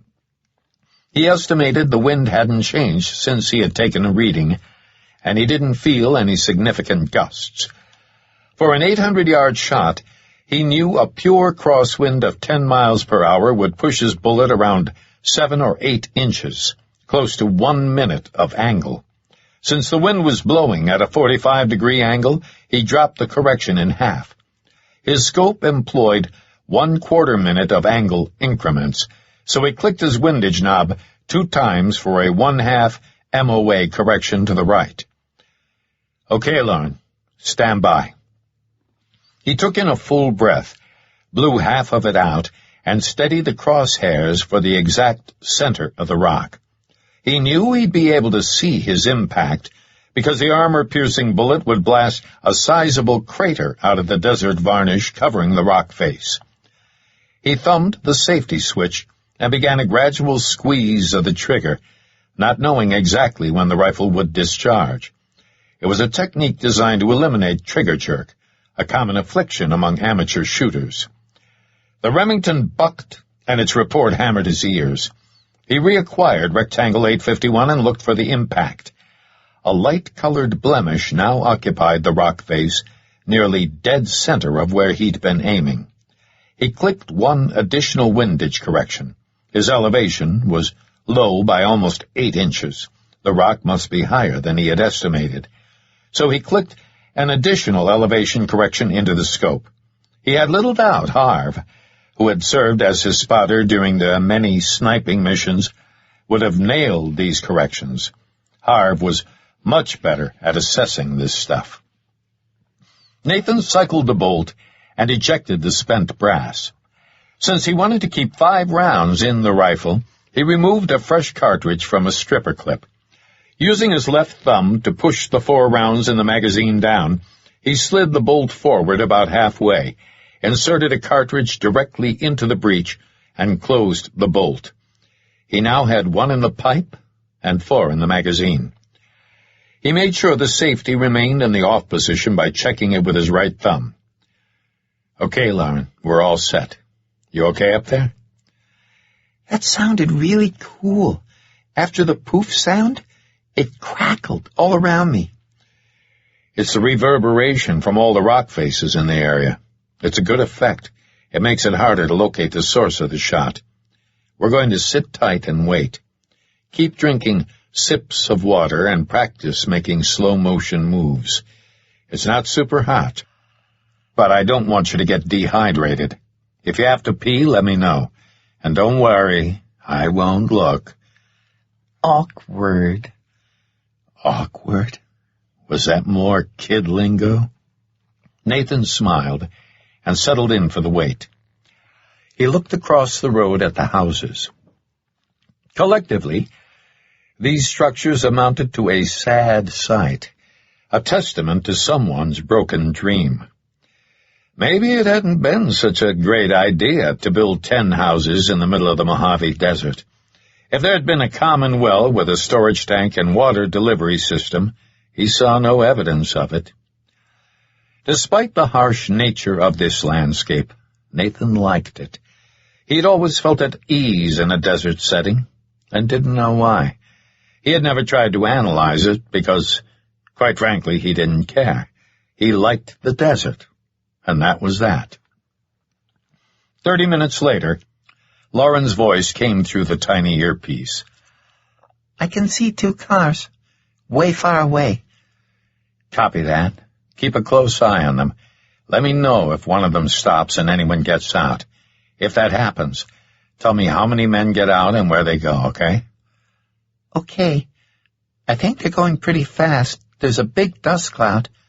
"Keep watching." "The one in back is slowing down a little." The driver of the rear vehicle was probably hindered by the dust. "Are both vehicles still moving?" "Uh-huh." "You're doing fine, Lauren. You're my spotter up there." "The car in back is going really slow now. I think they're SUVs." "Don't worry about that. Just keep watching both of them. How close are they to the turn in the road?" "They're almost there." Nathan stood but couldn't see the dust cloud yet. "Okay, they're turning. Wait! The one in back stopped. People are getting out." "Good girl, Lauren. Let me know how many men you see and where they go. Can you see any guns?" "Yeah, they've got big guns." "Okay, 3 people got out. They're running away from the road." "Tell me what you see. Did they stay together?" "No. 2 of them are running toward you through the bushes on your side of the road. The other one is running toward me." "Lauren, don't move. He's way too far away to see you. Are your field glasses inside the hood of your ghillie suit?" "Yes." "You're totally invisible. He'll never see you. Stay calm, okay?" "Okay." Nathan knew what the 3 men were doing. They were moving into fire support positions. The mercenary, or coyote, heading toward Lauren was probably working his way toward the high ground to act as a spotter. Nathan had purposely placed Lauren in the low part of the saddle because tactically it wasn't the best position. If any of Boda's men headed for the high ground, like this guy was doing right now, he'd take up a position at the top of the closer peak, which was also a little higher than its counterpart. "Where are the 2 guys who stayed on my side of the road?" "They're still running toward you." In a pure south distance, how far away from the road are they? I don't know. I guess, like, maybe a soccer field? So they're running parallel to the road about 300 feet south of it? Yes. Are they halfway here yet? No, maybe a quarter. You're doing great, Lauren. Where's the other guy? Has he started up the mountain yet? No, he's about halfway, maybe. It looks like he's going to the mountain next to me. Good call. That's exactly where he's going. You're totally safe. Just remember to make slow-motion movements. I will. Let me know when the man starts up the slope. Have the vehicles slowed way down? Yes. How did you know? They're giving the men on foot a chance to advance. How slow are the cars going? Pretty slow. Hardly moving. The guys running towards you are getting way ahead. Lauren, I'm going to relocate. Let me know when I'm the same distance from the road as the men running toward me. Do you understand what I'm asking? Uh-huh. Nathan got up and, in a crouch, ran to the southwest. The landscape sloped downward slightly. Sporadically spaced creosote bushes and sage scrub prevented him from seeing farther than 50 yards in any direction. Let me know when to stop. Okay. Right about there. She had called it pretty close. He'd run about 100 yards from his previous position. Tell me when the men are about a soccer field away from me. It's hard to tell, but if they keep going, it looks like they'll get to you in maybe 5 minutes. I can't tell. Don't worry about it. Sit tight and don't react to what you see. Okay? I won't. To Nathan's immediate right, a shallow, sandy wash no more than 10 feet deep and 40 feet across stood between him and the approaching mercenaries. He looked for a place to hunker down and didn't see anything that would offer significant cover. He settled for a location just behind a trio of ankle-high barrel cacti. With his rifle secured behind his back, he pulled his SIG, checked for ants, and assumed a prone position facing the wash. Even though his human outline was completely camouflaged by the ghillie suit, he felt naked lying down on open ground. Since his rifle was wrapped in the same shaggy material, its silhouette couldn't be spotted easily. He waited, expecting that the new arrivals would be winded from their long run across the desert. "Where are they?" he asked quietly. They're almost there. "Are they headed straight toward me?" Yes. Stay calm, Lauren. Don't say anything more. His radio clicked. He heard them before he saw them. Their footfalls were also raising a dust cloud. Like something out of a video game, 2 men, each carrying an AK in his hands, emerged from the landscaping and stopped running when they reached the dry stream bed. They weren't wearing body armor. Nathan froze, melding into the desert. The men looked at each other, looked across the wash at his position, and then descended the bank quickly. The man to Nathan's left lost his footing and fell. He quickly regained his feet and resumed running with his comrade. Dressed in desert camo pants and tan T-shirts, these guys might have been difficult to spot had they not been moving. Although they possessed the correct color scheme, they were clueless. From no more than 20 feet away, Nathan lined up on the lead man and fired 2 quick shots with the SIG. The man clutched his chest and dropped to his knees. Before the other gunman could react, Nathan double-tapped him as well. His arms flailed as he fell face first onto the sand.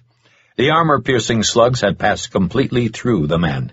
He saw exit wounds on the back of the man who had done a faceplant. Given the distance, there was no possible way the other man heading toward Lauren could have heard the suppressed shots. "Lauren, where is the other man?" That was unbelievable, she said in a whisper. I can't believe they didn't see you. He wanted to remind her she had just witnessed the death of 2 human beings, but her insensitivity wasn't an altogether bad thing right now. He'd rather have her in a state of admiration than in shock or disbelief. There'd be time enough for therapy later. He calmly repeated his question. "Where is the other man?" "He's almost to the base of the mountain." "Where are the vehicles?" "They're still pretty far from the ghost town. Maybe halfway after the turn in the road." "Okay, you're doing great. I'm going to relocate back to my original position. Sit tight and relax. Everything's under control. Acknowledgement clicks only, unless I ask you a question." His radio clicked. Before moving on, Nathan conducted a quick pat-down of the dead men and was surprised to find they didn't have radios. Expendable, he thought. Voda had probably planned to use them as bait, hoping to get Nathan to reveal his position. In a full sprint, he returned to the group of creosote bushes where he had taken the rangefinder readings. He looked to the west, but couldn't see the approaching vehicles. "I'm back in my original position. Where's the third man?" "He's at the base of the mountain, but he stopped running." "What's he doing?" "He's just standing there. I think he's resting." "Keep watching. Let me know when he starts moving again." "Okay, he's going, but he isn't running." "Is he headed up the slope yet?" "No." Nathan assumed a cross-legged position again and shouldered his rifle. Out of instinct, he thumbed the safety, but it was already disengaged. He was huffing a little from the sprint, so he began a series of deep breaths. He focused on a spot where he thought the man should appear. The windows of the approaching vehicles would be rolled up, he hoped, against the choking dust. With a little luck, the occupants wouldn't hear the rifle report. Sighting his rifle between H3 and H5 toward the base of the Twin Mountains, Nathan believed he'd see the man enter his line of sight within the next few seconds. As if on cue, the gunman appeared, moving from left to right, near the base of the mountain. As Lauren had indicated, the guy hadn't started up the slope yet. Nathan shifted position slightly, giving himself better alignment toward piano 627. If the guy kept going, he'd pass very close to that rock formation. Nathan reached up and clicked 200 yards off his elevation knob. Since piano 627 was nearly level with his current position, he also removed the additional clicks he'd put on for the higher elevation at rectangle 851. Since the wind hadn't changed, he left the windage knob alone. He was now zeroed for a 600-yard shot with a 10 to 12 mile per hour wind coming from a 3 o'clock vector. He placed the crosshairs on the man's right arm, just under the shoulder, and tracked him. Moving at a fairly even pace, the man was weaving his way through the vegetation. Nathan knew his bullet time to the target was just under 1 second, so he'd need to lead the target by approximately 3 feet, the distance of 1 stride. He took a deep breath and told himself it was just business. He didn't relish killing this man. Sniper work was never pleasant, but for motivation he needed only to recall the image of the shirtless slob sitting next to a Breel, holding a can of beer. Given the right circumstances, Voda and his thugs would do the same thing to Lauren and countless other young girls. He let half a breath out, placed the crosshairs out in front of the walking man, and began a gradual squeeze of the trigger. Chapter 29. The report slammed Nathan's ears. In just under 2 seconds, he cycled the bolt and reacquired the target. The man had literally walked into Nathan's bullet. His mark was down, writhing on the ground as though covered with ants. Nathan had seen this before and knew it would end soon. It did. A few seconds later, the man stopped flailing and lay still. At least, he hadn't suffered long. Lauren, you copy? That was crazy. What are the vehicles doing? Have they sped up or slowed down? No, they're going the same speed. Super slow. Remember, no sudden movements up there. Stay invisible. Radio silence until you hear from me. I'm turning my volume down. Click. Given that the vehicles hadn't changed speed, Nathan felt confident that the men inside them hadn't heard his rifle report. At a distance of a mile, a high-power rifle report sounded like a gentle pop, likely inaudible from inside a car. That was the good news. The bad news was that Voda probably wouldn't have sent a man to high ground without being able to communicate with him. Now that man was silent, so it wouldn't take long for Voda to realize that his lookout man was down. The question was, how long did Nathan have until Voda knew? Estimating 5 minutes max, he started a mental stopwatch. Guns reloaded, he stood and looked west, toward the oncoming vehicles. He still couldn't see them. He knew when the SUVs approached the town, someone in the lead vehicle would be using field glasses. So, to avoid the possibility of being seen, Nathan settled into a cross-legged position again. He didn't expect the SUVs would simply roll into town. Voda was many things, but reckless wasn't one of them. He unslung his Remington and used its scope to watch for the two-vehicle caravan. His wait didn't last long. Through the mirage effect in his scope, the lead SUV entered his line of sight. It looked like a Cadillac Escalade, and except for its windshield, its glass was darkly tinted. A few seconds later, he saw the trailing SUV, also an Escalade. It, too, had dark windows. Both of them stopped, about 100 yards west of H1. For several seconds, nothing happened. They just sat there. And Nathan worried that Voda had already attempted to contact his lookout and received no response. Since there was nothing he could do about it, he pushed the concern aside. At least Voda wouldn't be able to see his dead lookout. The underbrush hid the body. Moving slowly, the lead SUV resumed its approach, but the second vehicle stayed put. A wise precaution on Voda's part. At least he knew which vehicle Voda was in, the second one. Voda would never take the point and use himself as bait. He'd delegate that honor to one of his men. Through its lightly tinted windshield, Nathan saw a single occupant, the driver. When it reached H1, he lowered his rifle and remained motionless. Moving only his eyes, he studied the SUV as it rolled past and stopped about 30 feet east of his position, directly in front of the fluorescent stake. Its side windows were nearly black. There could be 5 or 6 additional men in there, but he wasn't concerned. Yet. Again, the Escalade just sat there, unmoving. Its driver finally got out and approached the fluorescent stake. The man was nicely dressed in a dark suit and armed with an MP5, a close combat weapon. He grabbed the radio and tentatively looked it over, turning it in his hand. Nathan pressed the transmit button. "Please take the radio back to Mr. Voda."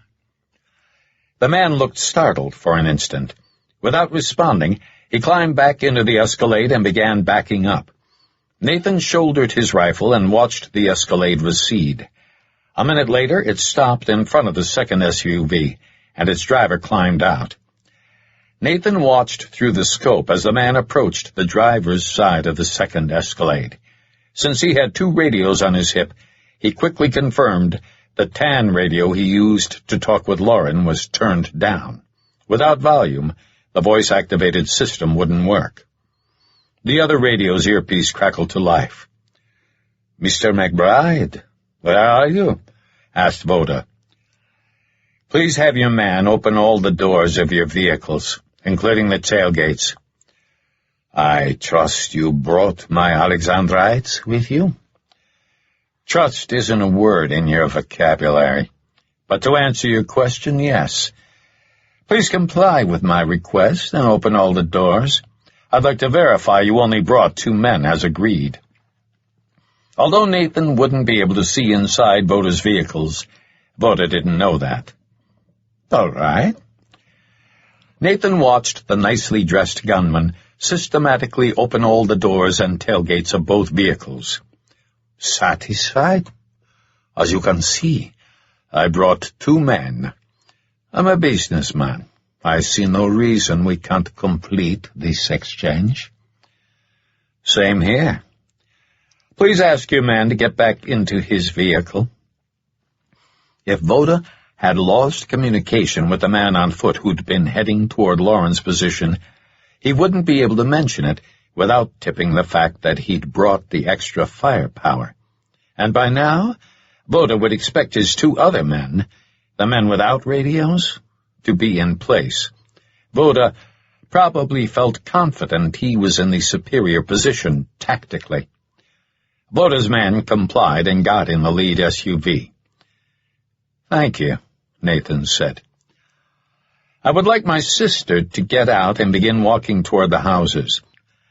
Ask her to stop at the fluorescent stake where your man retrieved the radio. I'd like to comply, but Miss Marchand will have a difficult time walking. Why is that? I'm afraid she was less than forthcoming during her visit with me. You smashed her toes. I took no pleasure in it, but she was quite stubborn.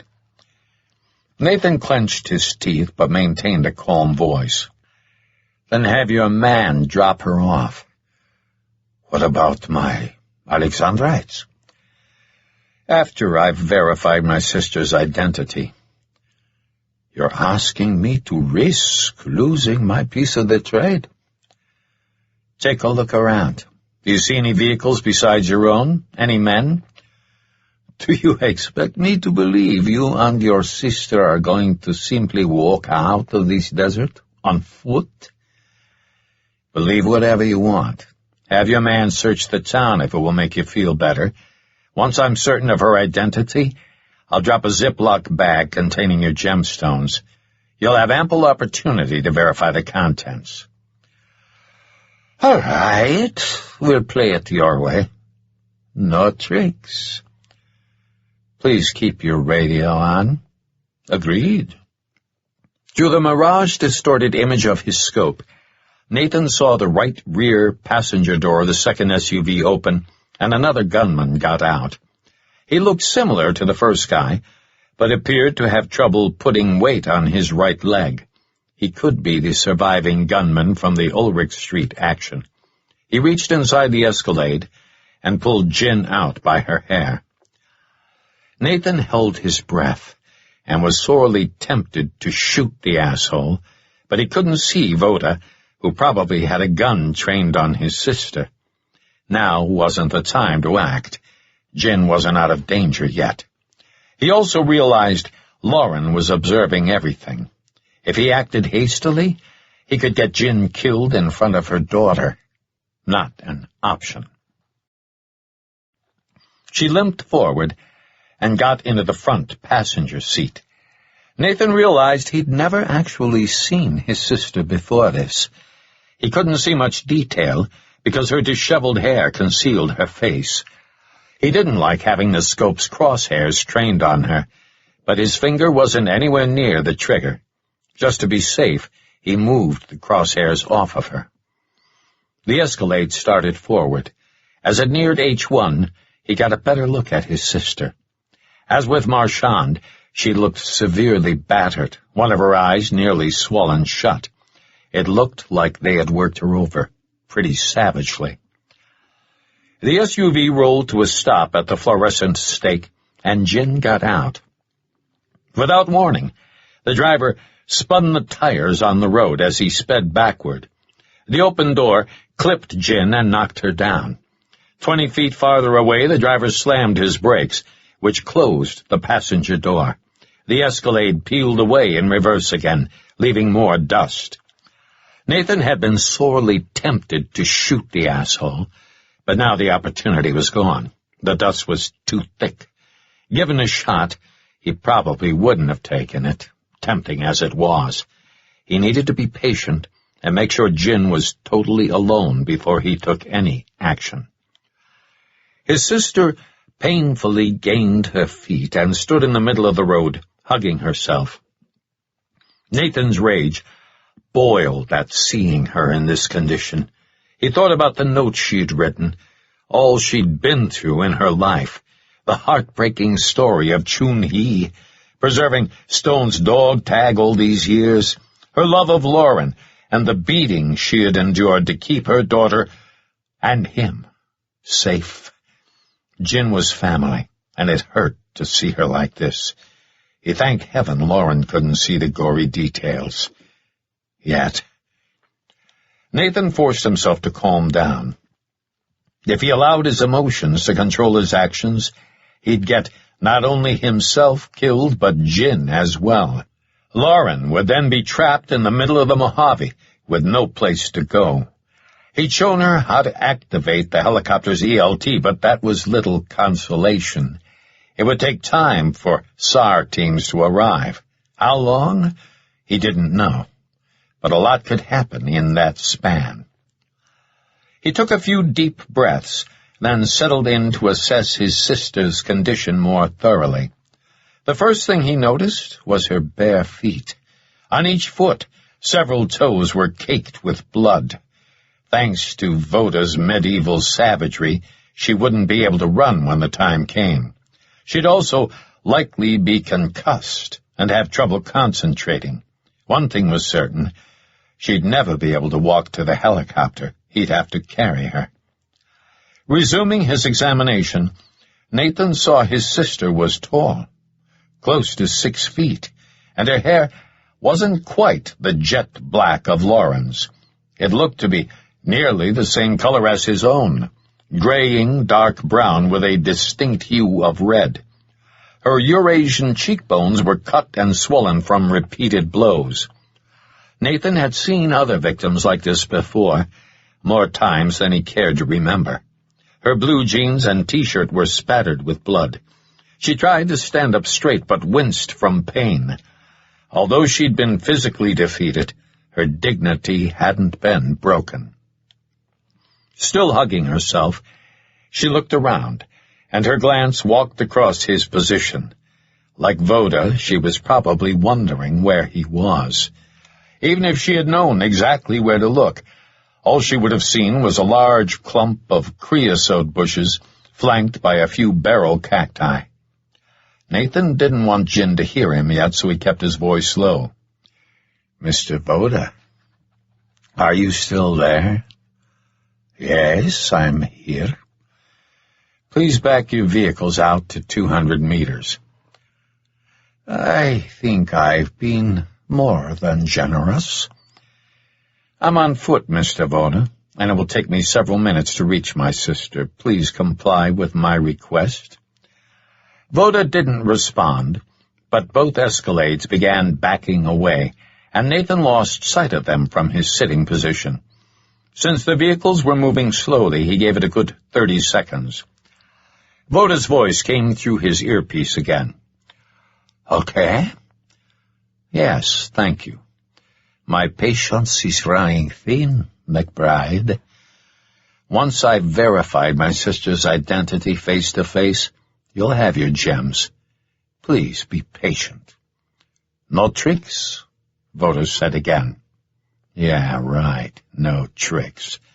He was about to give Jin a command, but she spoke first. Looking in the direction of Voda's SUVs, she called out, "We don't have much time." Nathan remained silent.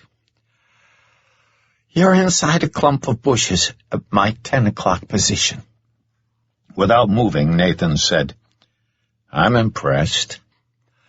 "Voda doesn't know you were a scout sniper." "Did you give Harv and me up entirely?" "No. All he knows is that you're my brother." "Pretend you're still alone.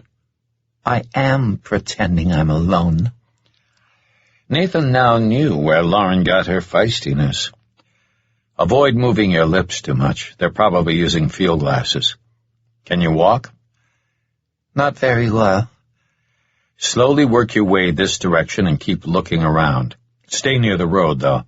I don't want Voda to lose sight of you.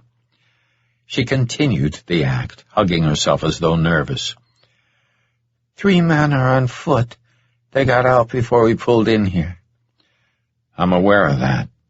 They're no longer a problem. Where's Lauren? Nathan put metal in his voice. Who are you, Jen? She was clearly stunned by the comment. What do you mean?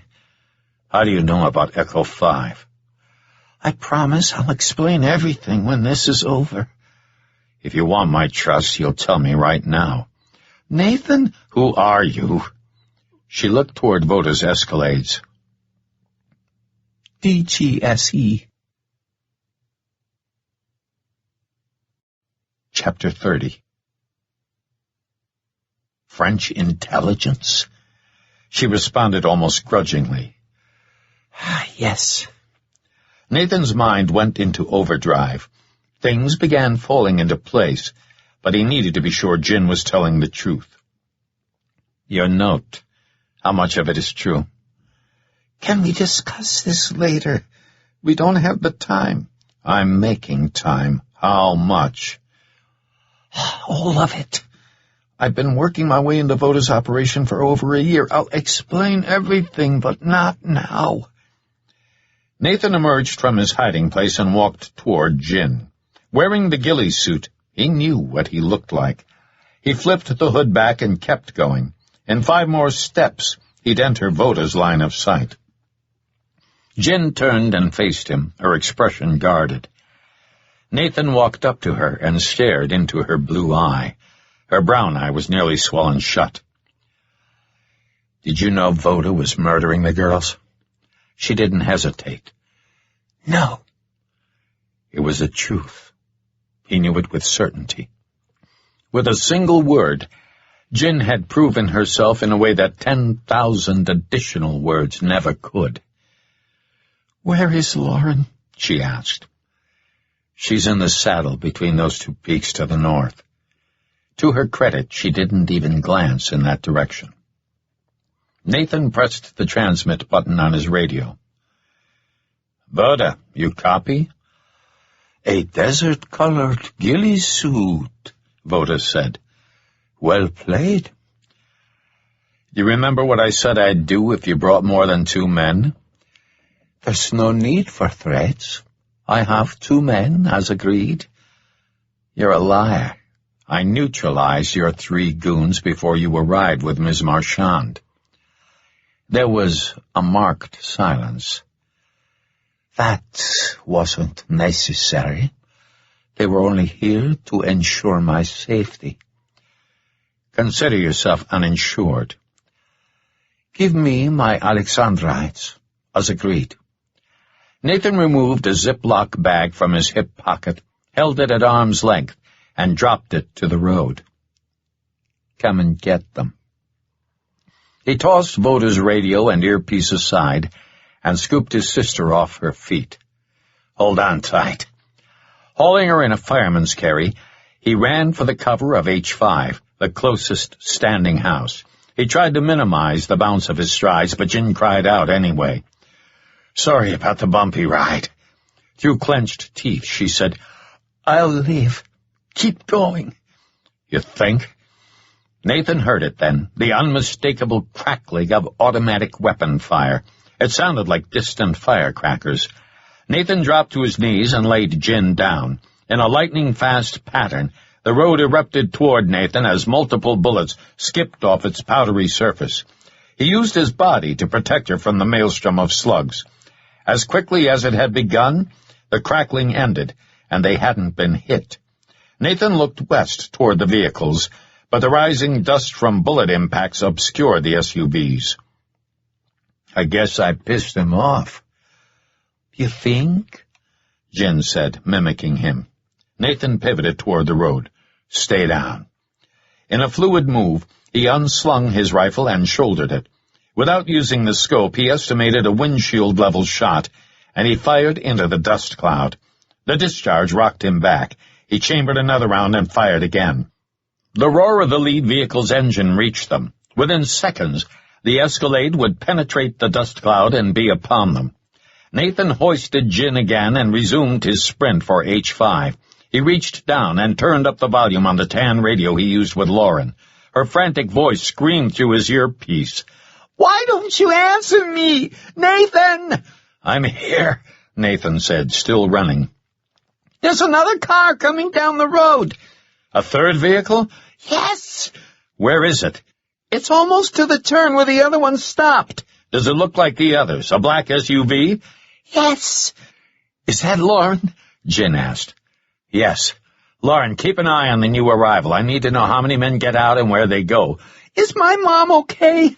"She's fine. Keep watching the third SUV." "Okay." Nathan glanced over his shoulder and saw the lead SUV penetrate the dust cloud. He'd hoped they'd make it inside H5 before being seen, but it didn't happen.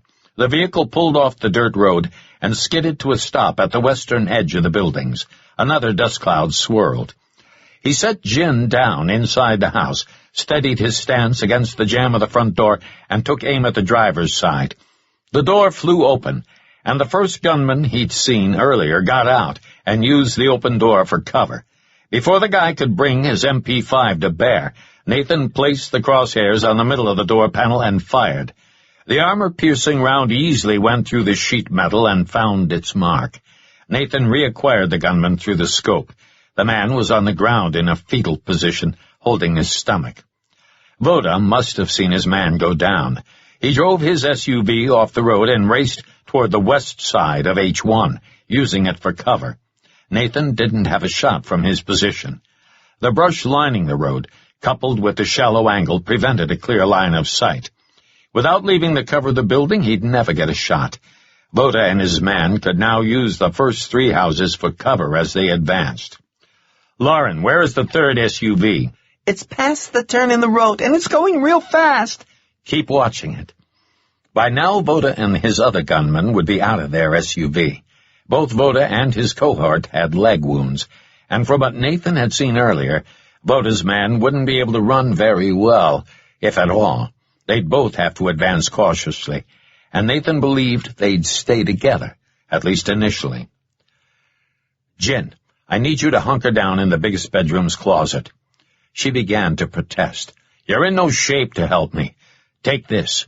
He pulled his cig and offered it to her. She shook her head. "Keep that. You're going to need it." "Jin, you shouldn't be unarmed. You—" "Keep it."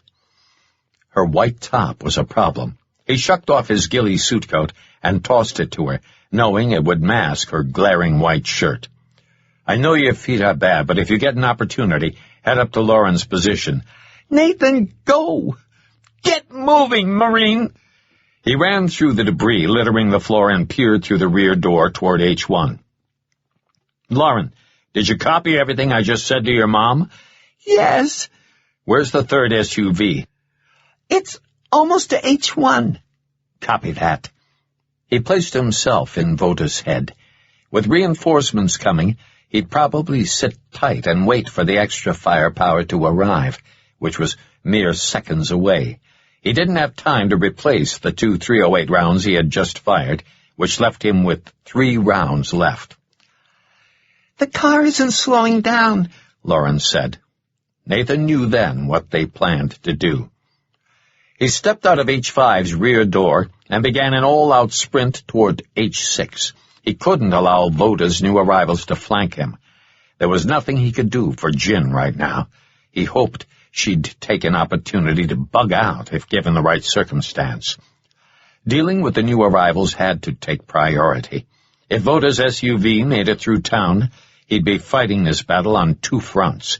He sorely missed Harv's presence, but at least he had Lauren's eyes up in the saddle.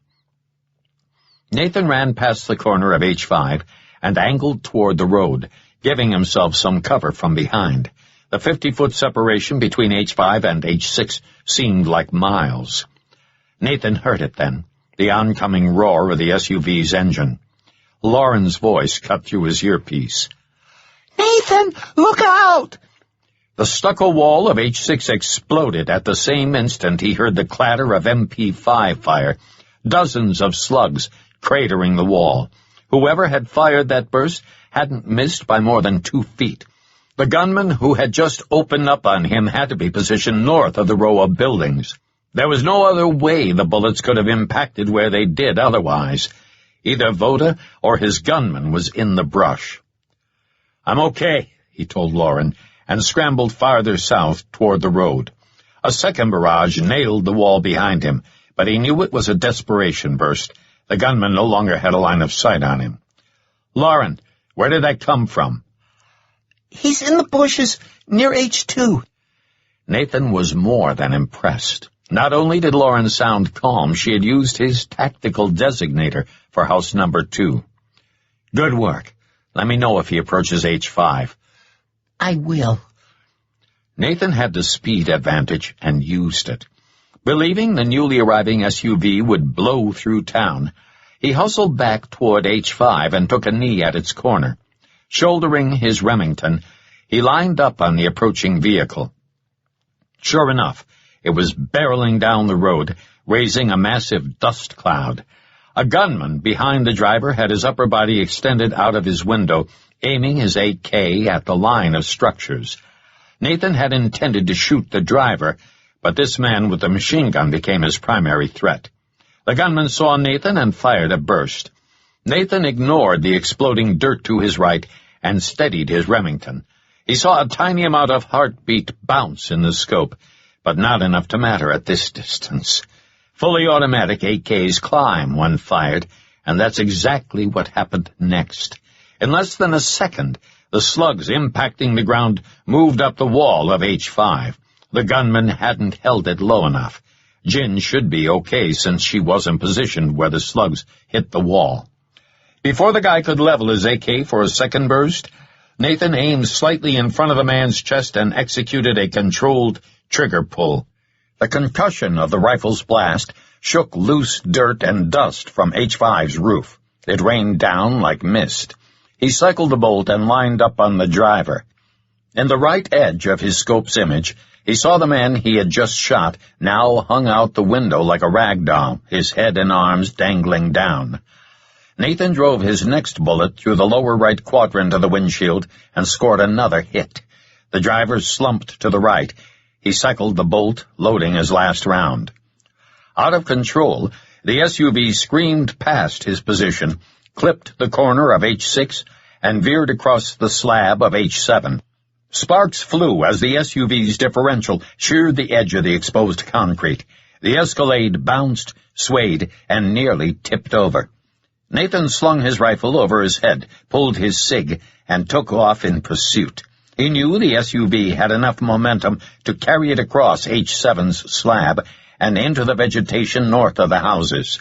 If there were more gunmen in that Escalade, he wanted to neutralize them before they had a chance to recover from their jarring ride. Running in a full sprint, Nathan followed the SUV into the brush.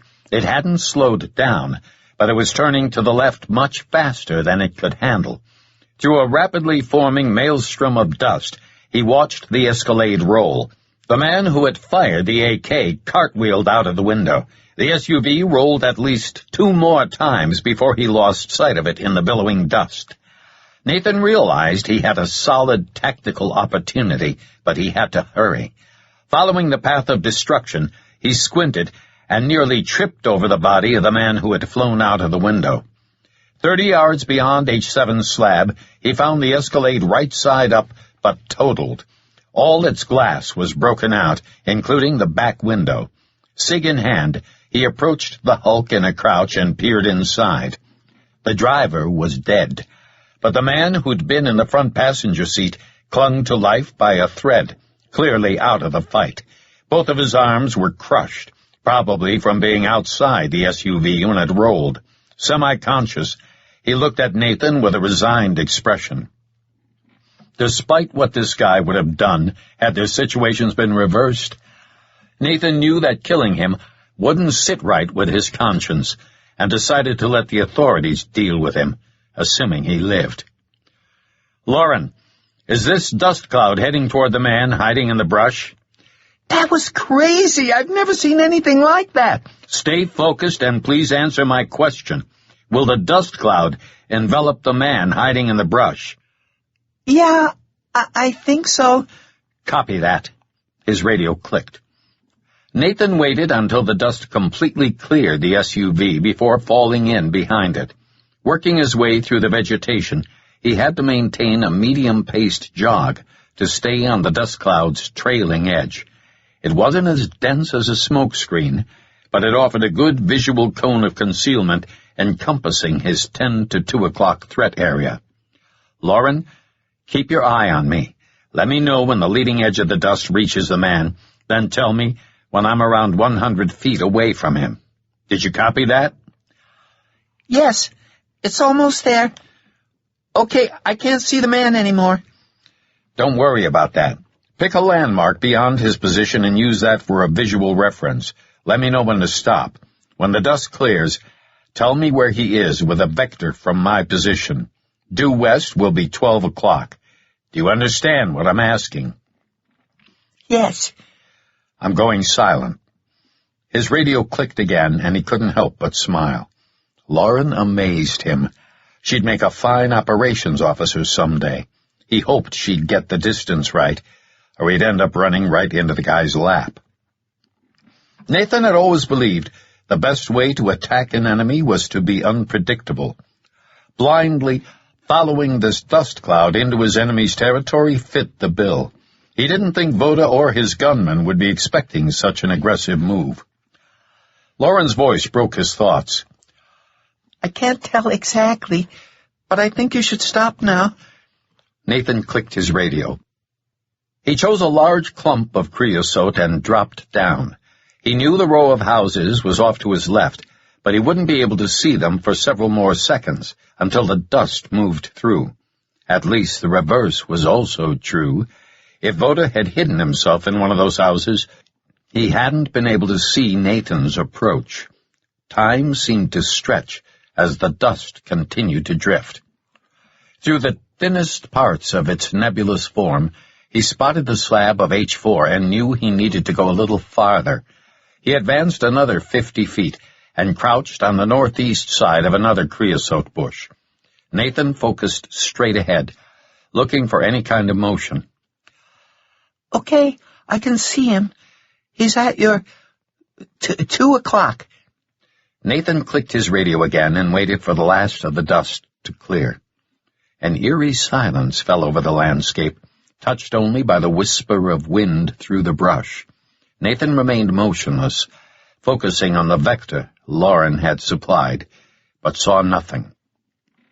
It became a waiting game, and he took the opportunity to reload his Remington.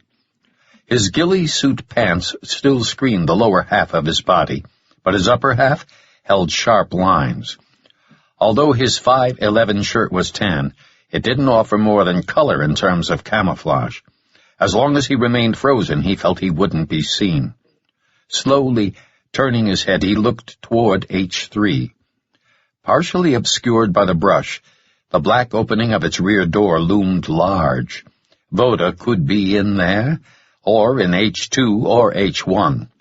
Lauren hadn't reported seeing Voda, but then again, he hadn't asked about him. But Nathan felt confident Lauren would relay any change down here, especially seeing Voda. Knowing it involved some risk, Nathan needed to force things. In slow motion, he reached down and picked up a grapefruit-sized rock. Keeping his arm as low as possible, he tossed it in an underhanded motion. The rock arced through the air and hit the middle of a creosote bush 30 feet distant, his intended target. Had the wind been blowing harder, the bush's movement wouldn't have been detectable, but its sudden shuddering made it stand out clearly from the other plants.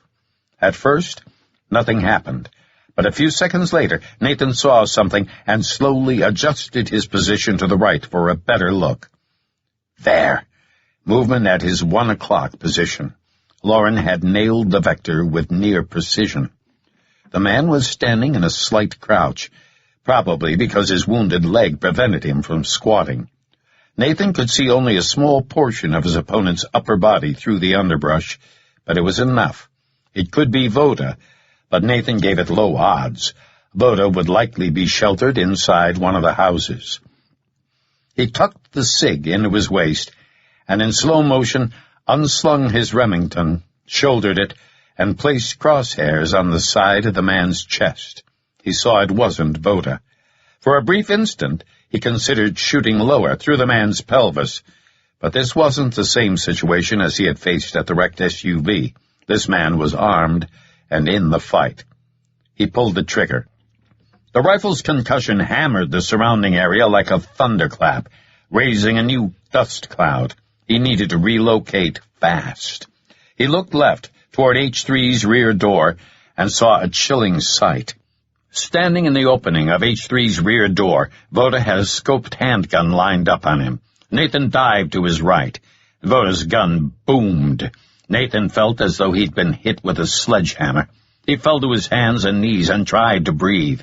When he sucked in a lungful of air, he coughed in a violent spasm and tasted blood. There was something he had to do before he lost consciousness. He unclipped the radio from his belt and yanked the wires free. Falling to his side, he tossed it as far as he could. He felt it coming, the sickening wave of oncoming darkness. No, it can't end like this. Lauren.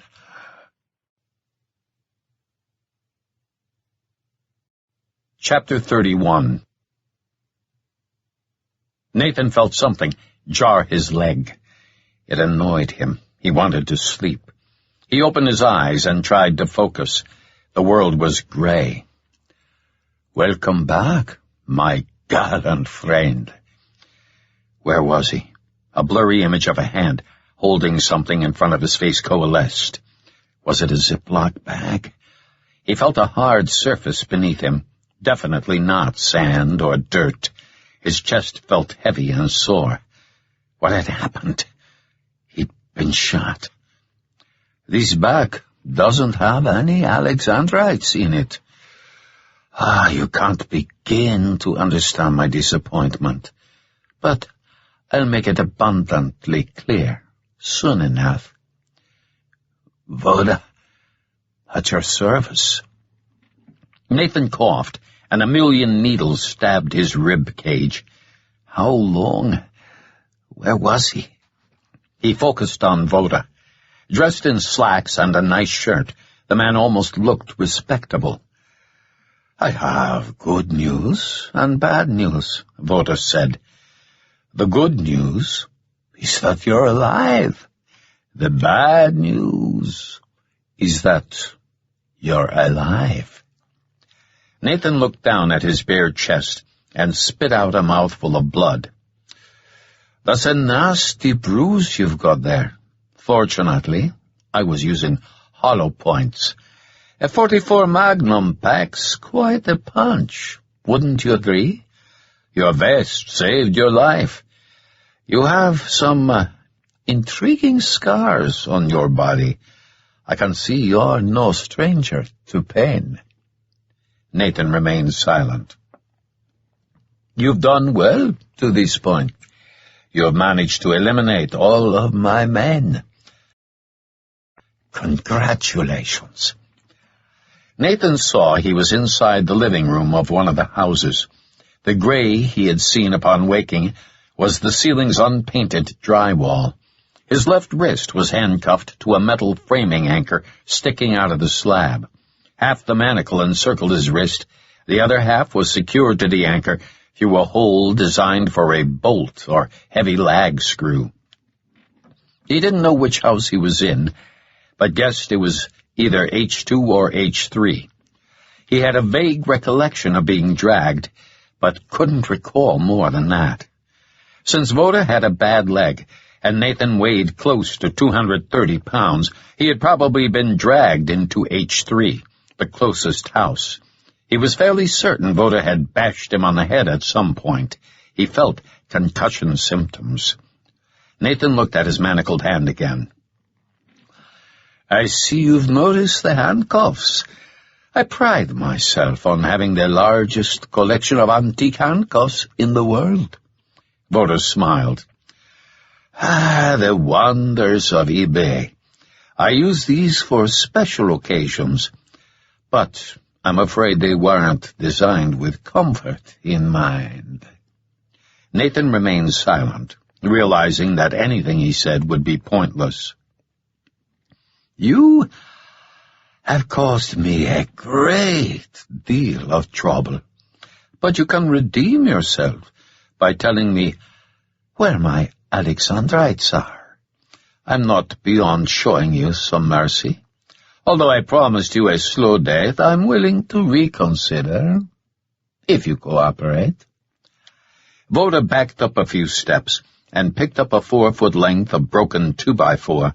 It had a menacingly sharp end. He test-swung it a few times in the air.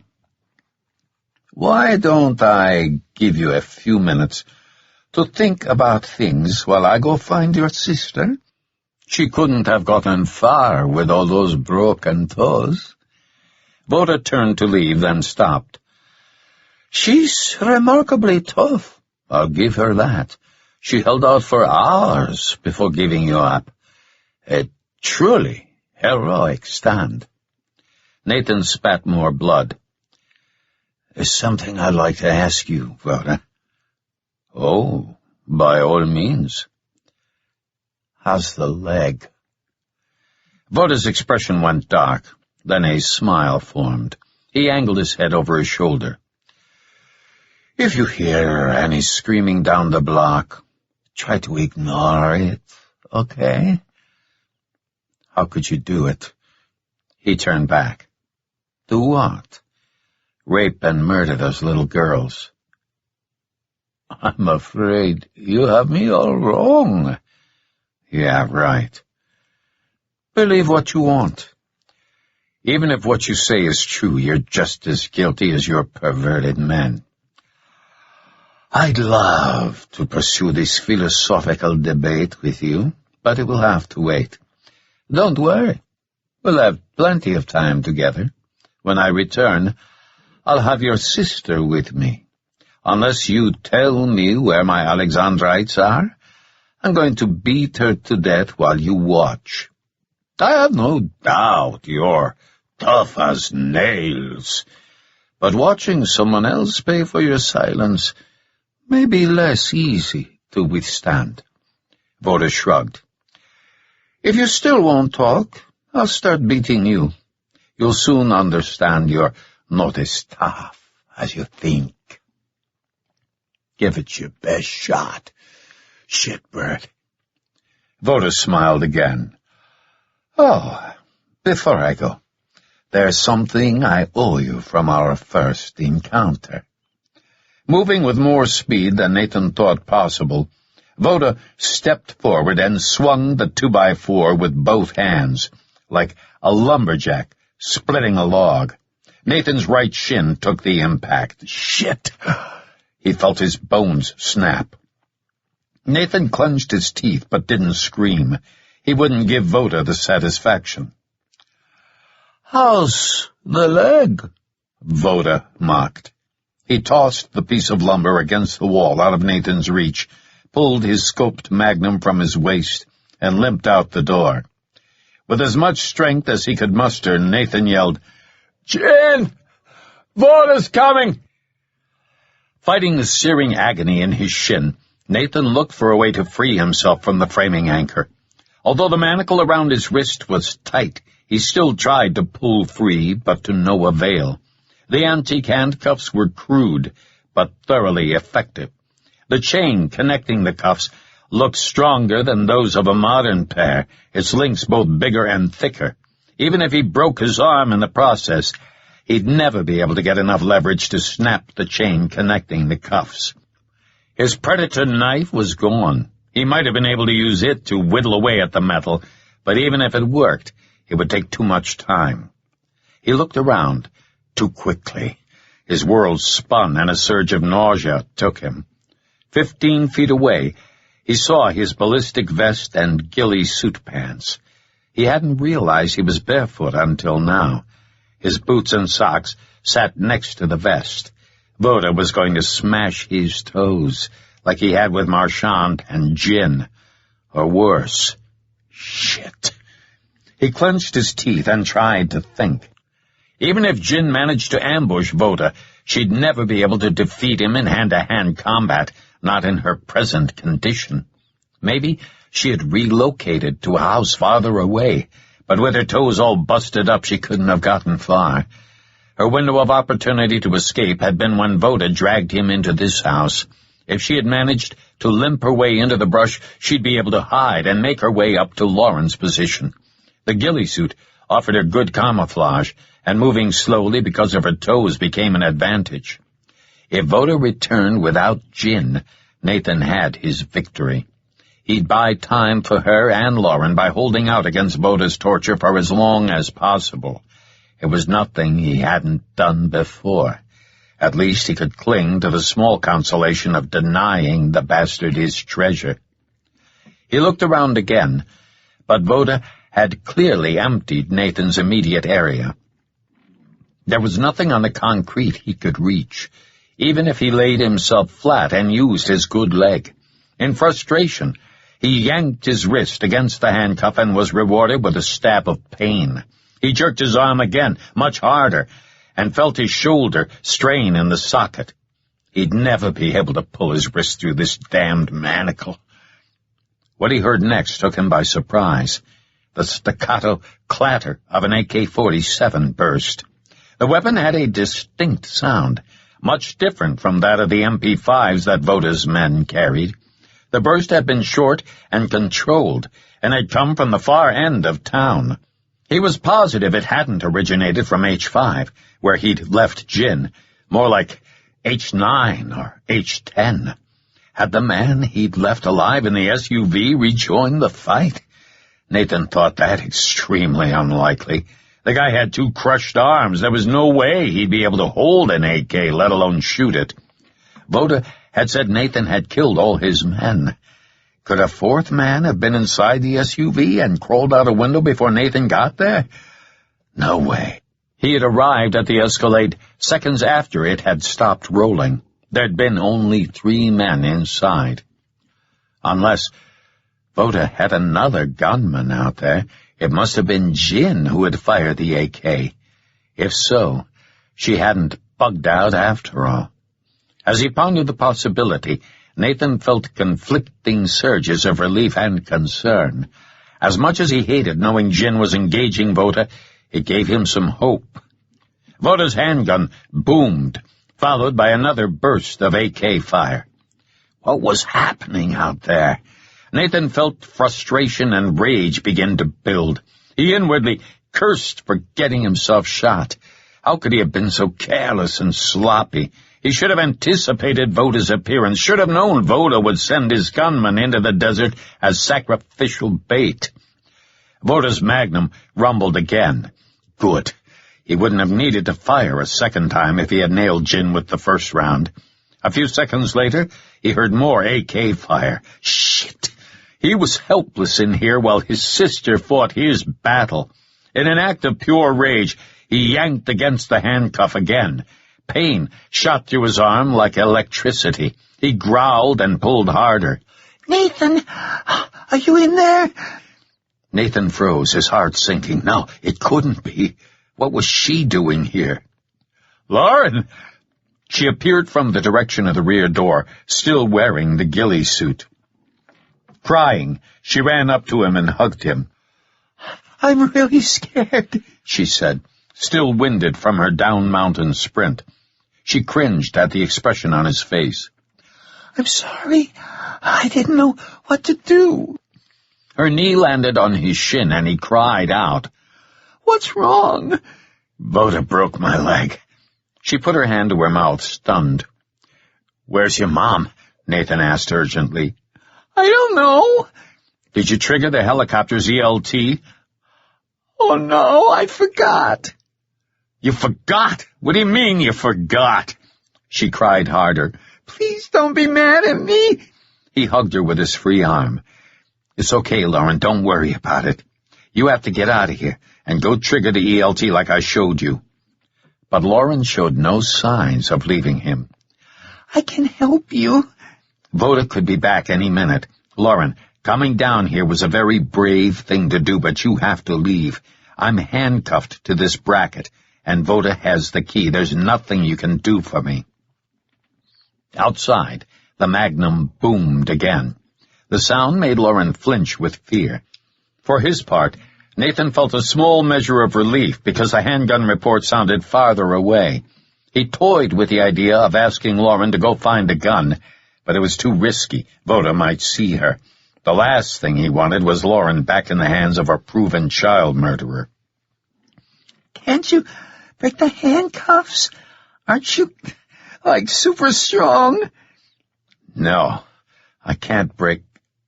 He stopped mid-sentence. And in that moment, Nathan knew what he had to do. Okay, Lauren, you can stay. See that piece of wood leaning against the wall over there?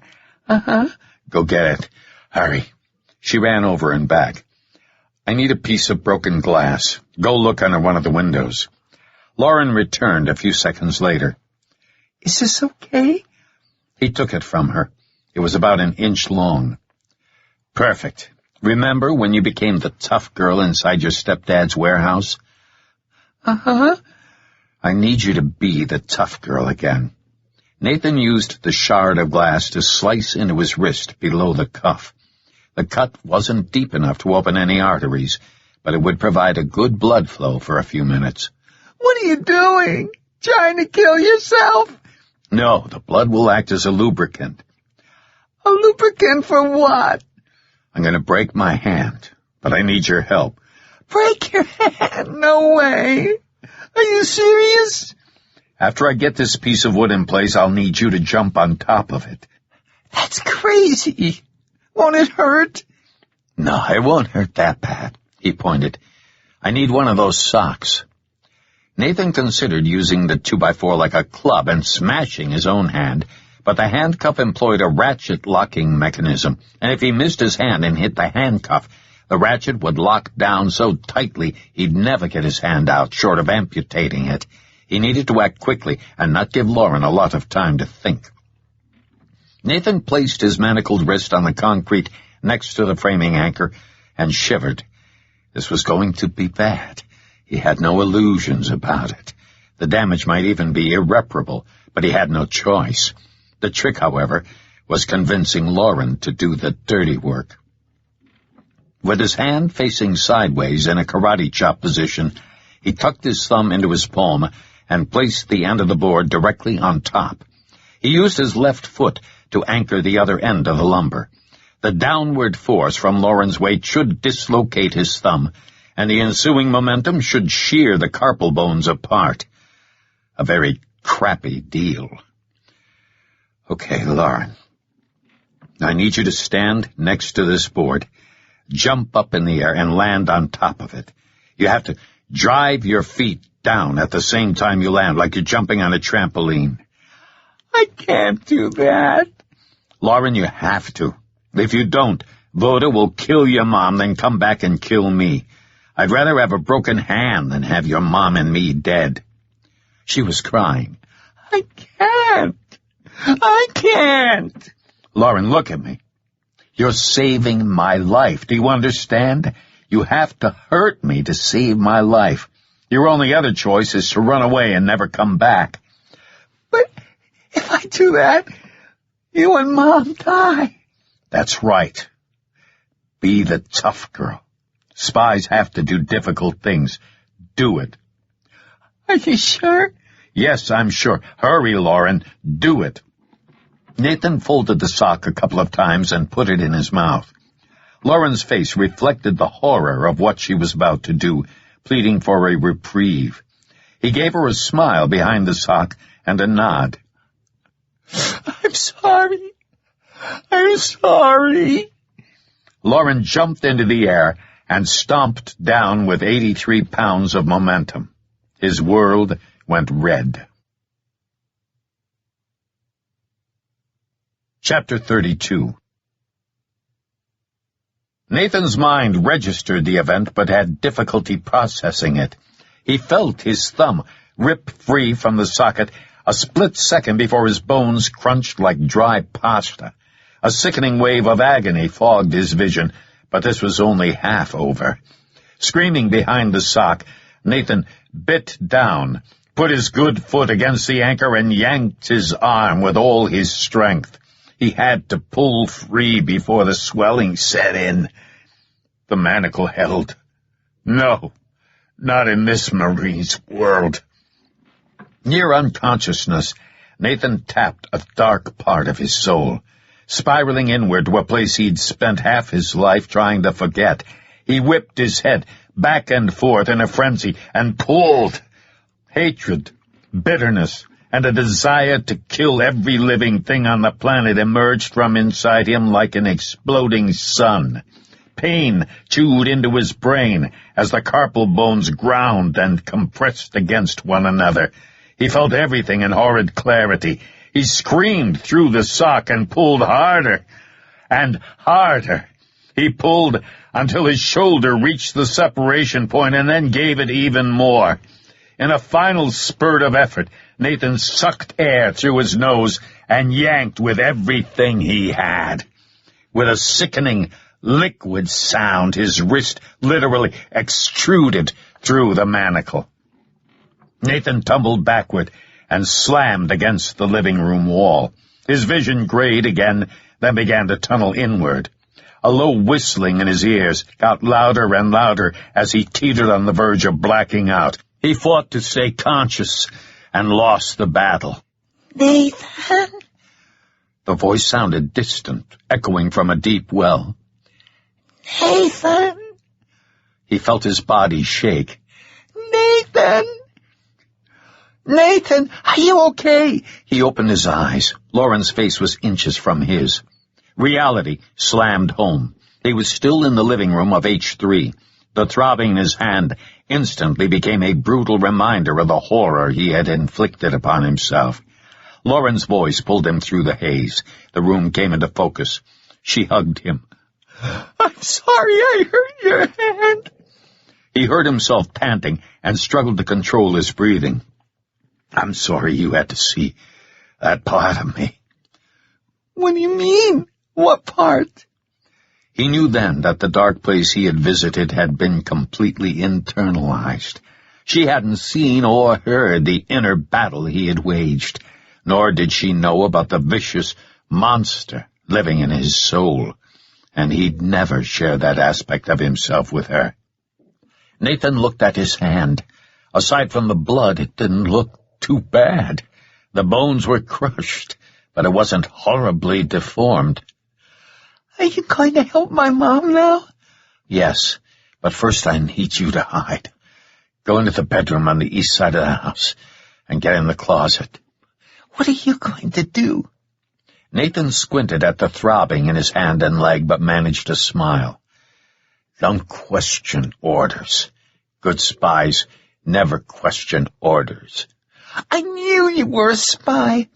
Guilty as charged, but you can't tell anyone. Ever. I promise I won't. Go on. Lauren left the room. Keeping his pulverized hand elevated, he hopped on one leg to the front door, each labored bound sending a jolt of fire along his broken shin. With sloth-like slowness, he peered to the east, along the row of houses. His stomach turned. Limping along the road, Voda had Jin by the wrist, dragging her. The ghillie suit coat he'd given her was gone. Although Voda was a good 50 yards distant, Nathan could see a red stain on Jin's shirt. It looked as though she'd taken one of Voda's bullets, a .44 Magnum hollow point. If that were true, Jin's body had absorbed a massive amount of destructive energy, putting her at serious risk of bleeding to death. Even if the mushroomed bullet missed critical organs, she wouldn't survive without medical care. Estimating he had fewer than 90 seconds before Voda arrived, Nathan struggled his way back into the living room and put the 2x4 against the wall where Voda had thrown it. He sat down next to the framing anchor and placed his body between it and where Voda would enter the room. "Lauren," he whispered loudly, "Voda's coming. No matter what you hear, stay put and don't make a sound. You're safe in there." He decided to give Voda some additional confidence. As loudly as he could, he yelled, "Voda, you can have your Alexandrites! Leave my sister out of this and I'll tell you where they are!" Nathan's body began an uncontrolled shiver as the adrenaline rush wore off. "Voda, can you hear me? I said, you can have your gems!" He heard Voda's voice, muffled in the distance. "It's too late for that. You had your chance." He repeated his order. "Lauren, stay in there and don't make a sound." A minute later, Nathan heard Voda before he saw him, recognizing the sound of Jin being dragged across the concrete. Red-faced from exertion, Voda pulled Jin into the living room and dropped her arm. She lay still, unmoving, except for the heaving of her chest as she breathed. The bullet wound appeared to be high on her shoulder. Nathan prayed that her brachial artery hadn't been clipped. If it had, she probably would have been dead by now. Nathan faked a jerk against the handcuffs and cursed. "I see you're still feisty. There's no fun in beating your sister when she can't feel it. So, I might as well begin with you." "Stop," Nathan pleaded. "I said I'd tell you where the gemstones are. I can't tell you if you kill me." "I have no intention of killing you. At least, not yet." "You're a sick asshole. You know that?" Voda shook his head dismissively as he retrieved the 2x4. Holding it like a baseball bat, he moved in. "What are you smiling at?"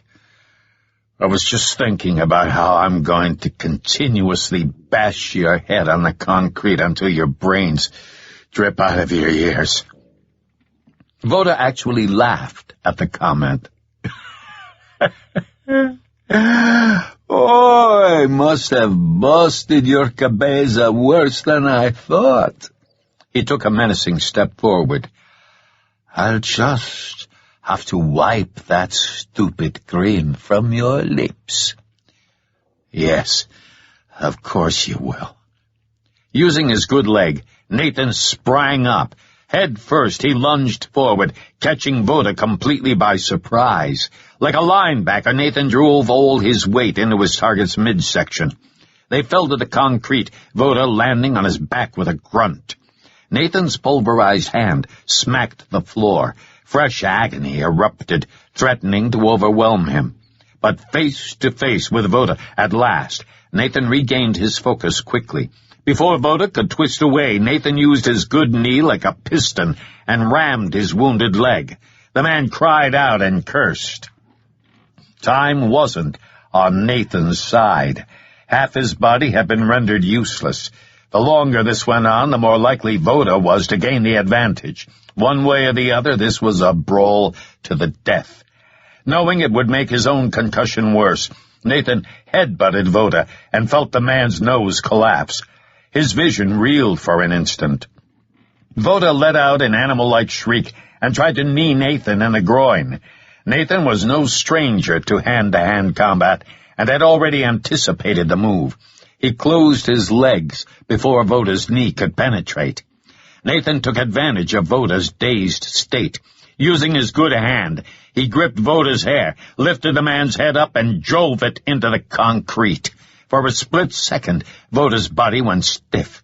With iron determination, he hefted Voda's head again and slammed it down. Nathan repeated the move, harder, then did it again, and again, each impact sounding like a watermelon being dropped. For every girl Voda had murdered, Nathan cracked the man's head onto the concrete over and over and over, until Voda stopped breathing. At long last, completely spent, Nathan rolled onto his back. Time drifted, and he felt an eerie, Warmness washed over him. Despite the pain, it felt good to lie there. But Jin needed immediate attention. "Lauren, you can come out now." "I'm here." He turned his head and knew she'd witnessed what he'd done. "Lauren, what you just saw, are you okay?" "I'm okay," she said with conviction. Nathan knew she hadn't passed judgment. "It will be our secret." "Forever." Lauren took a tentative step forward and saw her mom. She rushed into the room and knelt beside Jin. "Mom!" Nathan rolled onto his good arm and felt for car keys in Voda's pockets. Nothing. "Lauren, there's an Escalade on the west side of H1. Go see if the keys are in it. Drive it over here. I'll take care of your mom and stop her bleeding." "I don't want to leave her." "Lauren, if we don't get her to a hospital, she'll die. Go on. Run as fast as you can." She looked conflicted. "Don't question orders. Get going, now." Lauren looked angry, but ran from the room. Using one arm, Nathan crawled over to his sister. Next to his ballistic vest and boots, he saw his belt. He found his shirt under the vest, folded it into a compact square, and using his good hand and teeth to tighten the belt, secured the compress against her shoulder wound. Jin didn't react to the pressure with any signs of pain, and he saw why. A swollen contusion above her left ear seeped blood down the side of her face. Voda had bludgeoned her with something, probably the magnum. "Jin, can you hear me?" He gently shook her arm, trying to revive her, and got no response. "It's over. Lauren's safe." He shook her arm again. Nothing. He checked one of her eyes, unconscious. Even though she couldn't hear him, he talked to her anyway. "You've got a bull-headed daughter. You know that. You aren't going to die, Jin. You can't. Lauren needs you. I need you. There are so many things I want to say. I don't even know where to begin." Nathan heard the sound of an approaching vehicle. "Don't worry. Lauren's a good driver. You can't die, Jin. You have to hang in there. You're not allowed to die." Epilogue. Nathan awoke and tried to focus. Where was he? In a bed at Sharp Hospital. He looked around, then down at himself. The lower half of his left arm was bandaged and secured in a sling, and his right leg, from the knee down, held a fiberglass cast. His mouth felt like a dry lake bed. He knew he was recovering from surgery to repair his broken carpal bones. The orthopedic hand specialist had told him he was going to need months of painful therapy to get his motion back.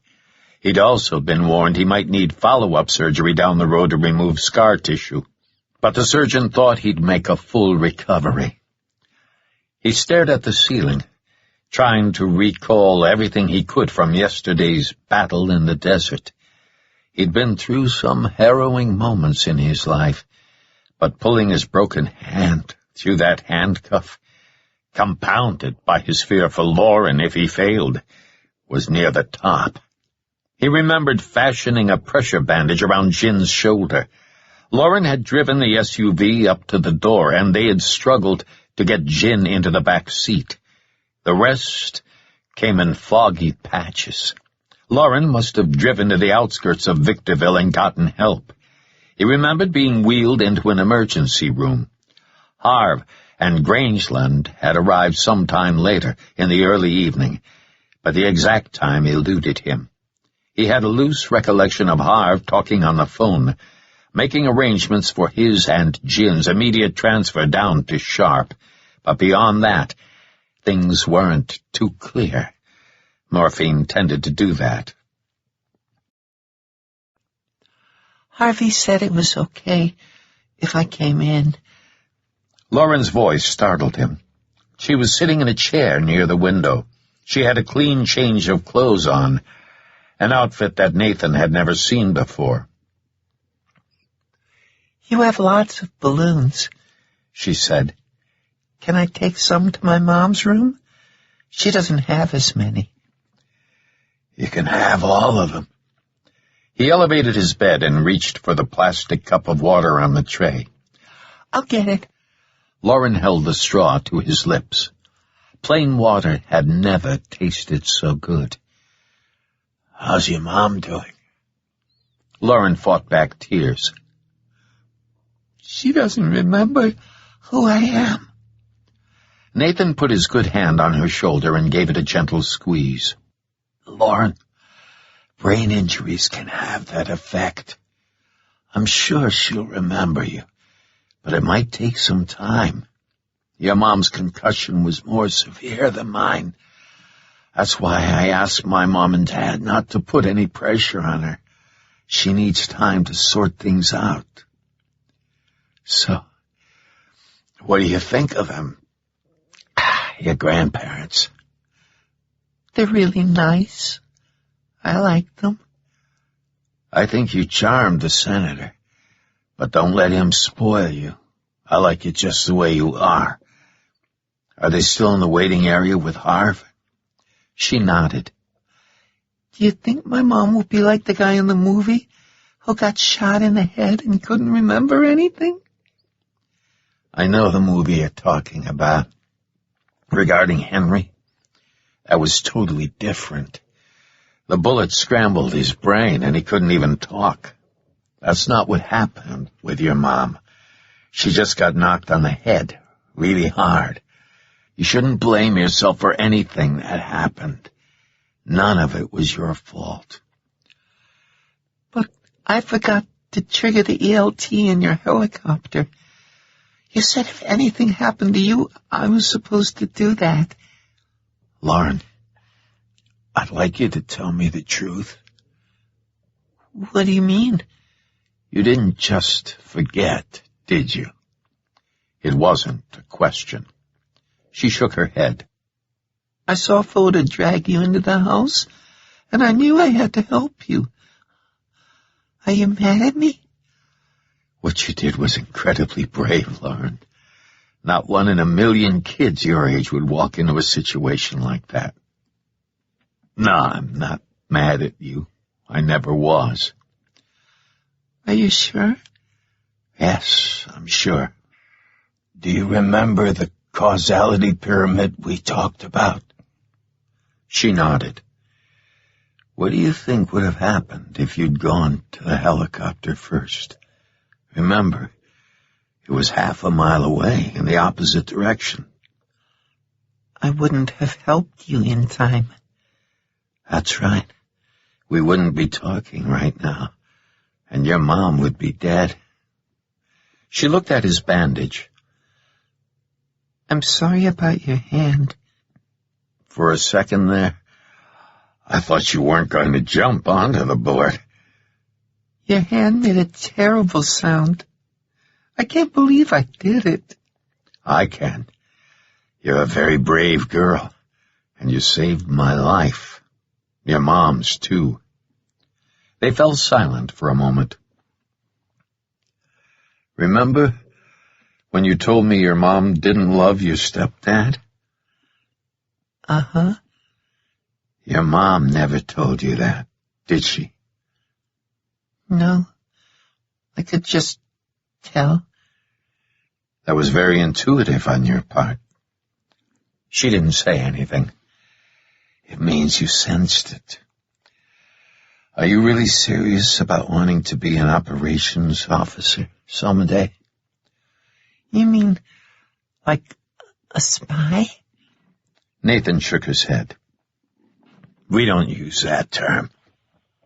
The most important part of being an operations officer is keeping secrets. What I'm going to tell you must be kept secret. You can never tell anyone. Ever. Not even your mom."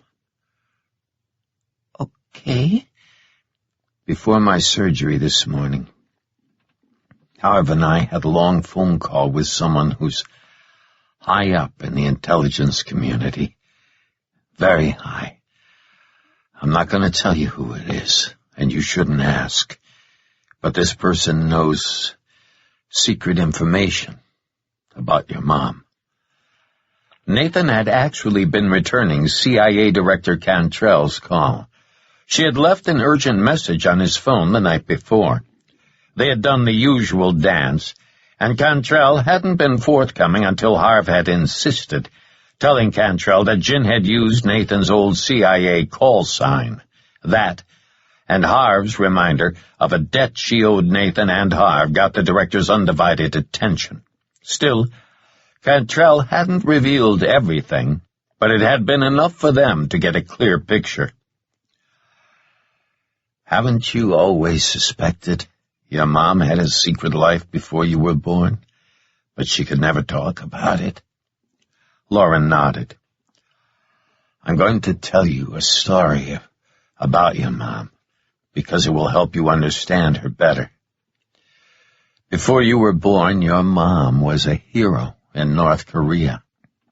She carried out many successful missions all over the world and was at the top of her game.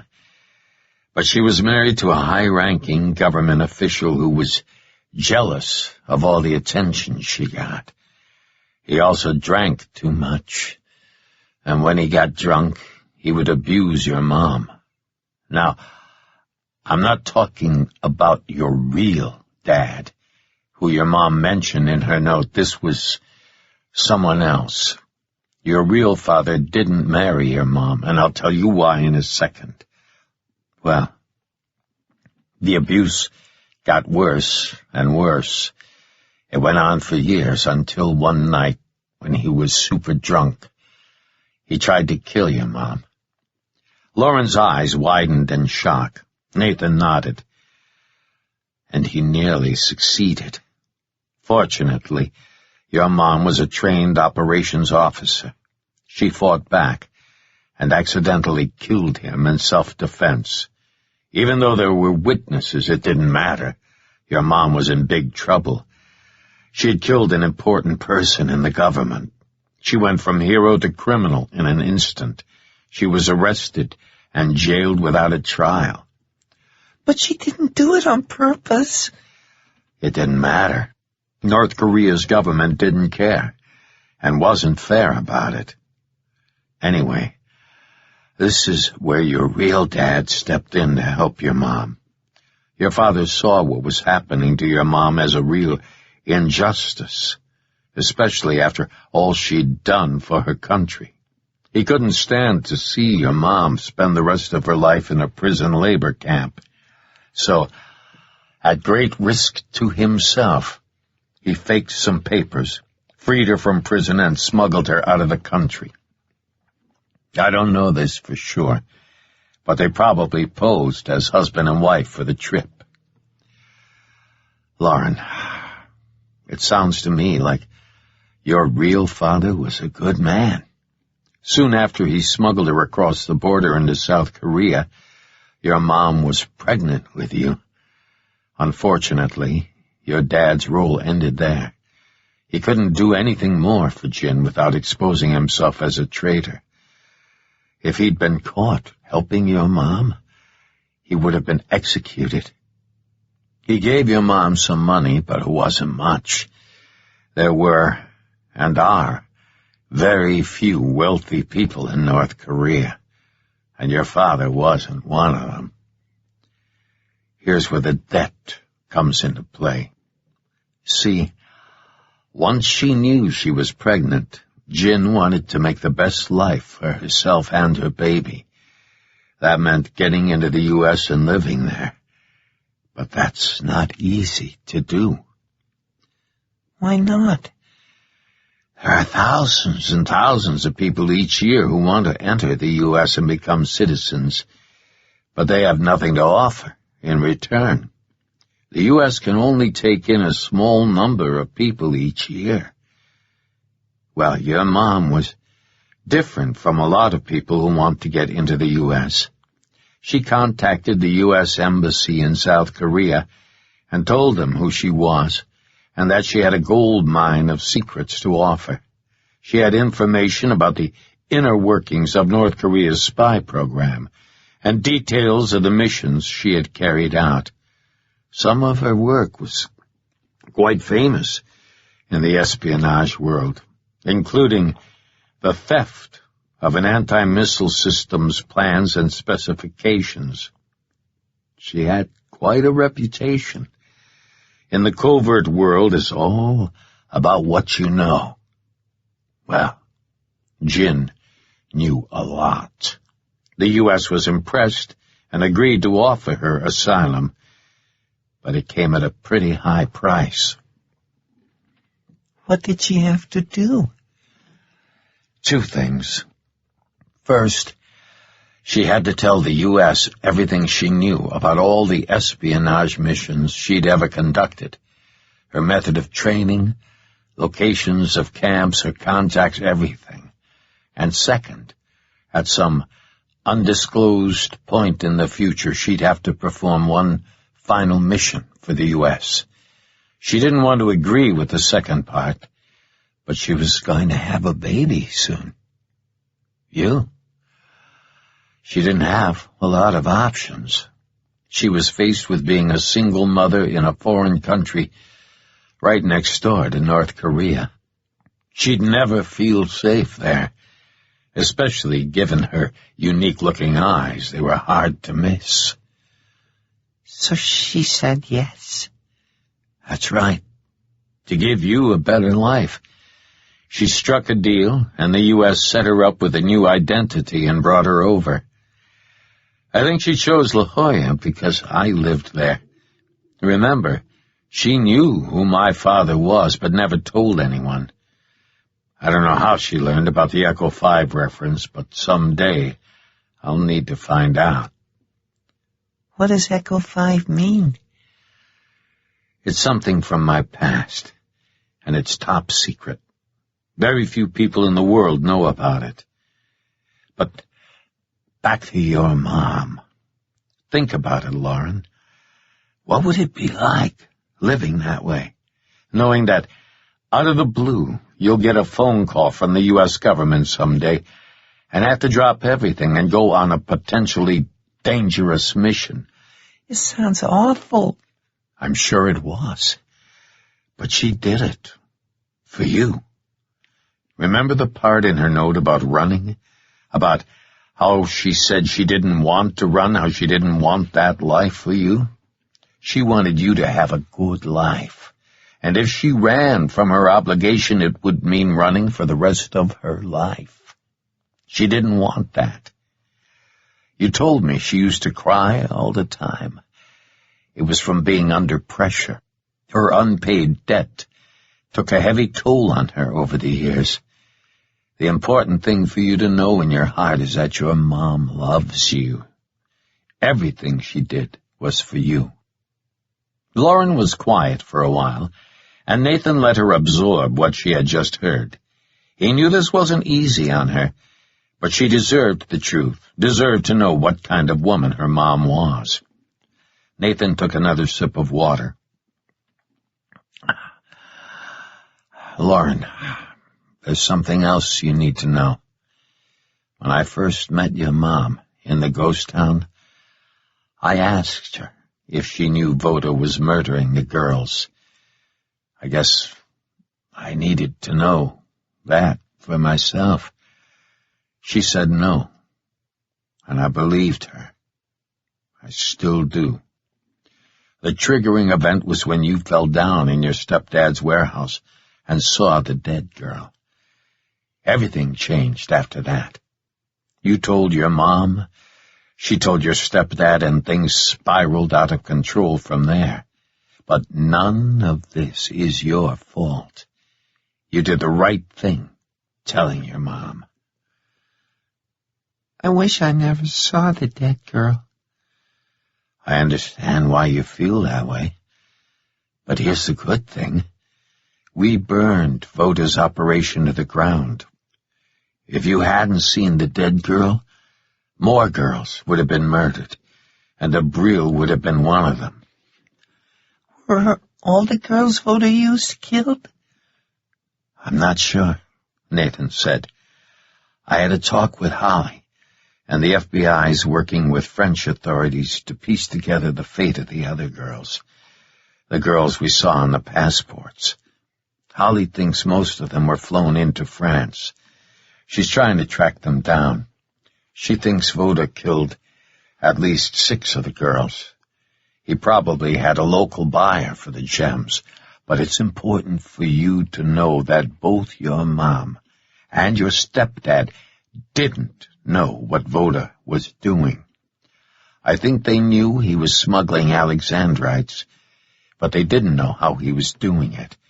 And they certainly didn't know he was using the girls as human couriers until you fell down in the warehouse. It's amazing where one little fall can lead. Yeah, that's for sure. You ask me if I believe in evil? Well, the answer is yes, but the reverse is also true. I believe there are good forces working against evil. We aren't meant to understand such things, but when you saw the dead girl, a complex chain of events was set into motion. It's that causality thing again, right? He smiled. Right. You helped save the lives of countless other girls. You should be proud of that. Don't ever second-guess yourself about it. I won't. Ironically, second-guessing was exactly what Nathan had been doing to himself about Voda. He would have preferred not to talk about it, but that was a form of denial, and he had long ago learned to face certain truths about himself head-on. And if he were going to have an ongoing familial relationship with Lauren, he needed to be forthright with her as well, especially about something as important as this. I'm going to tell you something personal, okay? Lauren nodded, eyes wide. I killed a lot of people yesterday, and unfortunately you saw some of them die. I'm not proud of what I did, and I certainly don't feel good about it. She nodded, then said, But they were trying to kill us first. I wish that made it easier, but it doesn't. But here's the point. Nathan spoke softly. I didn't have to kill Voda. After I bashed his head on the concrete a few times, he was out of the fight. You wanted to kill him. Nathan locked eyes with her. Yes, I did. And it's a powerful feeling I never want you to experience. It can be dangerous, Lauren, like an addictive drug. I wish you didn't feel bad about it. If I didn't feel bad, I'd be no better than Voda. Lauren went quiet again, then nodded slightly. Nathan knew she understood. Okay, Nathan said, lightening his tone. Enough of that. Is Harv still out in the waiting room? Do you want me to go get him? Please. Lauren left the room, and Nathan stared at the ceiling again. Half a minute later, Lauren returned, holding Harv's hand. How are you feeling, partner? I'm okay. A little sore here and there, but I'll manage. Harv said he's taking me out to lunch, Lauren said. A date? And you didn't invite me. I hope you'll at least bring me something. The food in here is good, but I'm jonesing for a Caesar salad with extra dressing. Lauren wrinkled her brow. Jonesing? Craving, Harv answered. I think that could be arranged. Harv, help me into the wheelchair. I want to visit Jen. Do you think that's wise? Yes, I do. All right. Getting out of bed didn't hurt as badly as he had thought it would. His hand throbbed, but that was to be expected. His broken leg held a dull ache, but it felt tolerable. As Harv had told him on many occasions, he'd been through worse. When Lauren turned to open the door, Harv handed him something, and he nodded a thank you. Jin's room was several doors down. Nathan immediately saw the two men sitting in chairs, CIA or FBI, or both. He nodded, and they nodded back. Lauren held the door open while Harv pushed him inside. Lauren followed them in. Jin's room was identical to his, but Lauren was right. It didn't look as cheerful. It needed more color. As with Nathan, Jin had her arm secured in a sling. A thick bandage covered her shoulder. The back of her bed was about halfway up. On the opposite wall near the ceiling, her muted TV was tuned to a news channel. She turned her head when they entered. Her swelling and bruising still looked bad, but the cuts had been cleaned. Her expression remained guarded. "Hi, Jen. I know all of this is difficult for you, but I want you to know you're not alone. You have a family that loves you, and we're going to help you get through this." You don't have to say anything. My name is Nathan McBride, and I'm your brother. And this little girl is your daughter. The man behind the wheelchair is like a brother to me, so he's your family too. His name is Harvey Fontana, but we call him Harv. Your father's a U.S. Senator. She didn't say anything. Harv rolled Nathan up to Jin's bed. Lauren approached too, but didn't say anything. "I want you to look at our eyes." Jin did, and a smile formed. "That's right. They're nearly identical. I don't want you to worry about anything. I'm going to take care of Lauren until you're back on your feet. She'll be safe with me. Harv will help too, won't you?" "Indeed I will. I want to give you something. Maybe it will help trigger some memories." He gently placed his father's dog tag on the bed. Jen looked at it, then picked it up. She turned it over in her fingers, looking it over closely. "That was our father's when he was stationed overseas. You gave it to me 2 days ago. The drop of blood on the back is yours." "I gave this to you." "As proof of who you are." She didn't say anything. Head injuries can cause loss of memory, but they're usually short-term. I've seen it before. Now this big girl here needs her mom more than she ever has. I'm certain by the time you're up and about, you'll be remembering some bits and pieces. You may not remember everything, but you have very strong memories of Lauren. And I'm willing to bet they'll begin to surface within the next few days or so. Like I said, I've seen this before. "I'll try," Jin said. "For now, you need to rest. You've got a difficult and painful surgery ahead of you. You need a new shoulder joint." "Lauren said I was shot?" Lauren took a step forward at hearing her name. "Yes, the 3 of us were in a life-and-death struggle. I don't know how much Lauren told you about it, but you saved our lives. You bought time by taking a bullet for us." Harv nudged his leg. Jin kept turning the dog tag in her fingers. "Harv is taking Lauren to lunch and bringing me back a Caesar salad. Is there something he can get for you?" Jin looked up at them. "I like macaroni and cheese." Lauren glanced at Nathan quickly with hope in her eyes.